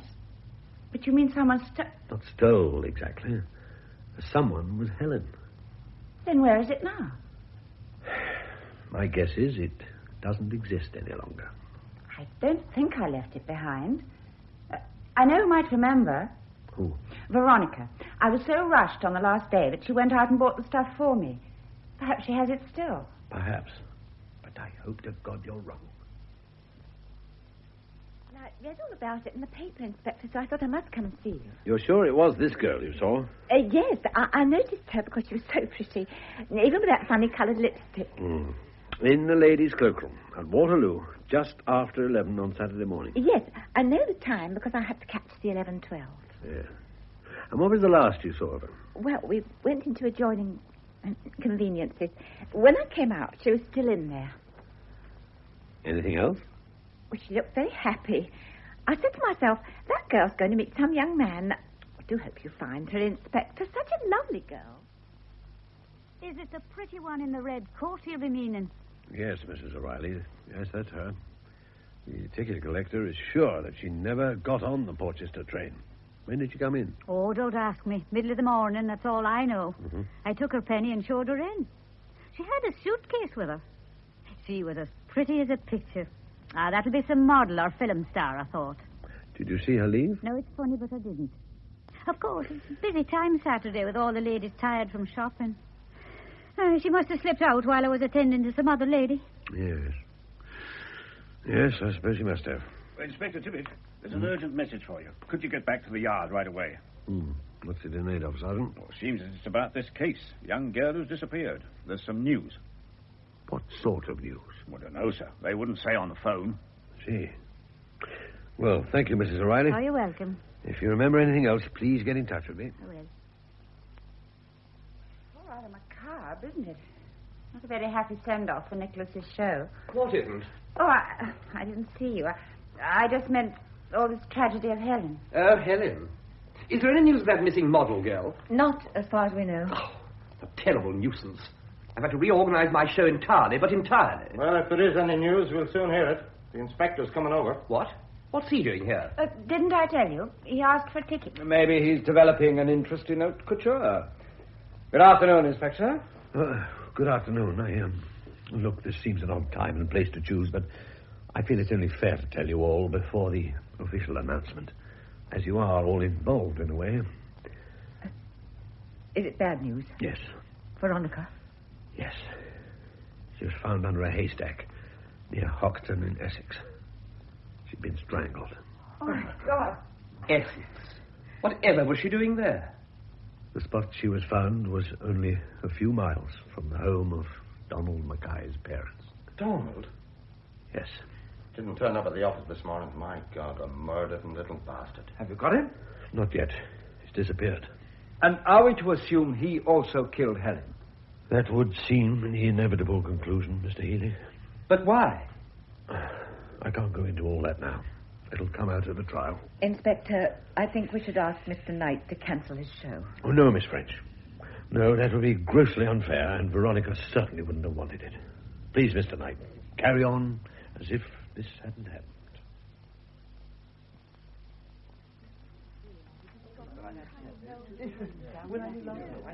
Number 74.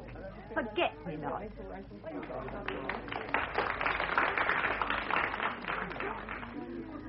Well, what do you think of the show, Inspector? Well, I know nothing about it, of course, but I was impressed on the whole. He's a clever young man. Very. We're nearly at the end. Just one more model. Another evening dress? It'll be a wedding dress, I think. Number 75, Sweet Mystery.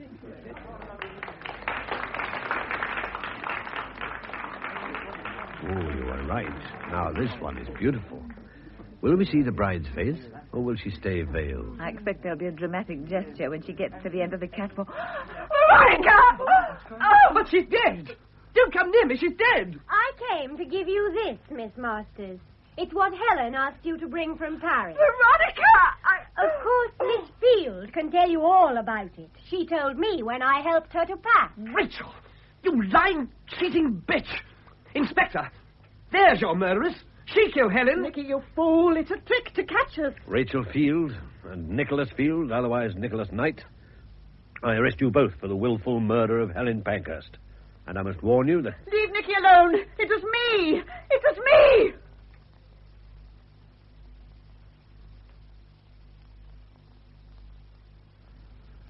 Well, I hope you two are thoroughly ashamed of yourselves. Well, sir... Ashamed. I like that. You'd never have caught them without us, and you know it. We were baffled, admits Chief Inspector Tibbet of Scotland Yard. We were not baffled. I admit your ridiculous scheme came in useful, Veronica, but only when I took charge of it. Well, you see, I didn't know who it was. I guessed how I'd be grateful if you'd begin at the beginning, Inspector. I'm a little lost. Well, I think I'd better, Miss French, but it's difficult to know where to begin. I suppose the right place is Helen's love affair with Mr. Goring. Mr. Goring? But I thought it was Michael. So did most people. There was no affair in the ordinary sense of the word, Inspector. They loved each other and hoped to marry when the magazine was stable enough financially. That was all. I know. Difficulties started, didn't they, when Alwyn started to share Helen's flat? Yes. Godfrey was away in the States at the time, and the flat sharing was meant to be a very temporary arrangement. But Alwyn stayed on. So Michael and Teresa agreed that Helen should use them as an excuse when she was meeting Godfrey. And then Alwyn saw Teresa at the theatre and jumped to the wrong conclusions. They all talked it over and decided to let her go on, believing it was Michael. Oh, poor Mr. Goring. What will happen to him now? His wife loves him. I don't think she's been as much in the dark as everyone imagined. She tried to get out of me the name of Helen's doctor. I have a feeling that she'll nurse him devotedly as long as she can. But then Helen's murder... It was nothing to do with her love affair. I first guessed when Veronica told me that Rachel Field was a meticulous packer who wrapped everything up in tissue paper. Tissue paper? But what Exactly. When Helen was killed and Rachel's suitcase rifled, there were things scattered all over the office, but not a shred of tissue paper. Huh? Whoever went through the case had removed it. And Rachel herself never commented on its absence, so she was involved somehow. Then some writing appeared on a piece of paper that had been blank before. Where? In Helen's flat. An unfinished letter on her blotting pad. Invisible ink. Yes, that's what Helen asked Teresa to bring back from Paris. She'd guessed how the designs were being pirated, and she and Godfrey wanted to check that it was possible. Do you mean that the tissue paper Yes. was used... On the tissue paper in Rachel's case were traced paper patterns of the pieces of a toile, with sewing instructions in invisible ink. Rachel had come home, unpack, and send the sheets to Nicholas Knight. We had only to hold them in front of a fire, and there were his Paris models. I still don't understand, Inspector. Who stole the tissue paper from Rachel's case? Its rightful owner. What? At Goring's party, Patrick had too much to drink. He said to Knight, whom he loathes, Helen and I know what you're up to, or words to that effect. Knight was rattled. He and Rachel had a talk, and they decided that she'd better go back and collect the case. Nothing sinister about that. She'd simply walk off with it. Of course. She let herself in with her own key. She got as far as Helen's office, looked in, and stopped dead in the shadows. Well, Helen probably hadn't even noticed, but Rachel's case had burst open and the tissue paper was sticking out, with the markings on it showing clearly in the heat of the fire that Helen had switched on. Oh. And on Helen's desk, a bottle of invisible ink from Paris, which Helen had taken from Teresa's case.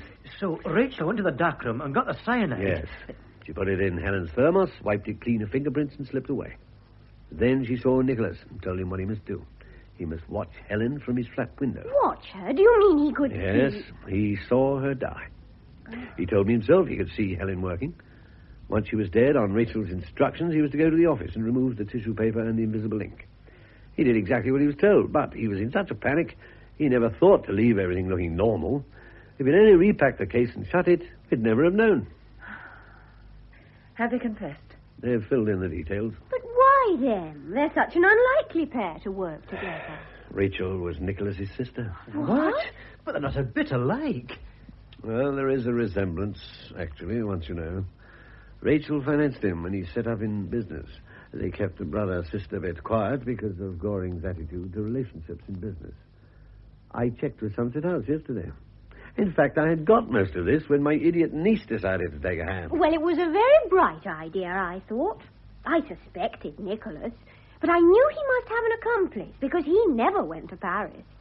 So I went round saying loudly I knew he was up to something, and then dramatically disappeared.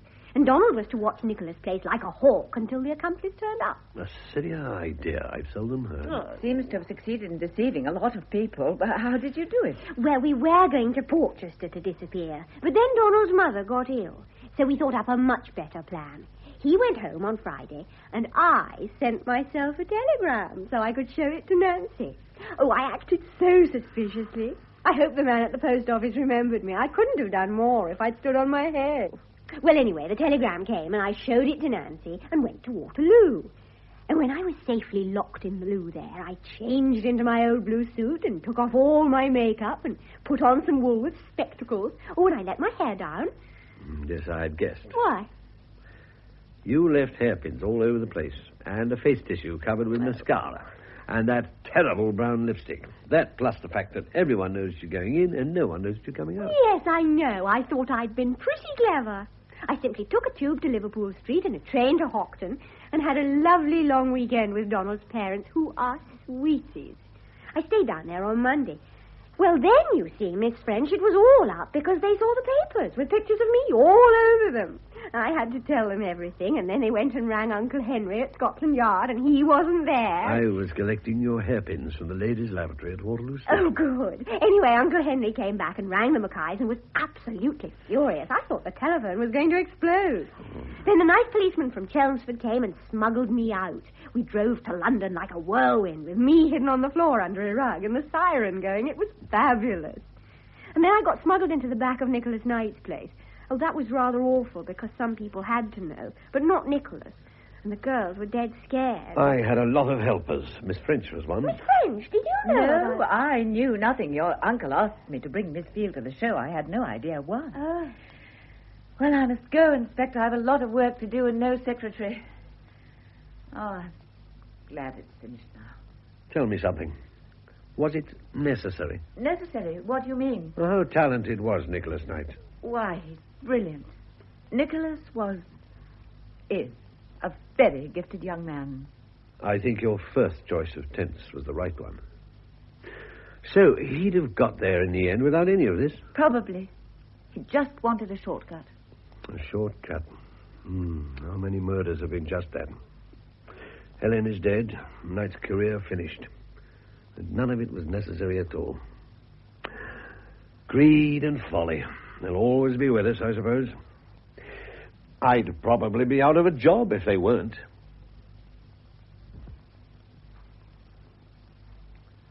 In Murder à la Mode, the novel by Patricia Moyes, adapted for radio by Betty Davis, Chief Inspector Tibbet was played by Rupert Davis. The rest of the cast was as follows: Helen Pankhurst, Margaret Woolfett; Teresa Masters, Monica Gray; Rachel Field, Barbara Bolton; Patrick Walsh, Barry Keegan; Marjorie French, Joan Matheson; Michael Healy, Michael Spice; Donald Mackay, Nigel Lambert; Alwyn Piper, Joe Manning Wilson; Godfrey Goring, John Bentley; Veronica Spence, Elizabeth Proud; Ernest, Brian Hewlett; Nicholas Knight, John Rye; Lorna Goring, Margot Johns; Horace Barry, John Gabriel; Dr. Markham, Godfrey Kenton; Sir James, Malcolm Hayes; Mrs. O'Reilly, Kathleen Helm; fashion commentator, Jill Carey. The play was produced by Betty Davis. Lux presents Hollywood.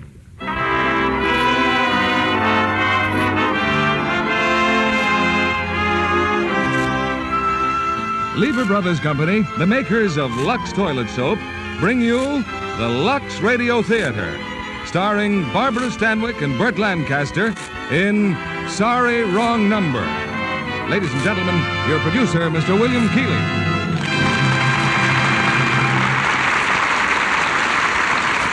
Greetings from Hollywood, ladies and gentlemen. Tonight's play reverses the usual relation between radio and motion pictures. Sorry, Wrong Number was first a radio drama, and it achieved such success on the air that Hal Wallace decided to make a picture of it. He assigned the author, Lucille Fletcher, to expand her short drama into a full-length screenplay, and the result was a triumph of suspense drama. The rest of the success story you know, because the Paramount picture with Barbara Stanwyck and Burt Lancaster as the stars was one of the top films of the year. Tonight, Sorry, Wrong Number completes the circle and comes back to radio with Miss Stanwyck and Mr. Lancaster in their original screen roles. Just as our drama had a double success story, so has our product, Lux Toilet Soap. It's been a favorite for years in the regular size, and now the new bath size has made Lux Soap a hit all over again. The curtain rises now for the first act of Sorry, Wrong Number, starring Barbara Stanwyck as Leona and Burt Lancaster as Henry.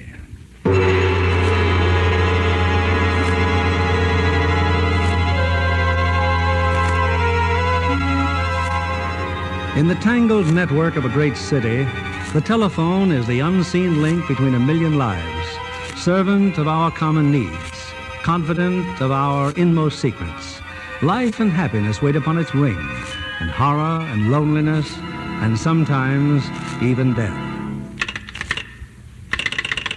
Operator. Operator. Operator. Your call, please. Operator, I've been ringing Murray Hill 32491 for the last half hour, and the line is always busy. Will you ring it for me, please? Murray Hill 32491.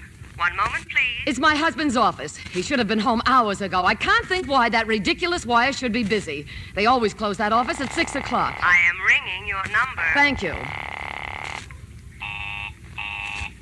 Oh, it's busy again. Operator, the line is busy. Now, will you please... Hello? Hello, Mr. Stevenson, please. Hello? I want to speak to Mr. Henry Stevenson. Hello, George. Speaking. Hello, what number is this? Everything okay for tonight, George? Client says the coast is clear. I beg your pardon, but I'm using this wire. What about the time? Still 11:15? 11:15. You got it all straight now? Hello? Yeah, I think so. At 11 o'clock, the private patrolman goes around to the bar on 2nd Avenue for a beer. Then I get in through the kitchen window. I wait until the train goes over the bridge in case a window is open and she should scream. Who is this? Hello? The client says he doesn't want her to suffer long. You know me, George. And don't forget the jewelry. He wants it to look like a robbery, see? That's very important. Okay. Now let me check the... Hello? Hello? Oh, that's awful. That's horrible. Operator? Operator, you just gave me a wrong number. I was calling Murray Hill 32491, but instead I was cut into some other number that you dialed. The wires must have been crossed or something, and I just heard the most dreadful thing, a murder. Yes, madam. I want you to get that wrong number back for me at once. I'm sorry, madam. I do not understand. I just told you. You dialed a number for me, and then those horrible men came on, and, well, it's unnerved me dreadfully. I'm an invalid, I'll and connect you with the chief operator, madam. Well, do something, please. This is the chief operator. May I help you? What? Oh, yes, you may. I'm an invalid, and I've just had a dreadful shock just now on this telephone, and I'm very anxious to trace the call. It was about a murder, a terrible, cold-blooded murder of a poor, innocent woman tonight at 11:15. Yes, madam. I was trying to reach my husband's office. He should have been home hours ago. It's almost 10 o'clock. I'm all alone tonight. My nurse has the night off because my husband promised he'd be home by 6. About the call, madam. I don't know any of the neighbors, as we live permanently in Chicago, and it so happens that the couple I have working for me had some important date or other. I don't know, a movie, I suppose. They said it was promised them 3 weeks ago. You'd think they'd at least have checked with me before leaving. They know I'm not well. About the phone call, madam. I told you I kept getting a busy signal. Then I asked the operator to call for me. And then, out of a clear sky, I was cut into this ghastly conversation between two killers. I suggest you call the police, madam. Oh, for heaven's sake, all this idiotic red tape. You just sit there and let people die. Oh. Is anyone downstairs? Gertrude? Gertrude, are you down there? Oh. Oh. Operator. Give me the police.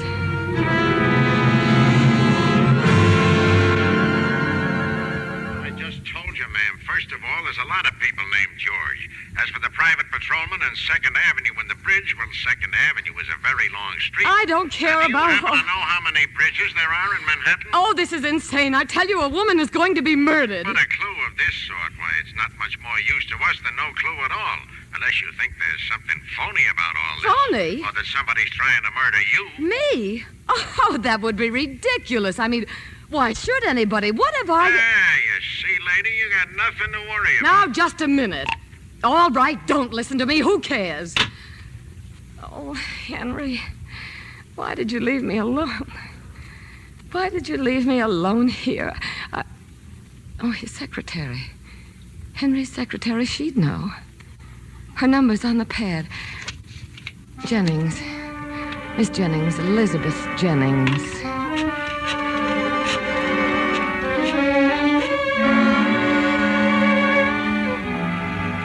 Why, no, Mrs. Stevenson. I haven't any idea where Mr. Stevenson is. He was supposed to be home hours ago. Well, that's odd, isn't it? The last time I saw him was when he left this afternoon to keep an appointment. What appointment? Where? Well, I don't know, but I do know he had a luncheon date with a young lady. What young lady? Tell me, Miss Jennings. Mrs. Lord, Mrs. Frederick Lord. She seemed very anxious to see Mr. Stevenson. Mrs. Lord? I heard him make a date to meet her for lunch. Why, Mrs. Lord phoned here this afternoon. Oh? Yes, the nurse answered. I have the memorandum right here.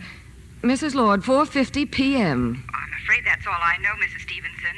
But I'm sure it's nothing to worry about. Mr. Stevenson's so devoted. He speaks so beautifully of you. Well, if there's anything I can do... No, thank you, Miss Jennings. I do hope I haven't let a cat out of the bag. Good night, Miss Jennings. Mrs. Lord, a young lady, she said. Lunch and gone all afternoon. Hello? Mr. Stevenson, please. He's not in. Who's calling? It's Mr. Evans again. Do you know where I could reach him? I'm sure I don't know where Mr. Stevenson is. Call back later. Would 15 minutes be all right? I haven't much time. Yes, 15 minutes. And if he should come in, the name is Evans. It's very important. Yes, I'll tell him. Mrs. Lord telephone, 4:50 p.m. Murray Hill, 3, 9266.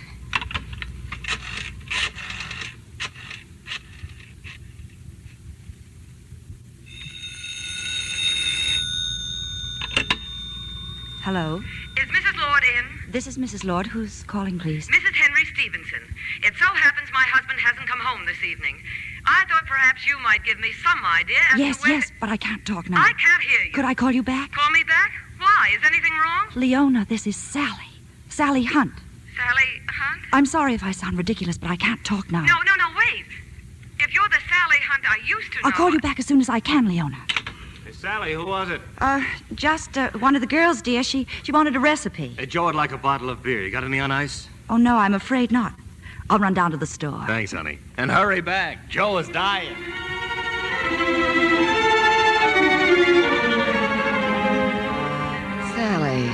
Sally Hunt. Oh, yes. Yes, that was long ago. College, spring dance. He was Sally's date. He was with her when I met him. Henry dancing with Sally.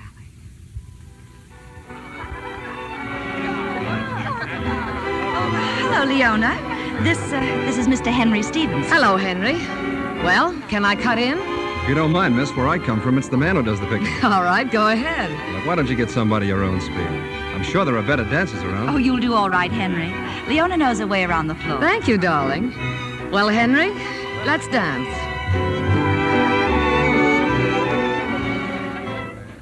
So your name's Cotterill, huh? No relation to, J.B. Cotterill? Distant. He's my father. Your father? Anything wrong with that? Oh, no, nothing wrong.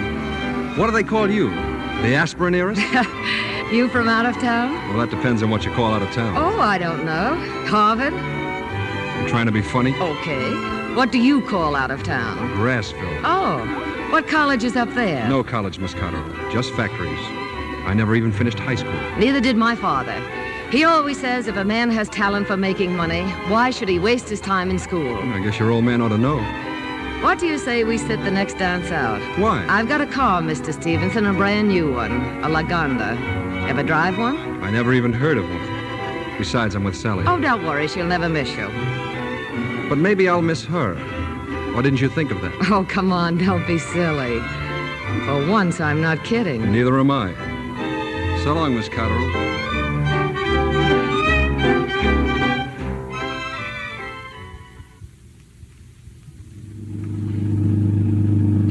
Well, Henry, it took me a few days, but I finally got you in my car. How do you like it? Fine. Only we don't go together. It's a lot easier to see you here than, well, with Sally Hunt. I'd never put the two of you together in a million years. Why not? Oh, you're both so different. You belong in different worlds. Yeah. What are you stopping for? Why not? It's nice here. Sure, it's nice here. Take a look. This is Grassville. Stick around a few years and then see how much you'll like it. What do you do, Henry? I work in a drugstore. Well, that's a coincidence. Sure. I work in a drugstore, and your father owns 100 of them. Would you like to meet him?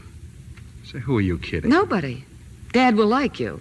You're young, healthy, ambitious. Why don't you stop? What does a girl like you want with a guy like me? Dad's coming to New York next weekend. I'm cutting my classes on Saturday. Want to come with me? I don't know.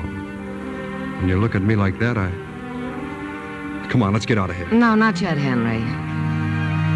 Not yet, darling.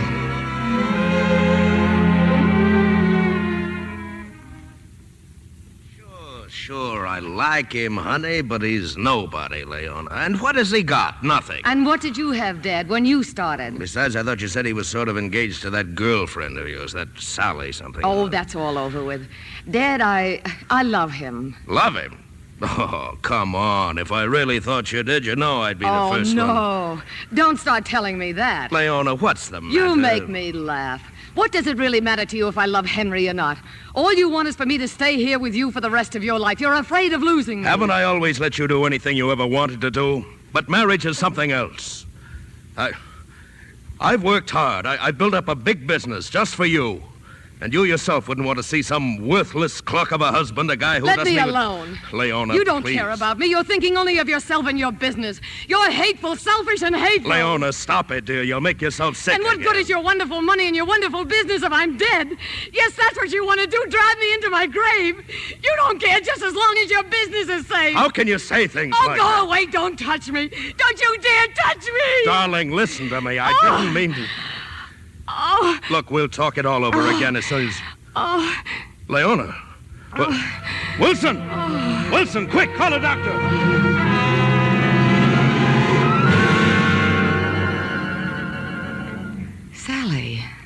Sally Hunt. I took Henry away from her. She couldn't stand it. Even after all these years, she couldn't stand it. Going to him today, seeing him in his office. Hello? Leona, this is Sally again. I'm sorry I had to be so mysterious before, but I just couldn't talk at home. My husband was there. Well, this is all certainly rather odd, to say the least. Oh, this whole thing must seem very peculiar to you, Leona. Hearing from me after all these years. But I had to see Henry again today. I've been so worried about him. Worried? About what? Well, my husband, he's with the district attorney's office. And a couple of weeks ago...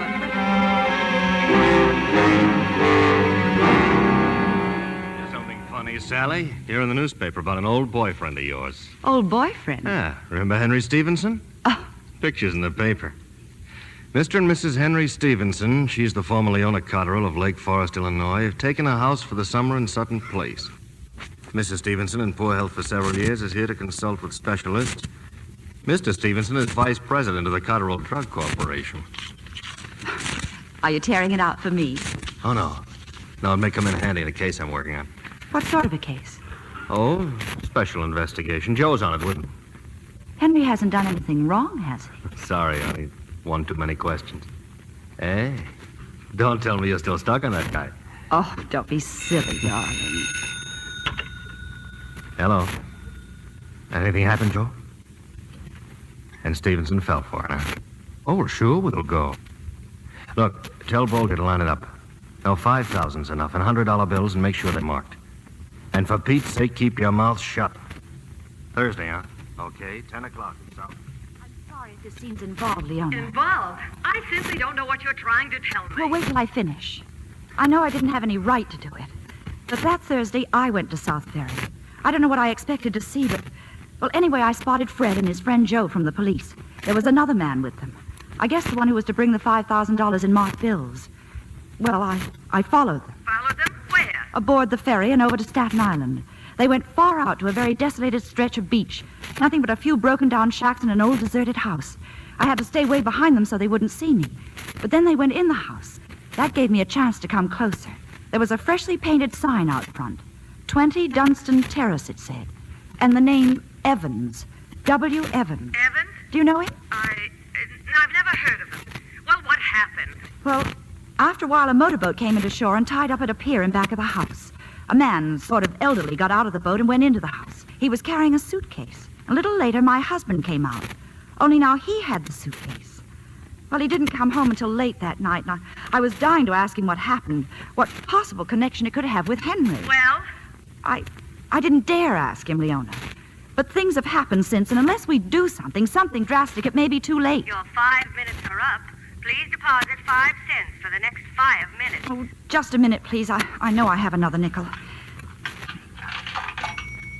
Are you still there, Leona? I'm here. This is one of the queerest things I've ever heard. Yes, I know.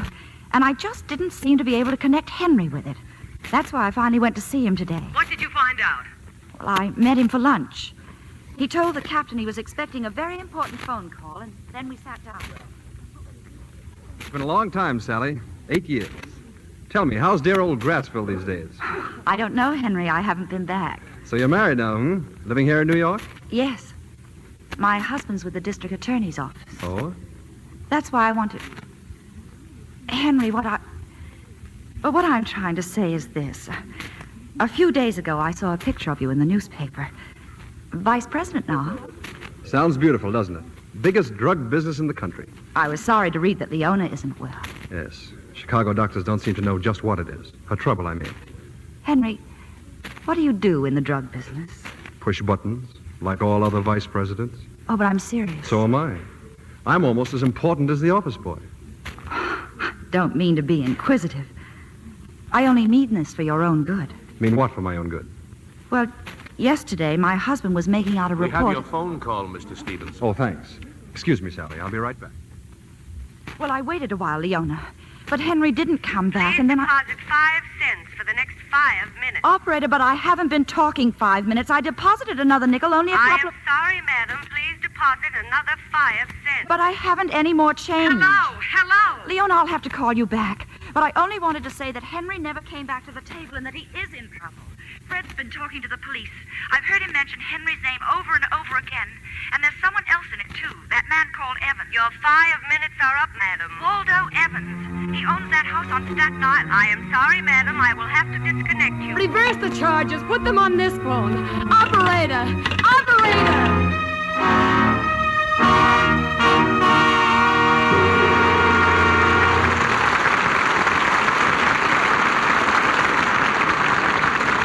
In a few moments, we'll bring you Act Two of Sorry, Wrong Number.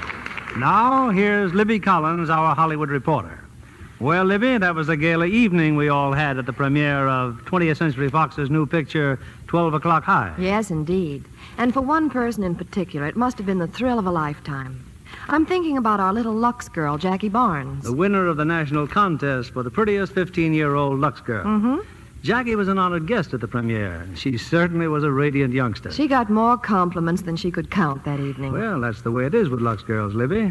You know, Jackie was telling me how impressed she was with 12 O'Clock High. As everyone was. It's always good news when Gregory Peck heads a cast. And this time, I think he has the best role of his career. Yes, he makes the tough commander of a wartime bomber group an unforgettable personality. It's a gripping story you feel intensely. The dangerous flying sequences, the day-by-day strain those men endured. The whole cast is magnificent. 12 O'Clock High is one picture, Libby, where the men take the honors. Yes, except for Joyce Mackenzie. She plays the one feminine role. Makes her debut in pictures as the Army nurse. There's another lovely Lux girl. She is indeed, John. Like so many successful young actresses, she finds Lux toilet soap gives her complexion just the care it needs. Recent tests by skin specialists prove that Lux soap care really works. In actually 3 out of 4 cases, skin became softer, smoother in a short time. No wonder Lux toilet soap is the leading beauty soap, not only in Hollywood, but all over the country. If you haven't tried it, why not begin your Lux soap facials tomorrow? Remember, 9 out of 10 screen stars recommend this gentle protecting care. Now, our producer, Mr. William Keeley. Act 2 of Sorry, Wrong Number, starring Barbara Stanwyck as Leona and Burt Lancaster as Henry.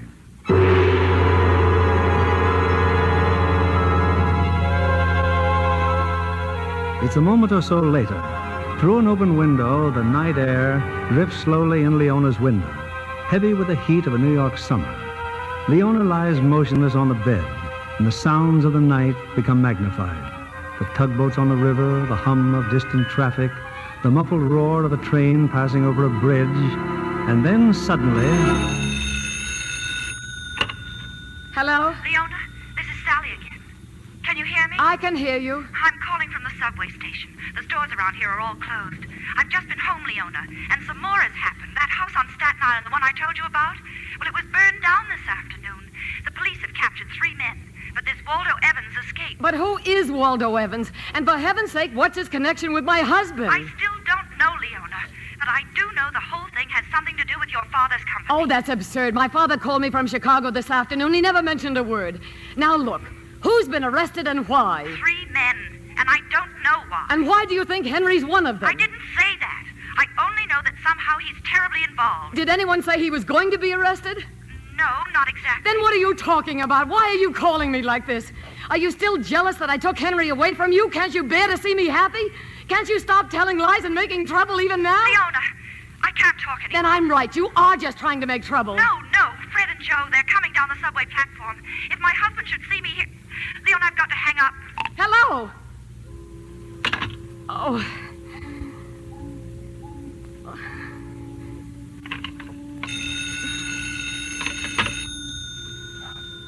Yes? This is Western Union. We have a message for Mrs. Henry Stevenson. This is Mrs. Stevenson. The telegram is as follows. Darling, terribly sorry, but last minute remembered annual drug convention tomorrow in Boston. Taking next train out, back Sunday morning. Keep well. All my love. And signed, Henry. That is all, madam. Do you wish us to deliver a copy of the... Oh, no. Then I wait till the train goes over the bridge in case your window is open and she should scream. Client says the coast is clear. I got your message, George. Everything okay for tonight? Henry is in trouble. Desperate trouble. Darling, terribly sorry. Taking next train out. Back Sunday morning. Then I wait till the train goes over the bridge. Then I wait till the train goes over the bridge.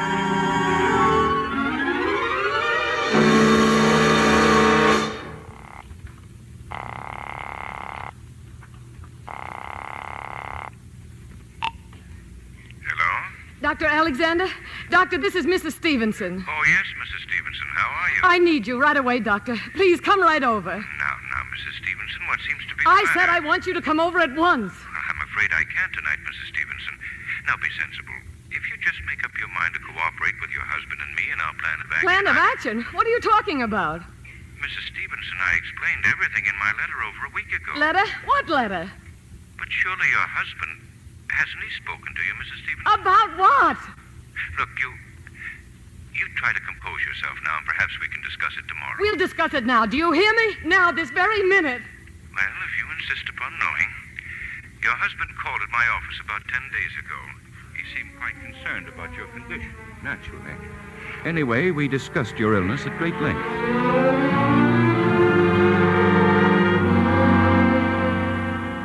Still a puzzle to me, Doctor. I still don't know what's wrong with her. Well, Mr. Stevenson, your wife's illness seems to date far back to her early childhood. Is that true? Yes, I suppose so. But you knew nothing about it when you married her? No, not till after a couple of years. You see, we were living with her father then, in Lake Forest. I remember early one morning. did you do that, Henry? Why did you send the maid for my handbag? Why? Because there's something in it that I need. Well, how much money do you want? I'm sorry to disappoint you, Leona, but this time it isn't money. It's simply that I wrote Ferguson's telephone number in your notebook last night, and I want to call him. We have a date for lunch. You know perfectly well you're having lunch with me today. I know, Leona, but I won't be able to make it. This date with Ferguson's rather important. Oh? More important than me, I suppose? Oh, it isn't that, Leona. It's just that... Well, it's about a job. You have a job. What on earth are you talking about? Leona, I've been meaning to say this to you for weeks. I just don't belong in your father's business. Who says you don't? I do. I say it. Working for your father is like running in a dream. No matter how hard you try, you know you'll never get anywhere. I don't want to graft off your charity for the rest of my life. I want a chance on my own. Only you're not getting the chance. I won't have you traipsing around, you hear? Just because Dad doesn't go falling all over himself, you're not going to throw away $1 million business like Cotterell's for an idle whim. It happens to be my business, too, you know. And to think my own husband turns up his nose at it. Now call Ferguson and tell him you've changed your mind. Go on, Henry, call him. But I haven't changed my mind. You're still going? Yes, and someday you'll see it'll be better for both of us. Henry, wait. Now, that's a little silly, isn't it, locking the door? You're not going, Henry. Not as long as you're my husband. Oh, come on, Leona, give me that key. You can't do it. You can't do this to me. Nobody's ever done it. Nobody. Will you please stop and give me that key? Henry, please. If you love me at all. Henry, I beg you. I'll talk to Dad. I'll do anything. Anything you want, only don't leave me. Don't go away. Give me that key. No, I won't. Oh, Henry, you're hurting. Henry, please. Your husband told me, Mrs. Stevenson, that in spite of your opposition, he had lunch that day with Mr. Ferguson. When he got home that evening, he said your father was waiting for him at the door, angry and worried. All right, Henry. Come in the library. I want to talk to you. What's the matter? Where's Leona? Leona's in bed. She had an attack, a heart attack. She almost died. Heart attack? Did you two quarrel this morning? Yes, but what's that? Weren't you supposed to have lunch with Leona? Yes, but I had to see someone else. Look, Mr. Cotterill, if you don't mind, I'd like to see Leona. You'll see Leona when she's ready to see you. Just in case you don't know it, Leona's had a heart condition since childhood. Her mother died of it the day Leona was born. Leona can't stand being treated the way you did this morning. She never has been before, and she's not going to be now by you or anyone else. And what happens if once in a while I have an opinion of my own? I don't give a hoot about your opinions, Henry. Have them. Think anything you like. But while you're in this house, you'll do what my daughter tells you to do. I think you should know that the argument this morning was about a very important decision. Don't be a fool. A decision I made as much for the sake of Leona's future as for my own. Was it for her that you had lunch with Ferguson? Well, did you get the job?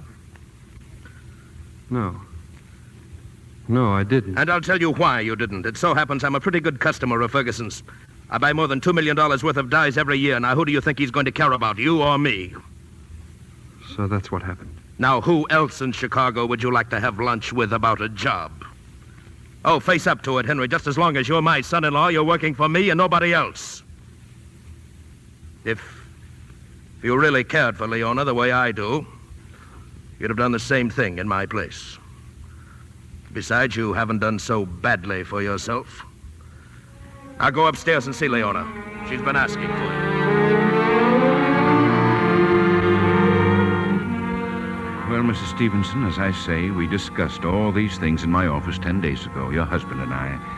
I asked Mr. Stevenson how long this heart attack of yours lasted. Oh, she got well right away, Doctor. Maybe I should have pulled out then and there. But I didn't pull out. Somehow I couldn't. Her father wasn't altogether wrong. I hadn't done too badly for myself. Anyway, from that time on, I began to compromise. Always with the hope that somehow, someday, I'd win out on my own. But it wasn't long before we were right back where we started. Another attack? Yes, sir. I remember one day in particular. I had an idea that I hoped might help the situation. Henry, you mean you brought me here just to look at an apartment? Oh, you'd be crazy about it, Leona. Now, come on, let's go in and look it over. I'm not interested, Henry. But you haven't even seen it. Why, there are terraces on all four sides. I've told you 1,000 times we don't need an apartment. Leona, it's not an apartment I'm looking for. What I want is a home of our own. You just can't go on living with your father indefinitely. I don't see why not. There's plenty of room and I like it. Besides, who's going to pay for this little penthouse? Well, I hope eventually I will. Oh, eventually. But in the meantime, it's my money, and I'm the one who's going to pay for it. Okay, Leona. Let's go. Oh, Henry, you're so naive. You're like a little boy with a box of candy. I just can't throw my money away on everything you happen to see. There's a limit. Sure, there's a limit.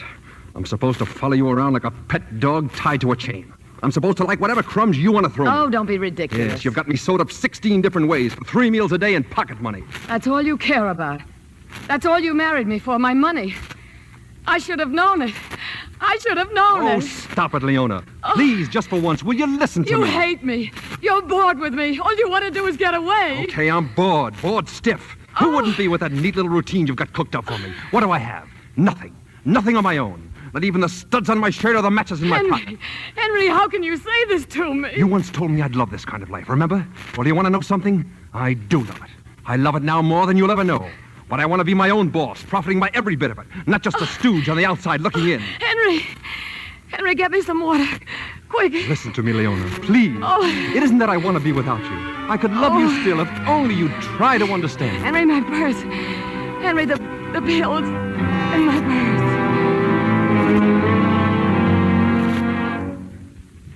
That attack kept her in the hospital nearly 3 weeks, Doctor. At the time, I thought it was all my fault. But no matter what I did, her attacks increased in violence and became more frequent. About a year ago, Leona, she just seemed to give up hope of ever getting well. She took to her bed more or less permanently. It was my idea to come to New York and see you. The doctors in Chicago said she didn't have much of a chance. Anyway, we rented the house on Sutton Place, and here we are. And believe me, it's been more and more like a nightmare. Mr. Stevenson, there's absolutely nothing wrong organically with your wife's heart. Nothing wrong? I've examined her thoroughly. And what you've just told me confirms what I've thought from the start. And that is? Her condition is mostly mental. Mental? She's what we call a cardiac neurotic. Her attacks are brought on by her emotions, her lack of control, her frustrations.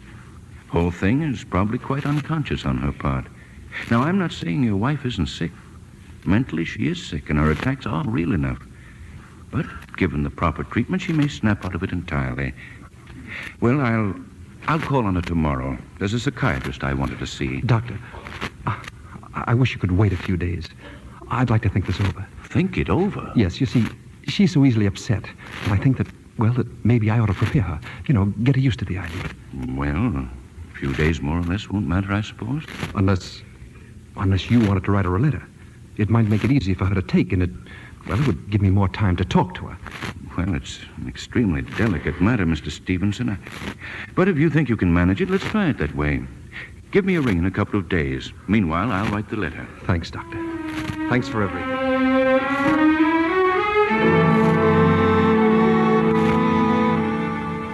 Well, that's exactly the way I left things, Mrs. Stevenson, 10 days ago. As your husband requested, I wrote you the letter. And I'm telling you I never received a letter. Well, let's not worry about that now. I've told you everything, and now I want you to relax. Now, you have that sedative I prescribed? Yes, it's here. Well, then take some. Double the dose, and I'll... Liars! Liars! Liars! Liars!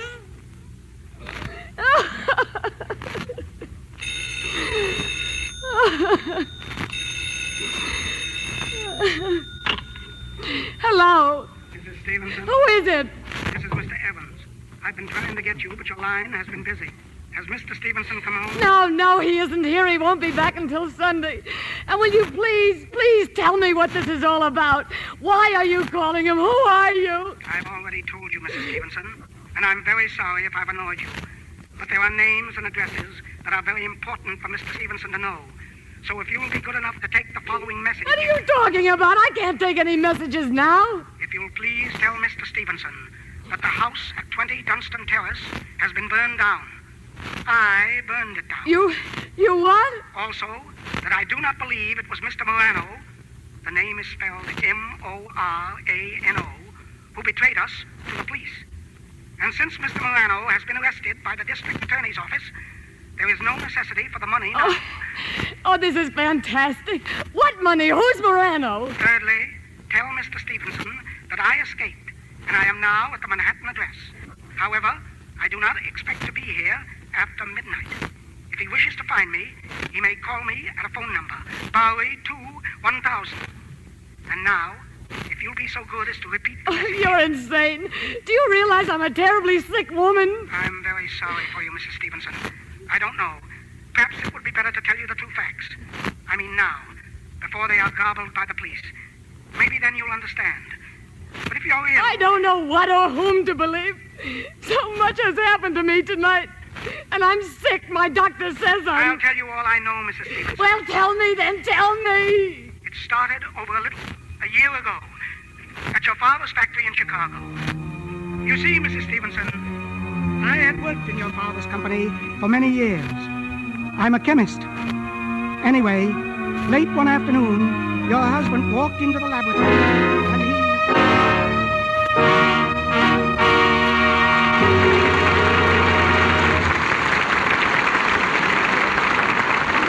We pause now for station identification. This is CBS, the Columbia Broadcasting System.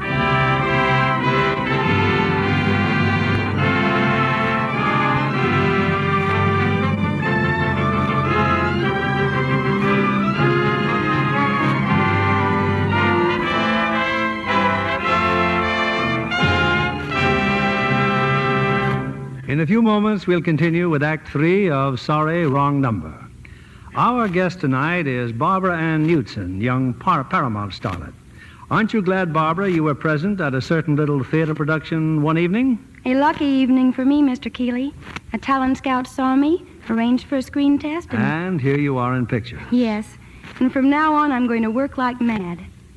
Oh, it must be wonderful to be a great actress like Olivia de Havilland. Well, I gather you've seen her new picture, The Heiress. Not once, but 3 times. I can understand why the New York motion picture critics gave Miss de Havilland the award for the best performance of the year. And how did you like Montgomery Clift as the money-conscious suitor in The Heiress? He's splendid, so dashing and romantic, too. And Ralph Richardson as a stern father is simply perfect. Do you remember the scene where he compares his unpopular daughter with her sought-after cousin? Oh, yes. The party scene where Mona Freeman is the reigning belle. She's like a Dresden doll, so blonde and dainty. Those lavish costumes of the crinoline era suit her beauty very well. Yes, Mr. Kennedy. And she's just as delicate and lovely in real life. Always so beautifully groomed. Real Lux loveliness, huh? Exactly. Mona Freeman gives her complexion daily Lux soap care, and she's really keen about the new bath size cake.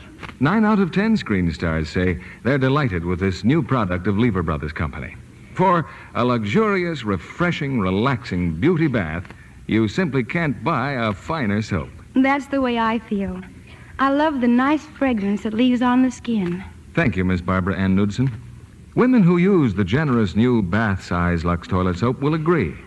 Its rich, abundant lather and delicate flower-like fragrance make a wonderfully refreshing beauty bath.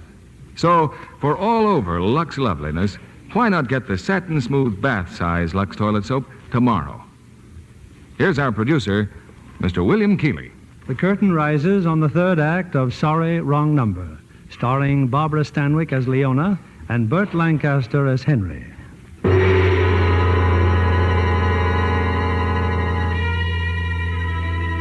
get in through the kitchen window.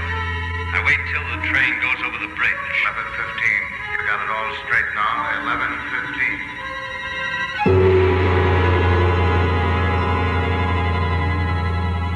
The clock on the table says 10 minutes to 11 o'clock. But Leona Stevenson, clutching the telephone, listens with mounting bewilderment and fright to the voice of a man named Waldo Evans. Yes, Mrs. Stevenson. Your husband came into the laboratory and started asking me questions about the drugs we use and how we prepare them. Well, this is very interesting, Mr. Evans. So, this is where the formula for all our products are developed, huh? That's right.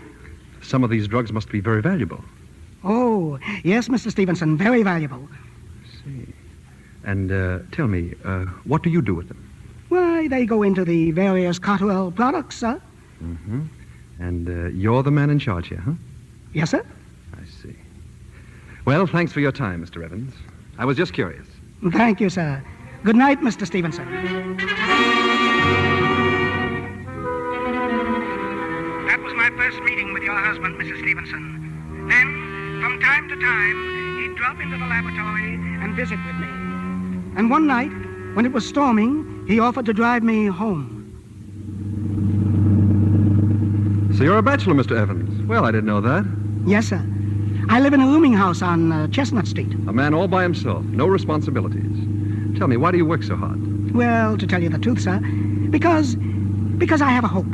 An ideal, you might say. In a few years, I hope to retire. Retire, huh? Oh, I have it all planned, sir. I'm going back to England. I hope to raise horses, sir. Well, not race horses, just horses, sir. Do you care for horses, Mr. Stevenson? Well, I'm afraid I haven't thought very much about them. Oh, then you're missing a great deal. Well, that's my hope, sir. To live there quietly and raise horses. Why have you waited this long? Money? Money, of course. But someday I'll... Well, why wait until you're old? What good is a dream when you're too old to enjoy it? Oh, I've thought of that, Mr. Stevenson. I suppose the zest does come out of things with the encroachments of old age. Now you're talking, Wally. My motto is if you want something, get it now. It's the next turn to the right, Mr. Stevenson. Chestnut Street. You know, Wally, I've been thinking. There might be a way out. A way out? Yes. To have your little place in England. Everything you want. Indeed, sir. And all you have to do is to make a little mistake every now and then. Mistake? In the laboratory. I've been checking on it, Wally. The way you're set up, no one would ever know. Mr. Stevenson, I better say good night, sir. Wait a minute. The differences in the amounts of those raw drugs you handle need be so slight that nobody but yourself would ever know. I don't understand, sir. Look what you've done for the company all these years. And what have you gotten out of it? Not a tenth of the salary you should be getting. No, please, Mr. Stevenson. Now, don't be silly. I've already talked it over with someone else. Talked it over with whom? A man named Morano. He can handle all the raw drugs that we can get. And then we split. You, Morano, and I. Mr. Stevenson, I just can't believe it. You're a young man. Vice president of the company. A wonderful future ahead of you. Don't make me laugh. Yes, I'm young. Young enough not to waste my life in dreaming. There are things I want to do, big things, and the only way to do them... I'm sorry, Wally. I thought you were my kind of a person. I trusted you. But what if we were caught? Why should we be caught? We'll make our pile and stop before anyone even guesses what went on. Morano knows just what to do. Besides, for once, there's an advantage in being Cotterell's son-in-law.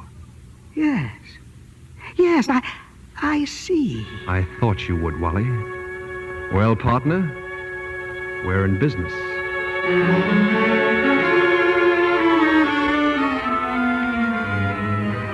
And so we started, Mrs. Stevenson. A systematic plan of robbing your father's company. By September of last year, I had banked the sum of $7,500. But then, I received a memorandum from the personnel office. Will you please stop your whining? Didn't you read the memo? You're not fired. They're simply transferring you to the New Jersey plant. But they must suspect. This is a warning. I'm sure of it. I'm through, Mr. Stevenson. Look here, you old fool. We've been stooges up till now. Morano's played us for suckers. This is our chance to get rid of him. That transfer of yours is just what I've been looking for. I don't understand. Look, I'll tell Morano you've been fired, that the deal's all washed up. Meanwhile, you're back there in New Jersey. We'll operate on our own, and we'll split Morano's share between us. But I'm just a chemist, Mr. Stevenson. I don't know anything about disposing of drugs. But I do. I know all about it. Now listen. The Cotterell plant in New Jersey is in Bayonne. And just across the bay from Bayonne is Staten Island. I happen to know a little about Staten Island. About 6 weeks later, we began operations, Mrs. Stevenson, on Staten Island, New York. Our headquarters was an old abandoned house, 20 Dunstan Terrace. There, twice a week after work, I would come from your father's plant in Bayonne. And there, Mr. Stevenson would telephone me or mail me his instructions from Chicago. A little over 3 months ago, Mr. Stevenson arrived in New York. A few nights later, when I went to 20 Dunstan Terrace, I found that your husband was not alone. Come right in. We've been waiting for you. Wally, this is Morano. Morano? You didn't expect me, did you, Mr. Evans? Well, neither did Mr. Stevenson. But here I am. You see, I have ways of finding things out. For instance, ever since the two of you broke off our present little association in Chicago, I find you've accumulated a rather large bank account. Am I right? What about it? I'm warning you right now, Morano. Don't you try any funny business. Relax, Mr. I'm warning you. I said relax.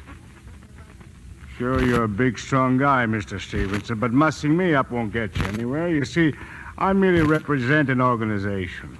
But we had what you might call a board meeting, and the vote was 7-1 against you. Now, that's pretty serious. That's like a death sentence. Cut it short, Morano. What do you want? Mr. Stevenson, please give them what they want. Mr. Milano, you can take everything I've got. Shut up. Now, if you were to turn back what you've accumulated, Mr. Stevenson, and pay us $200,000 for our injured feelings, I might get the board to reconsider their decision. You know as well as I do I don't have that kind of money. But you have such wonderful connections. A millionaire father-in-law, a very rich wife. Yes, a lot of good that does. Why do you suppose I went into this racket? But I thought I read somewhere about your wife being sick. Very sick. What about it? Well, she has life insurance, hasn't she? Made out in your name? Now, I'm pretty sure the board would give you, say, 90 days to raise the money on something like that. Why 90 days? Isn't that what the doctor in Chicago said? She wouldn't get better? Yes, that's what he said, but... What's that? Oh, just a little IOU to make it legal, you see. Everything can be straightened out without any trouble, without any rough stuff. But suppose something happened, and my wife didn't. I mean, if she got better. I wouldn't worry about that, Mr. Stevenson. You've got a doctor's word for it, haven't you? They know their business. So here, take the pen and sign the piece of paper.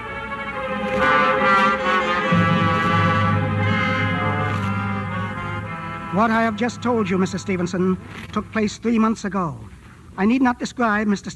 Stevenson's distress when the IOU became due last Wednesday. As I understand it, Mr. Stevenson saw Mr. Milano, but his request for an extension was refused. And now, inasmuch as I have already given you the final message, I believe the rest explains itself quite simply. Mr. Evans, where is my husband? Where is Mr. Stevenson now? I wish I knew. Perhaps if you tried the Bowery number. The Bowery number? What Bowery number? The one I gave you when I first started to talk. Mrs. Stevenson, I'm afraid I must ask you to check it all. I can't. I'll repeat it once more. Point 1, the house at 20 Dunstan Terrace was burned down this afternoon. I did it. Point 2, I escaped. Point 3, Mr. Milano has been arrested, so it will not be necessary to raise the money. Point 4, it was not Mr. Milano who told the police. Just give me the Bowery number, the one for my husband. Point 5, I am at the Manhattan address now, but I'm leaving, and may be found at Bowery 2-1000. Bowery 2-1000. Yes, after midnight. Good night, Mrs. Stevenson, and thank you very much. Bowery 2-1000. Bowery 2-1000. Oh, Henry. Oh. Bowery 2-1000. Is this Bowery... Is Mr. Stevenson there? Mr. who? Stevenson, Mr. Henry Stevenson. I was told to call by a Mr. Evans. Just a minute, I'll see. Stevenson? Yes, Stevenson. Hold on. Hello? Yes? No, he's not here, ma'am. Oh, well, Mr. Evans said he might be expected. Could I leave a message? Message? Now, look, lady, if this is your idea of a joke... Oh, please help me. What number is this? What am I calling? Bowery 2-1000, the city morgue. Oh!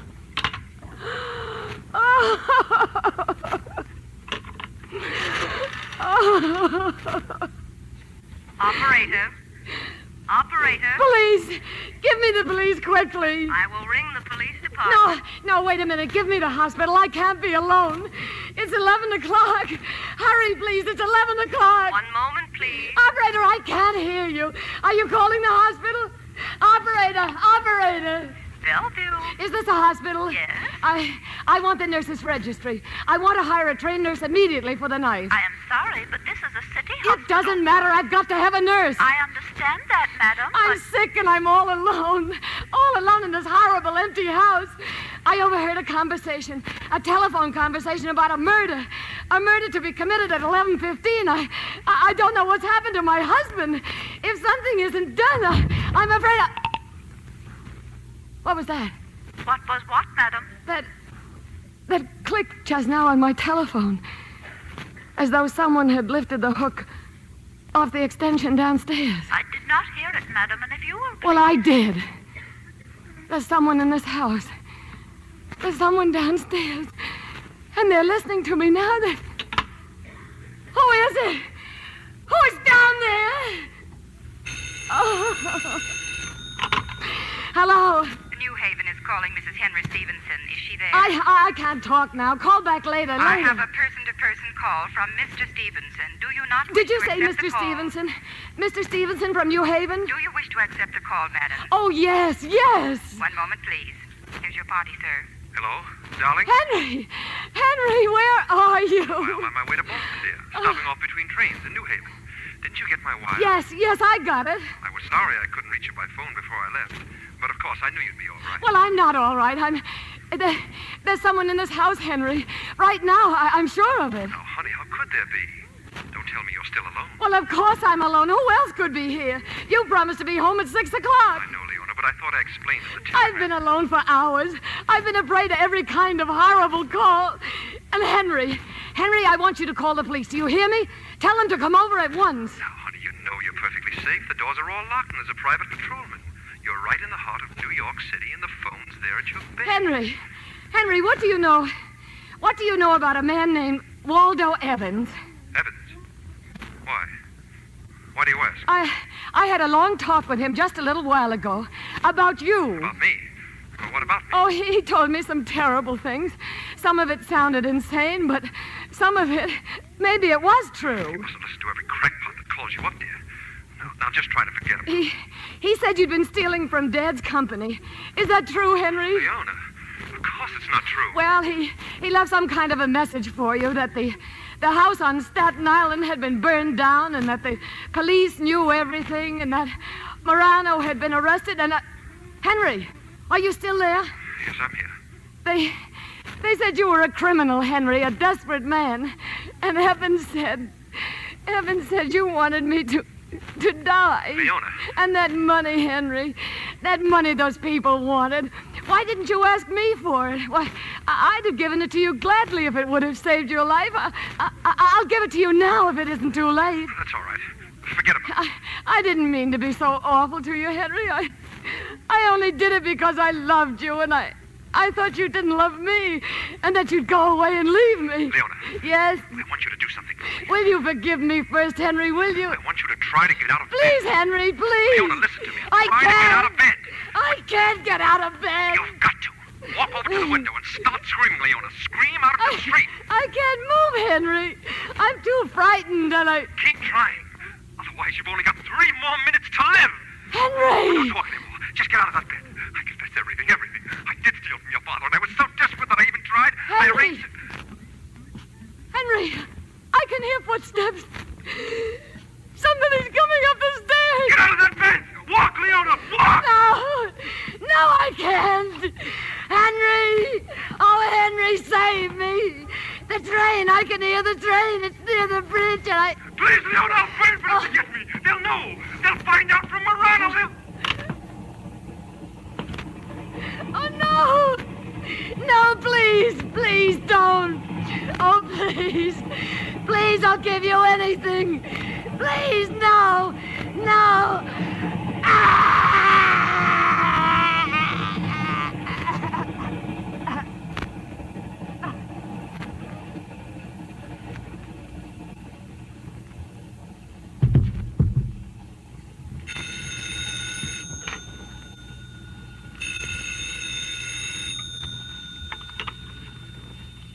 Ready with your party, sir. Leona.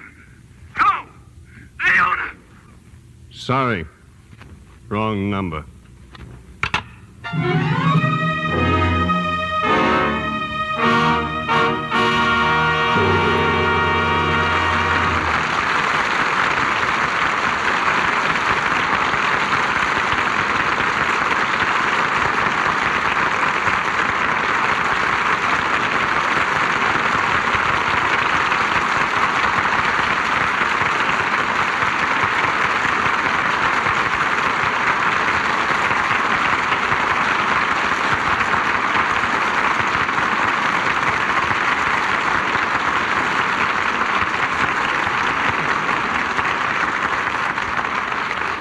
For a thrilling experience in the theater, our thanks go to this evening's stars, Barbara Stanwyck and Burt Lancaster. They're coming down stage now for a curtain call. You know, it's good to have you both back. And it's nice to be back. Bill says you got him in bed with the audience, Barbara. In what way? Well, we keep getting letters asking why you haven't been here for so long. And we have to keep explaining that you've made one picture right after another with no time off in between. One thing is sure, Bill. I haven't forgotten the Lux Radio Theater or Lux Soap. It's my favorite complexion care and has been for years. And that's one of the nicest compliments Lux has ever received. Barbara, tell me if you can. Isn't she wonderful? I sound like How Andy many- Devine. She says she sounds like Andy Devine. Tell me, Barbara, how many pictures have you made that still aren't released? 4, Bert. And what's the first one we'll see? The Hal Wallace production, Thelma Jordan. Oh, yes, Wendell Corey's in that, too. You know, when you and Hal Wallace get together on a picture, we know it's going to be a hit. Bert, I hear you are off for New York in a few days. Yes, I've just finished my own Norma F.R. production of The Hawk and the Arrow at Warner Brothers. And now I'm going to New York to see a few shows and take a brief vacation. Well, your last vacation you spent out on the road with a circus as an acrobat. Nothing like that this time? Not unless you have to be an acrobat to get tickets to South Pacific. Bill, tell me, what's next Monday's show? Next week, Bert, one of America's best-loved characters will return to this stage. The gentleman I'm talking about is Mr. Belvedere. And our play is the 20th Century Fox hit, Mr. Belvedere Goes to College. Naturally, we'll have the original Mr. Belvedere here to play the part, the amazing Clifton Webb. And besides Mr. Webb, we have 2 other stars, Colleen Gray and the popular Robert Stack. A great comedy and the return of Mr. Belvedere all on next Monday night. Everybody will love it, Bill. Good night. Good night. Good night, and thank you. Ladies and gentlemen, there's a great deal of vague and sentimental talk about the American economic system. But here are some cold facts. Since 1910, we have increased the income of each household from $2,400 to about $4,000. And the figures are in dollars of the same purchasing power. We've done it by increased production, and yet we work 18 hours less each week for this extra money. This is the miracle of America.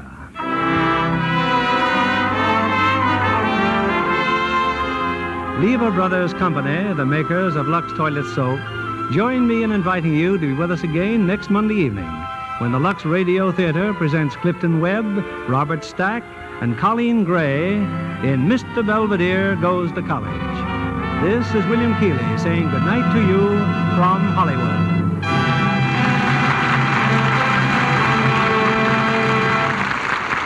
Our play was adapted by S.H. Barnett, and our music was directed by Louis Silvers.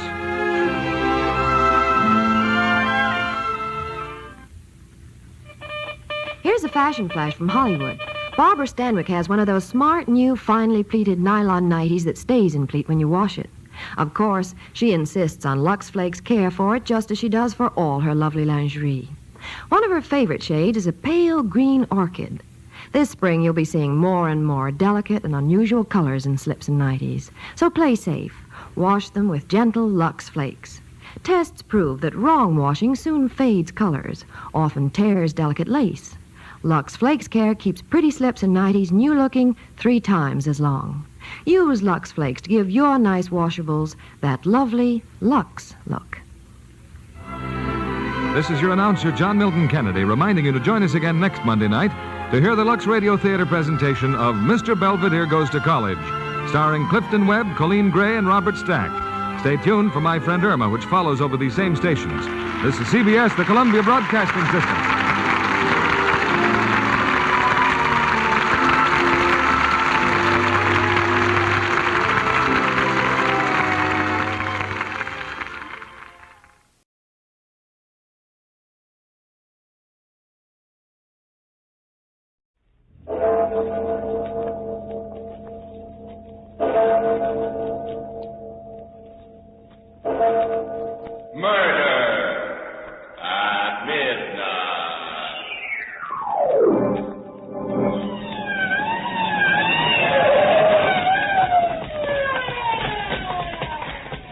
This is where he phoned from, and good Lord, there he is, lying under the call box. Dead?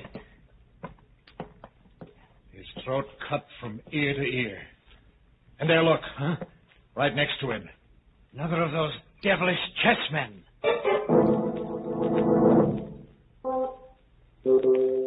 Midnight, the witching hour when the night is darkest, our fears the strongest, and our strength at its lowest ebb. Midnight, when the grave gape open and death strikes. How? You'll learn the answer in just a moment in Death Across the Board.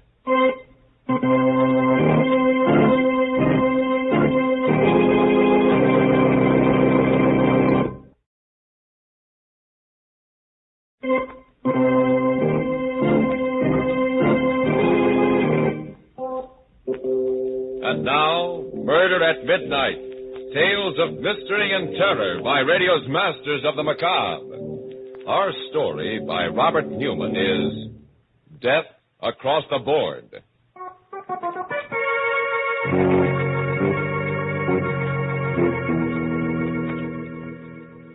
It's about 11 o'clock on a sultry summer evening, and Dr. John Strand is standing in front of the window of a pawn shop in the oldest part of the city.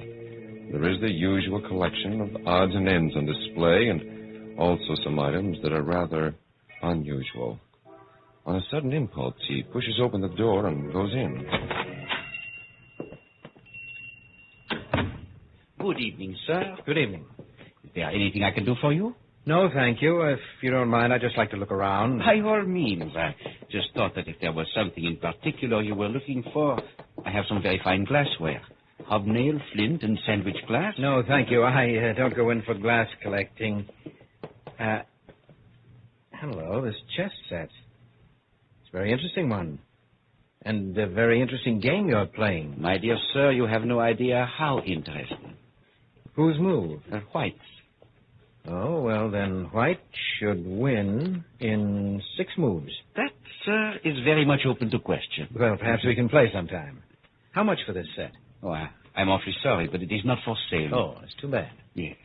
However, if you are interested in chess and chessmen, I know of a set that I think might appeal to you. It is an Arabian set, 12th or 13th century ivory, reputed to have belonged to Salah ed-Din. The white pieces are Saracen warriors, and the black pieces are crusaders. You have it here? Unfortunately, no. But it is not very far away, and if you thought you'd like to see it... Well, if it's not too expensive, and if you're sure it's no bother... My dear sir, don't give it another thought. I will be most anxious for your reactions, even if you do not buy. The address is 23 Vallon Place. That is down 2 blocks and 1 to your right. Ask for Felix, and tell him that Raphael sent you. 23 Vallon Place, and ask for Felix. I will phone him. Tell him to expect you. Your name is... Strand. Dr. John Strand. Very good, Dr. Strand. Somehow I have the feeling that we shall see each other again. All right. Perhaps even have a chance to play that game you mentioned before.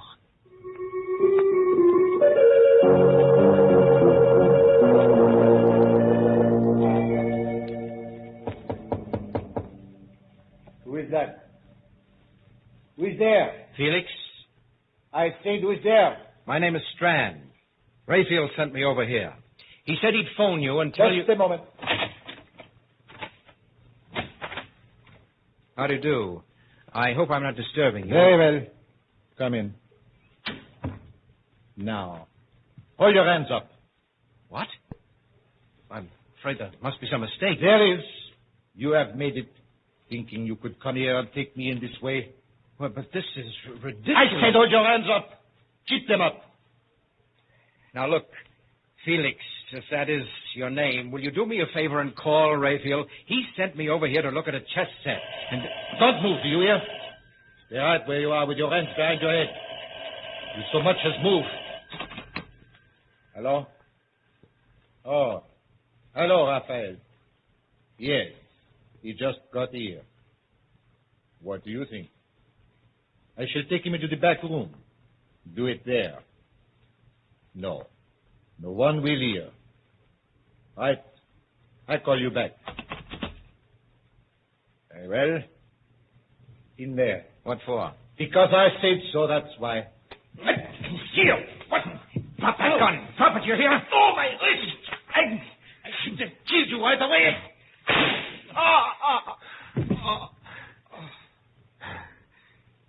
Okay, now. Now get up and tell me what this is all about. Do you hear me? I said get up. Felix. Dead.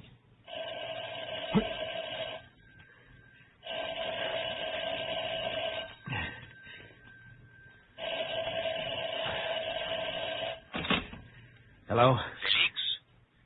I'm sorry. He can't come to the phone just now. Oh, Dr. Strand. Congratulations. What? Who is this? This is Raphael. And now, do you think it is possible for White to win in 5 moves? Well, what do you mean? What in heaven's name? You killed him, did you not? Of course you killed him, or you would not be speaking to me now. May I suggest that you go through Felix's pockets, take out the most interesting thing you find there, and bring it to my shop? What? Hello? Hello?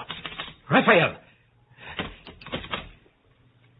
Go through his pockets.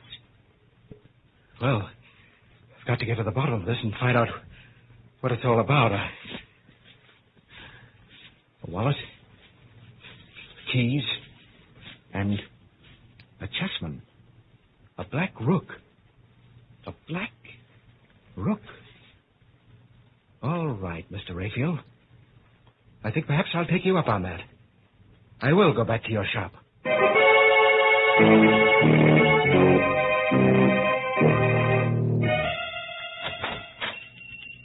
Good evening, sir. Can I help you? Yes. Where's Raphael? I'm sorry, he's not in right now, but... Are you Dr. Strand? I am. I'm Alice Hines. He must have been expecting you, Doctor. He asked me to give you this. What is it? I don't know, but... Another chessman. A white knight. Oh, yes. Mr. Raphael is quite a chess player. Yes, he's more than that. He's the murderer. What? Or at least he has friends who are. What do you mean? I mean just that. He sent me to see someone, a man named Felix, to look at a chess set. And when I got there, this Felix pulled a gun on me, and when I tried to get it away from him, it went off and killed him. Oh, no. Oh, don't look so surprised and innocent. You work for him. You must know what it's all about. And that's what I came back here to find out before I called the police. There must be some mistake. Some horrible mistake. Yes. I've only been working here for a few weeks, but he's been very nice to me.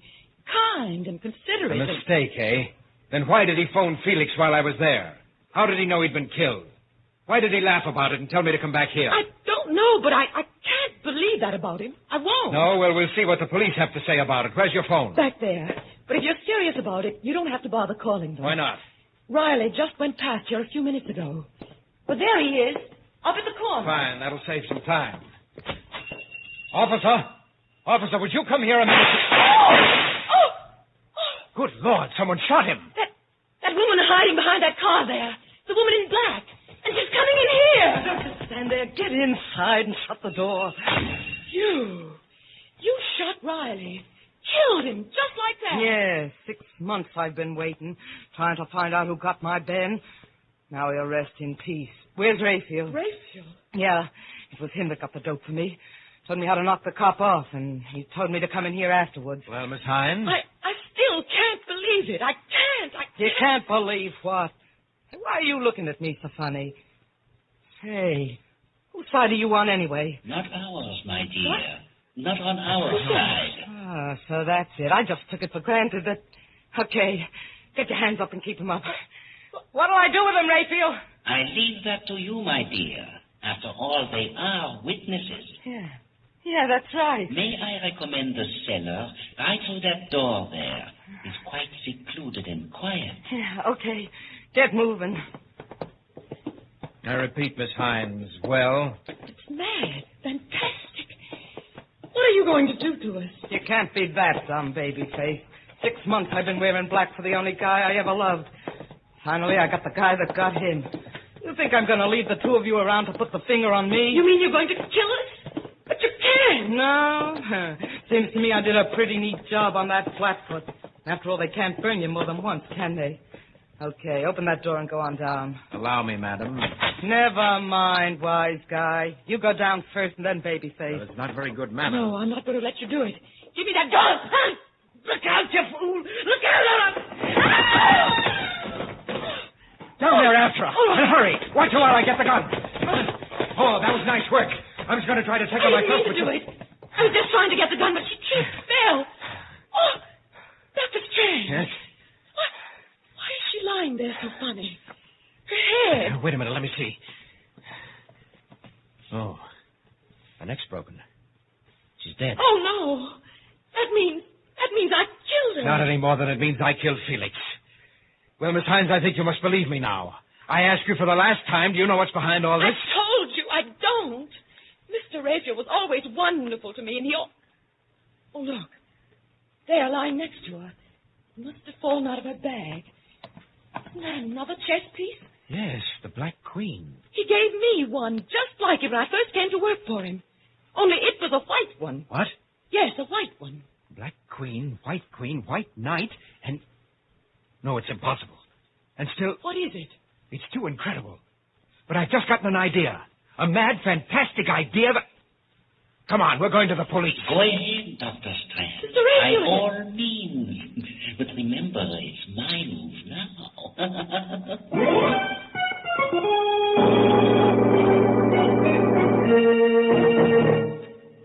Raphael's move. With 3 pieces removed from the board already, 3 corpses, and the hands of the clock still moving toward the witching hour, and more. Murder at midnight.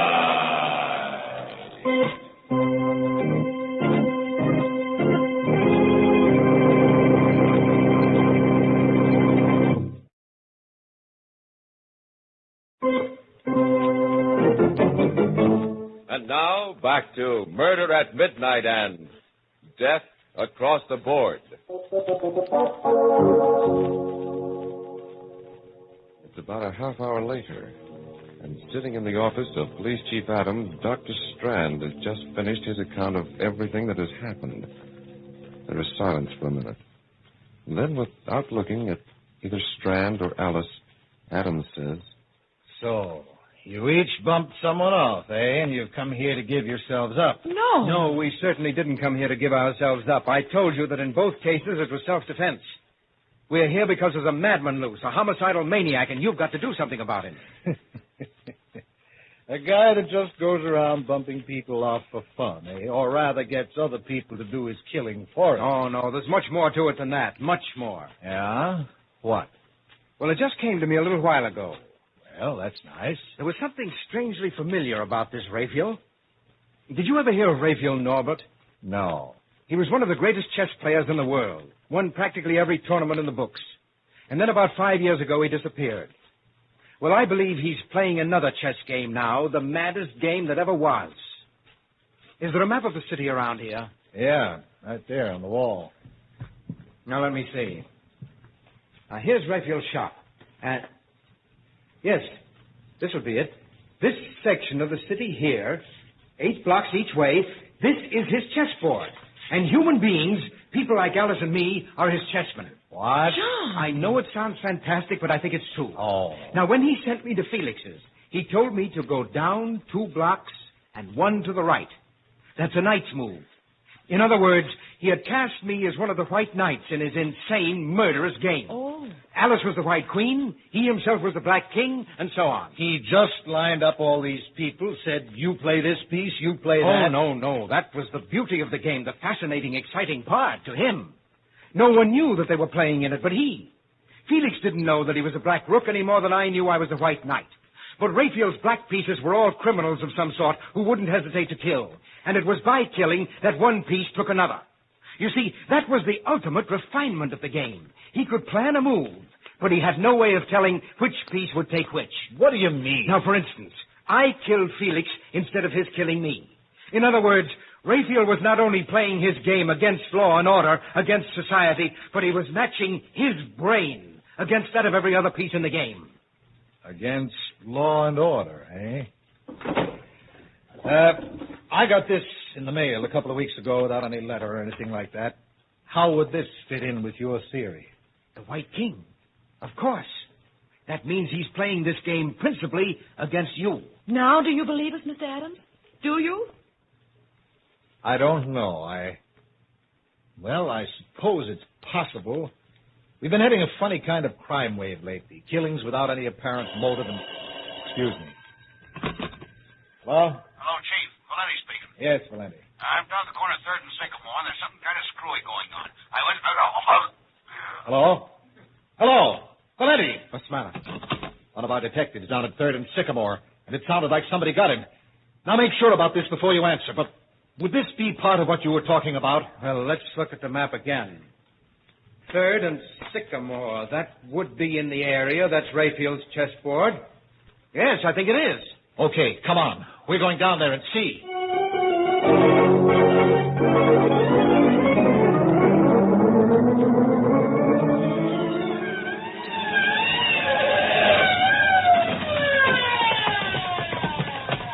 There he is, lying next to the call box. Yeah. He's dead. Stabbed. John. Yes? Mr. Adams. Look there, lying next to him.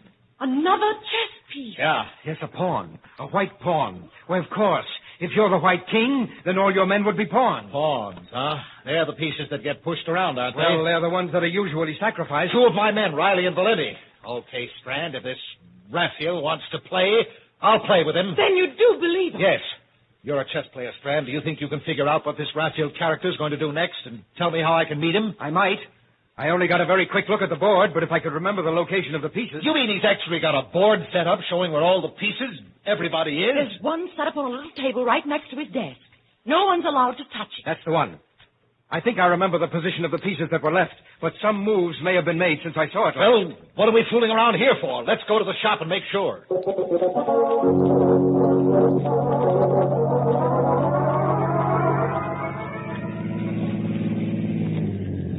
That's the store right there. Well, it's all dark.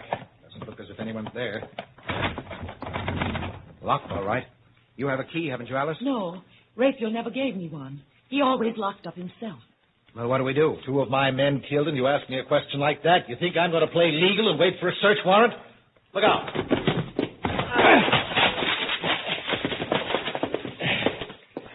Okay. Now, where's the light? Right here. There's the chessboard over there. Yes, I know. Let's take a look at it. This all there is to the place? Except for the cellar. She must still be down there. The woman in black... We'll go down there later. Well, Strand? Well, at the moment, Black seems to have the edge on us. Several moves have been made, and we've lost several pieces, but we've still got a fair chance. Oh, the devil was winning that game. Where's this Raphael guy, the Black King, and what's he going to do next? Well, now, wait a minute. Just give me another minute or two, will you? The Black King is still in his own square, which would seem to mean that he's still here someplace. But the thing is, I'm not sure whose move it is now. You're right, Dr. Strand. I am still here, and it's my move. What the thunder? There's Raphael speaking over some kind of a loudspeaker system, maybe from the cellar. All right, I'm going to see. I'll find out. Oh, John! Oh, Alice. Alice, where are you? Here. Right here.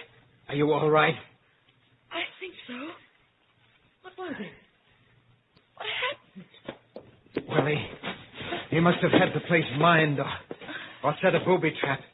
And when Adams went to open the cellar door, Where is Adams? I'm not sure, but I think he's over there. I must have some matches someplace. Yes, here. Oh, under that beam there. Oh. Help me lift it off. All right. Oh. Okay. Adams. Is he? No, but he's badly hurt and losing blood. We've got to get him to a hospital fast.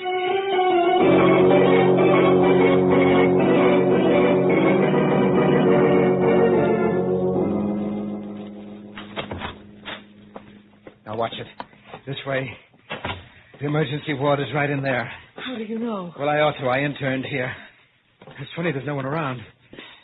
Now, put him right there On the table. All right. Easy. That's it. Hello. This is Dr. Strand speaking from the emergency ward. I have a very severe accident case here. Is there anyone around who can take care of him? What about surgery? Crandall? Oh, fine. Will you ask him to get down here as soon as possible? Thanks. Chap I used to know has just finished an operation. He'll be down right away. There'll still be time. Yes, I think so. We'll have to give him a transfusion once we get him patched up. Now, I'd better rustle up a sterile uniform for myself in case Crandall needs a hand. If I remember, they used to keep them in here. Isn't there anything I can do? Just keep an eye on him. The tourniquets particularly. It'd be just too bad if he lost any more blood. Right. He's still unconscious, but I think... That you, Crandall? I'm awfully glad you're here. Pretty serious case. Adams, chief of police. An explosion. Oh? There's no time to go into the whole story now. But if we don't work fast, we may lose him. I only had a chance to make... What are you doing? Removing the tourniquets? No, wait. I'm not ready with the ligatures yet. You're not Crandall. You're Raphael. What? Right, Dr. Strand. Raphael Norbert. Dr. Crandall is still in surgery, locked in, as a matter of fact. I put on this mask and gown not because I thought it would fool you, but because, well, somehow it just seemed appropriate. But it can't be you. You were in the shop. No, Dr. Strand. If you're thinking of my voice, as you guessed, it was coming over a loudspeaker system from next door. And if you're thinking of my position on the chessboard, you forget that I had not made my move yet, huh? You probably expected a Brodsky endgame. That would have been the classical move. But I played a variation of it. You castle. Right. What? I know you do not play chess, my dear Miss Hines. Castling is a move in which the king changes places with one of the castles or rooks. It was a move which brought me here to the hospital, waiting for you. Mr. Raphael, I don't know why you've done everything you have, and I don't care, but you've got to let us do something about Mr. Adams. All that blood he's losing. Yes, Raphael, for heaven's No, sake. do not move, either of you. I do not want to have to shoot, but I sincerely hope it will not be necessary. After all, when the chief dies, the game will be over. And the most interesting game it has been. But haven't there been enough deaths already? Oh, you are very sentimental, my dear. I'm afraid you would never make a good chess player. Pieces have been taken, that's all. But suppose we just give up. Say you've won. That's right, Raphael. We'll concede you the game, but let me do something about Adams. There's still time. I've got everything ready here, all the instruments. No, Dr. Strand. This is one game I will not concede. That I insist on having played out to the last move. Well, if that's the way you want it, all right. And if I'm not mistaken, it's my move now. And here! Oh, my eye! The formaldehyde won't help them any. Get it done, Alice? Yes. Watch him while I get these tourniquets back on Adams. Do you think you can still Yes, save... this pulse is weak, but I think we can still save him. As for you, Raphael, you made one bad mistake. You forgot that 3 of us came to your shop. The White King, White Queen, and White Knight. That would put you in check. And you can't castle when you're in check. I bow, Dr. Strand. I felicitate and congratulate you. But if I am to lose, I prefer to lose in my own way. Look out, Alice! Watch it! He went through the window. Should I call the police? Get them to go after him? No. There's a railroad underpass right outside. A drop of about 60 feet. I think that's game, match, and tournament. One last move, and the game is over. Over as we like to have all our stories end, with a final... Murder at midnight.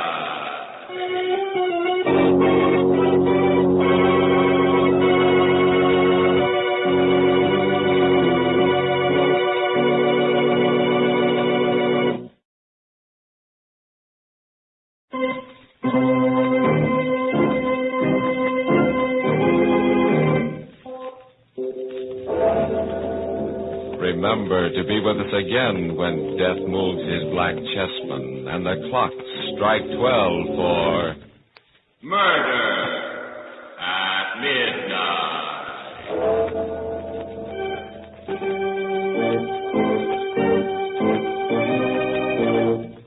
The part of Dr. John Strand was played by Eric Dressler.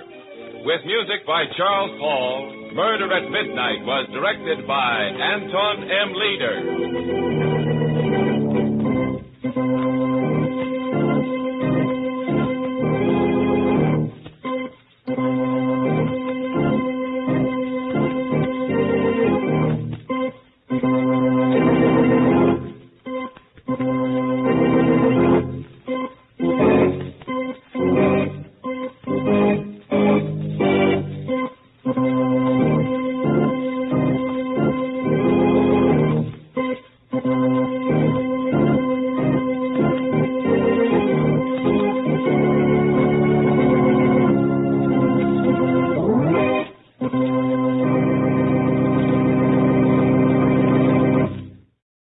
NBC presents Short Story. Tonight, Conrad Aiken. A story by a Pulitzer Prize winner, the man who holds the chair of poetry at the Library of Congress. He's poet, teacher, sometime tennis reporter for the New Yorker magazine, Conrad Aiken. He deals tonight with an operating table and a strange, far journey, which will be heard immediately following this communique from the United States Marine Corps.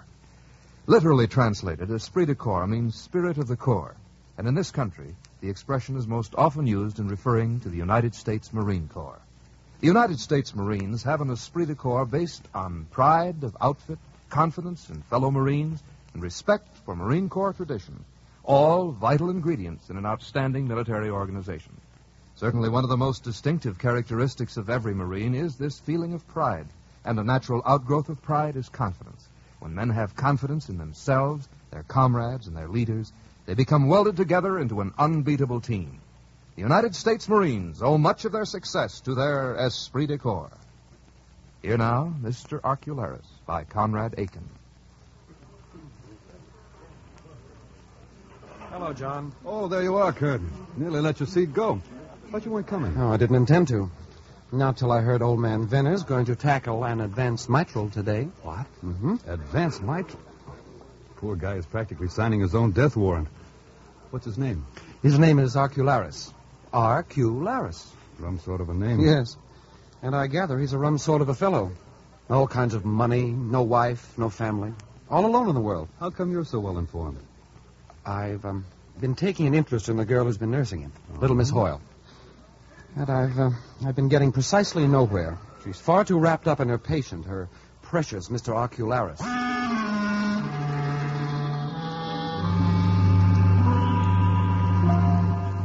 There, Mr. Arcularis. You'll feel better in a moment when the injection begins to take effect. Thank you, Miss Hoyle. Be very kind to me. Patient. Will they be coming for me soon? Very soon. Miss Hoyle. Yes. You won't leave me, will you? Of course not. Stay with me. Take my hand and stay with me.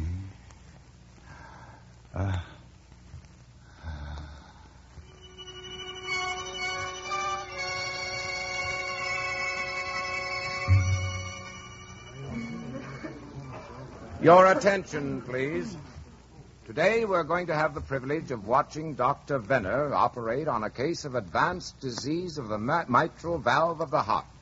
Our thanks are due not only to Dr. Venner, but to the patient who, in the interest of medical science, has consented to have the operation take place here in the lecture theater. Miss Hoyle, I thought you said the patient was quiet. He was, Doctor, for a while, but... He's had an injection, of course. Yes, Dr. Venner. All right, I'll try to quiet him. Mr. Arcularis, listen to me, Mr. Arcularis. You're going to be all right. You're going to be perfectly all right. So don't worry. Don't worry. Check him, please, Mitchell. Seems all right. Pulse? 90. Blood pressure? 140/83. All right. Let's begin.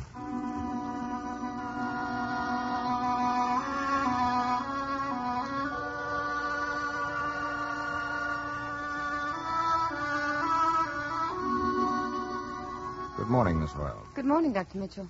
Where's your patient? He's in the bathroom, Doctor, dressing himself. Getting dressed on his own, eh? He must be feeling pretty well. He's still very weak, Doctor. That's to be expected.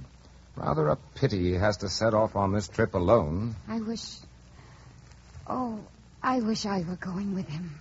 Oh, good morning, Doctor. Good morning, Mr. Ocularis. And how are we feeling today? Oh, not too bad, considering. Trifle unsteady on my pins and a bit fuzzy in the head, but Perhaps I'd better drive down to the dock with you. Oh, thank you. It won't be necessary. An old friend is going to take me down in his car and see me safely aboard. Good, but don't forget, you must take it easy. Oh, I will. Goodbye, Doctor. Goodbye, Mr. Ocularis, and bon voyage.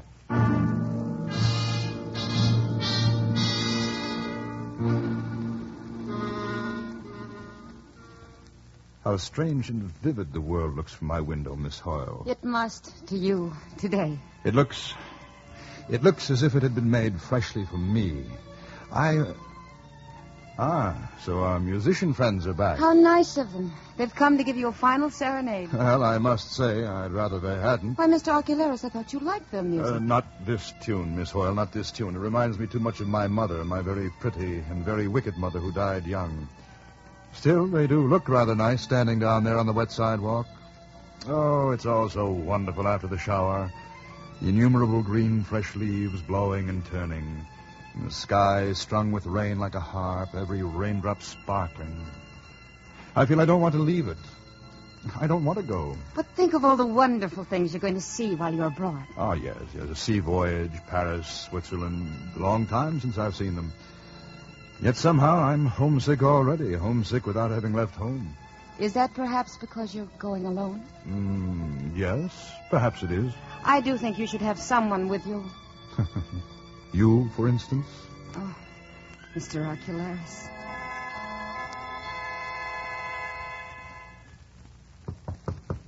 There, that must be your friend. I'll let him in. Harry. Well, if it isn't the same good old Ark. How are you, fella? You look swell. Oh, fine, thanks, Harry. It's good of you to come. Well, how does it feel to be back on your feet again, you old sinner? Wonderful, Harry. Simply wonderful. The same good old Ark. No, not quite, I'm afraid. Say, you sure you're really up to this trip? I mean... Oh, absolutely. I've been checked out by the doctors. Hadn't we better go?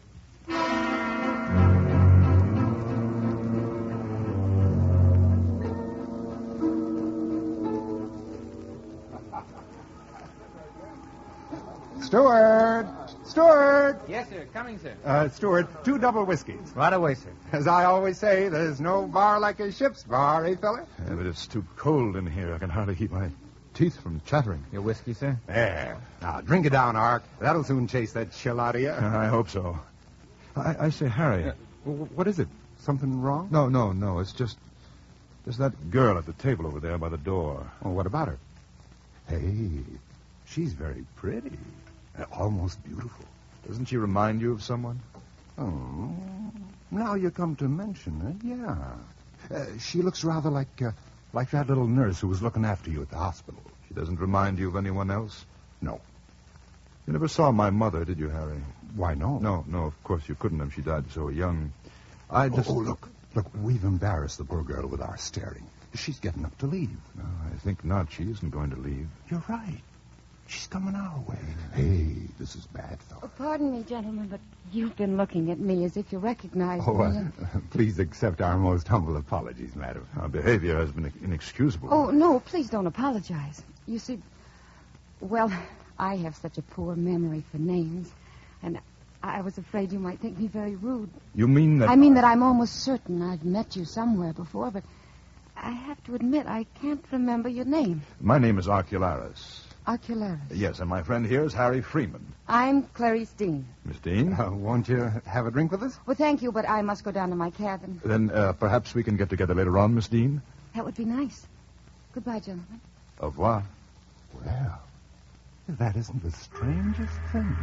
All ashore, it's going ashore. All ashore, it's going ashore. Well, that's it, fella. Time for me to go. Harry, do you have to? Goodbye, old fella, and take care of yourself. Goodbye, Harry. Goodbye.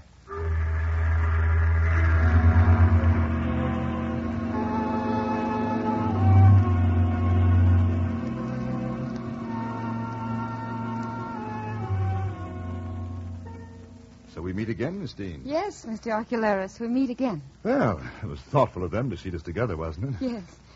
You're alone? Yes, quite alone. And you? Yes, I'm on my own, too. Is this a pleasure trip for you, Mr. Ocularis? Pleasure? No, not exactly. I'm convalescing. You see, I'm just out of the hospital after an operation. I was given up for dead. For 6 months, I've given myself up for dead. If you've ever been seriously ill, you'll know the feeling. That sort of, posthumous feeling. You don't look like an invalid. Oh? You mean that?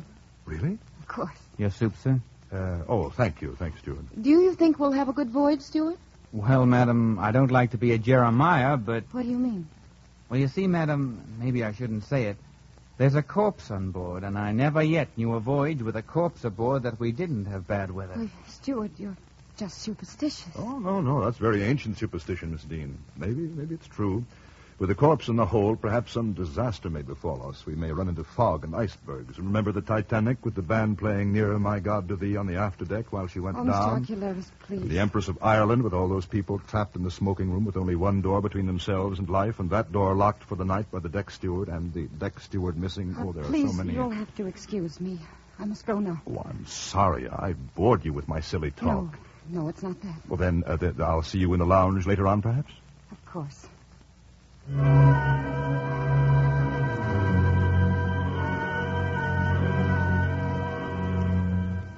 Ocularis. Mr. Ocularis. Yes. Yeah, what? Where am I? Safe in bed in your cabin, sir. Oh. It's morning. I brought you your tea. Oh, thank you. Thank you, Steward. By the way, sir, I suppose you haven't come across a bunch of keys here in your cabin. Keys? Well, no. Why? Well, mine are missing, sir. The ones that open the pantries and the freezers. I must have laid them down somewhere. No, I'm sorry, but I'm afraid I haven't seen them, Steward. Oh, well, I didn't really think you had, sir. Only I thought it wouldn't do any harm to ask. Oh, no, of course not, and I do hope you'll find them. Oh, they'll turn up sooner or later, so never fear.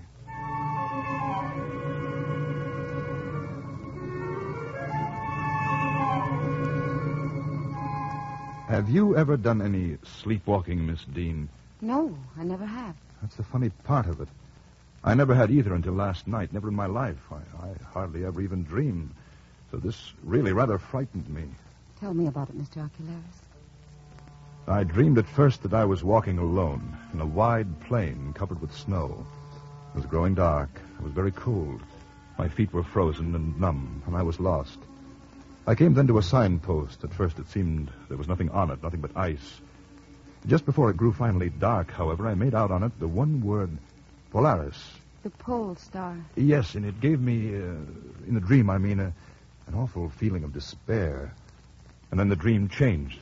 I dreamed I was standing outside my stateroom in the little dark corridor and trying to find the door handle to let myself in. I was in my pajamas, and again I was very cold. And at that point I woke up. Yes. The extraordinary thing is, that's exactly where I was. And now the question is, where had I been? It's very singular. Certainly, yes. Do you think, Mr. Ocularis, that we might go into the lounge now? I find the darkness here on deck a little depressing. Of course, Miss Dean. We'll go in and listen to the ship's orchestra. We'll listen to the orchestra in the lounge.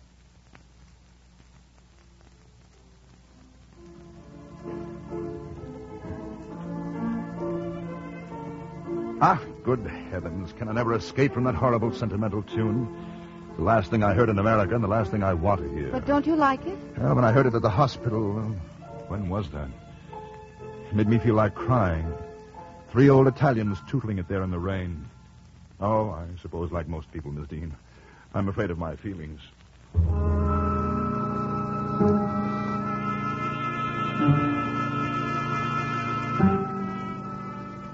I'm only a ship's doctor, Mr. Ocularis, and I don't pretend to know much about the workings of the human mind. But if you'll tell me about your dream, I think it may help to relieve your anxiety. Last night was the second night in succession. It started with the engines. The rhythm of the engines became positively persecution. It gave me no rest. It followed me like a hound of heaven. It drove me out into space and across the Milky Way, and then back home by way of Betelgeuse. It was cold there. I sparkled with frost. I felt like a Christmas tree. I was barefoot. There were icicles on my fingers and toes. Snowflakes and tinsel blew past me, and always the perpetual throbbing. The iteration of sound, like a pain. Those circles and repetitions of light.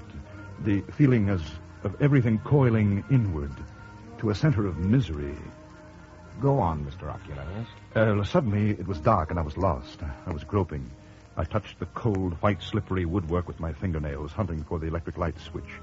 The throbbing was again the throbbing of the ship's engines. And I was almost home. Almost home. Another corner to round, a door to be opened, and there I'd be, safe and sound.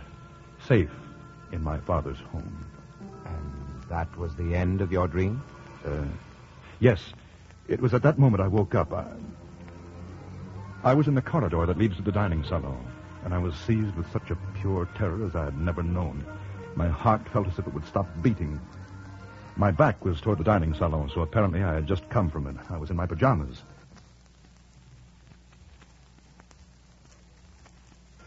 The corridor was dim. Thank heavens it was deserted. Not a soul. Not a sound, but the engines. I was only 50 yards from my stateroom, and I felt with luck I could get to it unseen. And I did. In a cold sweat, I crept into my bunk, and I lay there shivering and thinking, where have I been? A nasty experience, no doubt, Mr. Ocularis. You don't think it's anything serious, do you? No. I'm sure it's nothing serious, Mr. Ocularis.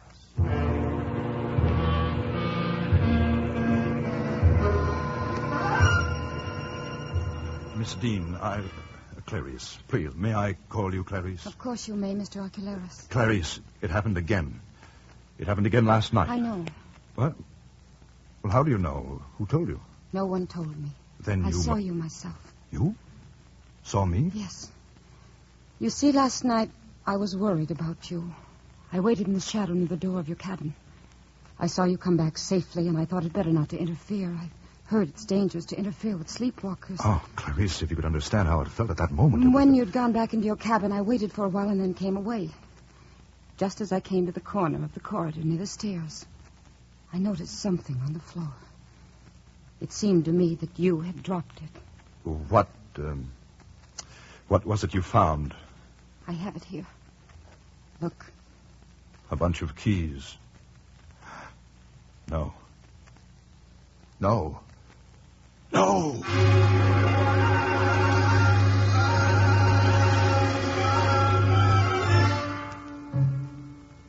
You sent for me, Captain? Oh, yes, steward. I understand you've lost some keys. That's right, Captain. I've mislaid them somewhere. I've reason to believe they're being used to no good purpose. Any idea who might have got hold of them?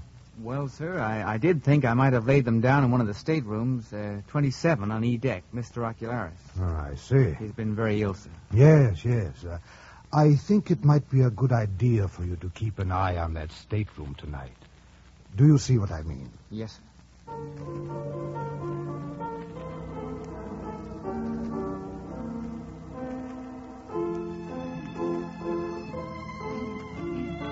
They're playing that thing again, Clarice. How can they do it to me? As if I hadn't enough to bear with my sleepwalking and the cold and the keys. Hush, Mr. Ocularis. You really shouldn't let your mind dwell on your troubles, you know. Well, how can I help it when every time I look at you, I think of her? Of whom? Of whom do I remind you? Of my mother. My very pretty and very wicked mother who died young. That's why I can't bear this tune. It brings back all the dreadful misery of those days. She's been dead a long time? Yes. I was 9 when she died. And she was unhappy? She was unhappy? Now, what on earth made you say that? Why shouldn't I? Is there anything very extraordinary about it? Yes, because somehow that had never occurred to me before, that she was unhappy. I've always thought of it the other way around, that she made us so unhappy, Father and me. Oh, I see. She and my Uncle David, my father's younger brother. You see, I found out about them as children do. I was 9 that summer. One hot July morning, he came to her through the rose garden. I saw and heard everything.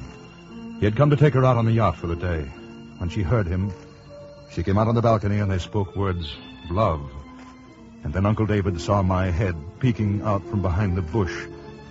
They went off together on the yacht, but Uncle David was certain that sooner or later I would tell.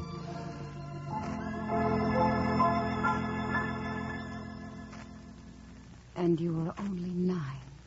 It was one of those things that stay in the mind forever. My mother's face with the love in her eyes. The scene in the garden. The hurricane which followed. All my life I've been trying to make some sense of it. Poor Mr. Ocularis. It's queer how things get twisted. It's almost as if I were to blame, as if I were guilty. The sin was hers and his. The Furies pursue me. But you're not to blame. Don't you see? It's simply because you loved her. Oh, how wonderfully understanding you are. Who but you would have thought she was unhappy? You know, Clarice, I'm years older than you, centuries older. But is it possible that we are falling in love? Yes, I think it is, Mr. Ocularis. Take my hand, Clarice. Feel how cold it is. Yes, poor thing. Warm it. Warm it before I leave you. It's been to Polaris and back, you know. And tonight it may have to go again. No. No. No.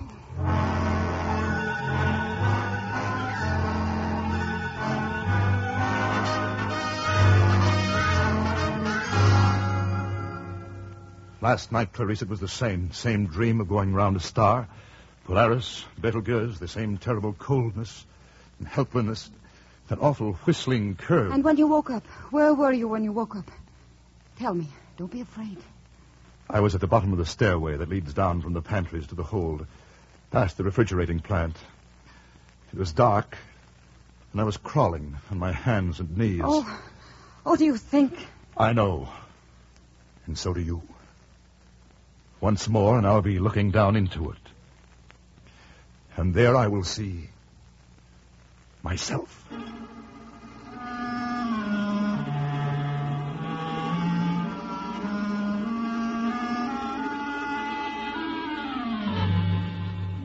Just a minute, Steward. Let me get this straight.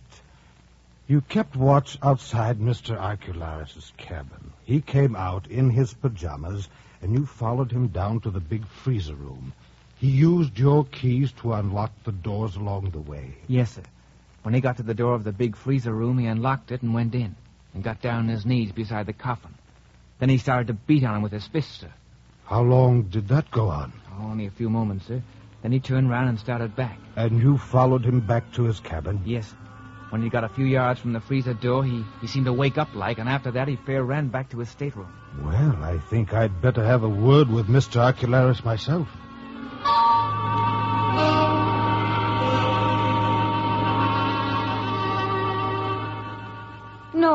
No, it can't be. It is, Clarice, it is. But how do you know? How do you know where the... Don't be afraid to say it, my dear. You mean the coffin. How could you know where it is? I don't need to know, I suppose. You see, I'm already almost there.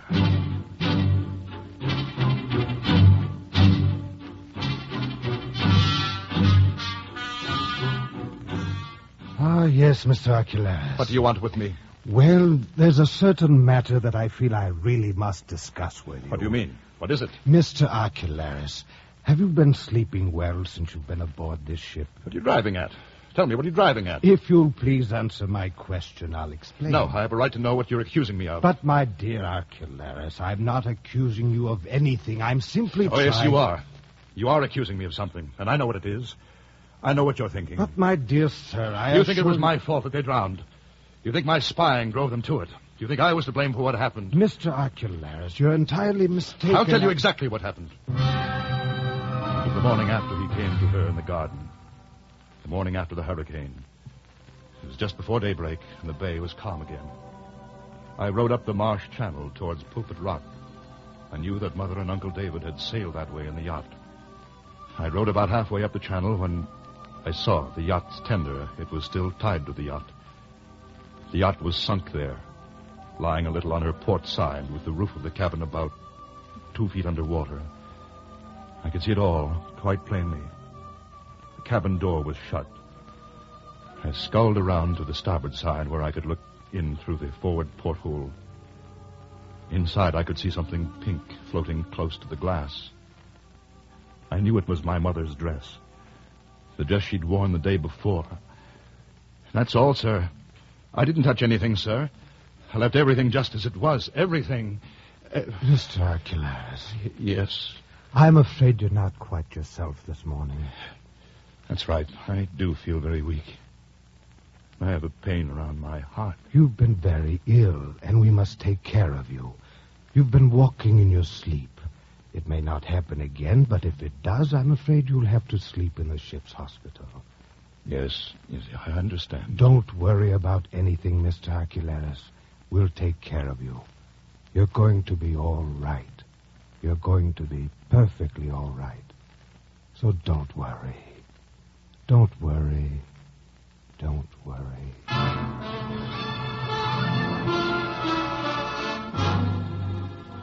He told me not to worry, Clarice. I'm sure he was right.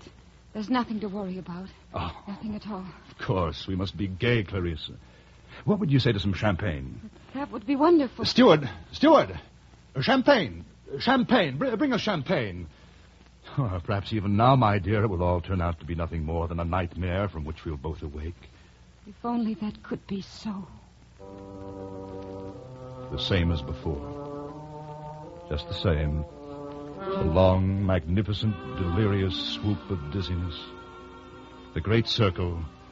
The swift pathway to Arcturus. All as before. But now infinitely more rapid.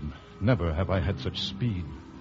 Beyond the moon, past the North Star in a twinkling, swooping in a long, bright curve round Pleiades. Hello there, old Betelgeuse. I'm off to the little blue star that points the way to the unknown, forward into the untrodden. Courage, old man. In no time, we'll be back to Clarice, back to Mother. Oh, if only I don't wake. If only I don't wake in that time and space, somewhere and nowhere, cold and dark, and music sobbing among the palms of a lonely... If only... The coffers of the poor. No, not coffers, but light. Delight, supreme white and brightness, and above all, whirling lightness. Whirling lightness above all. And freezing.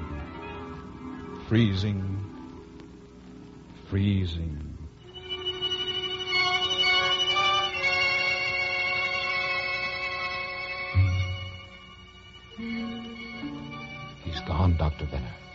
I know. I'm sorry, gentlemen. The patient is dead. Gentlemen, you've had the privilege of watching Dr. Venner attempt one of the most delicate operations in all surgery. Unfortunately, the patient was unable to support the strain imposed by the administration of the anesthetic for a period long enough to enable Dr. Venner to complete the operation. That'll be all for today, gentlemen. Well, that's that, my friend. Poor devil. What do you mean, poor devil? We've all got it coming to us, haven't we? He was lucky. He died under anesthetic. He didn't feel a thing. Didn't he? I wonder.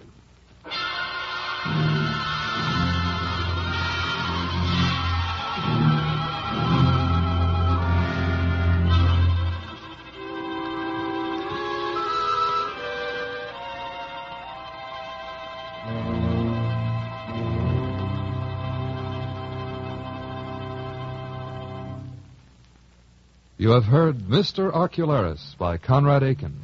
The second broadcast in a new dramatic series, NBC presents Short Story. The adaptation was by Gerald Noxon. In tonight's cast, Archelaus was John Daner. Georgia Ellis was heard in the dual role of Miss Hoyle and Clarice Dean, Donald Woods as Dr. Mitchell and Ship's doctor, and Jan Arvin as the captain and Dr. Venner. Kurt was Lee Millar, John was Tom McKee, Harry was Don Randolph, and the steward was Charles Davis. Your announcer, Don Stanley. The director of NBC Presents Short Story is Andrew C. Love.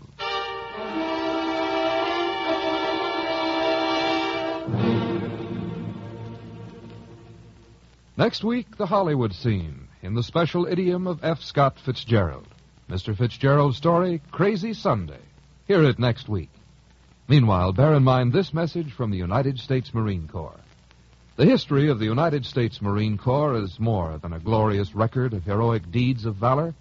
The history of the Marines is a history of men whose faithful devotion to the ideals of their country and corps have caused them to be honored and respected throughout the world.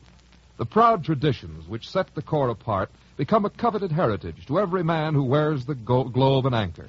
And the Marine motto, Semper Fidelis, always faithful, becomes a lasting creed.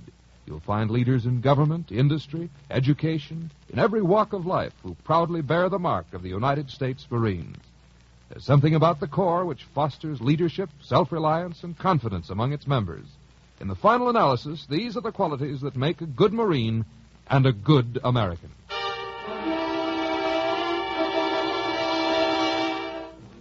The following statement was received from General C.B. Cates, Commandant of the United States Marine Corps. With the annual appeal for funds by the Red Cross, every American can render a special service to someone less fortunate than himself. I urge all hands to be as generous in their support as their means will permit.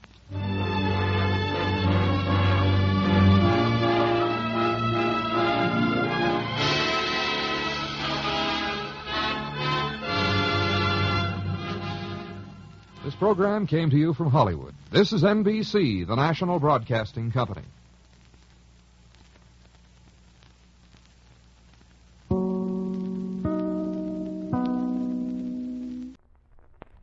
The Adventures of Father Brown.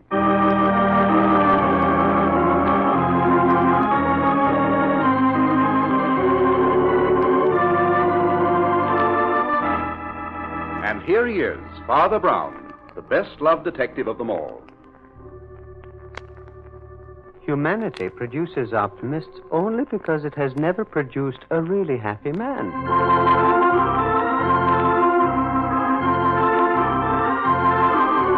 From the masterful and exciting pages of G.K. Chesterton comes that fascinating human being, Father Brown, played by Carl Swenson.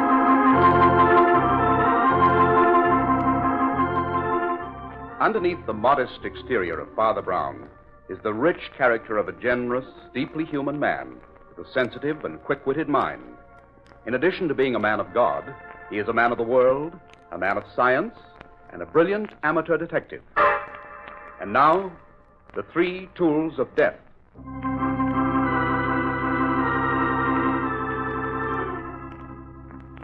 Facing the afterglow of a beautiful summer sunset, Father Brown sits alone in the study of his modest parish house. He is half dozing when Nora, his housekeeper, enters. Father Brown. Father Brown. No. Yes, Nora? What time is it? Time for your tea. Here it is, nice and hot. Ah, thank you. Just set it there, please. Were you asleep? Oh, I was in between, Nora, just in between. A beautiful state of being, I assure you. Half out of this world and half in. It's a good thing young Father Peter took over your duties for today. I told him... There's somebody at the door. Don't worry, I'll take care of that. No. Oh, good evening, Nora. Is Father Brown in? I'm sorry, Flambeau, but he's rested. No, Nora. You know Flambeau's always welcome. Tell him to come in. Oh, all right. Come in, Flambeau. Have a cup of tea. No, thanks, Father. I'm all upset. A friend of mine is in trouble. Oh. Will you come with me to Oakville? My car's outside. Here. No, not so fast. Get your breath. Sit down. Father, you've heard of Aaron Armstrong, the philanthropist and lecturer? Oh, Armstrong. The author of those bestsellers on how to be happy, etc. Has that such a tremendous following? Yes, Father, that's the one. Oh, yes. I've read his books. And I attended one of his lectures once in which he offered his followers an easy road to happiness. Or heaven, as he called it. That's the guy, Father. Yes. As I remember, he apparently based his teachings on one of the Proverbs of Solomon. A merry heart doeth good like medicine, but a broken spirit drieth the bones. Uh-huh. Yes. He believed in giving up all the physical appetites, smoking, overeating, and drinking. Yes, and above all, he believed in being cheerful. He dealt with the drink problem with an enormous gaiety. Well, he's dead. What? His body was discovered early this morning. Well, you don't say. Where? Right near his house, in a ditch on the parkway. What happened? Nobody knows. But according to the police, it looks like murder. Did you say his house is close to the parkway? Yes, on an embankment just above it. Well, what makes the police think it wasn't an accident, Flambeau? Well, he was wearing only his dressing gown. And another strange thing, Father. A small piece of rope was tied around one of his ankles. Was any weapon found? No, but it was apparent he'd been struck on the head by a huge instrument of some sort. cuts and bruises on his body showed signs of a struggle. Well, who put you on the case? Oh, no one. The dead man's secretary, Robert Royce, is an old friend of mine. I called him as soon as I heard the news and offered him my services as private investigator. But he refused to see me. Well, that's strange. No, yet no. Not so strange if he were implicated. Who else is there beside Royce in the household? Just Armstrong's daughter. A very attractive girl, I hear, but completely dominated by her father's cheerfulness. And there's also a gardener, I believe. And your friend Royce, well, what sort of man is he? Oh, he's a huge, genial sort of fellow. A Scotsman. Did he and Armstrong get along well together? Well, Royce was devoted to him. Ah, yes. Armstrong had many devoted followers. You know, he's always interested me, Flambeau. He puzzled me, in fact. Puzzled you? Yes. When first I heard him lecture, I remember thinking that he had a troublesome road ahead. I believe that somewhere in his life you'll find a secret of his death. But, Father, according to the papers, he lived as he preached. Oh, yes, I know, Flambeau. The old fellow's optimism was phenomenal. But somehow I don't believe he found that easy road to heaven, as he called it. No? No. Neither have I. There is no shortcut to heaven, my friend. But who would want to kill such a man? Well, if ever I murdered somebody, I dare say it might well be an optimist of the proportions of old Armstrong. His optimism was so out of proportion.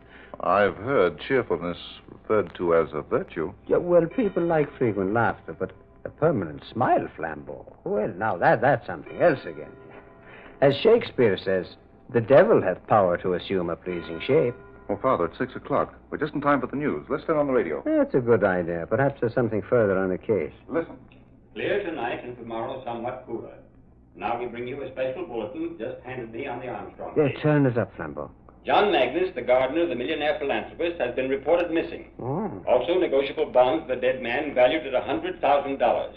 The police received this report only a short while ago and are now conducting a statewide search for the gardener. It is believed... Well, that seems to be the first real clue. Do you mind if I use the phone, Father? I'd like to talk to Royce again. Yeah. The call will cost you a nickel. Tax 2 cents. That's 7 cents. Just drop a dime in the poor box on your way out. All right, Father. Hello, Royce? This is Flambeau. Now, wait a minute. We just heard the news about the gardener's disappearance. Oh, hold on. You remember the friend I was telling you about? Yes, Father Brown. Well, we'd like to come up. What's that? Oh, I don't get it. Royce. My father, he's hung up. What did he say? He said if we valued our lives, we wouldn't go near that house. Ah, interesting. Well, Flambeau, that's what I call a real invitation. Come on, my friend, let's go.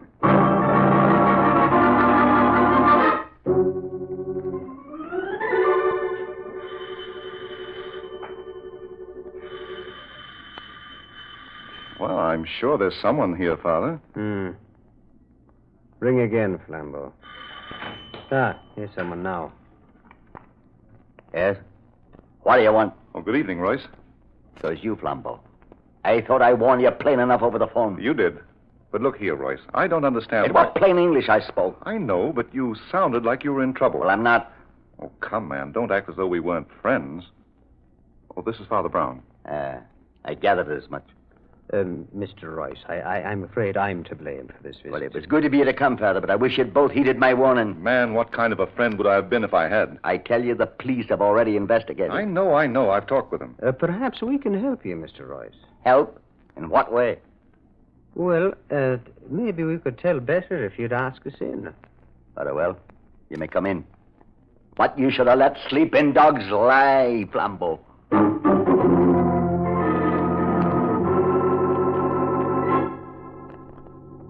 Well, Royce, I must confess I can't find anything here in Armstrong's room that tells us very much. And just what did you expect to find? Mr. Royce. Yes? What do you make of the gardener's disappearance? Magnus is a fool, maybe a thief, but he never killed Mr. Armstrong. I'm sure it was the deed of a madman. I see. My. Well, I would never have expected those to be there. Father, what are you looking at? Now, that pair of socks over there thrown under the bureau. Oh, they should be in the bureau drawer. Here, I'll put them away. Wait. May I have a look at those bureau drawers, Mr. Royce? What for? Well, I'd just like to look. What are you searching for? And I'll take a peep at that closet, too, if you don't mind. Well, now that's funny. What, Father? Everything looked so neat when we came in. Mr. Armstrong was always very particular. Everything is in order on the surface. But underneath, things look different. What things? Well, in the closet, his socks are stuffed in the hangers with his suits. And in the bureau drawers, under those beautifully laid-out shirts... Yes? A whole lot of ginger spilled from a box. Why do you have to go on with this? The police went over the room very thoroughly. The room, perhaps. But they seem to have missed this piece of rope. Look here. I found it caught in the vine just below the ledge of the window. Well, it couldn't have been there this morning or the police would have found it. Well, I just saw the wind blow an end of it out from under the vine. Royce, maybe you can tell me how this piece of rope got there. What has that got to do with the case? You know perfectly well a piece of rope was tied around the leg of the dead man. That rope in your hand was left from fixing the windows. Well, now, I'm just wondering. Wondering what, Father? Well, let me take a look out of that window. Why? For a very good reason. The police haven't yet established why the dead man was found on the parkway. No, that isn't it. The window isn't high enough from the ground for him to have fallen, or been pushed, or to have jumped. Right. And not high enough for his body to have rolled down the embankment to the parkway. Mr. Rice, isn't there another floor to this house? There's only an attic. Robert? That's Miss Armstrong. She's been much upset since her father's death. Oh, yes, of course. You'll have to excuse me for a moment. Certainly. Father, I don't like the look of things. This rope I found in the vine was cut with a sharp instrument. The rope found on Armstrong's ankle was also cut with a sharp instrument. And did you notice the cut on Royce's knuckle? Yes, I did, Flambeau. But, I haven't noticed any geniality. He's hardly the person you described to me. Yes, I know, Father. Didn't like him. Nevertheless, it seems to fit his unshaven appearance. It's the first time I've ever seen him that way, either. You're worried about your friend's innocence, aren't you? Well, I know how the mind of a thief works, Father. I was once a thief myself. But murder... You think he's capable of murder? Well, the answer to that one is more up your alley, Father. Well, in any event, he's hiding something. But I think there is a secret in this house more important than his, and I'm very anxious to find out what it is. Now, first, look at the stains on the wall. And you felt the dust on the banisters as we came up. Well? Well, but the question fairly screams at us, Flambeau. What question? Why are there no servants in this house? Well, Armstrong certainly had plenty of money. He could afford them. There could only be one reason. If the old man himself had something to hide. Father, you mean you think Armstrong... Well, Miss Armstrong's in the drawing room downstairs. She'd like to talk to you, Father Brown. If you will, please follow me.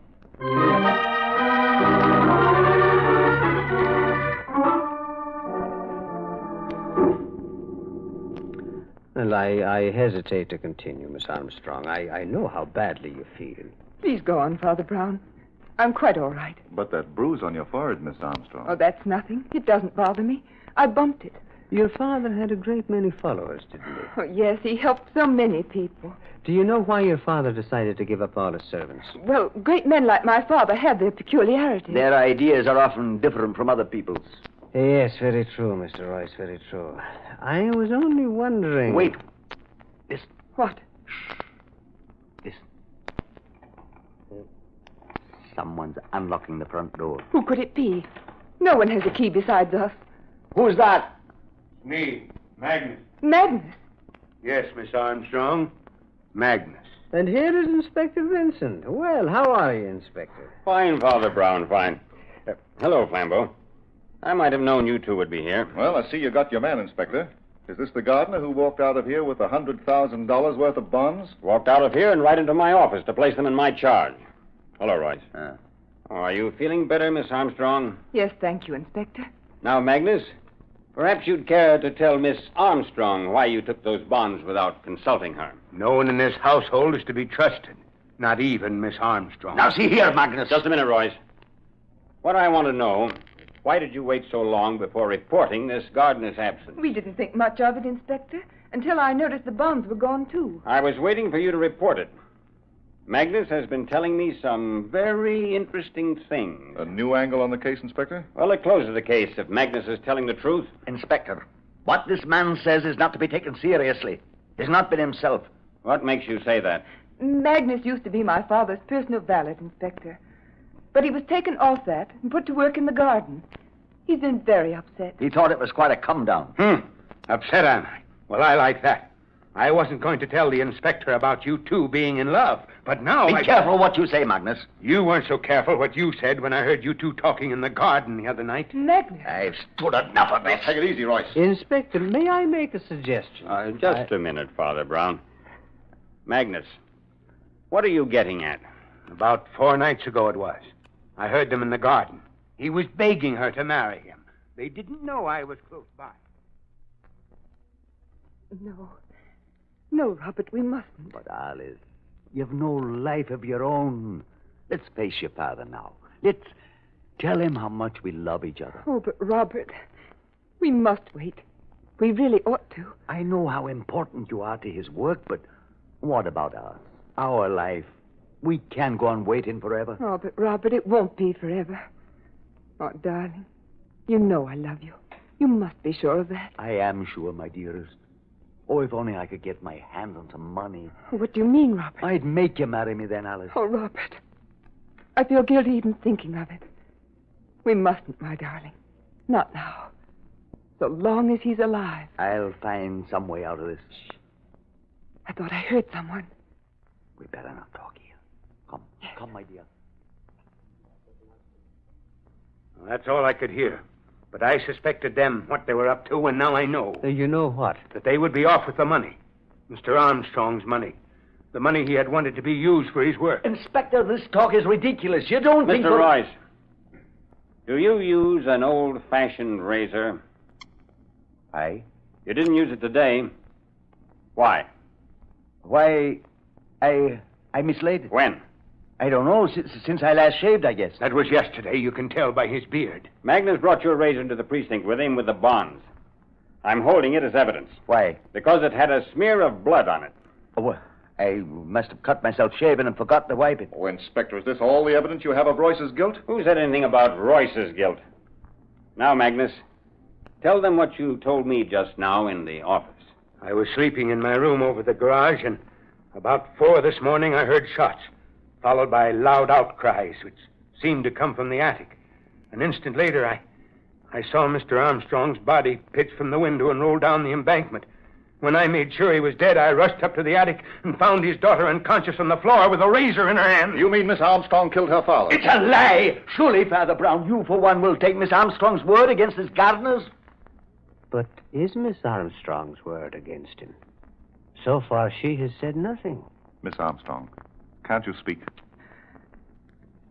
Magnus told the truth. There, you see? I'll get you for this. I'll get you. Here now. You'll not say things like that. I will, and I do. Royce, go on, let go. None of that, Royce, or I'll arrest you for assault. No. You'll arrest me for murder. Robert! But, man, you've been Armstrong's best friend. What possessed you? I was drunk. Sure. Didn't I find those empty bottles hidden in the garden, piling up week after week? Sure. I knew what was going on here. Now, Magnus, you've told your story. Let Royce tell his. Maybe he was too drunk to remember. Miss Armstrong did not pick up the razor to attack, but to defend her father from me. In the scuffle, she hit her head against the eaves of the attic. I hurried down to get something to revive her, and it must have been then that Magnus came in and found her. Oh, Robert! All right, Royce. Come along. Wait, Inspector, before you arrest Royce. What is it now, Father Brown? Well, so far we've had opinions and confessions. But we haven't had facts. And we need facts. And where do you think we'll find them? In the attic. In the attic? Yes, Inspector. Perhaps by climbing a few steps nearer heaven, we can come closer to this evil.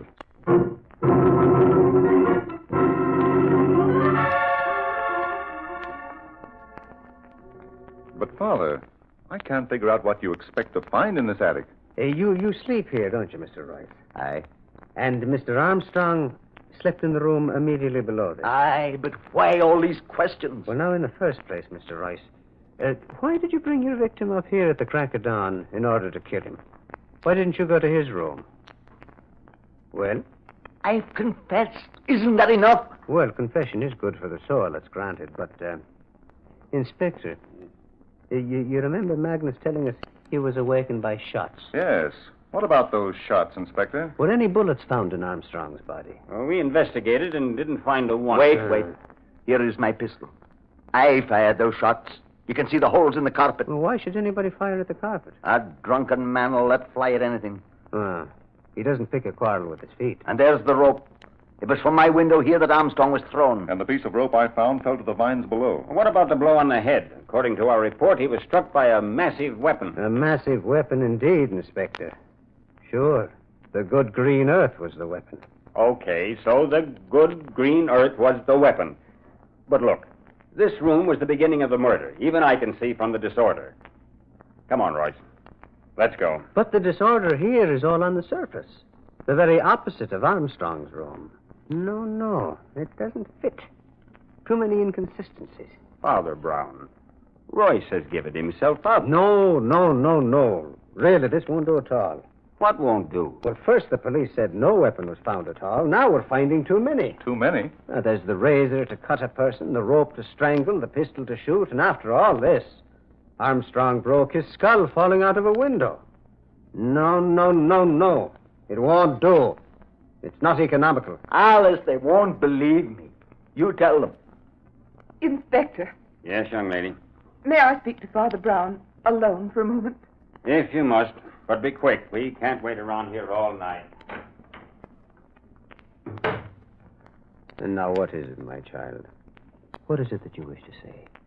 You're trying to save Robert, but it's no use. I should have realized before this his case is hopeless. Before he came to us, he was a prisoner of war. He had some shocking experiences. Well, you think that was the reason for his drinking? Yes, he wasn't himself at times.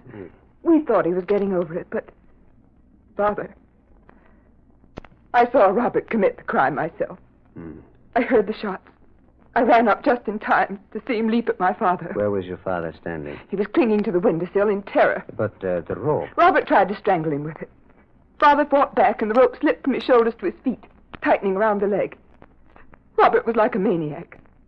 I snatched the razor from the floor and managed to cut the rope before he pushed me against the Miss eaves. Armstrong, what we see with our eyes is sometimes farthest from the truth. Now, you thought that you saw a man about to commit murder. What you actually saw was two men struggling, and then you lost consciousness. But Father Brown... I want you to go downstairs, my dear. I don't understand. Go on now, please. Do as I say. Very well. Thank you, my dear. Well, Father Brown, I've seen and heard enough to convince me.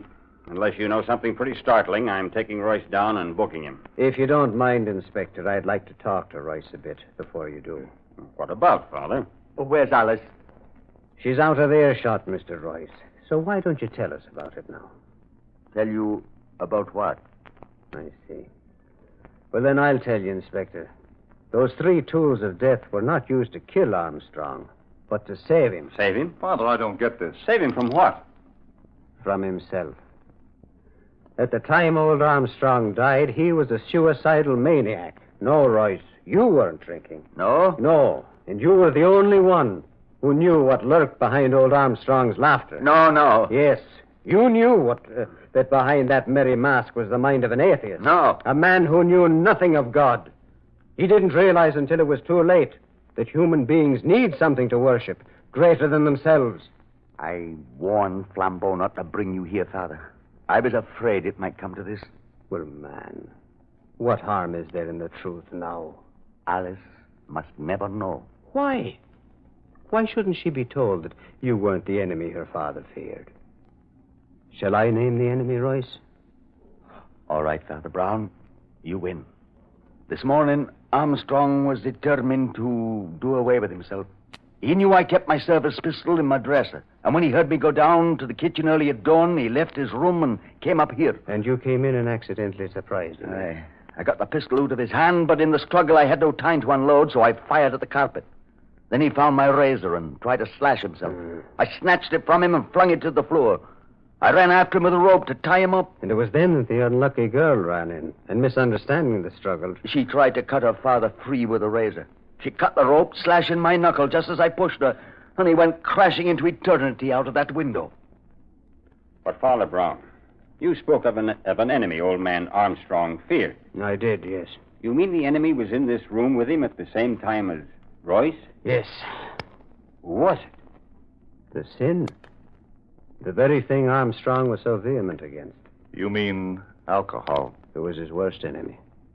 The moment I saw the ginger in one of the bureau drawers downstairs, I suspected it was the futile effort of a man who was trying to give up drinking.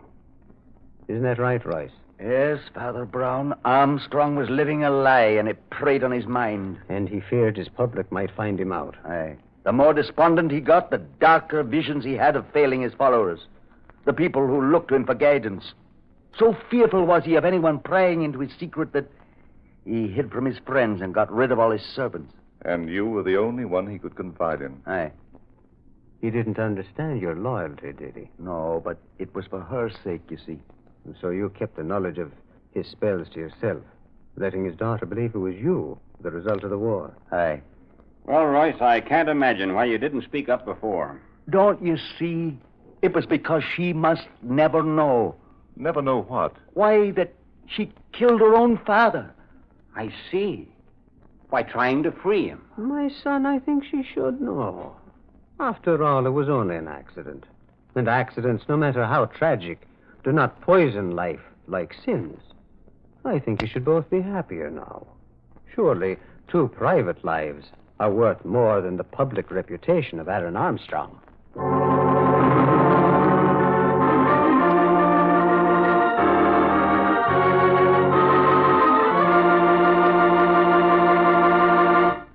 Well, Father, at last you're back. Yes, we were worried. Hello, Nora. Hello, Peter. Have you had dinner? No, I don't think I have. Oh, that's a shame. I'd better go fix you something right away. Oh, my. It's nice to sit down again. Oh, Peter, you missed your story tonight. I'm sorry. Father, I heard tonight's story. Many versions of it. You did?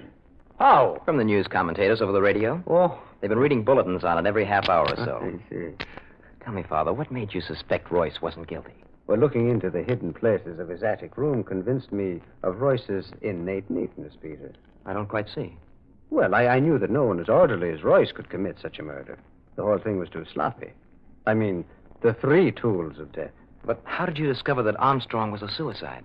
Well, the same method, but in reverse. I'm afraid my methods are not orthodox, Peter. I'm no real detective. To me, a man's inner nature must be revealed first. Armstrong's habits revealed his nature just as Royce's did. They justified certain suspicions I had when Flambeau told me of his death. What do you mean? Well, Armstrong's erratic character was clear to me when I looked into his bureau drawers. See, there I saw the compartments of his mind. The neatness mixed with the disorder which his friend Royce had tried to cover up. The litter reflecting the mind of the depressed. Surely you had something more than that to prove he was a suicide. Well, yes, Peter, I had myself. Yourself? Yes. I dare say that I would feel as Armstrong did if I had ever preached an easy road to happiness and then had slipped into a ditch by the side of the road. Yes, Father, I see. Yes. Well, now, good night, Father Peter. Good night, Father Brown.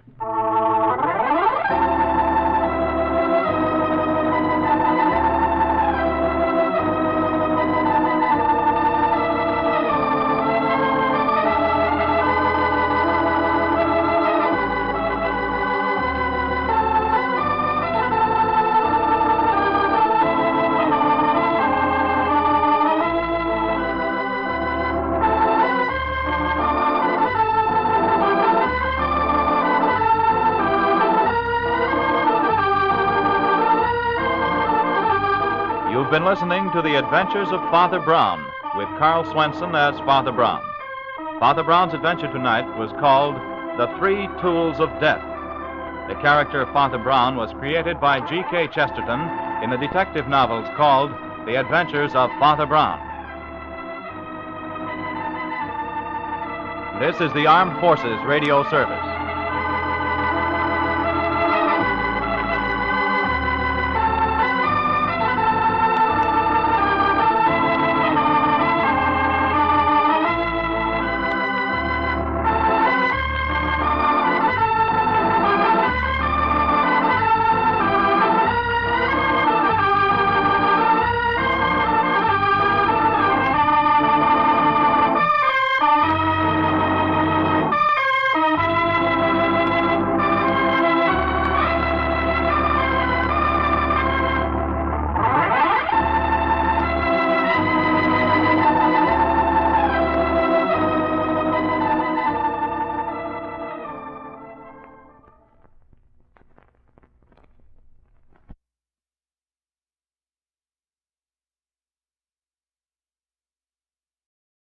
Lux presents Hollywood.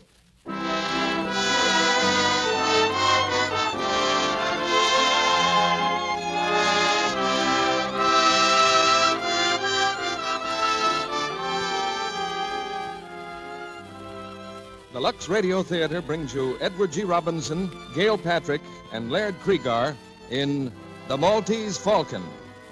Ladies and gentlemen, your producer, Mr. Cecil B. DeMille.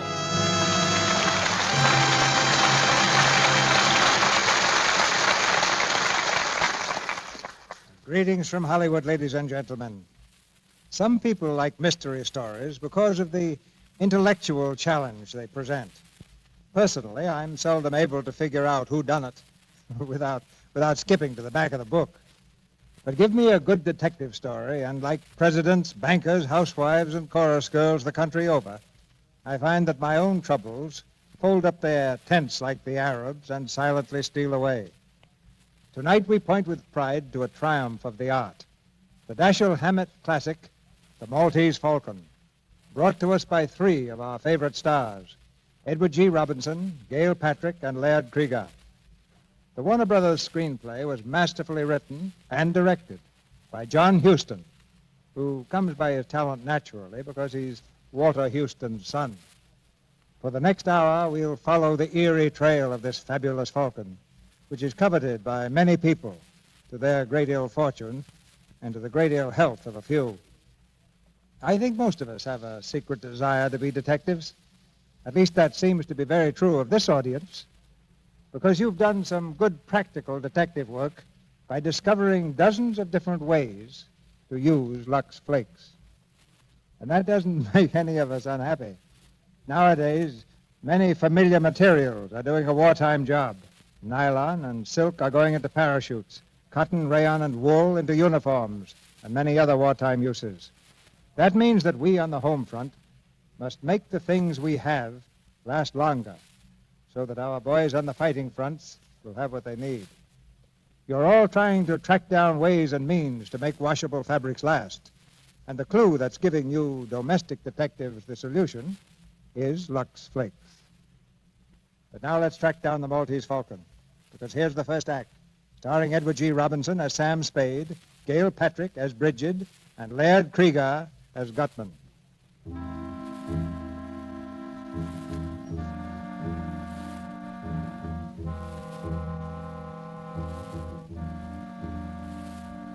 At 2 o'clock in the morning, the city of San Francisco lies sleeping under a blanket of fog. Along a lonely street, a man walks slowly, his footsteps ringing hollowly against the wet pavement. He passes a deserted alley and stops. The man turns and peers for a long time into the shadows. Suddenly, one of the shadows moves. The man stumbles backward. His hands reach out to shield his body.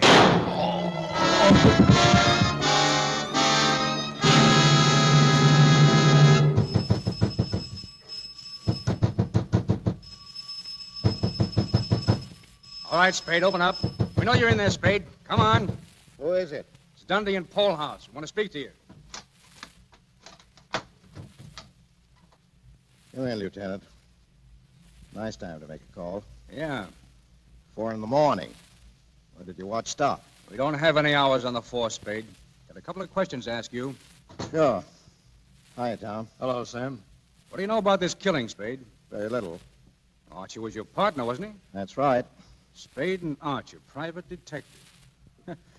I guess you'll have to change that name. Yeah. From now on, it's just Sam Spade. Yeah. You don't seem very broken up over this, Spade. Miles Archie gets shot dead 2 hours ago, and you toss it off like a scotch and soda. Oh, excuse me. Will you have one, Lieutenant? No, I won't. Okay. Mind if I have one, Lieutenant? No. You don't like me, do you, Dundee? I don't like any cops who aren't on the force. I asked you what you knew about Miles Archie getting killed. Well, once again, very little. Your boys called me at 10 after 2. I understand they found a Webley automatic in the alley with one bullet out of it. Yeah. Was Archie out on a job last night? Well, sure. He was supposed to be tailing a fellow named Floyd Thursby. Thursby? What for? Come on, Spade. What for? We were trying to find out where he lived. Spade, suppose you answer once without thinking so hard. I don't like this, Dundee. What are you sucking around for? Tell me or get out. I asked you why you were tailing Thursby. I wasn't. Miles was. For the swell reason that we had a client who was paying good United States money to have him tailed. Who's the client? Well, I'm sorry. I can't tell you that. Be reasonable, Sam. Give us a chance. How can we turn up anything on Miles' killing if you won't tell us what you've got? Okay. It was a girl who wanted us to tail Thursby. What girl? She came into the office yesterday afternoon. I didn't know who she was. Effie announced her about 3 o'clock. Said there was a girl to see me, a girl named Wanda.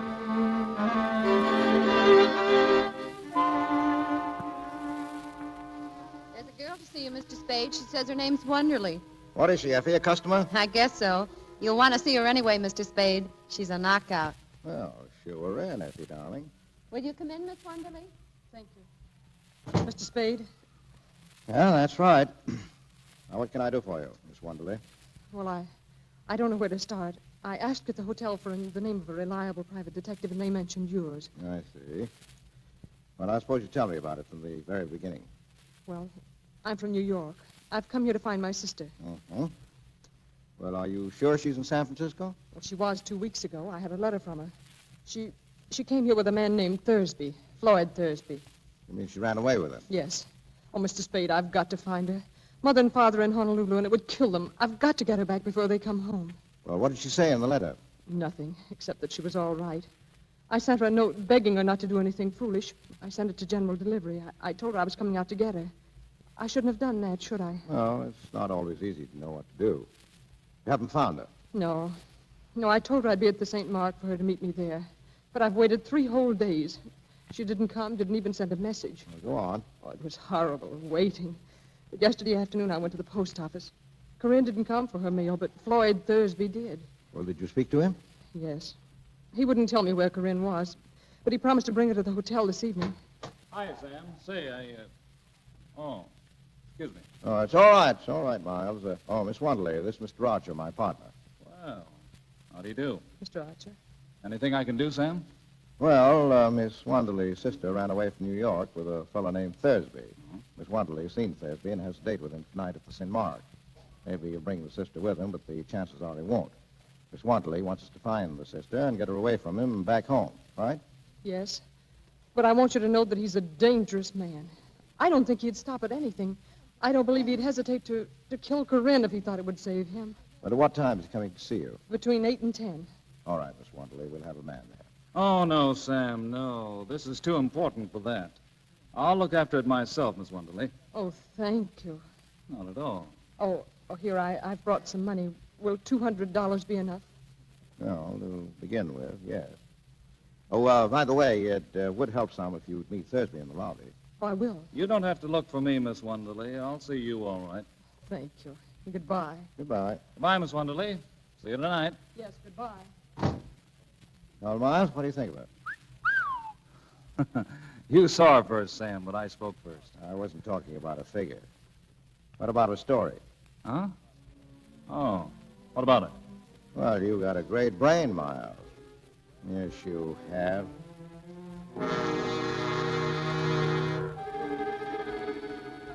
So Miles went out to tail Thursby last night, eh? Yeah. And Thursby shot him. Is that what you think? Well, that's what you think, Dundee. I don't know. Tom, get on the phone. Call the St. Mark and ask for a girl named Wonderly. I thought of that myself, Lieutenant.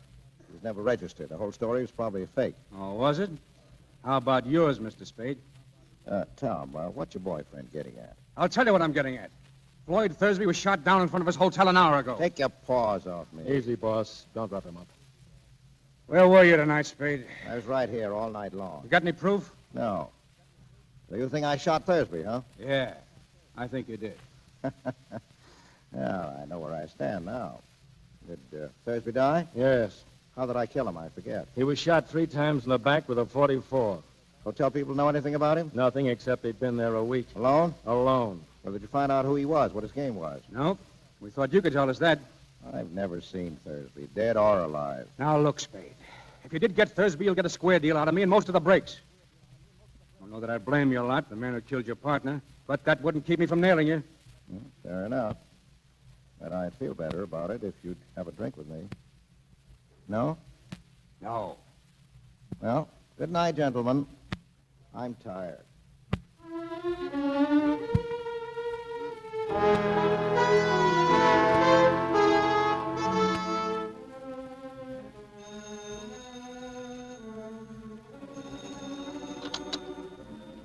Hello. Yes? Oh, hello, Miss Wantley. Where are you? Where? The car in apartment 101, huh? I'll be there in a few minutes. Oh, by the way, what's your name this morning? Miss LeBlanc. Okay, Miss LeBlanc. Mr.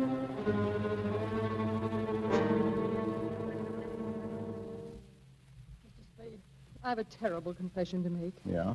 Well, go ahead, Miss LeBlanc. Well, that story I told you yesterday was all a story. Oh, that's all right. I didn't believe your story anyhow. I believed your $200. Oh? You paid too much for someone who was telling the truth. Oh, I see. Now, let's clear up one thing first, Miss LeBlanc. What? Your name. Now, what is it? Not LeBlanc. No, it's really Shaughnessy. First name? Bridget. Bridget Shaughnessy. Oh, that's one I can believe. Mr. Spade, tell me, am I to blame for last night? Well, you warned us that Thursby was dangerous. I wouldn't say it was your fault. Oh, thank you. Mr. Archer was so alive yesterday. So solid and hearty. Now, stop it. He knew what he was doing. Those are the chances we take. Anyway, there's no time for worrying about that. Right now, there's a flock of cops running around with their noses to the ground. Mr. Spade, do they know about me? Well, so far, all they know is that there's a girl somewhere. But must they know about me at all, Mr. Spade? Couldn't you manage to shield me from Well, them? maybe, but I'll have to know what it's all about. Well, I can't tell you now. Later I will. You'll have to trust me. Oh, I'm so alone and afraid. I've got nobody to help me if you won't. Please trust me. Help me. Be generous, Mr. Spade. You don't need much of anybody's help. You're good. Chiefly your eyes, I think. And that throb you get into your voice when you say things like, be generous, Mr. Spade. All right. I deserve that. But the lie was in the way I said it, and not in what I said. You can leave if you like. No, not yet. I've got nothing against trusting you blindly, but I can't do you any good if I don't know what it's all about. For instance, I've got to have some sort of a line on your friend Thursby. I met him in Hong Kong. We came here just last week. Where? Not from Hong Kong? No. Where? Well, I can't tell you. Well, go on. I needed him. I was completely dependent on him. He knew it, and he took advantage of it to double-cross me. How? I can't tell you that either. Well, why'd you want him shadowed? I wanted to learn how far he'd gone, whom he was meeting. Did he kill Archer? Yes, certainly. Well, Thursby had a Luger in his shoulder holster. Archer wasn't killed with a Luger. Floyd always carried an extra revolver in his overcoat pocket. Well, why all the guns? He lived by them. Picked a nice playmate. All right, let's have it now. How bad a spot are you in? As bad could be. Physical danger? Yes, and I'm not heroic. I don't think there's anything worse than death. No, shut up. You mean someone who might kill you? Yes, and they'll get me unless you help. You've got to help. Do you hear? You've got to. I said shut up. All right, I'll help you. And they'll probably give it to me, too, huh? All right, so what? I guess I won't be the first guy who let a dame make a sucker out of him.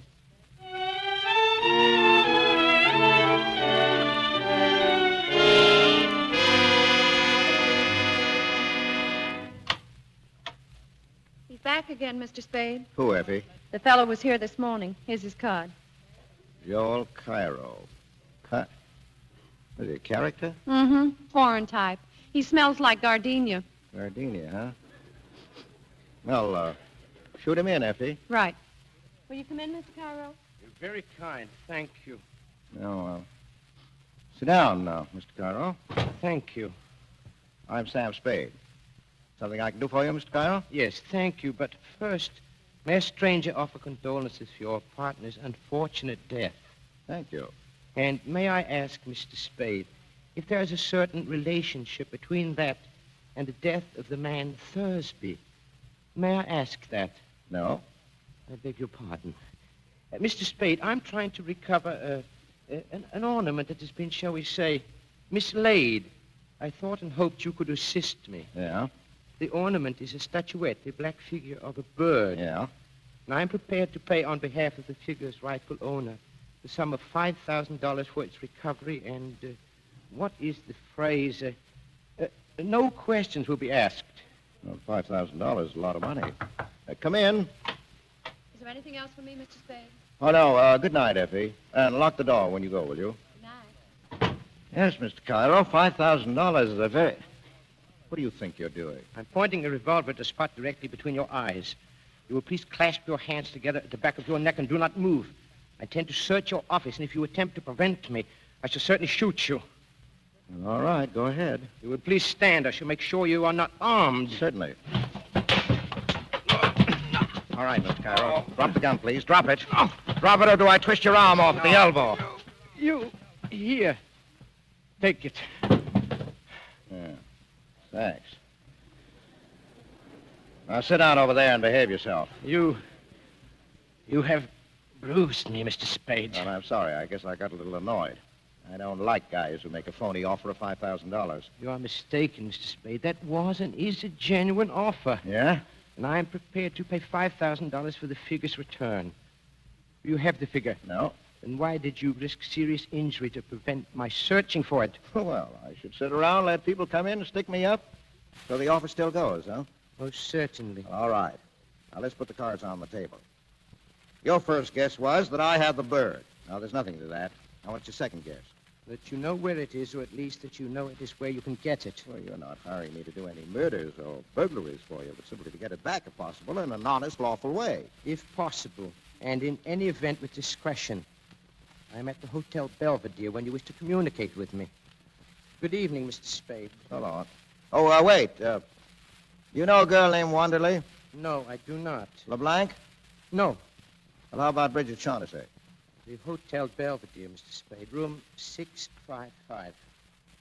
Okay. Oh, by the way, may I have my revolver back, please? Oh, yeah, sure. I'd forgotten it. Yeah, here you are. Thank you. Now, you will please keep your hands behind your head. I still intend to search your office. Well, I'll be... All right, go ahead. Thank you.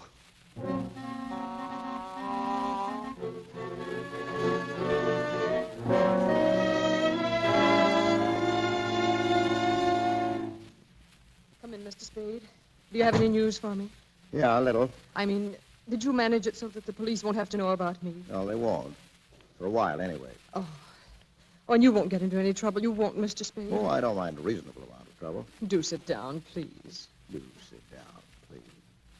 Now, look, you aren't exactly the sort of person you pretend to be, are you? I'm not sure I know what you mean. Well, schoolgirl manner, stammering, blushing, and all that. Because if you are, honey, we'll never get anyplace. Now, stop acting. All right, I'm sorry. Good. I saw Joel Cairo tonight. You know him? Only slightly. What did he say? About what? About me. Nothing. Well, what did he talk about? Well, he offered me $5,000 for the Black Bird. Oh, did he? And what did you say? Well, I said $5,000 is a lot of money. It is. It's a lot more than I could ever offer you if I must bid for your loyalty. Oh, that's good. Coming from you. Now, what have you given me besides $200? Have you given me any of your confidence, any of the truth? Can't you trust me a little longer? Well, how much is a little? What are you waiting for? Well, I must talk to Joel Cairo. Well, you can see him tonight. He can't come here. I can't let him know where I am. I'm afraid. Well, my place, then. What about it? All right. Your place. Good. But wait. You'll have to let me go about this in my own way. You mustn't interfere. Well, I'll just sit and listen while you talk over old times. You're a strange person. I like you. Yeah? Well, don't overdo it.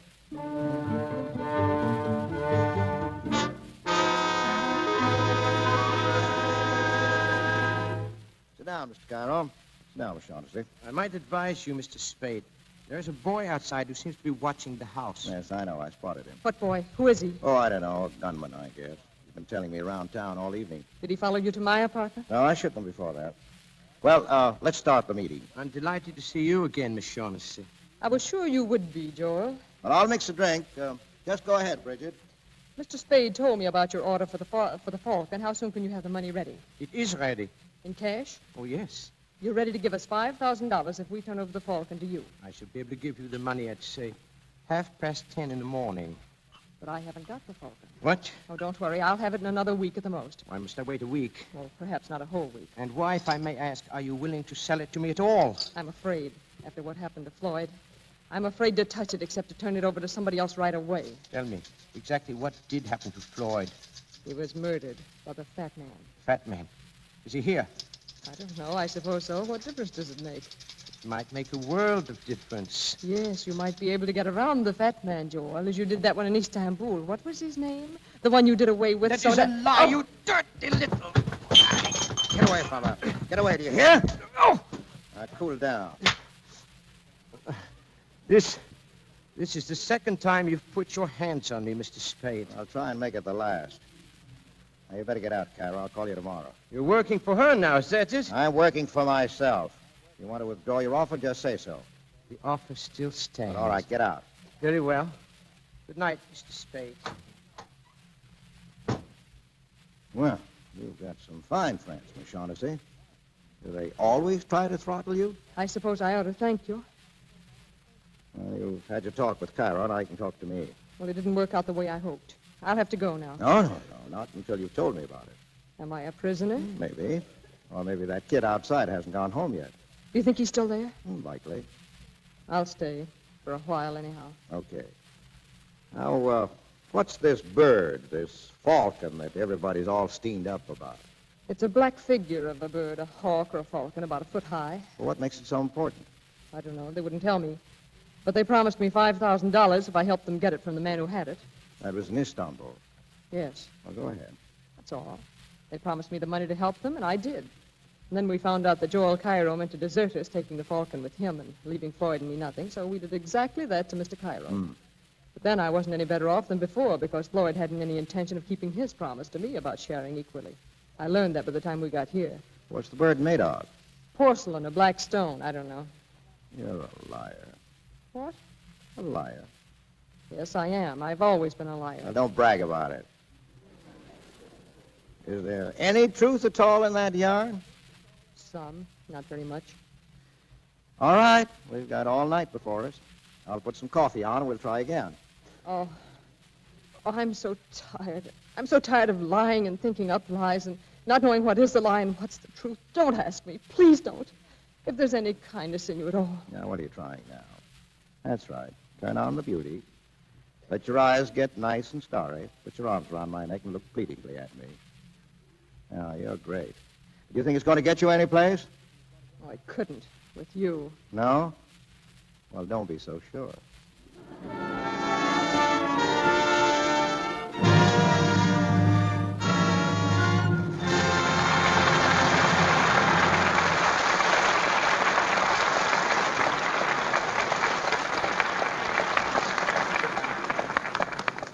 We'll hear Act Two of The Maltese Falcon, starring Edward G. Robinson, Gail Patrick, and Laird Cregar, in just a moment. Meantime, I have exciting news for you.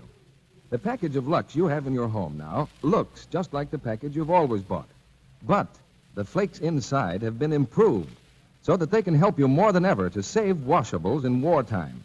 Washables that may be irreplaceable. Remember, the Lux your dealer has now in the same familiar package is new improved Lux. Improved 3 ways. The first way, Mrs. Burton, how would you like to have a Lux that's even milder and safer than ever? Why, that would be wonderful. But it's hard to see how Lux could be milder. Well, new improved Lux is the mildest, safest ever made. To give today's precious washables the super safe care they need to make them last longer. Now, Mrs. Johnson, suppose I told you suds from new improved Lux are even richer, more cleansing than before. Why, that's just what I need for the children's things. A soap that's really mild, but that really gets after the dirt.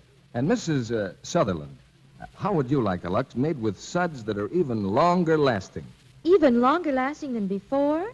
Why, that would make Lux thriftier than ever. Yes, new improved Lux is better than ever for every soap and water job you have to do.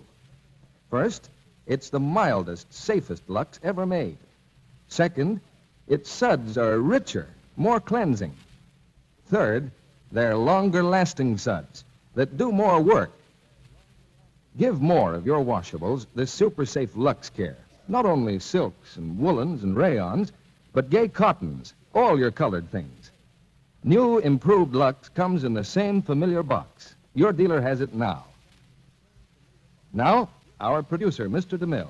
Act 2 of The Maltese Falcon, starring Edward G. Robinson as Sam Spade, Gail Patrick as Bridget, and Laird Krieger as Gutman.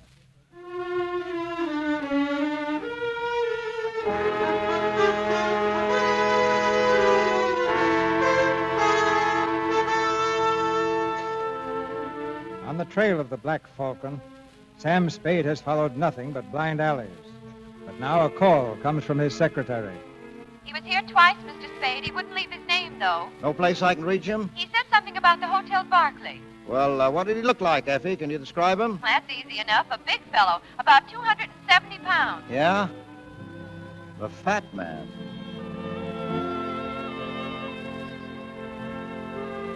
In the lobby of the Hotel Barclay, Sam Spade watches for the fat man. But he sees only the boy who has followed him for the last 3 days.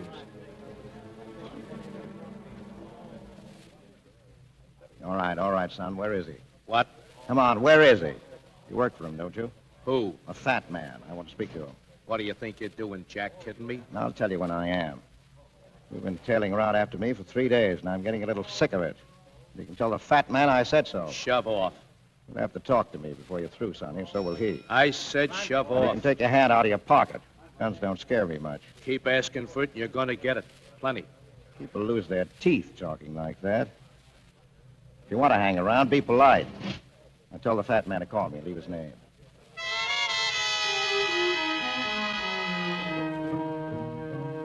Hello, Mr. Spade. Mr. Gutman called. He says the boy gave him the message. Room 407, the Barclay, this afternoon at 3.